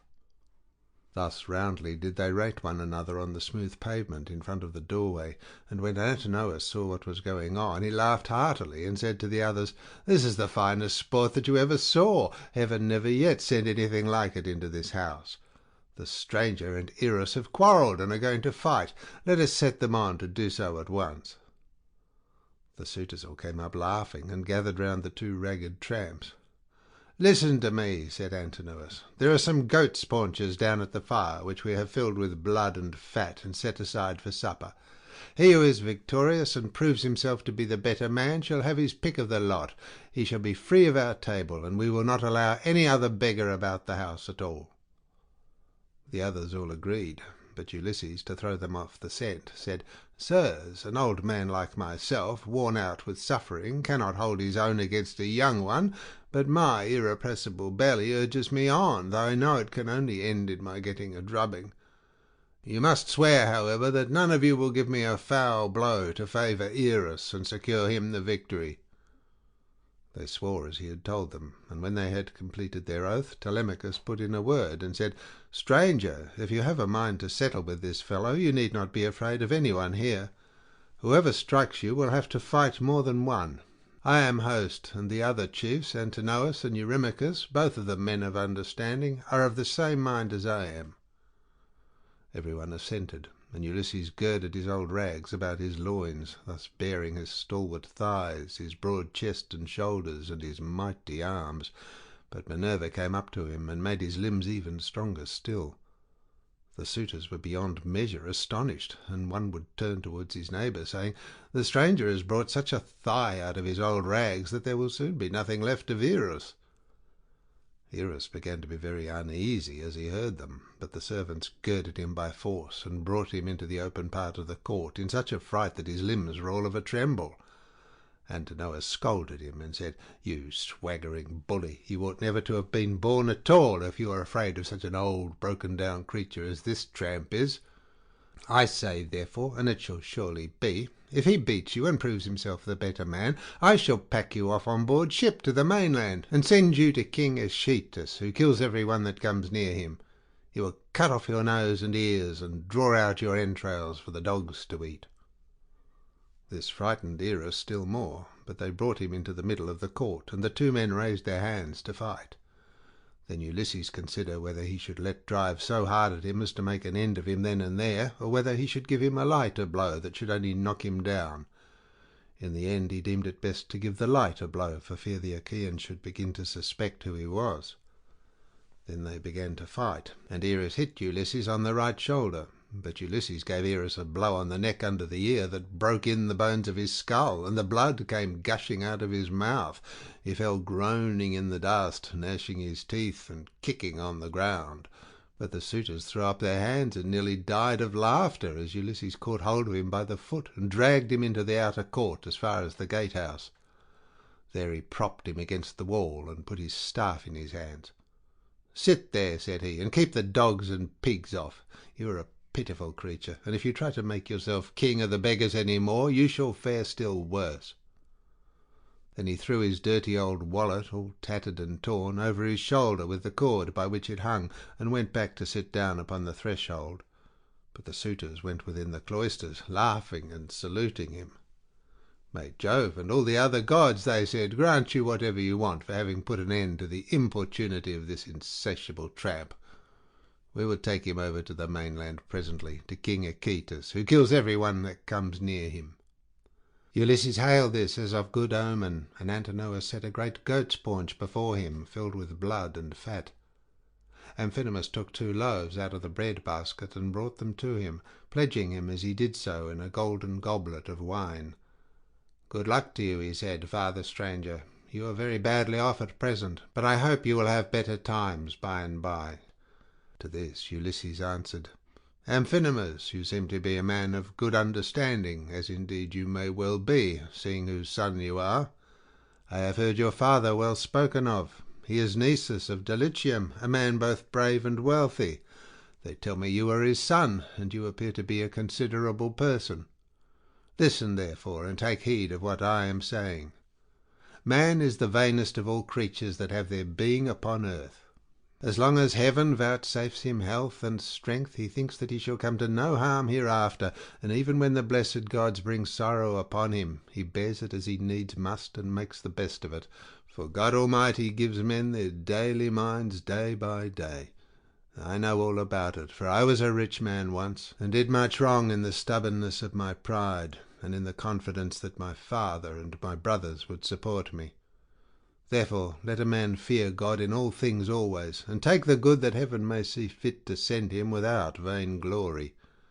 Consider the infamy of what these suitors are doing. See how they are wasting the estate, and doing dishonour to the wife of one who is certain to return some day, and that too not long hence.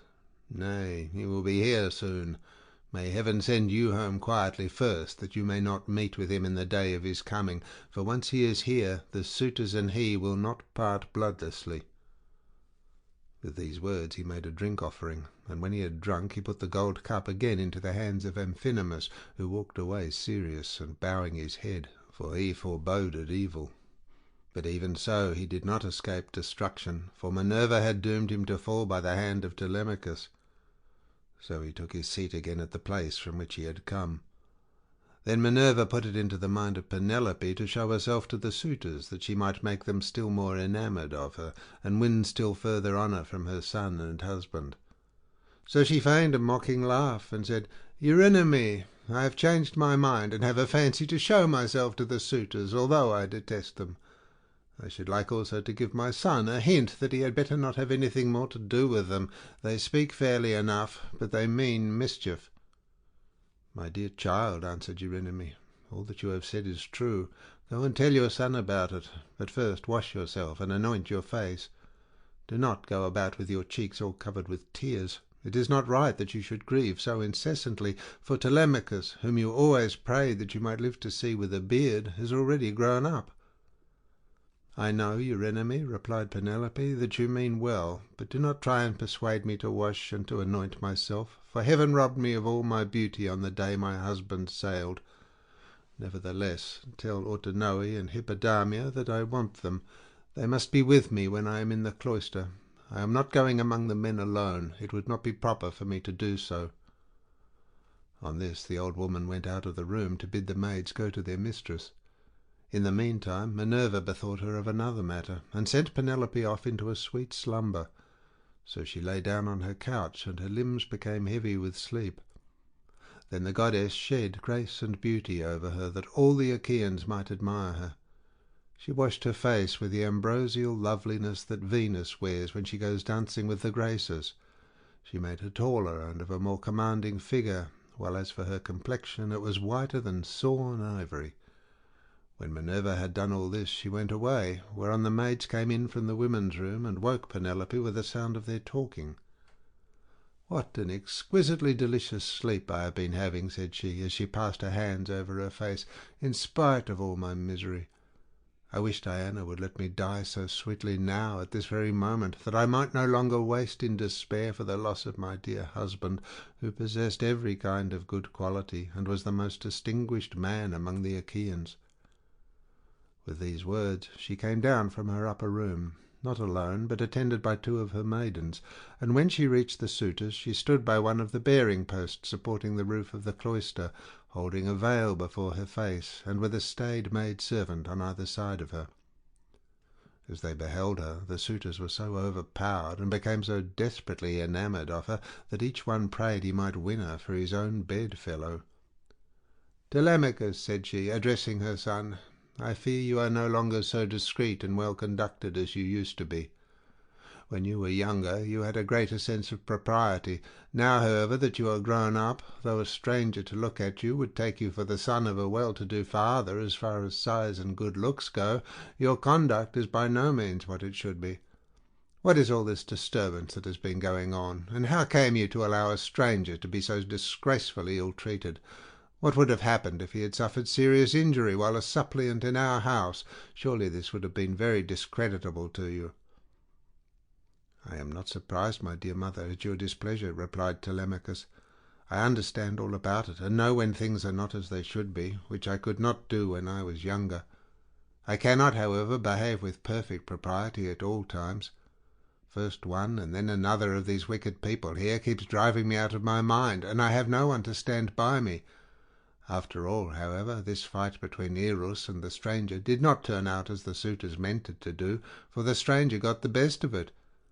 I wish Father Jove, Minerva, and Apollo would break the neck of every one of these wooers of yours, some inside the house and some out, and I wish they might all be as limp as Eros is over yonder in the gate of the outer court. See how he nods his head like a drunken man. He has had such a thrashing that he cannot stand on his feet, nor get back to his home, wherever that may be, for he has no strength left in him." Thus did they converse. Eurymachus then came up and said, "Queen Penelope, daughter of Icarius, if all the Achaeans in Aeacian Argos could see you at this moment, you would have still more suitors in your house by tomorrow morning, for you are the most admirable woman in the whole world, both as regards personal beauty and strength of understanding." To this Penelope replied, "Eurymachus, heaven robbed me of all my beauty, whether of face or figure, when the Argives set sail for Troy, and my dear husband with them. If he were to return and look after my affairs, I should both be more respected and show a better presence to the world. As it is, I am oppressed with care and with the afflictions which heaven has seen fit to heap upon me. My husband foresaw it all, and when he was leaving home he took my right wrist in his hand. 'Wife,' he said, 'we shall not all of us come safe home from Troy, for the Trojans fight well with bow and spear. They are excellent also at fighting from chariots, and nothing decides the issue of a fight sooner than this. I know not, therefore, whether heaven will send me back to you, or whether I may not fall over there at Troy. In the meantime, do you look after things here. Take care of my father and mother, as at present, and even more so during my absence. But when you see our son growing a beard, then marry whom you will, and leave this your present home.' This is what he said, and now it is all coming true. A night will come when I shall have to yield myself to a marriage which I detest, for Jove has taken from me all hope of happiness. This further grief, moreover, cuts me to the very heart. You suitors are not wooing me after the custom of my country, when men are courting a woman who they think will be a good wife to them, and who is of noble birth, and when they are each trying to win her for himself, they usually bring oxen and sheep to feast the friends of the lady, and they make her magnificent presents, instead of eating up other people's property without paying for it."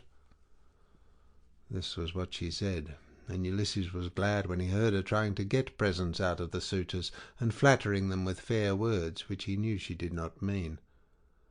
Then Antinous said, "Queen Penelope, daughter of Icarius, take as many presents as you please from anyone who will give them to you.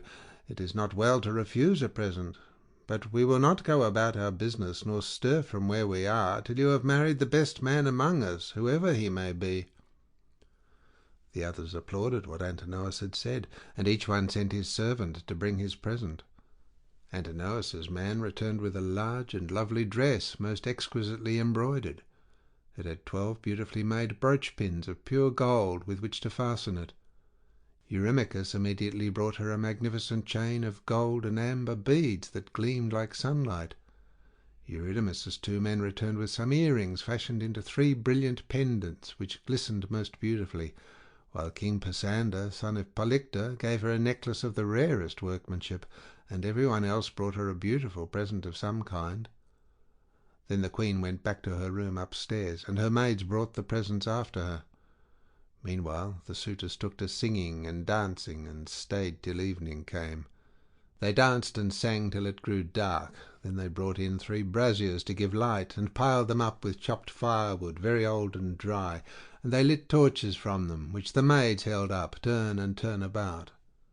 Then Ulysses said, "Maids, servants of Ulysses, who has been so long absent, go to the queen inside the house. Sit with her and amuse her, or spin and pick wool. I will hold the light for all these people. They may stay till morning, but shall not beat me, for I can stand a great deal." The maids looked at one another and laughed, while pretty Melantho began to gibe at him contemptuously. She was daughter to Dolius, but had been brought up by Penelope, who used to give her toys to play with, and looked after her when she was a child. But in spite of all this, she showed no consideration for the sorrows of her mistress, and used to misconduct herself with Eurymachus, with whom she was in love. "Poor wretch," said she, "are you gone clean out of your mind? Go and sleep in some smithy or place of public gossips instead of chattering here. Are you not ashamed of opening your mouth before your betters? So many of them, too. Has the wine been getting into your head, or do you always babble in this way? You seem to have lost your wits because you beat the tramp Eros. Take care that a better man than he does not come and cudgel you about the head till he pack you bleeding out of the house." "Vixen," replied Ulysses, scowling at her, "I will go and tell Telemachus what you have been saying, and he will have you torn limb from limb." With these words he scared the women, and they went off into the body of the house. They trembled all over, for they thought he would do as he said. But Ulysses took his stand near the burning braziers, holding up torches and looking at the people, brooding the while on things that should surely come to pass. But Minerva would not let the suitors for one moment cease their insolence, for she wanted Ulysses to become even more bitter against them. She therefore set Eurymachus, son of Polybus, on to gibe at him, which made the others laugh. "Listen to me," said he, "you suitors of Queen Penelope, that I may speak even as I am minded. It is not for nothing that this man has come to the house of Ulysses. I believe the light has not been coming from the torches, but from his own head, for his hair is all gone, every bit of it." Then turning to Ulysses, he said, "Stranger, will you work as a servant if I send you to the wolds and see that you are well paid? Can you build a stone fence or plant trees? I will have you fed all the year round, and will find you in shoes and clothing. Will you go then? Not you, for you have got into bad ways and do not want to work. You'd rather fill your belly by going round the country begging." "Eurymachus," answered Ulysses, "if you and I were to work one against the other in early summer, when the days are at their longest, give me a good scythe and take another yourself, and let us see which will last the longer, or mow the stronger, from dawn till dusk, when the mowing grass is about. Or if you will plough against me, let us each take a yoke of tawny oxen, well mated and of great strength and endurance. Turn me into a 4-acre field, and see whether you or I can drive the straighter furrow. If again war were to break out this day, give me a shield, a couple of spears, and a helmet fitting well upon my temples. You would find me foremost in the fray, and would cease your gibes about my belly. You are insolent and cruel, and think yourself a great man because you live in a little world, and that a bad one. If Ulysses comes to his own again, the doors of this house are wide, but you will find them narrow when you try to fly through them." Eurymachus was furious at all this. He scowled at him and cried, "You wretch, I will soon pay you out for daring to say such things to me, and in public too. Has the wine been getting into your head, or do you always babble in this way? You seem to have lost your wits because you beat the tramp Eros."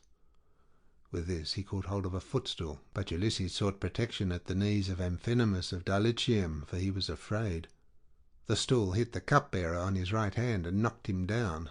The man fell with a cry, flat on his back, and his wine jug fell ringing to the ground. The suitors in the covered cloister were now in an uproar, and one would turn towards his neighbour, saying, "I wish the stranger had gone somewhere else. Bad luck to him for all the trouble he gives us. We cannot permit such disturbances about a beggar. If such ill counsels are to prevail, we shall have no more pleasure at our banquet." On this Telemachus came forward and said, "Sirs, are you mad? Can you not carry your meat and your liquor decently? Some evil spirit has possessed you. I do not wish to drive any of you away, but you have had your suppers, and the sooner you all go home to bed, the better." The suitors bit their lips and marvelled at the boldness of his speech, but Amphinomus, the son of Nisus, who was son to Aretius, said, "Do not let us take offence. It is reasonable, so let us make no answer. Neither let us do violence to the stranger, nor to any of Ulysses' servants. Let the cupbearers go round with the drink offerings, that we may make them and go home to our rest. As for the stranger, let us leave Telemachus to deal with him, for it is to his house that he has come." Thus did he speak, and his saying pleased them well. So Mulius of Dulichium, servant to Amphinomus, mixed them a bowl of wine and water, and handed it round to each of them man by man, whereon they made their drink offerings to the blessed gods. Then, when they had made their drink offerings, and had drunk each one as he was minded, they took their several ways, each of them to his own abode. End of section 18.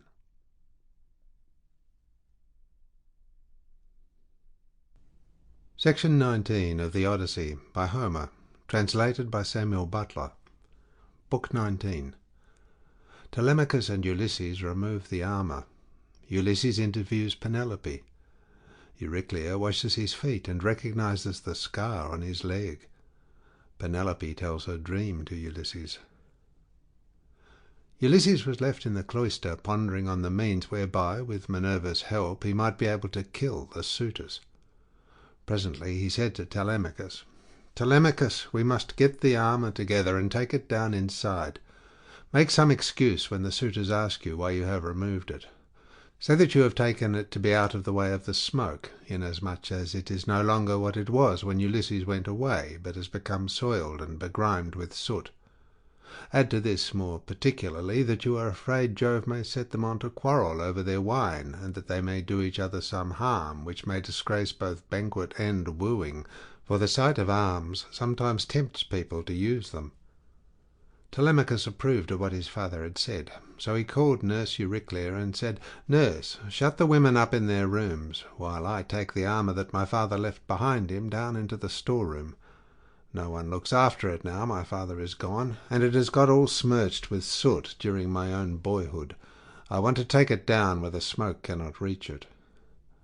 "I wish, child," answered Euryclea, "that you would take the management of the house into your own hands altogether, and look after all the property yourself. But who is to go with you and light you to the storeroom? The maids would have done so, but you would not let them." "The stranger," said Telemachus, "shall show me a light. When people eat my bread, they must earn it, no matter where they come from." Euryclea did as she was told, and bolted the women inside their room. Then Ulysses and his son made all haste to take the helmets, shields, and spears inside, and Minerva went before them with a gold lamp in her hand that shed a soft and brilliant radiance, whereon Telemachus said, "Father, my eyes behold a great marvel.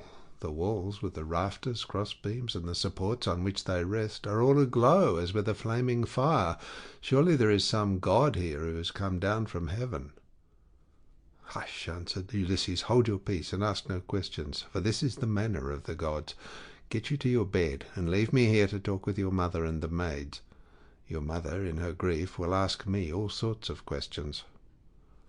On this Telemachus went by torchlight to the other side of the inner court, to the room in which he always slept.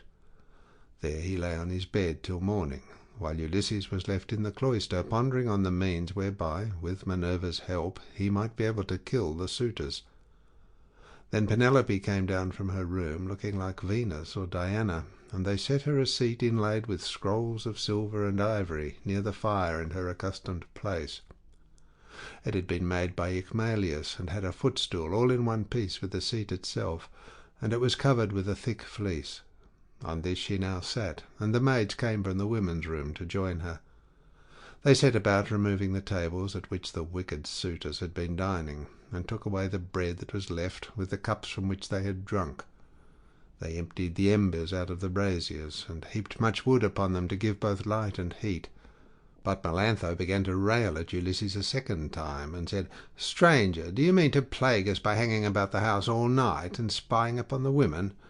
Be off, you wretch, outside, and eat your supper there, or you shall be driven out with a firebrand."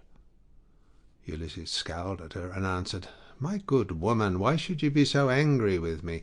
Is it because I am not clean, and my clothes are all in rags, and because I am obliged to go begging about after the manner of tramps and beggars generally? I too was a rich man once, and had a fine house of my own. In those days I gave to many a tramp such as I am now, no matter who he might be, nor what he wanted. I had any number of servants, and all the other things which people have who live well and are accounted wealthy. But it pleased Jove to take all away from me. Therefore, woman, beware lest you too come to lose that pride and place in which you now wanton above your fellows. Have a care lest you get out of favour with your mistress, and lest Ulysses should come home, for there is still a chance that he may do so. Moreover, though he be dead, as you think he is, yet by Apollo's will he has left a son behind him, Telemachus, who will note anything done amiss by the maids in the house, for he is now no longer in his boyhood." Penelope heard what he was saying, and scolded the maid. "Impudent baggage," said he, "I see how abominably you are behaving, and you shall smart for it. You knew perfectly well, for I told you myself, that I was going to see the stranger and ask him about my husband, for whose sake I am in such continual sorrow." Then she said to her head waiting woman, Eurynome, "Bring a seat with a fleece upon it, for the stranger to sit upon while he tells his story and listens to what I have to say. I wish to ask him some questions."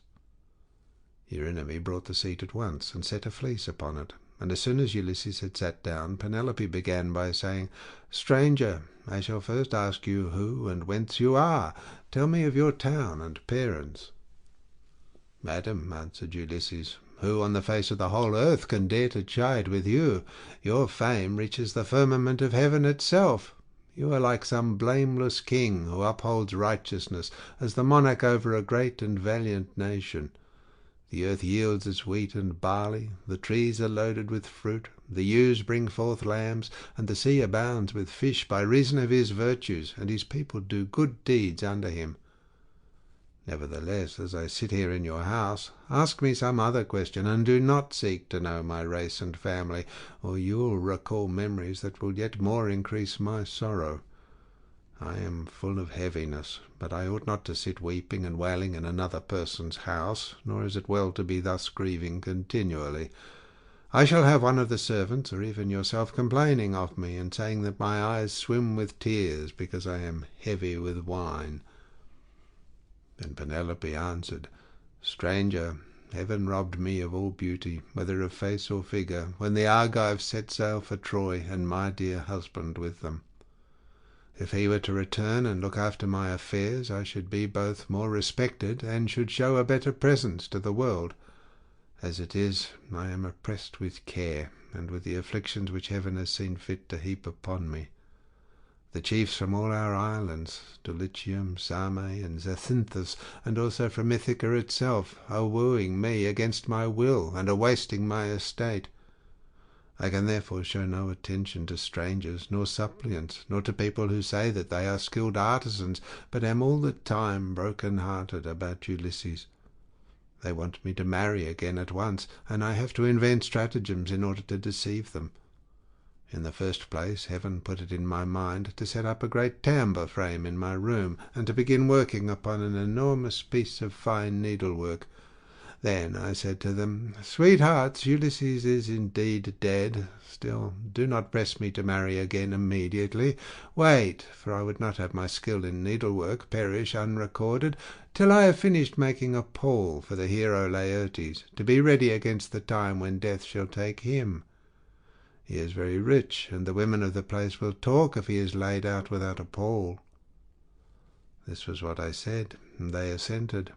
Whereon I used to keep working at my great web all day long, but at night I would unpick the stitches again by torchlight. I fooled them in this way for 3 years without their finding it out, but as time wore on, and I was now in my 4th year, in the waning of moons, and many days had been accomplished, those good-for-nothing hussies, my maids, betrayed me to the suitors, who broke in upon me and caught me. They were very angry with me, so I was forced to finish my work, whether I would or no. And now I do not see how I can find any further shift for getting out of this marriage. My parents are putting great pressure upon me, and my son chafes at the ravages the suitors are making upon his estate, for he is now old enough to understand all about it, and is perfectly able to look after his own affairs, for heaven has blessed him with an excellent disposition. Still, notwithstanding all this, tell me who you are, and where you come from, for you must have had father and mother of some sort. You cannot be the son of an oak or of a rock." Then Ulysses answered, "Madam, wife of Ulysses, since you persist in asking me about my family, I will answer, no matter what it costs me. People must expect to be pained when they have been exiles as long as I have, and suffered as much among as many peoples.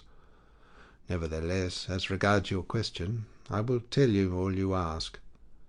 There is a fair and fruitful island in mid-ocean called Crete. It is thickly peopled, and there are 90 cities in it. The people speak many different languages which overlap one another, for there are Achaeans, brave Eteocretans, Dorians of threefold race, and noble Pelasgi. There is a great town there, Knossos, where Minos reigned, who every 9 years had a conference with Jove himself. Minos was father to Deucalion, whose son I am, for Deucalion had 2 sons, Idomeneus and myself. Idomeneus sailed for Troy, and I, who am the younger, am called Aethon. My brother, however, was at once the older and the more valiant of the 2. Hence it was in Crete that I saw Ulysses and showed him hospitality, for the winds took him there as he was on his way to Troy, carrying him out of his course from Cape Malea, and leaving him in Amnesis off the cave of Ilithuia, where the harbours are difficult to enter, and he could hardly find shelter from the winds that were then raging. As soon as he got there he went into the town and asked for Idomeneus, claiming to be his old and valued friend, but Idomeneus had already set sail for Troy some 10 or 12 days earlier. So I took him to my own house, and showed him every kind of hospitality, for I had abundance of everything. Moreover, I fed the men who were with him with barley meal from the public store, and got subscriptions of wine and oxen for them to sacrifice to their heart's content. They stayed with me 12 days, for there was a gale blowing from the north so strong that one could hardly keep one's feet on land. I suppose some unfriendly god had raised it for them. But on the 13th day the wind dropped, and they got away. Many a plausible tale did Ulysses further tell her, and Penelope wept as she listened, for her heart was melted. As the snow wastes upon the mountain tops when the winds from south, east, and west have breathed upon it, and thawed it till the rivers run bank full with water, even so did her cheeks overflow with tears for the husband who was all the time sitting by her side. Ulysses felt for her and was sorry for her, but he kept his eyes as hard as horn or iron, without letting them so much as quiver, so cunningly did he restrain his tears. Then, when she had relieved herself by weeping, she turned to him again and said, "Now, stranger, I shall put you to the test, and see whether or no you really did entertain my husband and his men, as you say you did. Tell me, then, how was he dressed? What kind of man was he to look at? And so also with his companions." "Madam," answered Ulysses, "it is such a long time ago that I can hardly say. 20 years are come and gone since he left my home and went elsewhither. I will tell you as well as I can recollect. Ulysses wore a mantle of purple wool, double-lined, and it was fastened by a gold brooch with 2 catches for the pin. On the face of this there was a device that showed a dog holding a spotted fawn between his forepaws, and watching it as it lay panting upon the ground. Everyone marvelled at the way in which these things had been done in gold, the dog looking at the fawn and strangling it, while the fawn was struggling convulsively to escape. As for the shirt that he wore next his skin, it was so soft that it fitted him like the skin of an onion, and glistened in the sunlight to the admiration of all the women who beheld it. Furthermore, I say, and lay my saying to your heart, that I do not know whether Ulysses wore these clothes when he left home, or whether one of his companions had given them to him while he was on his voyage, or possibly someone at whose house he was staying made him a present of them, for he was a man of many friends, and had few equals among the Achaeans. I myself gave him a sword of bronze, and a beautiful purple mantle, double-lined, with a shirt that went down to his feet, and I sent him on board his ship with every mark of honour. He had a servant with him, a little older than himself, and I can tell you what he was like. His shoulders were hunched, he was dark, and he had thick curly hair. His name was Eurybates, and Ulysses treated him with greater familiarity than he did any of the others, as being the most like-minded with himself. Penelope was moved still more deeply as she heard the indisputable proofs that Ulysses laid before her, and when she had again found relief in tears, she said to him, "Stranger, I was already disposed to pity you, but henceforth you shall be honoured and made welcome in my house. It was I who gave Ulysses the clothes you speak of. I took them out of the storeroom and folded them up myself, and gave him also the gold brooch to wear as an ornament. Alas, I shall never welcome him home again. It was by an ill fate that he ever set out for that detested city whose very name I cannot bring myself even to mention." Then Ulysses answered, "Madam, wife of Ulysses, do not disfigure yourself further by grieving thus bitterly for your loss, though I can hardly blame you for doing so. A woman who has loved her husband and borne him children would naturally be grieved at losing him, even though he were a worse man than Ulysses, who they say was like a god. Still, cease your tears and listen to what I can tell you. I will hide nothing from you, and can say with perfect truth that I have lately heard of Ulysses as being alive and on his way home. He is among the Thesprotians, and is bringing back much valuable treasure that he has begged from one and another of them. But his ship and all his crew were lost as they were leaving the Thrinacian island, for Jove and the sun god were angry with him because his men had slaughtered the sun god's cattle, and they were all drowned to a man. But Ulysses stuck to the keel of the ship, and was drifted on to the land of the Phaeacians, who are near of kin to the immortals, and who treated him as though he had been a god, giving him many presents, and wishing to escort him home safe and sound. In fact, Ulysses would have been here long ago had he not thought better to go from land to land gathering wealth, for there is no man living who is so wily as he is. There is no one can compare with him. Phaedon, king of the Thesprotians, told me all this, and he swore to me, making drink offerings in his house as he did so, that the ship was by the waterside, and the crew found who would take Ulysses to his own country. He sent me off first, for there happened to be a Thesprotian ship sailing for the wheat-growing island of Dulichium, but he showed me all the treasure Ulysses had got together, and he had enough lying in the house of King Phaedon to keep his family for 10 generations. But the king said Ulysses had gone to Dodona, that he might learn Jove's mind from the high oak tree, and know whether, after so long an absence, he should return to Ithaca openly or in secret. So you may know he is safe, and will be here shortly. He is close at hand, and cannot remain away from home much longer. Nevertheless, I will confirm my words with an oath, and call Jove, who is the first and mightiest of all gods, to witness, as also the hearth of Ulysses, to which I have now come, that all I have spoken shall surely come to pass. Ulysses will return this self-same year. With the end of this moon and the beginning of the next, he will be here." "May it be even so," answered Penelope. "If your words come true, you shall have such gifts and such good will from me that all who see you shall congratulate you. But I know very well how it will be. Ulysses will not return, neither will you get your escort hence, for so surely as that Ulysses ever was, there are now no longer any such masters in the house as he was, to receive honourable strangers or to further them on their way home. And now, you maids, wash his feet for him, and make him a bed on a couch with rugs and blankets, that he may be warm and quiet till morning. Then at daybreak wash him and anoint him again, that he may sit in the cloister and take his meals with Telemachus. It shall be the worse for any one of these hateful people who is uncivil to him. Like it or not, he shall have no more to do in this house. For how, sir, shall you be able to learn whether or no I am superior to others of my sex, both in goodness of heart and understanding, if I let you dine in my cloisters, squalid and ill-clad? Men live but for a little season. If they are hard and deal hardly, people wish them ill so long as they are alive, and speak contemptuously of them when they are dead. But he that is righteous and deals righteously, the people tell of his praise among all lands, and many shall call him blessed." Ulysses answered, "Madam, I have forsworn rugs and blankets from the day that I left the snowy ranges of Crete to go on shipboard. I will lie as I have lain on many a sleepless night hitherto.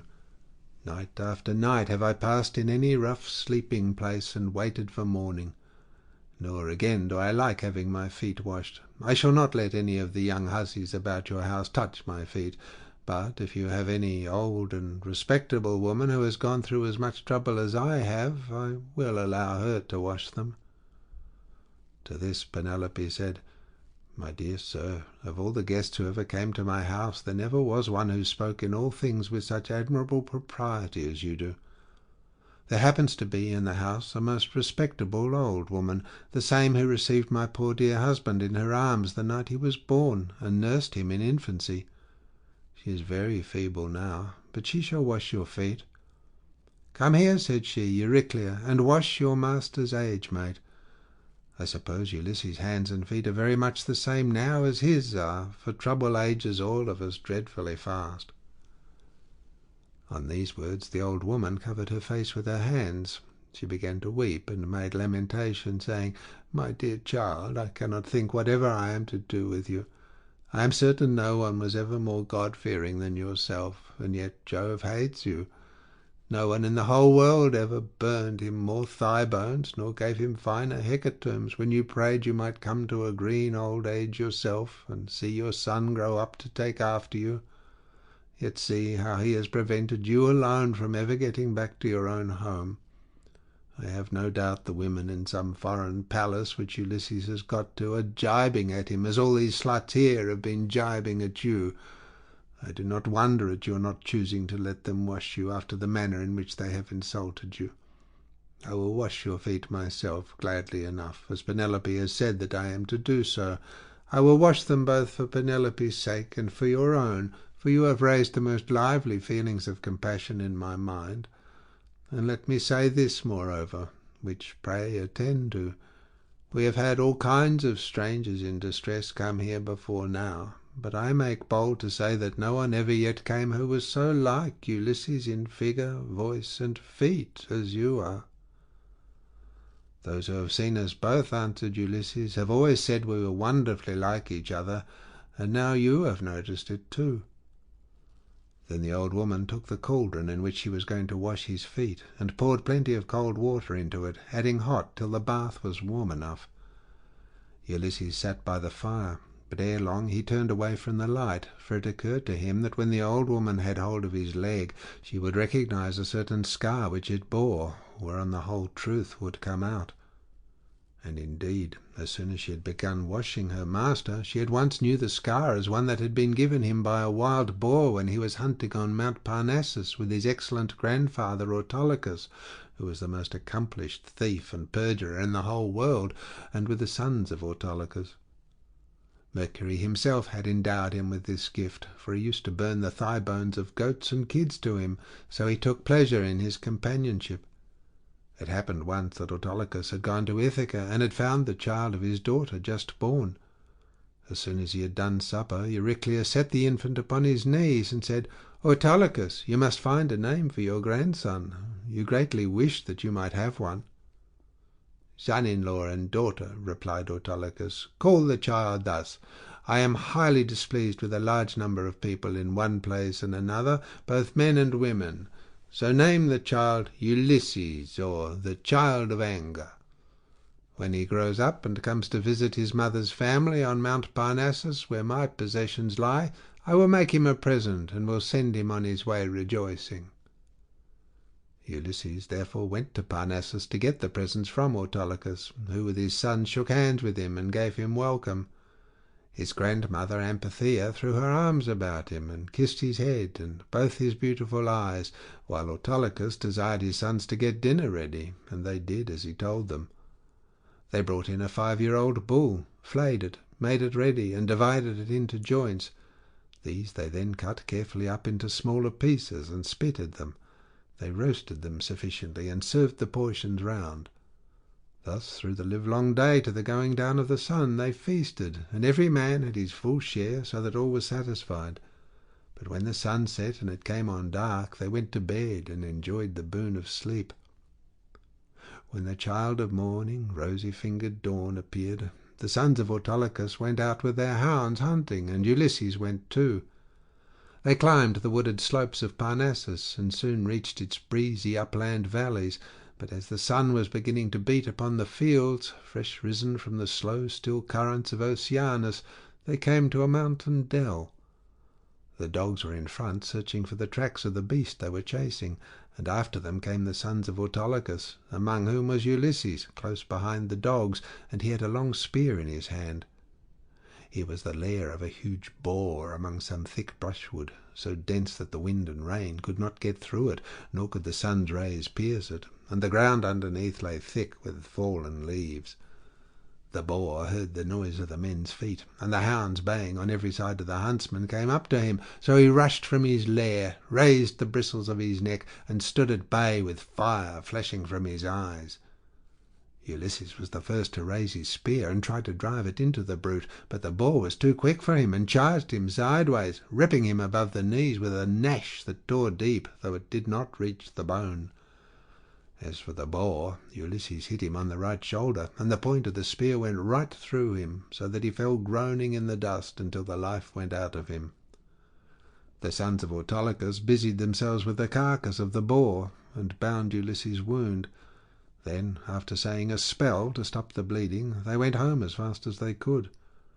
But when Autolycus and his sons had thoroughly healed Ulysses, they made him some splendid presents, and sent him back to Ithaca with much mutual goodwill. When he got back, his father and mother were rejoiced to see him, and asked him all about it, and how he had hurt himself to get the scar. So he told them how the boar had ripped him when he was out hunting with Autolycus and his sons on Mount Parnassus. As soon as Euryclea had got the scarred limb in her hands and had well hold of it, she recognized it and dropped the foot at once. The leg fell into the bath, which rang out and was overturned, so that all the water was spilt on the ground. Euryclea's eyes, between her joy and her grief, filled with tears, and she could not speak, but she caught Ulysses by the beard and said, "My dear child, I am sure you must be Ulysses himself, only I did not know you till I had actually touched and handled you." As she spoke, she looked towards Penelope, as though wanting to tell her that her dear husband was in the house, but Penelope was unable to look in that direction and observe what was going on, for Minerva had diverted her attention. So Ulysses caught Euryclea by the throat with his right hand, and with his left drew her close to him, and said, "Nurse, do you wish to be the ruin of me, you who nursed me at your own breast, now that after 20 years of wandering I am at last come to my own home again? Since it has been borne in upon you by heaven to recognize me, hold your tongue, and do not say a word about it to anyone else in the house. For if you do, I tell you, and it shall surely be, that if heaven grants me to take the lives of these suitors, I will not spare you, though you are my own nurse, when I am killing the other women." "My child," answered Euryclea, "what are you talking about? You know very well that nothing can either bend or break me. I will hold my tongue like a stone or a piece of iron.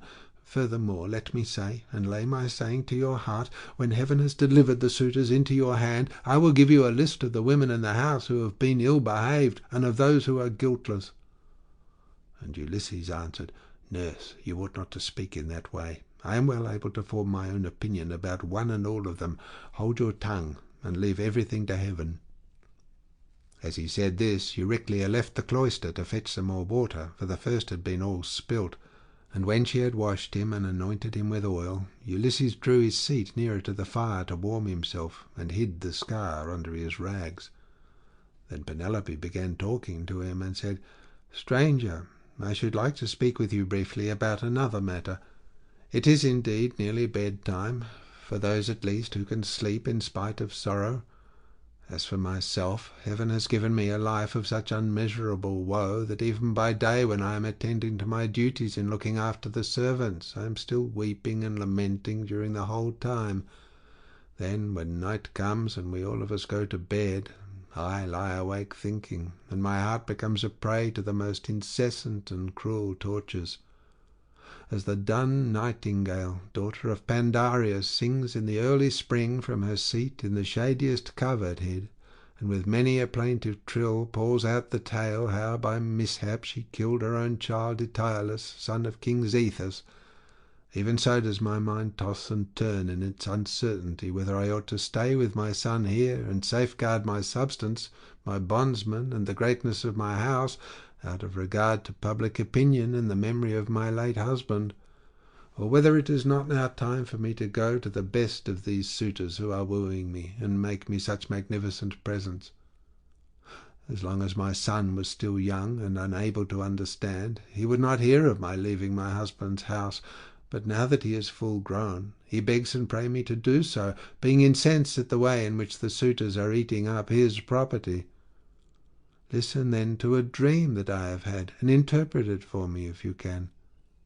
I have 20 geese about the house that eat mash out of a trough, and of which I am exceedingly fond. I dreamed that a great eagle came swooping down from a mountain, and dug his curved beak into the neck of each of them till he had killed them all. Presently he soared off into the sky and left them lying dead about the yard, whereon I wept in my dream till all my maids gathered round me, so piteously was I grieving because the eagle had killed my geese.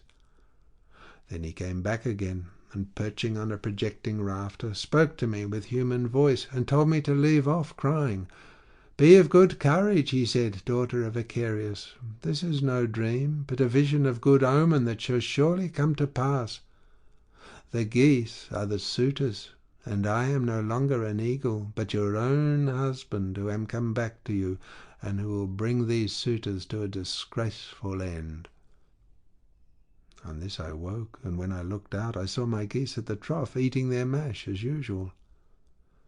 "This dream, madam," replied Ulysses, "can admit but of one interpretation, for had not Ulysses himself told you how it shall be fulfilled? The death of the suitors is portended, and not one single one of them will escape." And Penelope answered, "Stranger, dreams are very curious and unaccountable things, and they do not by any means invariably come true. There are 2 gates through which these unsubstantial fancies proceed. The one is of horn, and the other ivory. Those that come through the gate of ivory are fatuous, but those from the gate of horn mean something to those that see them. I do not think, however, that my own dream came through the gate of horn, though I and my son should be most thankful if it proves to have done so. Furthermore, I say, and lay my saying to your heart, the coming dawn will usher in the ill-omened day that is to sever me from the house of Ulysses, for I am about to hold a tournament of axes. My husband used to set up 12 axes in the court, one in front of the other, like the stays upon which a ship is built. He would then go back from them and shoot an arrow through the whole 12. I shall make the suitors try to do the same thing, and whichever of them can string the bow most easily and send his arrow through all the 12 axes, him will I follow, and quit this house of my lawful husband, so goodly and so abounding in wealth. But even so, I doubt not I shall remember it in my dreams." Then Ulysses answered, "Madam, wife of Ulysses, you need not defer your tournament, for Ulysses will return ere ever they can string the bow, handle it how they will, and send their arrows through the iron." To this Penelope said, "As long, sir, as you will sit here and talk to me, I can have no desire to go to bed. Still, people cannot do permanently without sleep, and heaven has appointed us dwellers on earth a time for all things. I will, therefore, go upstairs and recline upon that couch which I have never ceased to flood with my tears from the day Ulysses set out for the city with a hateful name." So she went upstairs to her own room, not alone, but attended by her maidens, and when there she lamented her dear husband till Minerva shed sweet sleep over her eyelids. End of section 19.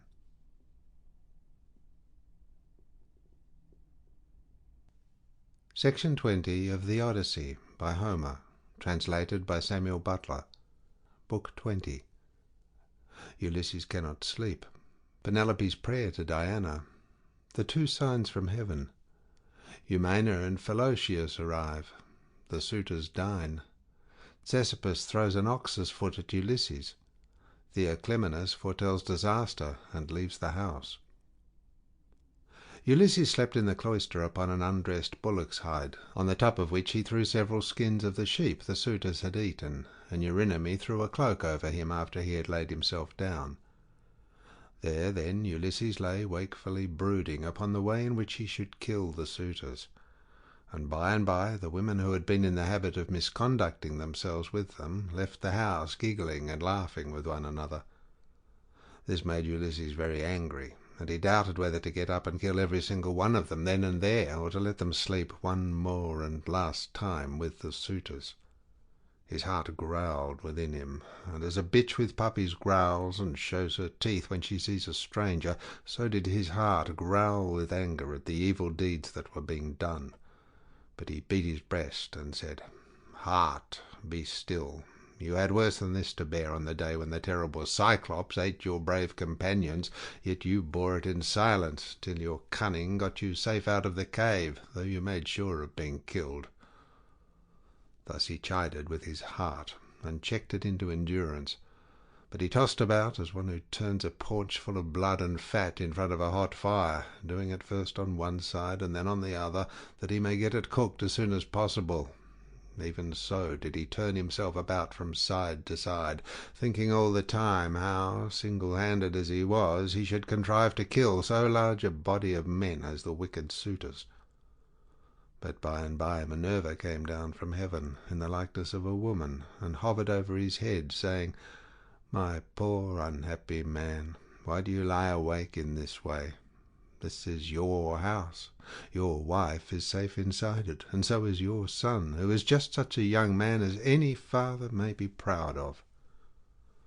"Goddess," answered Ulysses, "all that you have said is true, but I am in some doubt as to how I shall be able to kill these wicked suitors single-handed, seeing what a number of them there always are.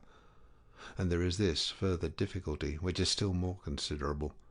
Supposing that with Jove's and your assistance I succeed in killing them, I must ask you to consider whether I am to escape from their avengers when it is all over." "For shame," replied Minerva.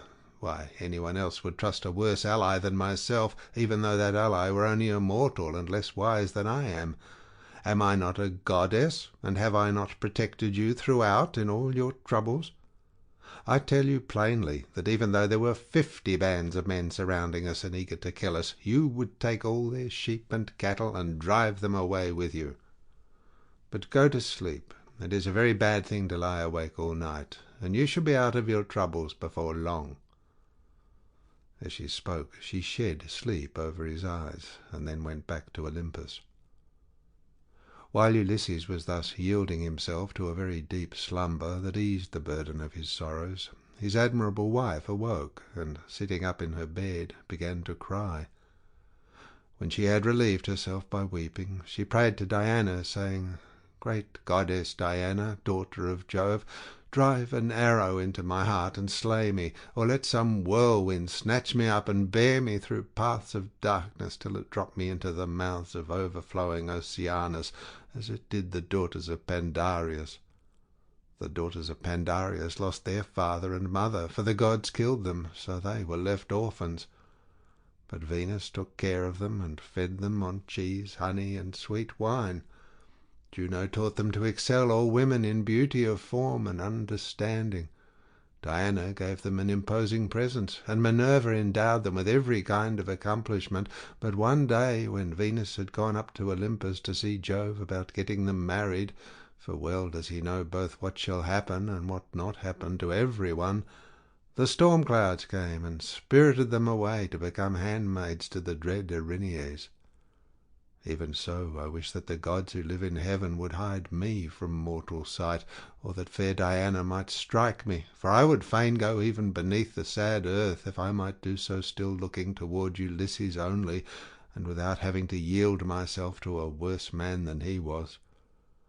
Besides, no matter how much people may grieve by day, they can put up with it so long as they can sleep at night, for when the eyes are closed in slumber, people forget good and ill alike, whereas my misery haunts me even in my dreams. This very night methought there was one lying by my side who was like Ulysses, as he was when he went away with his host, and I rejoiced, for I believed that it was no dream, but the very truth itself.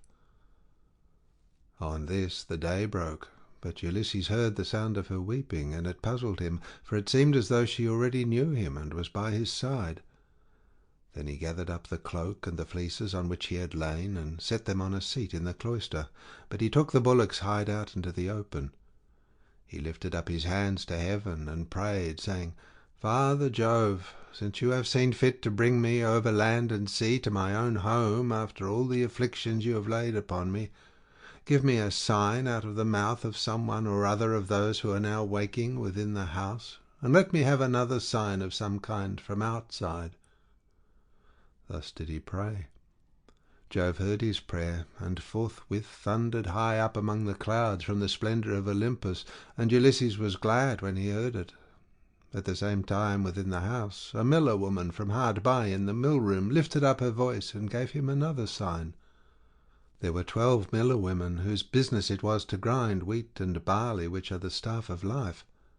The others had ground their task and had gone to take their rest, but this one had not yet finished, for she was not so strong as they were, and when she heard the thunder she stopped grinding and gave the sign to her master.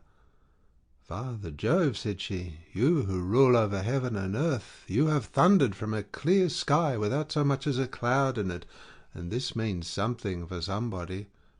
Grant the prayer, then, of me, your poor servant, who calls upon you, and let this be the very last day that the suitors dine in the house of Ulysses. They have worn me out with labour of grinding meal for them, and I hope they may never have another dinner anywhere at all." Ulysses was glad when he heard the omens conveyed to him by the women's speech and by the thunder, for he knew they meant that he should avenge himself on the suitors. Then the other maids in the house rose and lit the fire on the hearth. Telemachus also rose and put on his clothes. He girded his sword about his shoulder, bound his sandals onto his comely feet, and took a doughty spear with a point of sharpened bronze. Then he went to the threshold of the cloister and said to Euryclea, "Nurse, did you make the stranger comfortable, both as regards bed and board, or did you let him shift for himself? For my mother, good woman though she is, has a way of paying great attention to second-rate people, and of neglecting others who are in reality much better men." "Do not find fault, child," said Euryclea, "when there is no one to find fault with. The stranger sat and drank his wine as long as he liked. Your mother did ask him if he would take any more bread, and he said he would not. When he wanted to go to bed, she told the servants to make one for him, but he said he was such a wretched outcast that he would not sleep on a bed and under blankets. He insisted on having an undressed bullock's hide and some sheepskins put for him in the cloister, and I threw a cloak over him myself." Then Telemachus went out of the court to the place where the Achaeans were meeting in assembly. He had his spear in his hand, and he was not alone, for his 2 dogs went with him. But Euryclea called the maids and said, "Come, wake up, set about sweeping the cloisters and sprinkling them with water to lay the dust. Put the covers on the seats. Wipe down the tables, some of you, with a wet sponge. Clean out the mixing jugs and the cups, and go for water from the fountain at once. The suitors will be here directly. They will be here early, for it is a feast day." Thus did she speak, and they did even as she had said. 20 of them went to the fountain for water, and the others set themselves busily to work about the house. The men who were in attendance on the suitors also came up and began chopping firewood.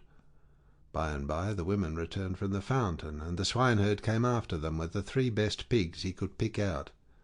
These he let feed about the premises, and then he said good-humouredly to Ulysses, "Stranger, are the suitors treating you any better now, or are they as insolent as ever?" "May heaven," answered Ulysses, "requite to them the wickedness with which they deal high-handedly in another man's house, without any sense of shame." Thus did they converse. Meanwhile Melanthius the goatherd came up, for he too was bringing in the best goats for the suitors' dinner, and he had 2 shepherds with him. They tied the goats up under the gatehouse, and then Melanthius began gibing at Ulysses. "Are you still here, stranger," said he, "to pester people by begging about the house? Why can you not go elsewhere? You and I shall not come to an understanding before we have given each other a taste of our fists. You beg without any sense of decency. Are there not feasts elsewhere among the Achaeans as well as here?" Ulysses made no answer, but bowed his head and brooded. Then a 3rd man, Philocius, joined them, who was bringing in a barren heifer and some goats. These were brought over by the boatmen who are there to take people over when anyone comes to them. So Philocius made his heifer and his goats secure under the gatehouse, and then went up to the swineherd. "Who, swineherd," said he, "is this stranger that is lately come here? Is he one of your men? What is his family? Where does he come from? Poor fellow, he looks as if he had been some great man, but the gods give sorrow to whom they will, even to kings if it so pleases them." As he spoke he went up to Ulysses and saluted him with his right hand. "Good day to you, father stranger," said he. "You seem to be very poorly off now, but I hope you will have better times by and by." Father Jove, of all gods you are the most malicious. We are your own children, yet you show us no mercy in all our misery and afflictions. A sweat came over me when I saw this man, and my eyes filled with tears, for he reminds me of Ulysses, who I fear is going about in just such rags as this man's are, if indeed he is still among the living. If he is already dead and in the house of Hades, then alas for my good master, who made me his stockman when I was quite young among the Cephallenians, and now his cattle are countless. No one could have done better with them than I have, for they have bred like ears of corn. Nevertheless, I have to keep bringing them in for others to eat, who take no heed to his son, though he is in the house, and fear not the wrath of heaven, but are already eager to divide Ulysses' property among themselves, because he has been away so long. I have often thought, only it would not be right while his son is living, of going off with the cattle to some foreign country. Bad as this would be, it is still harder to stay here and be ill-treated about other people's herds. My position is intolerable, and I should long since have run away and put myself under the protection of some other chief, only that I believe my poor master will yet return, and send all these suitors flying out of the house. Stockman, answered Ulysses, you seem to be a very well-disposed person, and I can see that you are a man of sense. Therefore I will tell you, and will confirm my words with an oath. By Jove, the chief of all gods, and by that hearth of Ulysses to which I am now come, Ulysses shall return before you leave this place. And if you are so minded, you shall see him killing the suitors who are now masters here. If Jove were to bring this to pass, replied the stockman, you should see how I would do my very utmost to help him. And in like manner Eumaeus prayed that Ulysses might return home. Thus did they converse. Meanwhile the suitors were hatching a plot to murder Telemachus, but a bird flew near them on their left hand, an eagle with a dove in its talons. On this Amphinomus said, My friends, this plot of ours to murder Telemachus will not succeed. Let us go to dinner instead. The others assented, so they went inside and laid their cloaks on the benches and seats. They sacrificed the sheep, goats, pigs, and the heifer, and when the inward meats were cooked, they served them round. They mixed the wine in the mixing bowls, and the swineherd gave every man his cup, while Philautius handed round the bread in the bread baskets, and Melanthius poured them out their wine. Then they laid their hands upon the good things that were before them. Telemachus purposely made Ulysses sit in the part of the cloister that was paved with stone. He gave him a shabby-looking seat at a little table to himself, and had his portion of the inward meats brought to him, with his wine in a gold cup. "Sit there," said he, "and drink your wine among the great people. I will put a stop to the gibes and blows of the suitors, for this is no public house, but belongs to Ulysses, and has passed from him to me. Therefore, suitors, keep your hands and your tongues to yourselves, or there will be mischief." The suitors bit their lips and marvelled at the boldness of his speech. Then Antinous said, "We do not like such language, but we will put up with it, for Telemachus is threatening us in good earnest. If Jove had let us, we should have put a stop to his brave talk ere now." Thus spoke Antinous, but Telemachus heeded him not. Meanwhile the heralds were bringing the holy hecatombs through the city, and the Achaeans gathered under the shady grove of Apollo. Then they roasted the outer meat, drew it off the spits, gave every man his portion, and feasted to their hearts' content. Those who waited at table gave Ulysses exactly the same portion as the others had, for Telemachus had told them to do so. But Minerva would not let the suitors for one moment drop their insolence, for she wanted Ulysses to become still more bitter against them. Now there happened to be among them a ribald fellow, whose name was Ctesippus, and who came from Same. This man, confident in his great wealth, was paying court to the wife of Ulysses, and said to the suitors, "Hear what I have to say. The stranger has already had as large a portion as anyone else. This is well, for it is not right nor reasonable to ill-treat any guest of Telemachus who comes here. I will, however, make him a present on my own account, that he may have something to give to the bath-woman, or to some other of Ulysses' servants." As he spoke, he picked up a heifer's foot from the meat-basket on which it lay, and threw it at Ulysses. But Ulysses turned his head a little aside and avoided it, smiling grimly, Sardinian fashion, as he did so, and it hit the wall, not him. On this Telemachus spoke fiercely to Ctesippus. "It is a good thing for you," said he, "that the stranger turned his head so that you missed him. If you had hit him, I should have run you through with my spear, and your father would have had to see about getting you buried rather than married in this house.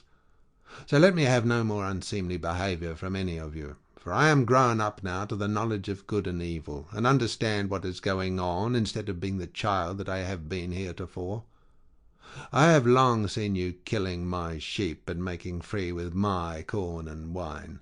I have put up with this, for one man is no match for many. But do me no further violence.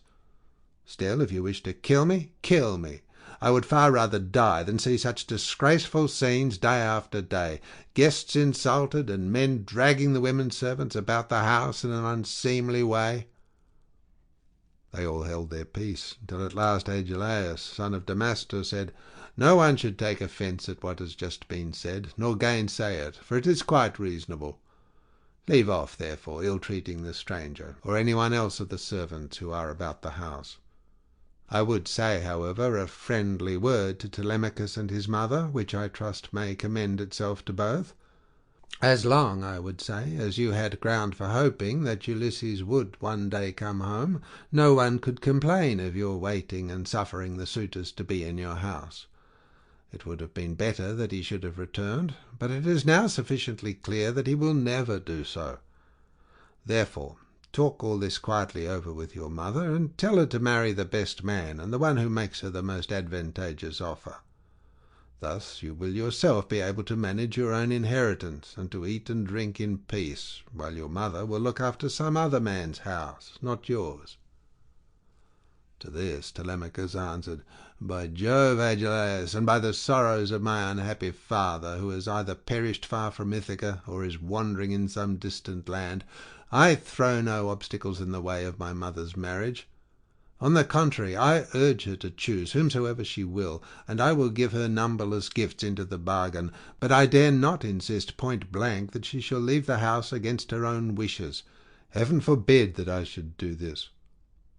Minerva now made the suitors fall to laughing immoderately, and set their wits wandering, but they were laughing with a forced laughter. Their meat became smeared with blood, their eyes filled with tears, and their hearts were heavy with forebodings. Theoclymenus saw this, and said, "Unhappy men, what is it that ails you all? There is a shroud of darkness drawn over you from head to foot. Your cheeks are wet with tears. The air is alive with wailing voices. The walls and roof beams drip blood. The gate of the cloisters and the courts beyond them are full of ghosts trooping down into the night of hell. The sun is blotted out of heaven, and a blighting gloom is over all the land." Thus did he speak, and they all of them laughed heartily. Eurymachus then said, "This stranger who has lately come here has lost his senses. Servants, turn him out into the streets, since he finds it so dark here." But Theoclymenus said, "Eurymachus, you need not send anyone with me. I have eyes, ears, and a pair of feet of my own, to say nothing of an understanding mind. I will take these out of the house with me, for I see mischief overhanging you, from which not one of you men who are insulting people and plotting ill deeds in the house of Ulysses will be safe to escape." He left the house as he spoke, and went back to Piraeus, who gave him welcome, but the suitors kept looking at one another, and provoking Telemachus by laughing at the strangers. One insolent fellow said to him, "Telemachus, you are not happy in your guests. First you have this importunate tramp who comes begging bread and wine, and has no skill for work or for hard fighting, but is perfectly useless. And now here is another fellow who is setting himself up as a prophet. Let me persuade you, for it will be much better to put them on board ship and send them off to the Sicels to sell for what they will bring." Telemachus gave him no heed, but sat silently watching his father, expecting every moment that he would begin his attack upon the suitors. Meanwhile the daughter of Icarius, wise Penelope, had had a rich seat placed for her facing the court and cloisters, so that she could hear what everyone was saying. The dinner, indeed, had been prepared amid much merriment. It had been both good and abundant, for they had sacrificed many victims. But the supper was yet to come, and nothing can be conceived more gruesome than the meal which a goddess and a brave man was soon to lay before them, for they had brought their doom upon themselves. End of section 20.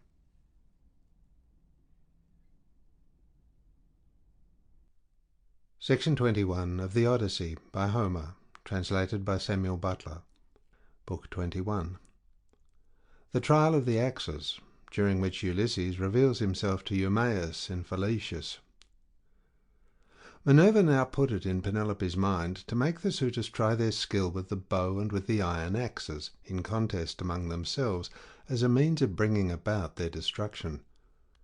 She went upstairs and got the storeroom key, which was made of bronze and had a handle of ivory. She then went with her maidens into the storeroom at the end of the house, where her husband's treasures of gold, bronze, and wrought iron were kept, and where also his bow and the quiver full of deadly arrows that had been given him by a friend whom he had met in Lacedaemon, Ephetus, the son of Eurytus.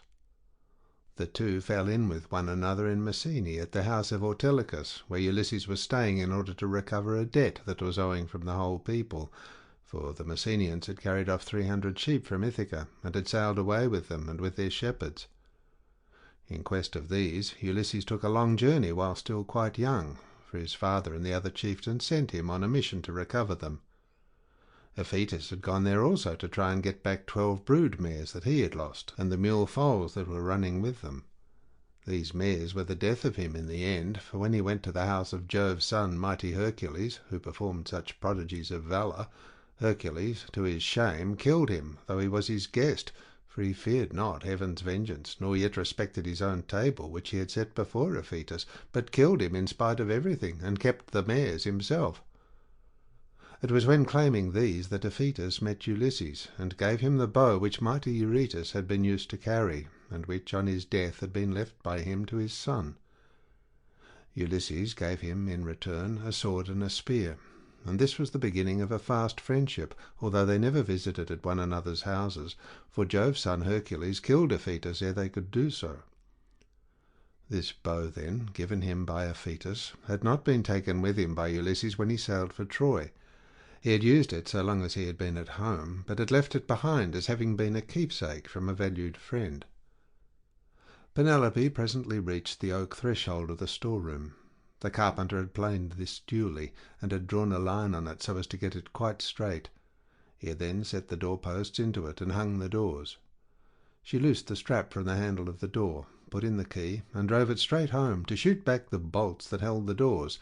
These flew open with a noise like a bull bellowing in a meadow, and Penelope stepped upon the raised platform where the chest stood, in which the fair linen and clothes were laid by, along with fragrant herbs. Reaching thence, she took down the bow with its bowcase from the peg on which it hung. She sat down with it on her knees, weeping bitterly as she took the bow out of its case, and when her tears had relieved her, she went to the cloister where the suitors were, carrying the bow and the quiver with the many deadly arrows that were inside it. Along with her came her maidens, bearing a chest that contained much iron and bronze which her husband had won as prizes. When she reached the suitors, she stood by one of the bearing posts supporting the roof of the cloister, holding a veil before her face, and with a maid on either side of her. Then she said, "Listen to me, you suitors who persist in abusing the hospitality of this house because its owner has been long absent, and without other pretext than that you want to marry me. This, then, being the prize that you are contending for, I will bring out the mighty bow of Ulysses, and whomsoever of you shall string it most easily, and send his arrow through each one of the 12 axes, him will I follow, and quit this house of my lawful husband, so goodly and so abounding in wealth. But even so I doubt not that I shall remember it in my dreams." As she spoke, she told Eumaeus to set the bow and the pieces of iron before the suitors, and Eumaeus wept as he took them, to do as she had bidden him. Hard by, the stockman wept also when he saw his master's bow, but Antinous scolded them. "You country lout," said he, "silly simpletons, why should you add to the sorrows of your mistress by crying in this way? She has enough to grieve her in the loss of her husband. Sit still, therefore, and eat your dinners in silence, or go outside if you want to cry, and leave the bow behind you. We suitors shall have to contend for it with might and main, for we shall find it no light matter to string such a bow as this is. There is not a man of us who is such another as Ulysses, for I have seen him and remember him, though I was then only a child." This was what he said, but all the time he was expecting to be able to string the bow and shoot through the iron, whereas in fact he was to be the first that should taste of the arrows from the hands of Ulysses, whom he was dishonouring in his own house, egging the others on to do so also. Then Telemachus spoke. "Great heavens!" he exclaimed. "Jove must have robbed me of my senses. Here is my dear and excellent mother saying she will quit this house and marry again, yet I am laughing and enjoying myself as though there were nothing happening. But, suitors, as the contest has been agreed upon, let it go forward. It is for a woman whose peer is not to be found in Pylos, Argos, or Mycenae, nor yet in Ithaca, nor on the mainland. You know this as well as I do. What need have I to speak in praise of my mother?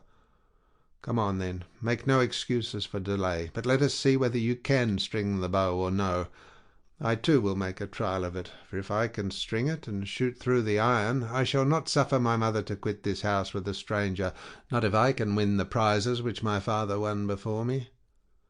As he spoke, he sprang from his seat, threw his crimson cloak from him, and took his sword from his shoulder. First he set the axes in a row, in a long groove which he had dug for them, and had made straight by line. Then he stamped the earth tight round them, and every one was surprised when they saw him set them up so orderly, though he had never seen anything of the kind before. This done, he went on to the pavement to make trial of the bow. Thrice did he tug at it, trying with all his might to draw the string, and thrice he had to leave off, though he had hoped to string the bow and shoot through the iron. He was trying for the fourth time, and would have strung it, had not Ulysses made a sign to check him, in spite of all his eagerness. So he said, "Alas, I shall either be always feeble and of no prowess, or I am too young and have not yet reached my full strength, so as to be able to hold my own if anyone attacks me. You others, therefore, who are stronger than I, make trial of the bow, and get this contest settled." On this he put the bow down, letting it lean against the door that led into the house, with the arrow standing against the top of the bow. Then he sat down on the seat from which he had risen, and Antinous said, "Come on, each of you in his turn, going towards the right from the place at which the cupbearer begins when he is handing round the wine." The rest agreed, and Laodes, son of Enops, was the first to rise. He was sacrificial priest to the suitors, and sat in the corner near the mixing bowl. He was the only man who hated their evil deeds, and was indignant with the others. He was now the first to take the bow and arrow, so he went on to the pavement to make his trial, but he could not string the bow, for his hands were weak and unused to hard work. They therefore soon grew tired, and he said to the suitors, "My friends, I cannot string it. Let another have it. This bow shall take the life and soul out of many a chief among us, for it is better to die than to live after having missed the prize that we have so long striven for, and which has brought us so long together. Some one of us is even now hoping and praying that he may marry Penelope, but when he has seen this bow and tried it, let him woo and make bridal offerings to some other woman, and let Penelope marry whoever makes her the best offer, and whose lot it is to win her." On this he put the bow down, letting it lean against the door, with the arrow standing against the tip of the bow.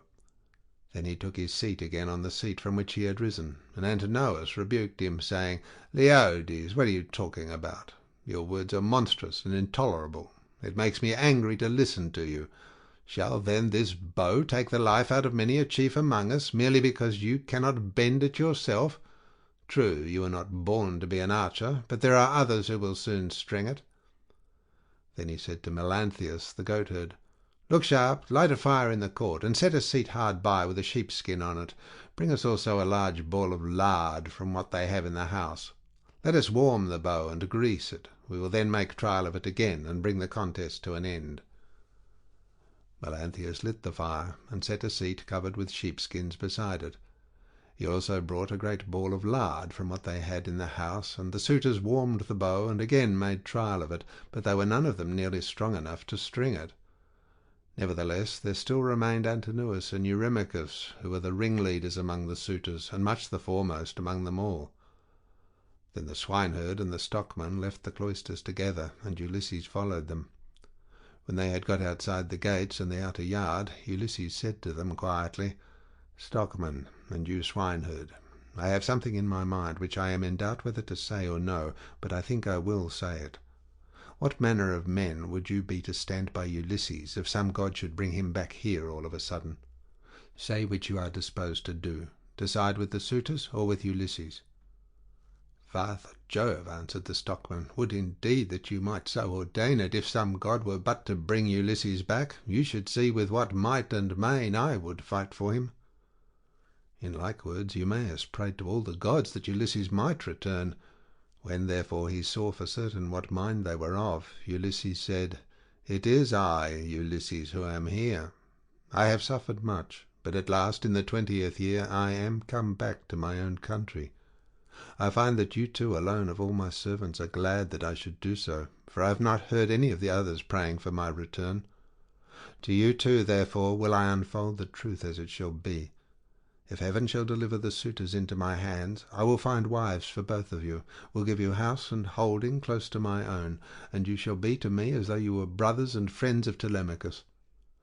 I will now give you convincing proofs that you may know me, and be assured. See, here is the scar from the boar's tooth that ripped me when I was out hunting on Mount Parnassus with the sons of Autolycus." As he spoke, he drew his rags aside from the great scar, and when they had examined it thoroughly, they both of them wept about Ulysses, threw their arms round him, and kissed his head and shoulders, while Ulysses kissed their hands and faces in return. The sun would have gone down upon their mourning if Ulysses had not checked them and said, "Cease your weeping, lest someone should come outside and see us, and tell those who are within. When you go in, do so separately, not both together. I will go first, and do you follow afterwards. Let this, moreover, be the token between us. The suitors will all of them try to prevent me from getting hold of the bow and quiver. Do you, therefore, Eumaeus, place it in my hand when you are carrying it about, and tell the women to close the doors of their apartment. If they hear any groaning or uproar, as of men fighting about the house, they must not come out. They must keep quiet and stay where they are at their work. And I charge you, Felicius, to make fast the doors of the outer court, and to bind them securely at once." When he had thus spoken, he went back to the house and took the seat that he had left. Presently his two servants followed him inside. At this moment the bow was in the hands of Eurymachus, who was warming it by the fire, but even so he could not string it, and he was greatly grieved. He heaved a deep sigh and said, "I grieve for myself and for us all. I grieve that I shall have to forego the marriage, but I do not care nearly so much about this, for there are plenty of other women in Ithaca and elsewhere.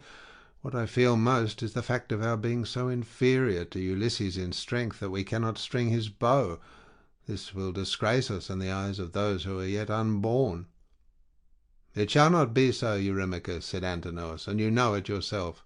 Today is the feast of Apollo throughout all the land. Who can string a bow on such a day as this? Put it on one side. As for the axes, they can stay where they are, for no one is likely to come to the house and take them away. Let the cupbearer go round with his cups, that we may make our drink offerings and drop this matter of the bow. We will tell Melanthius to bring us some goats tomorrow, the best he has. We can then offer thigh bones to Apollo the mighty archer, and again make trial of the bow, so as to bring the contest to an end." The rest approved his words, and thereon men-servants poured water over the hands of the guests, while pages filled the mixing bowls with wine and water and handed it round, after giving every man his drink offering. Then, when they had made their offerings and had drunk each as much as he desired, Ulysses craftily said, "Suitors of the illustrious queen, listen that I may speak even as I am minded. I appeal more especially to Eurymachus and to Antinous, who has just spoken with so much reason. Cease shooting for the present, and leave the matter to the gods, but in the morning let heaven give victory to whom it will. For the moment, however, give me the bow, that I may prove the power of my hands among you all, and see whether I still have as much strength as I used to have, or whether travel and neglect have made an end of it."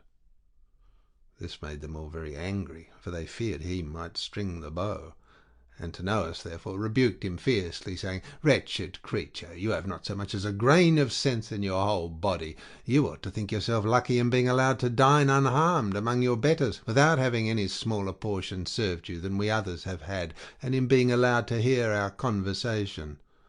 No other beggar or stranger has been allowed to hear what we say among ourselves. The wine must have been doing you a mischief, as it does with all those who drink immoderately. It was wine that inflamed the centaur Eurytion when he was staying with Perilous among the Lapithae. When the wine had got into his head he went mad, and did ill deeds about the house of Perilous. This angered the heroes who were there assembled, so they rushed at him and cut off his ears and nostrils. Then they dragged him through the doorway out of the house, so he went away crazed, and bore the burden of his crime, bereft of understanding. Henceforth, therefore, there was war between mankind and the centaurs, but he brought it upon himself through his own drunkenness. In like manner, I can tell you that it will go hardly with you if you string the bow. You will find no mercy from anyone here, for we shall at once ship you off to King Ascetus, who kills everyone that comes near him. You will never get away alive, so drink and keep quiet without getting into a quarrel with men younger than yourself." Penelope then spoke to him. "Antinous," said she, "it is not right that you should ill-treat any guest of Telemachus who comes to this house. If the stranger should prove strong enough to string the mighty bow of Ulysses, can you suppose that he would take me home with him and make me his wife? Even the man himself can have no such idea in his mind. None of you need let that disturb his feasting. It would be out of all reason." "Queen Penelope," answered Eurymachus, "we do not suppose that this man will take you away from him. It is impossible. But we are afraid lest some of the baser sort, men or women among the Achaeans, should go gossiping about and say, 'These suitors are feeble folk. They are paying court to the wife of a brave man, whose bow not one of them was able to string, and yet a beggarly tramp who came to the house strung it at once and sent an arrow through the iron.' This is what will be said, and it will be a scandal against us." "Eurymachus," Penelope answered, "people who persist in eating up the estate of a great chieftain and dishonouring his house must not expect others to think well of them. Why then should you mind if men talk as you think they will? This stranger is strong and well built. He says, moreover, that he is of noble birth. Give him the bow, and let us see whether he can string it or no.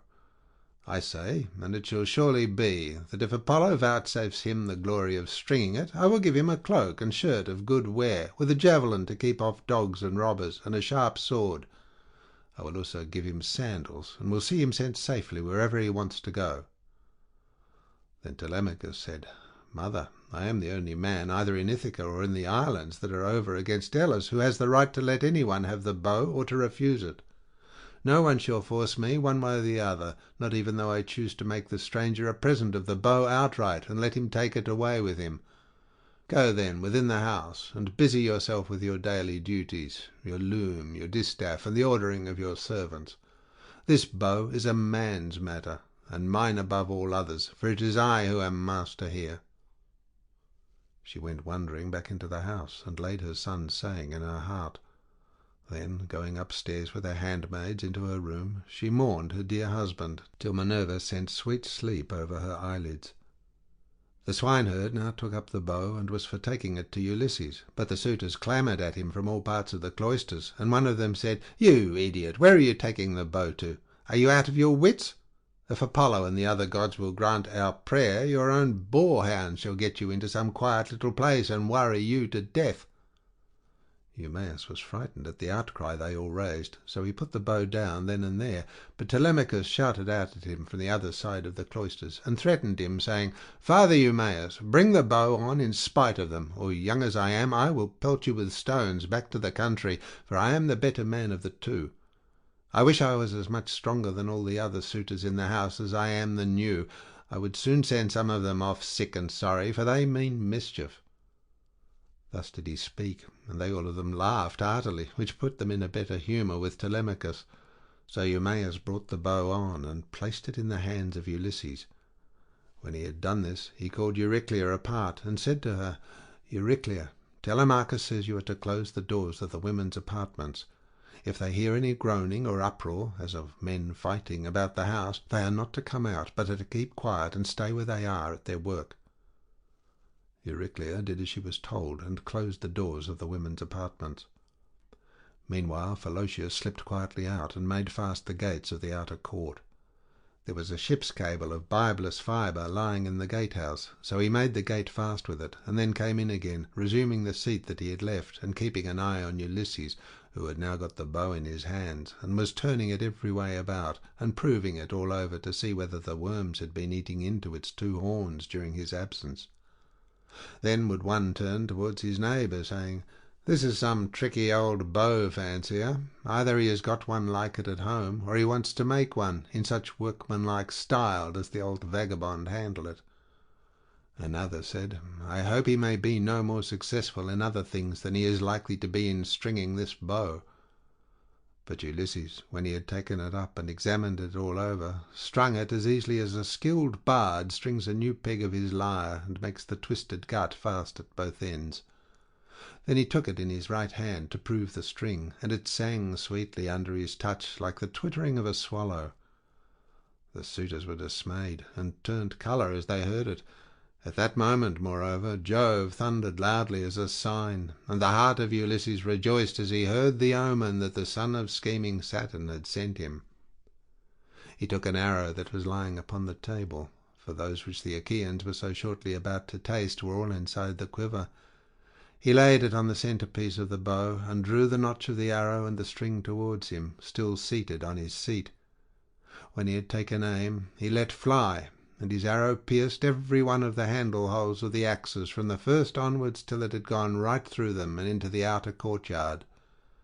Then he said to Telemachus, "Your guest has not disgraced you, Telemachus. I did not miss what I aimed at, and I was not long in stringing my bow. I am still strong, and not as the suitors twit me with being. Now, however, it is time for the Achaeans to prepare supper while there is still daylight, and then otherwise to disport themselves with song and dance, which are the crowning ornaments of a banquet." As he spoke, he made a sign with his eyebrows, and Telemachus girded on his sword, grasped his spear, and stood armed beside his father's seat. End of section 21.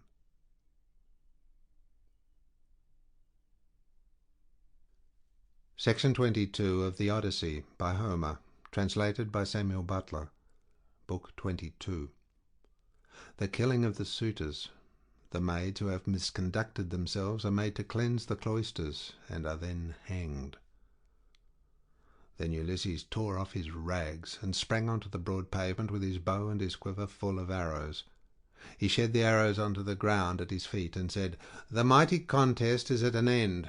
I will now see whether Apollo will vouchsafe it to me to hit another mark which no man has yet hit." On this he aimed a deadly arrow at Antinous, who was about to take up a two-handed gold cup to drink his wine, and already had it in his hands. He had no thought of death. Who among all the revellers would think that one man, however brave, would stand alone among so many and kill him?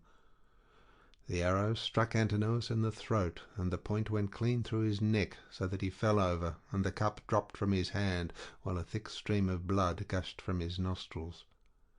He kicked the table from him, and upset the things on it, so that the bread and roasted meats were all soiled as they fell over onto the ground. The suitors were in an uproar when they saw that a man had been hit. They sprang in dismay, one and all of them, from their seats, and looked everywhere towards the walls, but there was neither shield nor spear, and they rebuked Ulysses very angrily. "Stranger," said they, "you shall pay for shooting people in this way. You shall see no other contest. You are a doomed man. He whom you have slain was the foremost youth in Ithaca, and the vultures shall devour you for having killed him." Thus they spoke, for they thought that he had killed Antinous by mistake, and did not perceive that death was hanging over the head of every one of them. But Ulysses glared at them and said, "Dogs, did you think that I should not come back from Troy? You have wasted my substance, have forced my women servants to lie with you, and have wooed my wife while I was still living. You have feared neither God nor man, and now you shall die." They turned pale with fear as he spoke, and every man looked round about to see whither he might fly for safety, but Eurymachus alone spoke. "If you are Ulysses," said he, "then what you have said is just. We have done much wrong on your lands and in your house. But Antinous, who was the head and front of the offending, lies low already. It was all his doing. It was not that he wanted to marry Penelope. He did not so much care about that. What he wanted was something quite different, and Jove has not vouchsafed it to him. He wanted to kill your son and to be chief man in Ithaca. Now, therefore, that he has met the death which was his due, spare the lives of your people. We will make everything good among ourselves, and pay you in full for all we have eaten and drunk. Each one of us shall pay you a fine worth 20 oxen, and we will keep on giving you gold and bronze till your heart is softened. Until we have done this, no one can complain of your being enraged against us." Ulysses again glared at him and said, "Though you should give me all that you have in the world, both now and all that you ever shall have, I will not stay my hand till I have paid all of you in full. You must fight or fly for your lives, and fly not a man of you shall." Their hearts sank as they heard him, but Eurymachus again spoke, saying, "My friends, this man will give us no quarter. He will stand where he is and shoot us down till he has killed every man among us. Let us then show fight. Draw your swords and hold up the tables to shield you from his arrows. Let us have at him with a rush, to drive him from the pavement and doorway. We can then get through into the town and raise such an alarm as shall soon stay his shooting." As he spoke, he drew his clean blade of bronze, sharpened on both sides, and with a loud cry sprang towards Ulysses. But Ulysses instantly shot an arrow into his breast that caught him by the nipple and fixed itself in his liver. He dropped his sword and fell doubled up over the table. The cup and all the meats went over onto the ground as he smote the earth with his forehead in the agonies of death, and he kicked the stool with his feet until his eyes were closed in darkness. Then Amphinous drew his sword and made straight at Ulysses to try and get him away from the door, but Telemachus was too quick for him and struck him from behind. The spear caught him between the shoulders and went right through his chest, so that he fell heavily to the ground and struck the earth with his forehead. Then Telemachus sprang away from him, leaving his spear still in the body, for he feared that if he stayed to draw it out, some one of the Achaeans might come up and hack at him with his sword or knock him down. So he set off at a run, and immediately was at his father's side. Then he said, "Father, let me bring you a shield, 2 spears, and a brass helmet for your temples. I will arm myself as well, and will bring other armour for the swineherd and the stockman, for we had better be armed." "Run and fetch them," answered Ulysses, "while my arrows hold out, or when I am alone they may get me away from the door." Telemachus did as his father said, and went off to the storeroom where the armour was kept. He chose 4 shields, 8 spears, and 4 brass helmets with horsehair plumes. He brought them with all speed to his father, and armed himself first, while the stockman and the swineherd also put on their armour and took their places near Ulysses. Meanwhile Ulysses, as long as his arrows lasted, had been shooting the suitors one by one, and they fell thick on one another. When his arrows gave out, he set the bow to stand against the end wall of the house by the doorpost, and hung a shield 4 hides thick about his shoulders. On his comely head he set his helmet, well wrought with a crest of horsehair that nodded menacingly above it, and he grasped 2 redoubtable bronze-shod spears.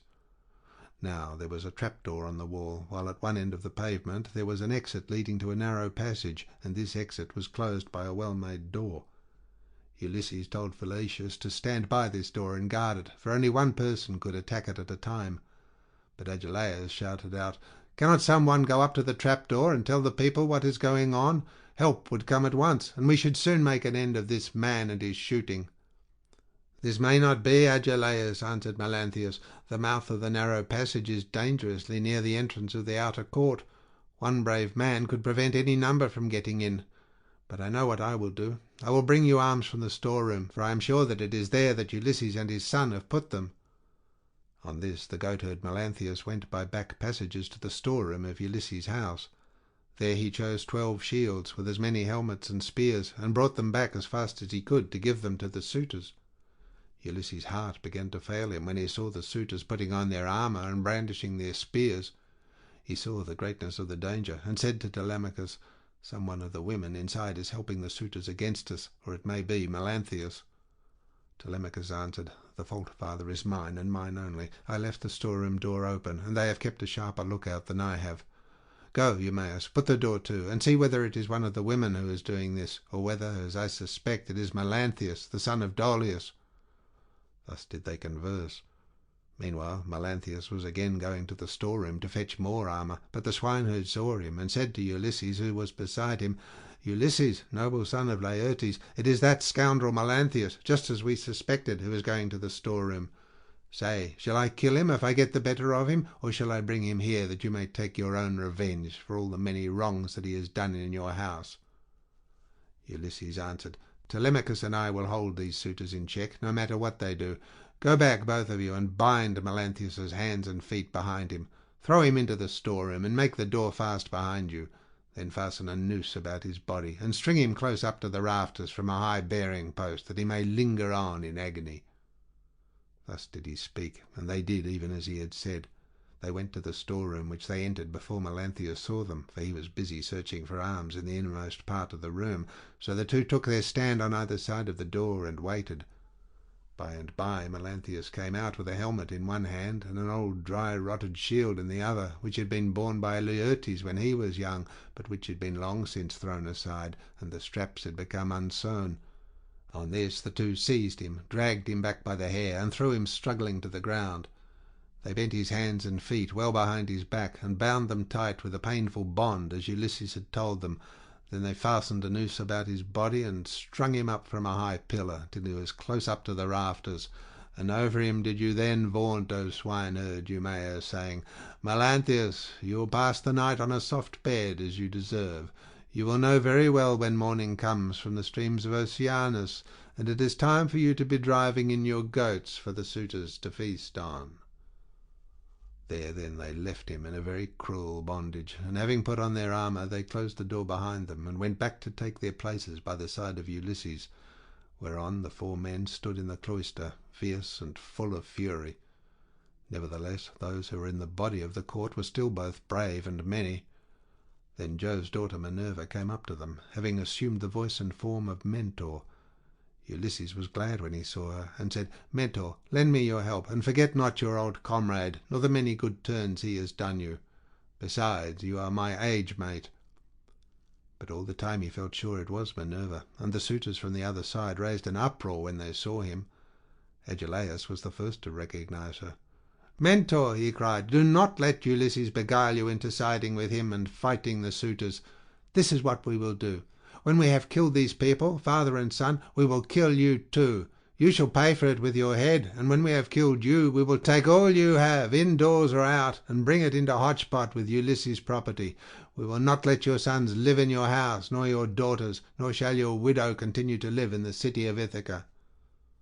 This made Minerva still more furious, so she scolded Ulysses very angrily. "Ulysses," said she, "your strength and prowess are no longer what they were when you fought for 9 long years among the Trojans about the noble lady Helen.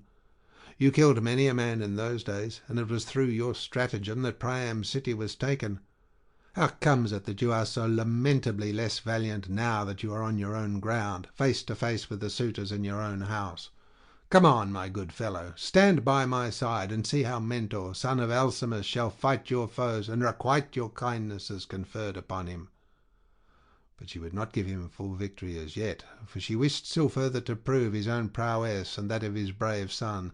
So she flew up to one of the rafters in the roof of the cloisters, and sat upon it in the form of a swallow. Meanwhile Agelaus, son of Damastor, Eurynomus, Amphimedon, Demetopolus, Pisander, and Polybus, son of Polyctor, bore the brunt of the fight upon the suitors' side. Of all those who were still fighting for their lives, they were by far the most valiant, for the others had already fallen under the arrows of Ulysses. Agelaus shouted to them and said, "My friends, he will soon have to leave off, for Mentor has gone away after having done nothing for him but brag. They are standing at the doors unsupported. Do not aim at him all at once, but 6 of you throw your spears first, and see if you cannot cover yourselves with glory by killing him. When he has fallen, we need not be uneasy about the others." They threw their spears as he bade them, but Minerva made them all of no effect. One hit the doorpost, another went against the door, the pointed shaft of another struck the wall, and as soon as they had avoided all the spears of the suitors, Ulysses said to his own men, My friends, I should say we too had better let drive into the middle of them, or they will crown all the harm they have done us by killing us outright." They therefore aimed straight in front of them and threw their spears. Ulysses killed Demoptopolis, Telemachus Euryades, Eumaeus Elatus, while the stockman killed Pisander. These all bit the dust, and as the others drew back into a corner, Ulysses and his men rushed forward and regained their spears by drawing them from the bodies of the dead. The suitors now aimed a second time, but again Minerva made their weapons for the most part without effect. One hit a bearing post of the cloister, another one went against the door, while the pointed shaft of another struck the wall. Still Amphimedon took just a piece of the top skin from off Telemachus's wrist, and Sisyphus managed to graze Eumaeus's shoulder above his shield, but the spear went on and fell to the ground. Then Ulysses and his men let drive into the crowd of suitors. Ulysses hit Eurydamas, Telemachus Amphimedon, and Eumaeus Polybus. After this the stockman hit Ctesippus in the breast, and taunted him, saying, "Foul-mouthed son of Polytherses, do not be so foolish as to talk wickedly another time, but let heaven direct your speech, for the gods are far stronger than men. I make you a present of this advice, to repay you for the foot which you gave Ulysses when he was begging about in his own house." Thus spoke the stockman, and Ulysses struck the son of Damastor with a spear in close fight, while Telemachus hit Leocritus, son of Evenor, in the belly, and the dart went clean through him, so that he fell forward full on his face upon the ground. Then Minerva from her seat on the rafter held up her deadly aegis, and the hearts of the suitors quailed. They fled to the other end of the court, like a herd of cattle maddened by the gadfly in early summer, when the days are at their longest. As eagle-beaked, crook-taloned vultures from the mountains swoop down on the smaller birds that cower in flocks upon the ground, and kill them, for they cannot either fight or fly, and lookers-on enjoy the sport, even so did Ulysses and his men fall upon the suitors, and smite them on every side. They made a horrible groaning as their brains were being battered in, and the ground seethed with their blood. Leodes then caught the knees of Ulysses, and said, "Ulysses, I beseech you have mercy upon me, and spare me. I never wronged any of the women in your house, either in word or deed, and I tried to stop the others. I saw them, but they would not listen, and now they are paying for their folly. I was their sacrificing priest. If you kill me, I shall die without having done anything to deserve it, and shall have got no thanks for all the good that I did." Ulysses looked sternly at him and answered, "If you were their sacrificing priest, you must have prayed many a time that it might be long before I got home again, and that you might marry my wife and have children by her. Therefore you shall die." With these words he picked up the sword that Agelaus had dropped when he was being killed, and which was lying upon the ground. Then he struck Leodes on the back of his neck, so that his head fell rolling in the dust while he was yet speaking. The minstrel Phemius, son of Terpes, he who had been forced by the suitors to sing to them, now tried to save his life. He was standing near towards the trapdoor, and held his lyre in his hand. He did not know whether to fly out of the cloister and sit down by the altar of Jove that was in the outer court, and on which both Laertes and Ulysses had offered up the thigh bones of many an ox, or whether to go straight up to Ulysses and embrace his knees, but in the end he deemed it best to embrace Ulysses' knees. So he laid his lyre on the ground between the mixing bowl and the silver-studded seat. Then going up to Ulysses, he caught hold of his knees and said, "Ulysses, I beseech you, have mercy on me and spare me. You will be sorry for it afterwards if you kill a bard who can sing both for gods and men, as I can. I make all my lays myself, and heaven visits me with every kind of inspiration. I would sing to you as though you were a god. Do not therefore be in such a hurry to cut my head off. Your own son Telemachus will tell you I did not want to frequent your house and sing to the suitors after their meals, but they were too many and too strong for me, so they made me." Telemachus heard him, and at once went up to his father. "Hold," he cried, "the man is guiltless. Do him no hurt, and we will spare Medon too, who was always good to me when I was a boy, unless Phalecius or Eumaeus has already killed him, or he has fallen in your way when you were raging about the court." Medon caught these words of Telemachus, for he was crouching under a seat, beneath which he had hidden by covering himself with a freshly flayed heifer's hide. So he threw off the hide, went up to Telemachus, and laid hold of his knees. "Here I am, my dear sir," said he. "Stay your hand, therefore, and tell your father, or he will kill me in his rage against the suitors for having wasted his substance and been so foolishly disrespectful to yourself." Ulysses smiled at him and answered, "Fear not. Telemachus has saved your life, that you may know in future and tell other people how greatly better good deeds prosper than evil ones. Go therefore outside the cloisters into the outer court, and be out of the way of the slaughter, you and the bard, while I finish my work here inside." The pair went into the outer court as fast as they could, and sat down by Jove's great altar, looking fearfully round, and still expecting that they would be killed. Then Ulysses searched the whole court carefully over, to see if anyone had managed to hide himself and was still living, but he found them all lying in the dust and weltering in their blood. They were like fishes which fishermen have netted out of the sea and thrown upon the beach to lie gasping for water till the heat of the sun makes an end of them. Even so were the suitors lying all huddled up one against the other. Then Ulysses said to Telemachus, "Call nurse Euryclea. I have something to say to her." Telemachus went and knocked at the door of the women's room. "Make haste," said he, "you old woman who have been set over all the other women in the house. Come outside. My father wishes to speak to you." When Euryclea heard this, she unfastened the door of the women's room and came out, following Telemachus. She found Ulysses among the corpses, bespattered with blood and filth, like a lion that has just been devouring an ox, and his breast and both his cheeks were all bloody, so that he is a fearful sight. Even so was Ulysses besmirched from head to foot with gore. When she saw all the corpses and such a quantity of blood, she was beginning to cry out for joy, for she saw that a great deed had been done, but Ulysses checked her. "Old woman," said he, "rejoice in silence. Restrain yourself, and do not make any noise about it. It is an unholy thing to vaunt over dead men. Heaven's doom and their own evil deeds have brought these men to destruction, for they respected no man in the whole world, neither rich nor poor, who came near them, and they have come to a bad end as a punishment for their wickedness and folly. Now, however, tell me which of the women in the house have misconducted themselves, and who are innocent." "I will tell you the truth, my son," answered Euryclea. "There are 50 women in the house whom we teach to do things such as carding wool and all kinds of household work. Of these, 12 in all have misbehaved and have been wanting in respect to me and also to Penelope. They showed no disrespect to Telemachus, for he has only lately grown, and his mother never permitted him to give orders to the female servants. But let me go upstairs and tell your wife all that has happened, for some god has been sending her to sleep." "Do not wake her yet," answered Ulysses, "but tell the women who have misconducted themselves to come to me."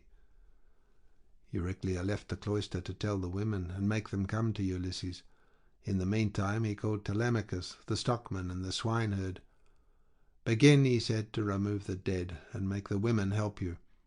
Then get sponges and clean water to swill down the tables and seats. When you have thoroughly cleansed the whole cloisters, take the women into the space between the domed room and the wall of the outer court, and run them through with your swords till they are quite dead, and have forgotten all about love and the way in which they used to lie in secret with the suitors." On this the women came down in a body, weeping and wailing bitterly. First they carried the dead bodies out and propped them against one another in the gatehouse. Ulysses ordered them about and made them do their work quickly, so they had to carry the bodies out. When they had done this, they cleaned all the tables and seats with sponges and water, while Telemachus and the 2 others shovelled up the blood and dirt from the ground, and the women carried it all away and put it out of doors. Then, when they had made the whole place quite clean and orderly, they took the women out and hemmed them in the narrow space between the wall of the domed room and that of the yard, so that they could not get away. And Telemachus said to the other 2, "I shall not let these women die a clean death, for they were insolent to me and my mother, and used to sleep with the suitors." So saying, he made a ship's cable fast to one of the bearing posts that supported the roof of the domed room, and secured it all round the building at a good height, lest any of the women's feet should touch the ground. And as thrushes or doves beat against a net that has been set for them in a thicket just as they were getting to their nest, and a terrible fate awaits them, Even so did the women have to put their heads in nooses one after the other and die most miserably. Their feet moved convulsively for a while, but not for very long. As for Melanthius, they took him through the cloister into the inner court. There they cut off his nose and his ears. They drew out his vitals and gave them to the dogs raw, and then in their fury they cut off his hands and feet. When they had done this, they washed their hands and feet and went back into the house, for all was now over. And Ulysses said to the dear old nurse Euryclea, "Bring me sulphur, which cleanses all pollution, and fetch fire also, that I may burn it and purify the cloisters. Go, moreover, and tell Penelope to come here with her attendants, and also all the maidservants that are in the house." "All that you have said is true," answered Euryclea, "but let me bring you some clean clothes, a shirt and cloak. Do not keep these rags on your back any longer. It is not right." "First light me a fire," replied Ulysses. She brought the fire and sulphur as he had bidden her, and Ulysses thoroughly purified the cloisters and both the inner and outer courts. Then she went inside to call the women and tell them what had happened, whereon they came from their apartment with torches in their hands and pressed round Ulysses to embrace him, kissing his head and shoulders and taking hold of his hands.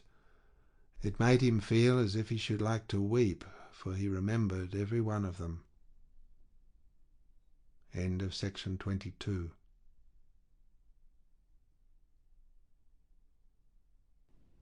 Section 23 of the Odyssey by Homer, translated by Samuel Butler, Book 23. Penelope eventually recognizes her husband. Early in the morning, Ulysses, Telemachus, Eumaeus, and Philautius leave the town. Euryclea now went upstairs laughing to tell her mistress that her dear husband had come home. Her aged knees became young again, and her feet were nimble for joy as she went up to her mistress and bent over her head to speak to her. "Wake up, Penelope, my dear child," she exclaimed, "and see with your own eyes something that you would have been wanting this long time past. Ulysses has at last indeed come home again, and has killed the suitors who were giving much trouble in his house, eating up his estate and ill-treating his son." "My good nurse," answered Penelope, "you must be mad. The gods sometimes send some very sensible people out of their minds and make foolish people become sensible. This is what they must have been doing to you, for you always used to be a reasonable person. Why should you thus mock me when I have trouble enough already, talking such nonsense, and waking me up out of a sweet sleep that has taken possession of my eyes and closed them? I have never slept so soundly from the day my poor husband went to that city with the ill-omened name. Go back again into the women's room. If it had been anyone else who had woke me up to bring me such absurd news, I should have sent her away with a severe scolding. As it is, your age shall protect you." "My dear child," answered Eurycles, "I am not mocking you. It is quite true, as I tell you, that Ulysses is come home again. He was the stranger whom they all kept on treating so badly in the cloister. Telemachus knew all the time that he was come back, but kept his father's secret, that he might have his revenge on all these wicked people."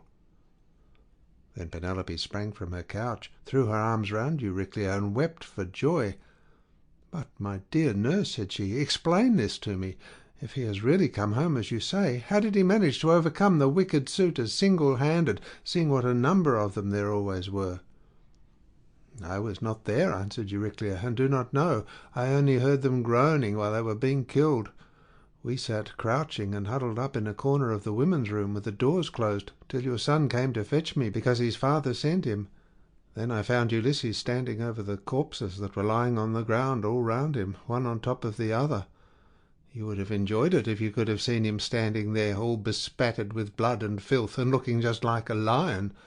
But the corpses are now all piled up in the gatehouse that is in the outer court, and Ulysses has lit a great fire to purify the house with sulphur. He has sent me to call you, so come with me, that you may both be happy together after all, for now at last the desire of your heart has been fulfilled. Your husband is come home to find both wife and son alive and well, and to take his revenge in his own house on the suitors who behaved so badly to him."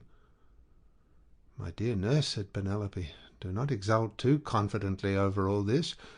You know how delighted everyone would be to see Ulysses come home, more particularly myself, and the son who has been born to both of us. But what you tell me cannot be really true. Is it some god who is angry with the suitors for their great wickedness, and has made an end for them? For they respected no man in the whole world, neither rich nor poor, who came near them, and they have come to a bad end in consequence of their iniquity. Ulysses is dead, far away from the Achaean land. He will never return home again." Then nurse Euryclea said, "My child, what are you talking about? But you are all hard of belief, and have made up your mind that your husband is never coming, although he is in the house, and by his own fireside at this very moment. Besides, I can give you another proof. When I was washing him, I perceived the scar which the wild boar gave him, and I wanted to tell you about it. But in his wisdom he would not let me, and clapped his hands over my mouth.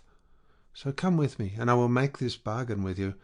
If I am deceiving you, you may have me killed by the most cruel death you can think of." "My dear nurse," said Penelope, "however wise you may be, you can hardly fathom the counsels of the gods. Nevertheless, we will go in search of my son, that I may see the corpses of the suitors and the man who has killed them." On this she came down from her upper room, and while doing so she considered whether she should keep at a distance from her husband and question him, or whether she should at once go up to him and embrace him. When, however, she had crossed the stone floor of the cloisters, she sat down opposite Ulysses by the fire, against the wall, at right angles to that by which she had entered, while Ulysses sat near one of the bearing posts, looking upon the ground, and waiting to see what his brave wife would say to him when she saw him. For a long time she sat silent, and as one lost in amazement. At one moment she looked him full in the face, but then again directly she was misled by his shabby clothes, and failed to recognize him, till Telemachus began to reproach her, and said, "Mother, but you are so hard that I cannot call you by such a name. Why do you keep away from my father in this way? Why do you not sit by his side and begin talking to him and asking him questions? No other woman could bear to keep away from her husband when he had come back to her after 20 years of absence, and after having gone through so much. But your heart always was as hard as stone." Penelope answered, "My son, I am so lost in astonishment that I can find no words in which either to ask questions or to answer them. I cannot even look him straight in the face. Still, if he really is Ulysses, come back to his own home again, we shall get to understand one another better by and by, for there are tokens by which we two are alone acquainted, and which are hidden from all others." Ulysses smiled at this, and said to Telemachus, "Let your mother put me to any proof she likes. She will make up her mind about it presently. She rejects me for the moment, and believes me to be somebody else, because I am covered with dirt and have such bad clothes on. Let us, however, consider what we had better do next. When one man has killed another, even though he was not one who would leave many friends to take up his quarrel, the man who has killed him must still say good-bye to his friends and fly the country, whereas we have been killing the stay of a whole town and all the picked youths of Ithaca. I would have you consider this matter." "Look to it yourself, father," answered Telemachus, "for they say you are the wisest counsellor in the world, and that there is no other mortal man who can compare with you. We will follow you with right good will, nor shall you find us fail you in so far as our strength holds out." "I will say what I think will be best," answered Ulysses. "First wash and put your shirts on. Tell the maids also to go to their own room and dress. Phemius shall then strike up a dance tune on his lyre, so that if people outside hear, or any of the neighbours, or someone going along the street happens to notice it, they may think there is a wedding in the house, and no rumours about the death of the suitors will get about in the town before we can escape to the woods upon my own land. Once there, we will settle which of the courses heaven vouchsafes us shall seem wisest." Thus did he speak, and they did even as he had said. First they washed and put their shirts on, while the women got ready. Then Phemius took his lyre, and set them all longing for sweet song and stately dance. The house re-echoed with the sound of men and women dancing, and the people outside said, "I suppose the Queen has been getting married at last.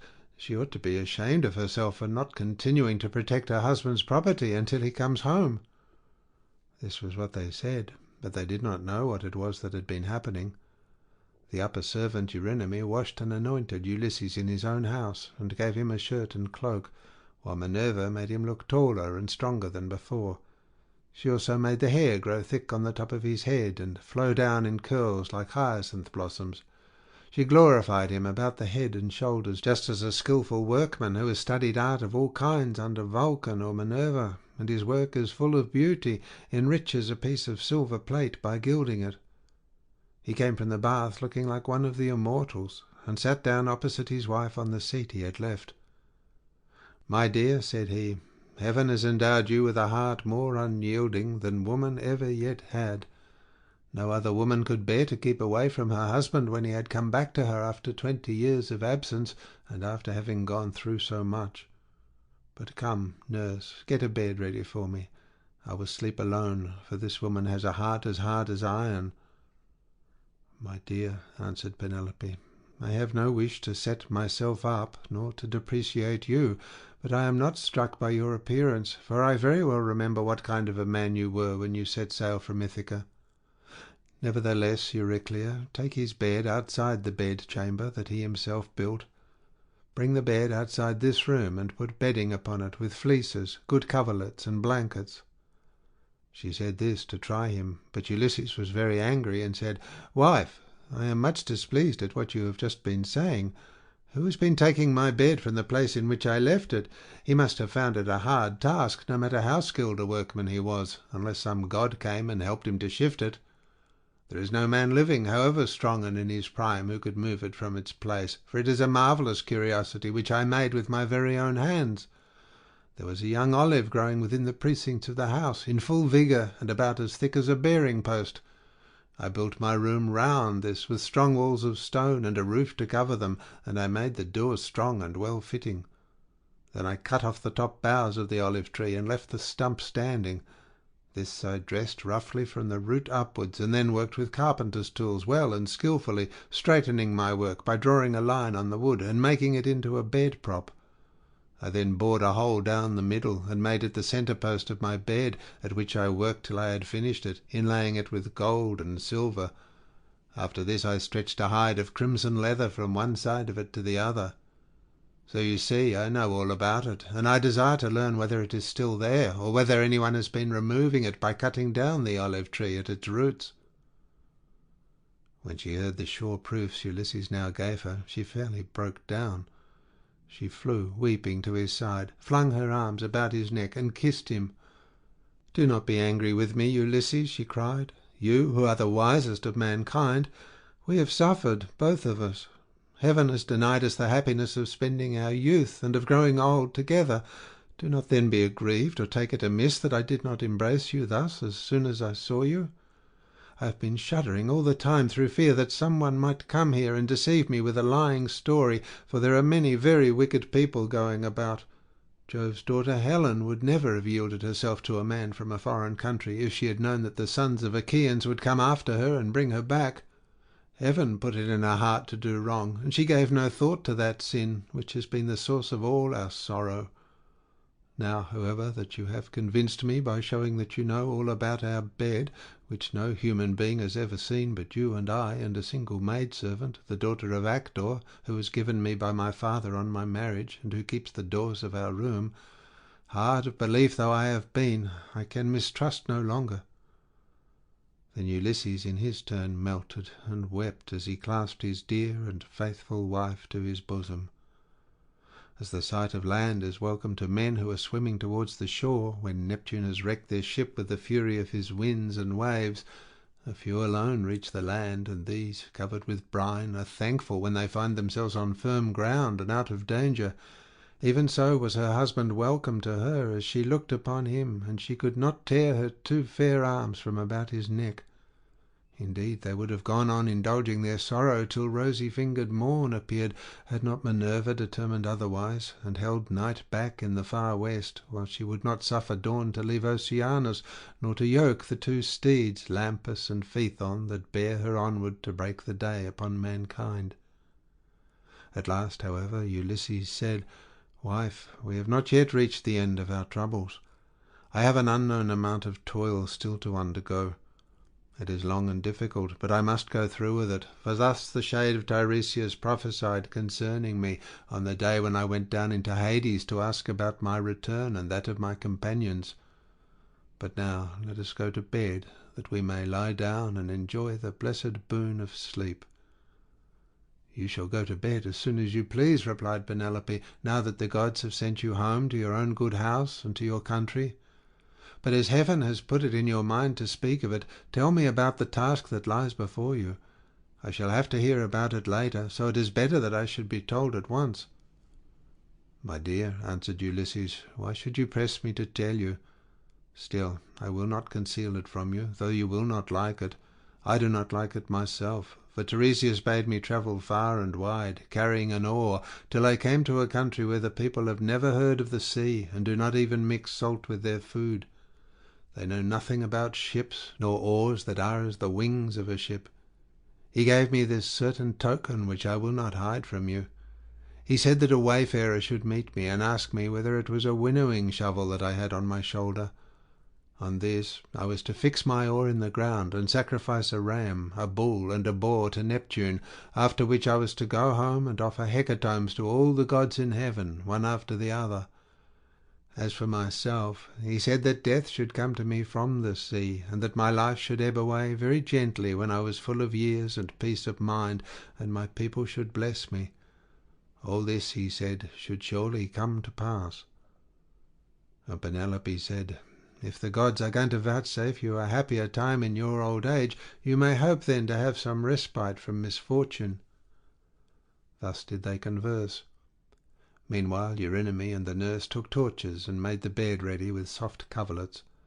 As soon as they had laid them, the nurse went back into the house to go to her rest, leaving the bedchamber woman Eurynome to show Ulysses and Penelope to bed by torchlight. When she had conducted them to their room, she went back, and they then came joyfully to the rites of their own old bed. Telemachus, Felicius, and the swineherd now left off dancing, and made the women leave off also. They then laid themselves down to sleep in the cloisters. When Ulysses and Penelope had had their fill of love, they fell talking with one another. She told him how much she had had to bear in seeing the house filled with a crowd of wicked suitors, who had killed so many sheep and oxen on her account, and had drunk so many casks of wine. Ulysses in his turn told her what he had suffered, and how much trouble he had himself given to other people. He told her everything, and she was so delighted to listen that she never went to sleep till he had ended his whole story. He began with his victory over the Cyclops, and how he thence reached the fertile land of the lotus eaters. He told her all about the Cyclops, and how he had punished him for having so ruthlessly eaten his brave comrades. How he then went on to Aeolus, who received him hospitably and furthered him on his way, but even so he was not to reach home, for to his great grief a hurricane carried him out to sea again. How he went on to the Laestrygonian city Telepolis, where the people destroyed all his ships with their crews, save himself and his own ship only. Then he told of cunning Circe and her craft, and how he sailed to the chill house of Hades to consult the ghost of the Theban prophet Tiresias, and how he saw his old comrades in arms, and his mother who bore him and brought him up when he was a child. How he then heard the wondrous singing of the sirens, and went on to the wandering rocks and terrible Charybdis and to Scylla, whom no man had ever yet passed in safety. How his men then ate the cattle of the sun god, and how Jove therefore struck the ship with his thunderbolts, so that all his men perished together, himself alone being left alive. How at last he reached the Augean island, and the nymph Calypso, who kept him there in a cave, and fed him, and wanted him to marry her, in which case she intended making him immortal, so that he should never grow old, but she could not persuade him to let her do so. And how, after much suffering, he had found his way to the Phaeacians, who had treated him as though he had been a god, and sent him back in a ship to his own country, after having given him gold, bronze, and raiment in great abundance. This was the last thing about which he told her, for here a deep sleep took hold upon him, and eased the burden of his sorrows. Then Minerva bethought her of another matter. When she deemed that Ulysses had had both of his wife and of repose, she bade gold-enthroned Dawn rise out of Oceanus, that she might shed light upon mankind. On this Ulysses rose from his comfortable bed, and said to Penelope, "Wife, we have both of us had our full share of troubles. You here in lamenting my absence, and I in being prevented from getting home, though I was longing all the time to do so. Now, however, that we have at last come together, take care of the property that is in the house. As for the sheep and goats which the wicked suitors have eaten, I will take many myself by force from other people, and will compel the Achaeans to make good the rest, till they shall have filled all my yards. I am now going to the wooded lands out in the country to see my father, who has so long been grieved on my account, and to yourself I will give these instructions, though you have little need of them. At sunrise it will at once get abroad that I have been killing the suitors. Go upstairs, therefore, and stay there with your women. See nobody, and ask no questions." As he spoke he girded on his armour. Then he roused Telemachus, Valetius, and Eumaeus, and told them all to put on their armour also. This they did, and armed themselves. When they had done so, they opened the gates and sallied forth, Ulysses leading the way. It was now daylight, but Minerva nevertheless concealed them in darkness, and led them quickly out of the town. End of section 23.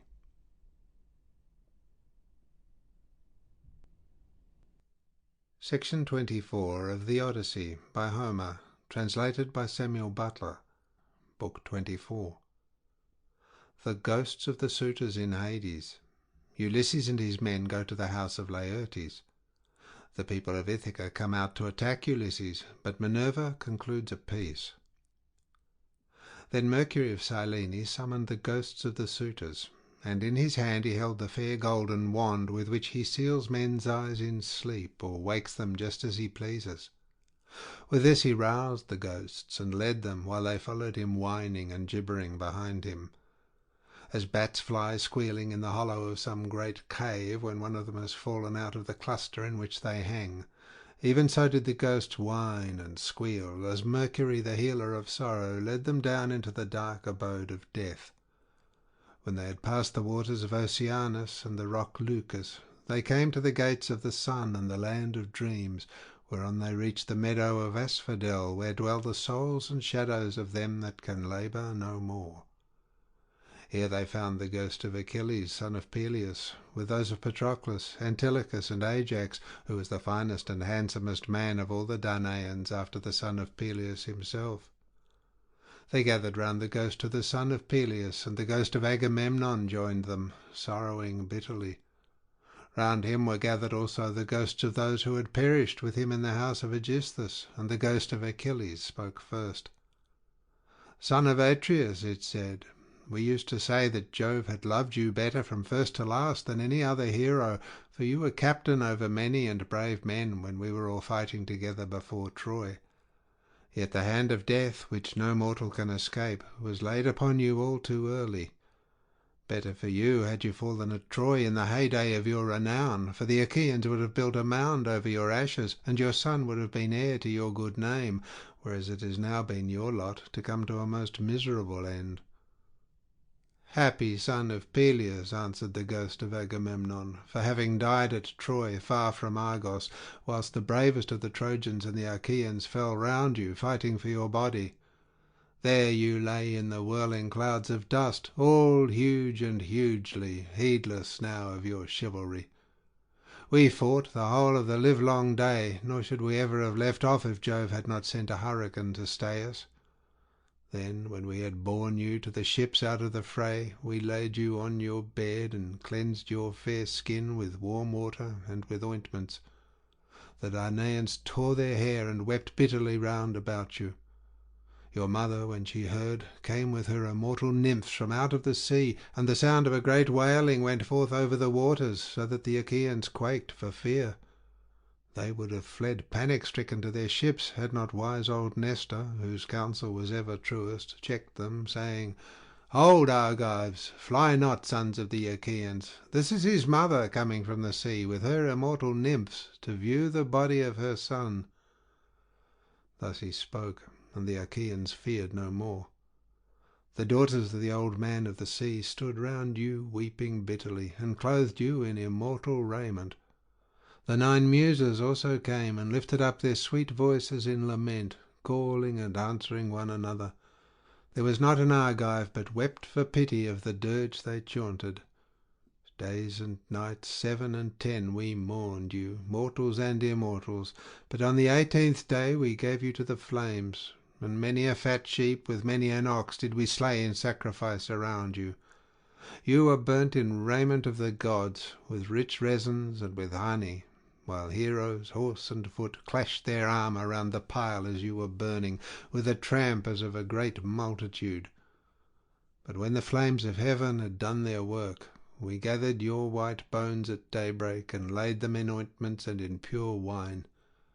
Your mother brought us a golden vase to hold them, gift of Bacchus and work of Vulcan himself. In this we mingled your bleached bones with those of Patroclus, who had gone before you, and separate we enclosed also those of Antilochus, who had been closer to you than any other of your comrades now that Patroclus was no more. Over these the host of the Argives built a noble tomb, on a point jutting out over the open Hellespont, that it might be seen from far out upon the sea by those now living, and by them that shall be born hereafter. Your mother begged prizes from the gods, and offered them to be contended for by the noblest of the Achaeans. You must have been present at the funeral of many a hero, when the young men gird themselves and make ready to contend for prizes on the death of some great chieftain, but you never saw such prizes as silver-footed Thetis offered in your honour, for the gods loved you well. Thus, even in death, your fame, Achilles, has not been lost, and your name lives evermore amongst all mankind.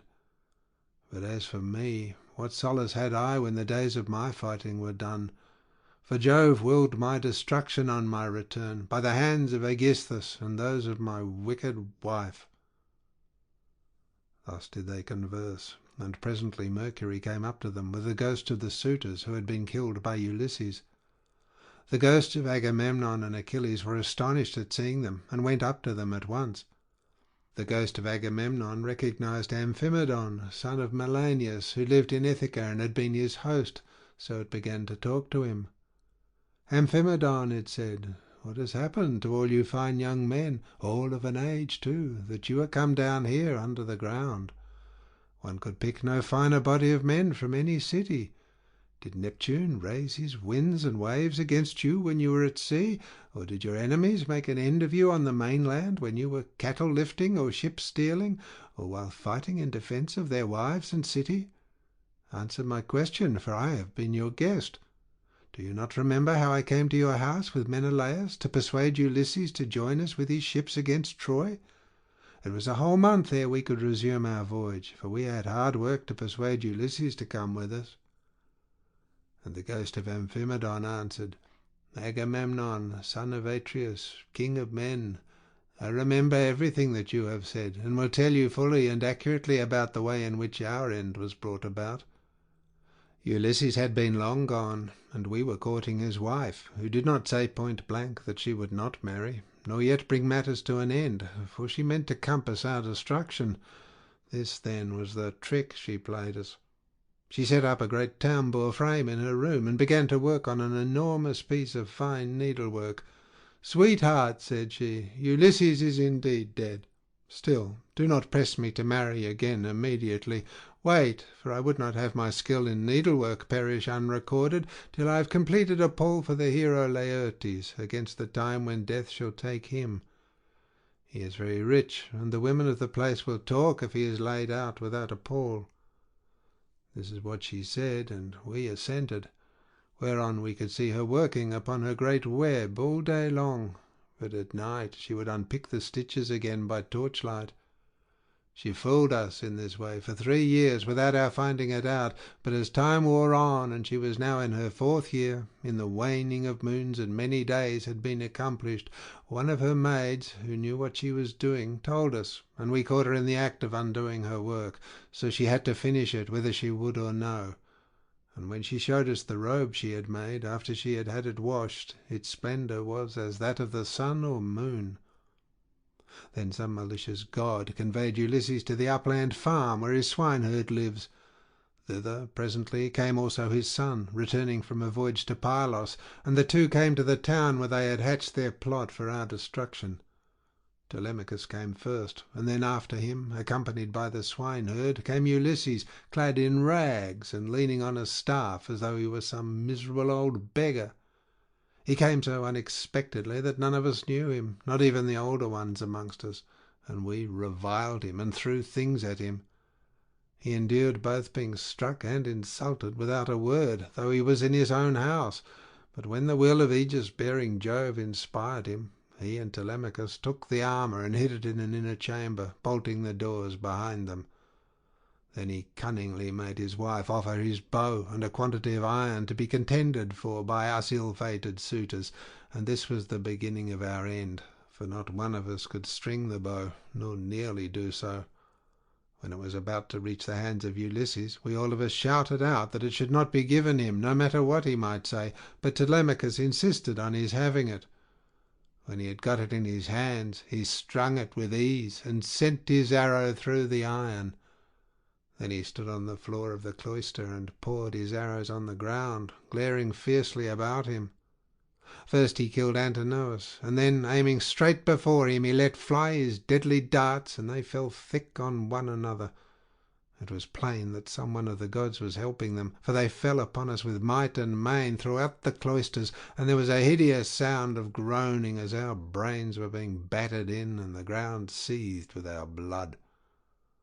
This, Agamemnon, is how we came by our end, and our bodies are lying still uncared for in the house of Ulysses, for our friends at home do not yet know what has happened, so that they cannot lay us out and wash the black blood from our wounds, making moan over us according to the offices due to the departed. "Happy Ulysses, son of Laertes," replied the ghost of Agamemnon, "you are indeed blessed in the possession of a wife endowed with such rare excellence of understanding, and so faithful to her wedded lord as Penelope, the daughter of Icarius. The fame, therefore, of her virtue shall never die, and the immortals shall compose a song that shall be welcome to all mankind in honour of the constancy of Penelope. How far otherwise would the wickedness of the daughter of Tyndareus, who killed her lawful husband? Her song shall be hateful among men, for she has brought disgrace on all womankind, even on the good ones." Thus did they converse in the house of Hades, deep down within the bowels of the earth. Meanwhile Ulysses and the others passed out of the town, and soon reached the fair and well-tilled farm of Laertes, which he had reclaimed with infinite labour. Here was his house, with a lean-to running all round it, where the slaves who worked for him slept and sat and ate, while inside the house there was an old Sicel woman, who looked after him in this his country farm. When Ulysses got there, he said to his son and to the other two, "Go to the house and kill the best pig that you can find for dinner. Meanwhile I want to see whether my father will know me, or fail to recognize me after so long an absence." He then took off his armour and gave it to Eumaeus and Philautius, who went straight on to the house, while he turned off into the vineyard to make trial of his father. As he went down into the great orchard, he did not see Dolius, nor any of his sons, nor of the other bondsmen, for they were all gathering thorns to make a fence for the vineyard, at the place where the old man had told them. He therefore found his father alone, hoeing a vine. He had on a dirty old shirt, patched and very shabby. His legs were bound round with thongs of oxhide to save him from the brambles, and he also wore sleeves of leather. He had a goatskin cap on his head, and was looking very woebegone. When Ulysses saw him, so worn, so old, and full of sorrow, he stood still under a tall pear tree and began to weep. He doubted whether to embrace him, kiss him, and tell him all about his having come home, or whether he should first question him and see what he would say. In the end he deemed it best to be crafty with him. So in this mind he went up to his father, who was bending down and digging about a plant. "I see, sir," said Ulysses, "that you are an excellent gardener. What pains you take with it, to be sure! There is not a single plant, not a fig tree, vine, olive, pear, nor flower bed, but bears the trace of your attention. I trust, however, that you will not be offended if I say that you take better care of your garden than of yourself. You are old, unsavoury, and very meanly clad. It cannot be because you are idle that your master takes such poor care of you. Indeed, your face and figure have nothing of the slave about them, and proclaim you of noble birth.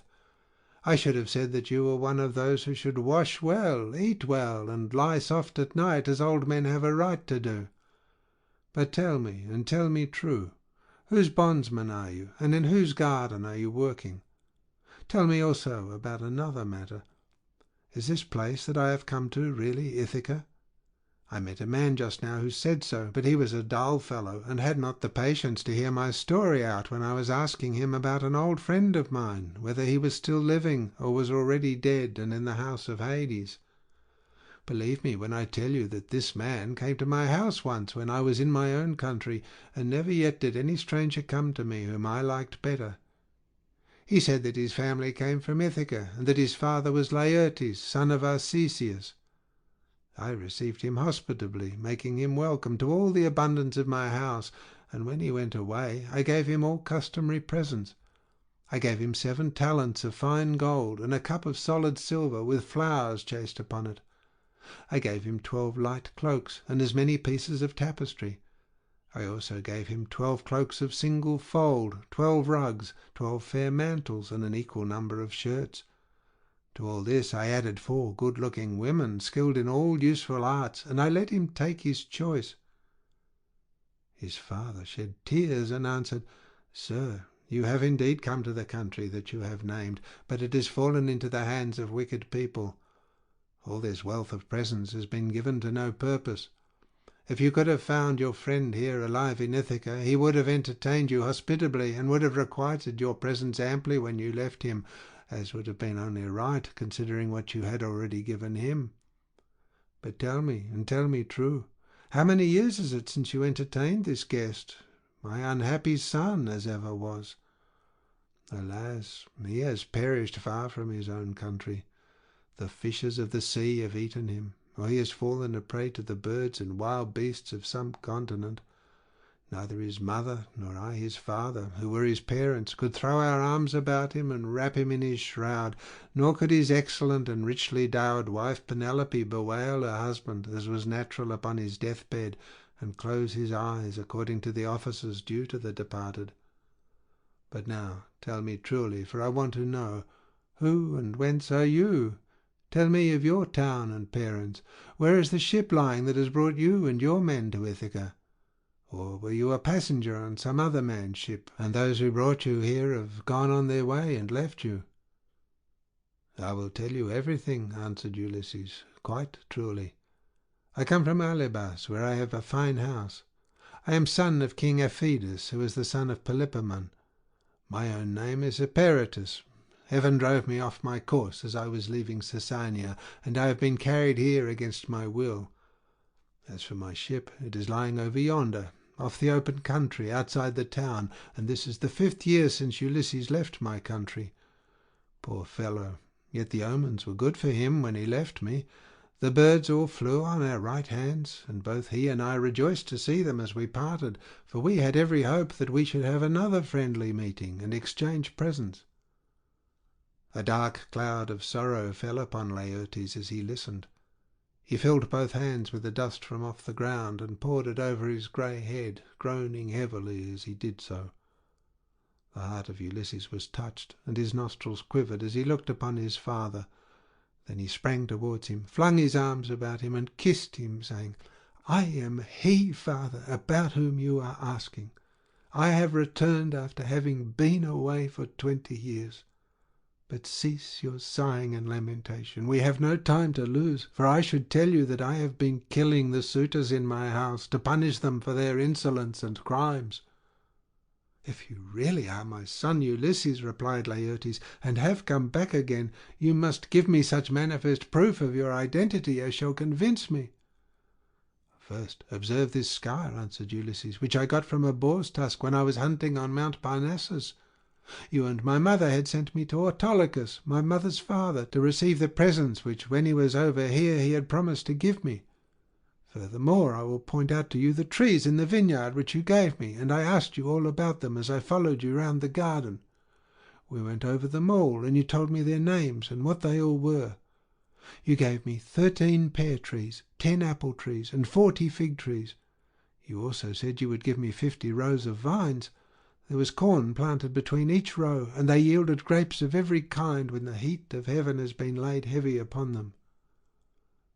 Laertes' strength failed him when he heard the convincing proofs which his son had given him. He threw his arms about him, and Ulysses had to support him, or he would have gone off into a swoon. But as soon as he came to and was beginning to recover his senses, he said, "Oh, Father Jove, then you gods are still in Olympus after all, if the suitors have really been punished for their insolence and folly. Nevertheless, I am much afraid that I shall have all the townspeople of Ithaca up here directly, and they will be sending messages everywhere throughout the cities of the Cephallenians."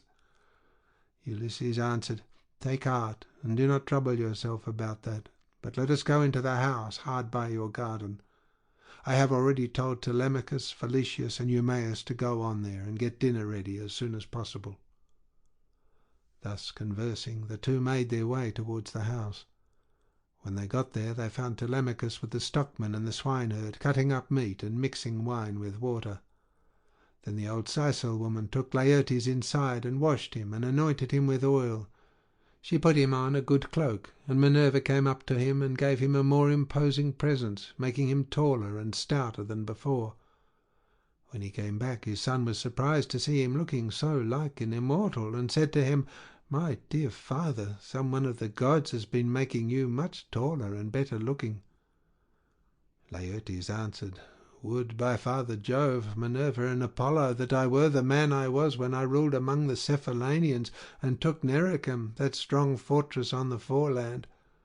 If I was still what I then was, and had been in our house yesterday with my armour on, I should have been able to stand by you and help you against the suitors.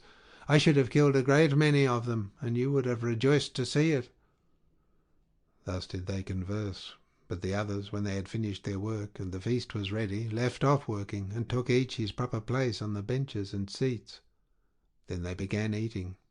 By and by old Dolius and his sons left their work and came up, for their mother, the Sicel woman who looked after Laertes now that he was growing old, had been to fetch them. When they saw Ulysses, and were certain it was he, they stood there lost in astonishment. But Ulysses scolded them good-naturedly and said, "Sit down to your dinner, old man, and never mind about your surprise. We have been wanting to begin for some time, and have been waiting for you." Then Dolius put out both his hands and went up to Ulysses. "Sir," said he, seizing his master's hand and kissing it at the wrist, "we have long been wishing you home, and now heaven has restored you to us after we had given up hoping. All hail, therefore, and may the gods prosper you. But tell me, does Penelope already know of your return, or shall we send someone to tell her?" "Old man," answered Ulysses, "she knows already, so you need not trouble about that." On this he took his seat, and the sons of Dolius gathered round Ulysses to give him greeting and embrace him one after the other. Then they took their seats in due order near Dolius their father. While they were thus busy getting their dinner ready, rumour went round the town and noised abroad the terrible fate that had befallen the suitors. As soon, therefore, as the people heard of it, they gathered from every quarter, groaning and hooting before the house of Ulysses. They took the dead away, buried every man his own, and put the bodies of those who came from elsewhere on board the fishing vessels for the fishermen to take each of them to his own place. They then met angrily in the place of assembly, and when they were got together, Eupeithes rose to speak. He was overwhelmed with grief for the death of his son Antinous, who had been the first man killed by Ulysses. So he said, weeping bitterly, "My friends, this man has done the Achaeans great wrong. He took many of our best men away with him in his fleet, and he has lost both ships and men. Now, moreover, on his return, he has been killing all the foremost men among the Cephallenians. Let us be up and doing before he can get away to Pylos or to Elis, where the Epeans rule, or we shall be ashamed of ourselves for ever afterwards. It will be an everlasting disgrace to us if we do not avenge the murder of our sons and brothers. For my own part, I should have no more pleasure in life, but had rather die at once. Let us be up then, and after them, before they can cross over to the mainland." He wept as he spoke, and every one pitied him. But Medon and the bard Phemius had now woke up, and came to them from the house of Ulysses. Everyone was astonished at seeing them, but they stood in the middle of the assembly, and Medon said, "Hear me, men of Ithaca. Ulysses did not do these things against the will of heaven. I myself saw an immortal god take the form of Mentor and stand beside him. This god appeared now in front of him, encouraging him, and now going furiously about the court and attacking the suitors, whereon they fell thick on one another." On this pale fear laid hold of them, and old Halitherses, son of Mastor, rose to speak, for he was the only man among them who knew both past and future. So he spoke to them plainly and in all honesty, saying, "Men of Ithaca, it is all your own fault that things have turned out as they have. You would not listen to me, nor yet to Mentor, when we bade you check the folly of your sons, who are doing much wrong in the wantonness of their hearts, wasting the substance and dishonouring the wife of a chieftain who they thought would not return. Now, however, let it be as I say, and do as I tell you. Do not go out against Ulysses, or you may find that you have been drawing down evil on your own heads." This was what he said, and more than half raised a loud shout, and at once left the assembly. But the rest stayed where they were, for the speech of Halitherses displeased them, and they sided with Eupeithes. They therefore hurried off for their armour, and when they had armed themselves they met together in front of the city, and Eupeithes led them on in their folly. He thought he was going to avenge the murder of his son, whereas in truth he was never to return, but was himself to perish in his attempt. Then Minerva said to Jove, "Father, son of Saturn, king of kings, answer me this question. What do you propose to do? Will you set them fighting still further, or will you make peace between them?" And Jove answered, "My child, why should you ask me? Was it not by your own arrangement that Ulysses came home and took his revenge upon the suitors? Do whatever you like, but I will tell you what I think will be the most reasonable arrangement. Now that Ulysses is revenged, let them swear to a solemn covenant, in virtue of which he shall continue to rule, while we cause the others to forgive and forget the massacre of their sons and brothers. Then let them all become friends as heretofore, and let peace and plenty reign." This was what Minerva was already eager to bring about, so down she darted from off the topmost summits of Olympus. Now when Laertes and the others had done dinner, Ulysses began by saying, "Some of you go out and see if they are not getting close up to us." So one of Dolius' sons went as he was bid. Standing on the threshold he could see them all quite near, and said to Ulysses, "Here they are, let us put on our armour at once." They put on their armour as fast as they could, that is to say, Ulysses, his 3 men, and the 6 sons of Dolius. Laertes also and Dolius did the same, warriors by necessity, in spite of their grey hair. When they had all put on their armour, they opened the gate and sallied forth, Ulysses leading the way. Then Jove's daughter Minerva came up to them, having assumed the form and voice of Mentor. Ulysses was glad when he saw her, and said to his son Telemachus, "Telemachus, now that you are about to fight in an engagement which will show every man's mettle, be sure not to disgrace your ancestors, who were eminent for their strength and courage all the world over." "You say truly, my dear father," answered Telemachus, "and you shall see, if you will, that I am in no mind to disgrace your family." Laertes was delighted when he heard this. "Good heavens!" he exclaimed, "what a day I am enjoying! I do indeed rejoice in it. My son and grandson are vying with one another in the matter of valour." On this Minerva came close up to him and said, "Son of Arcesius, best friend I have in the world, pray to the blue-eyed damsel and to Jove her father, then poise your spear and hurl it." As she spoke, she infused fresh vigour into him, and when he had prayed to her, he poised his spear and hurled it. He hit Eupeithes' helmet, and the spear went right through it, for the helmet stayed it not, and his armour rang rattling round him as he fell heavily to the ground. Meantime Ulysses and his son fell upon the front line of the foe, and smote them with their swords and spears. Indeed, they would have killed every one of them, and prevented them from ever getting home again, only Minerva raised her voice aloud, and made every one pause. "Men of Ithaca," she cried, "cease this dreadful war, and settle the matter at once without further bloodshed." On this, pale fear seized every one.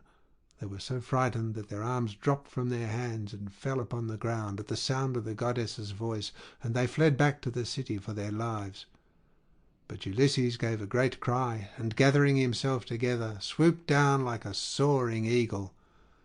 Then the son of Saturn sent a thunderbolt of fire that fell just in front of Minerva. So she said to Ulysses, "Ulysses, noble son of Laertes, stop this warful strife, or Jove will be angry with you." Thus spoke Minerva, and Ulysses obeyed her gladly. Then Minerva assumed the form and voice of Mentor, and presently made a covenant of peace between the two contending parties. End of section 24. End of the Odyssey by Homer, translated by Samuel Butler.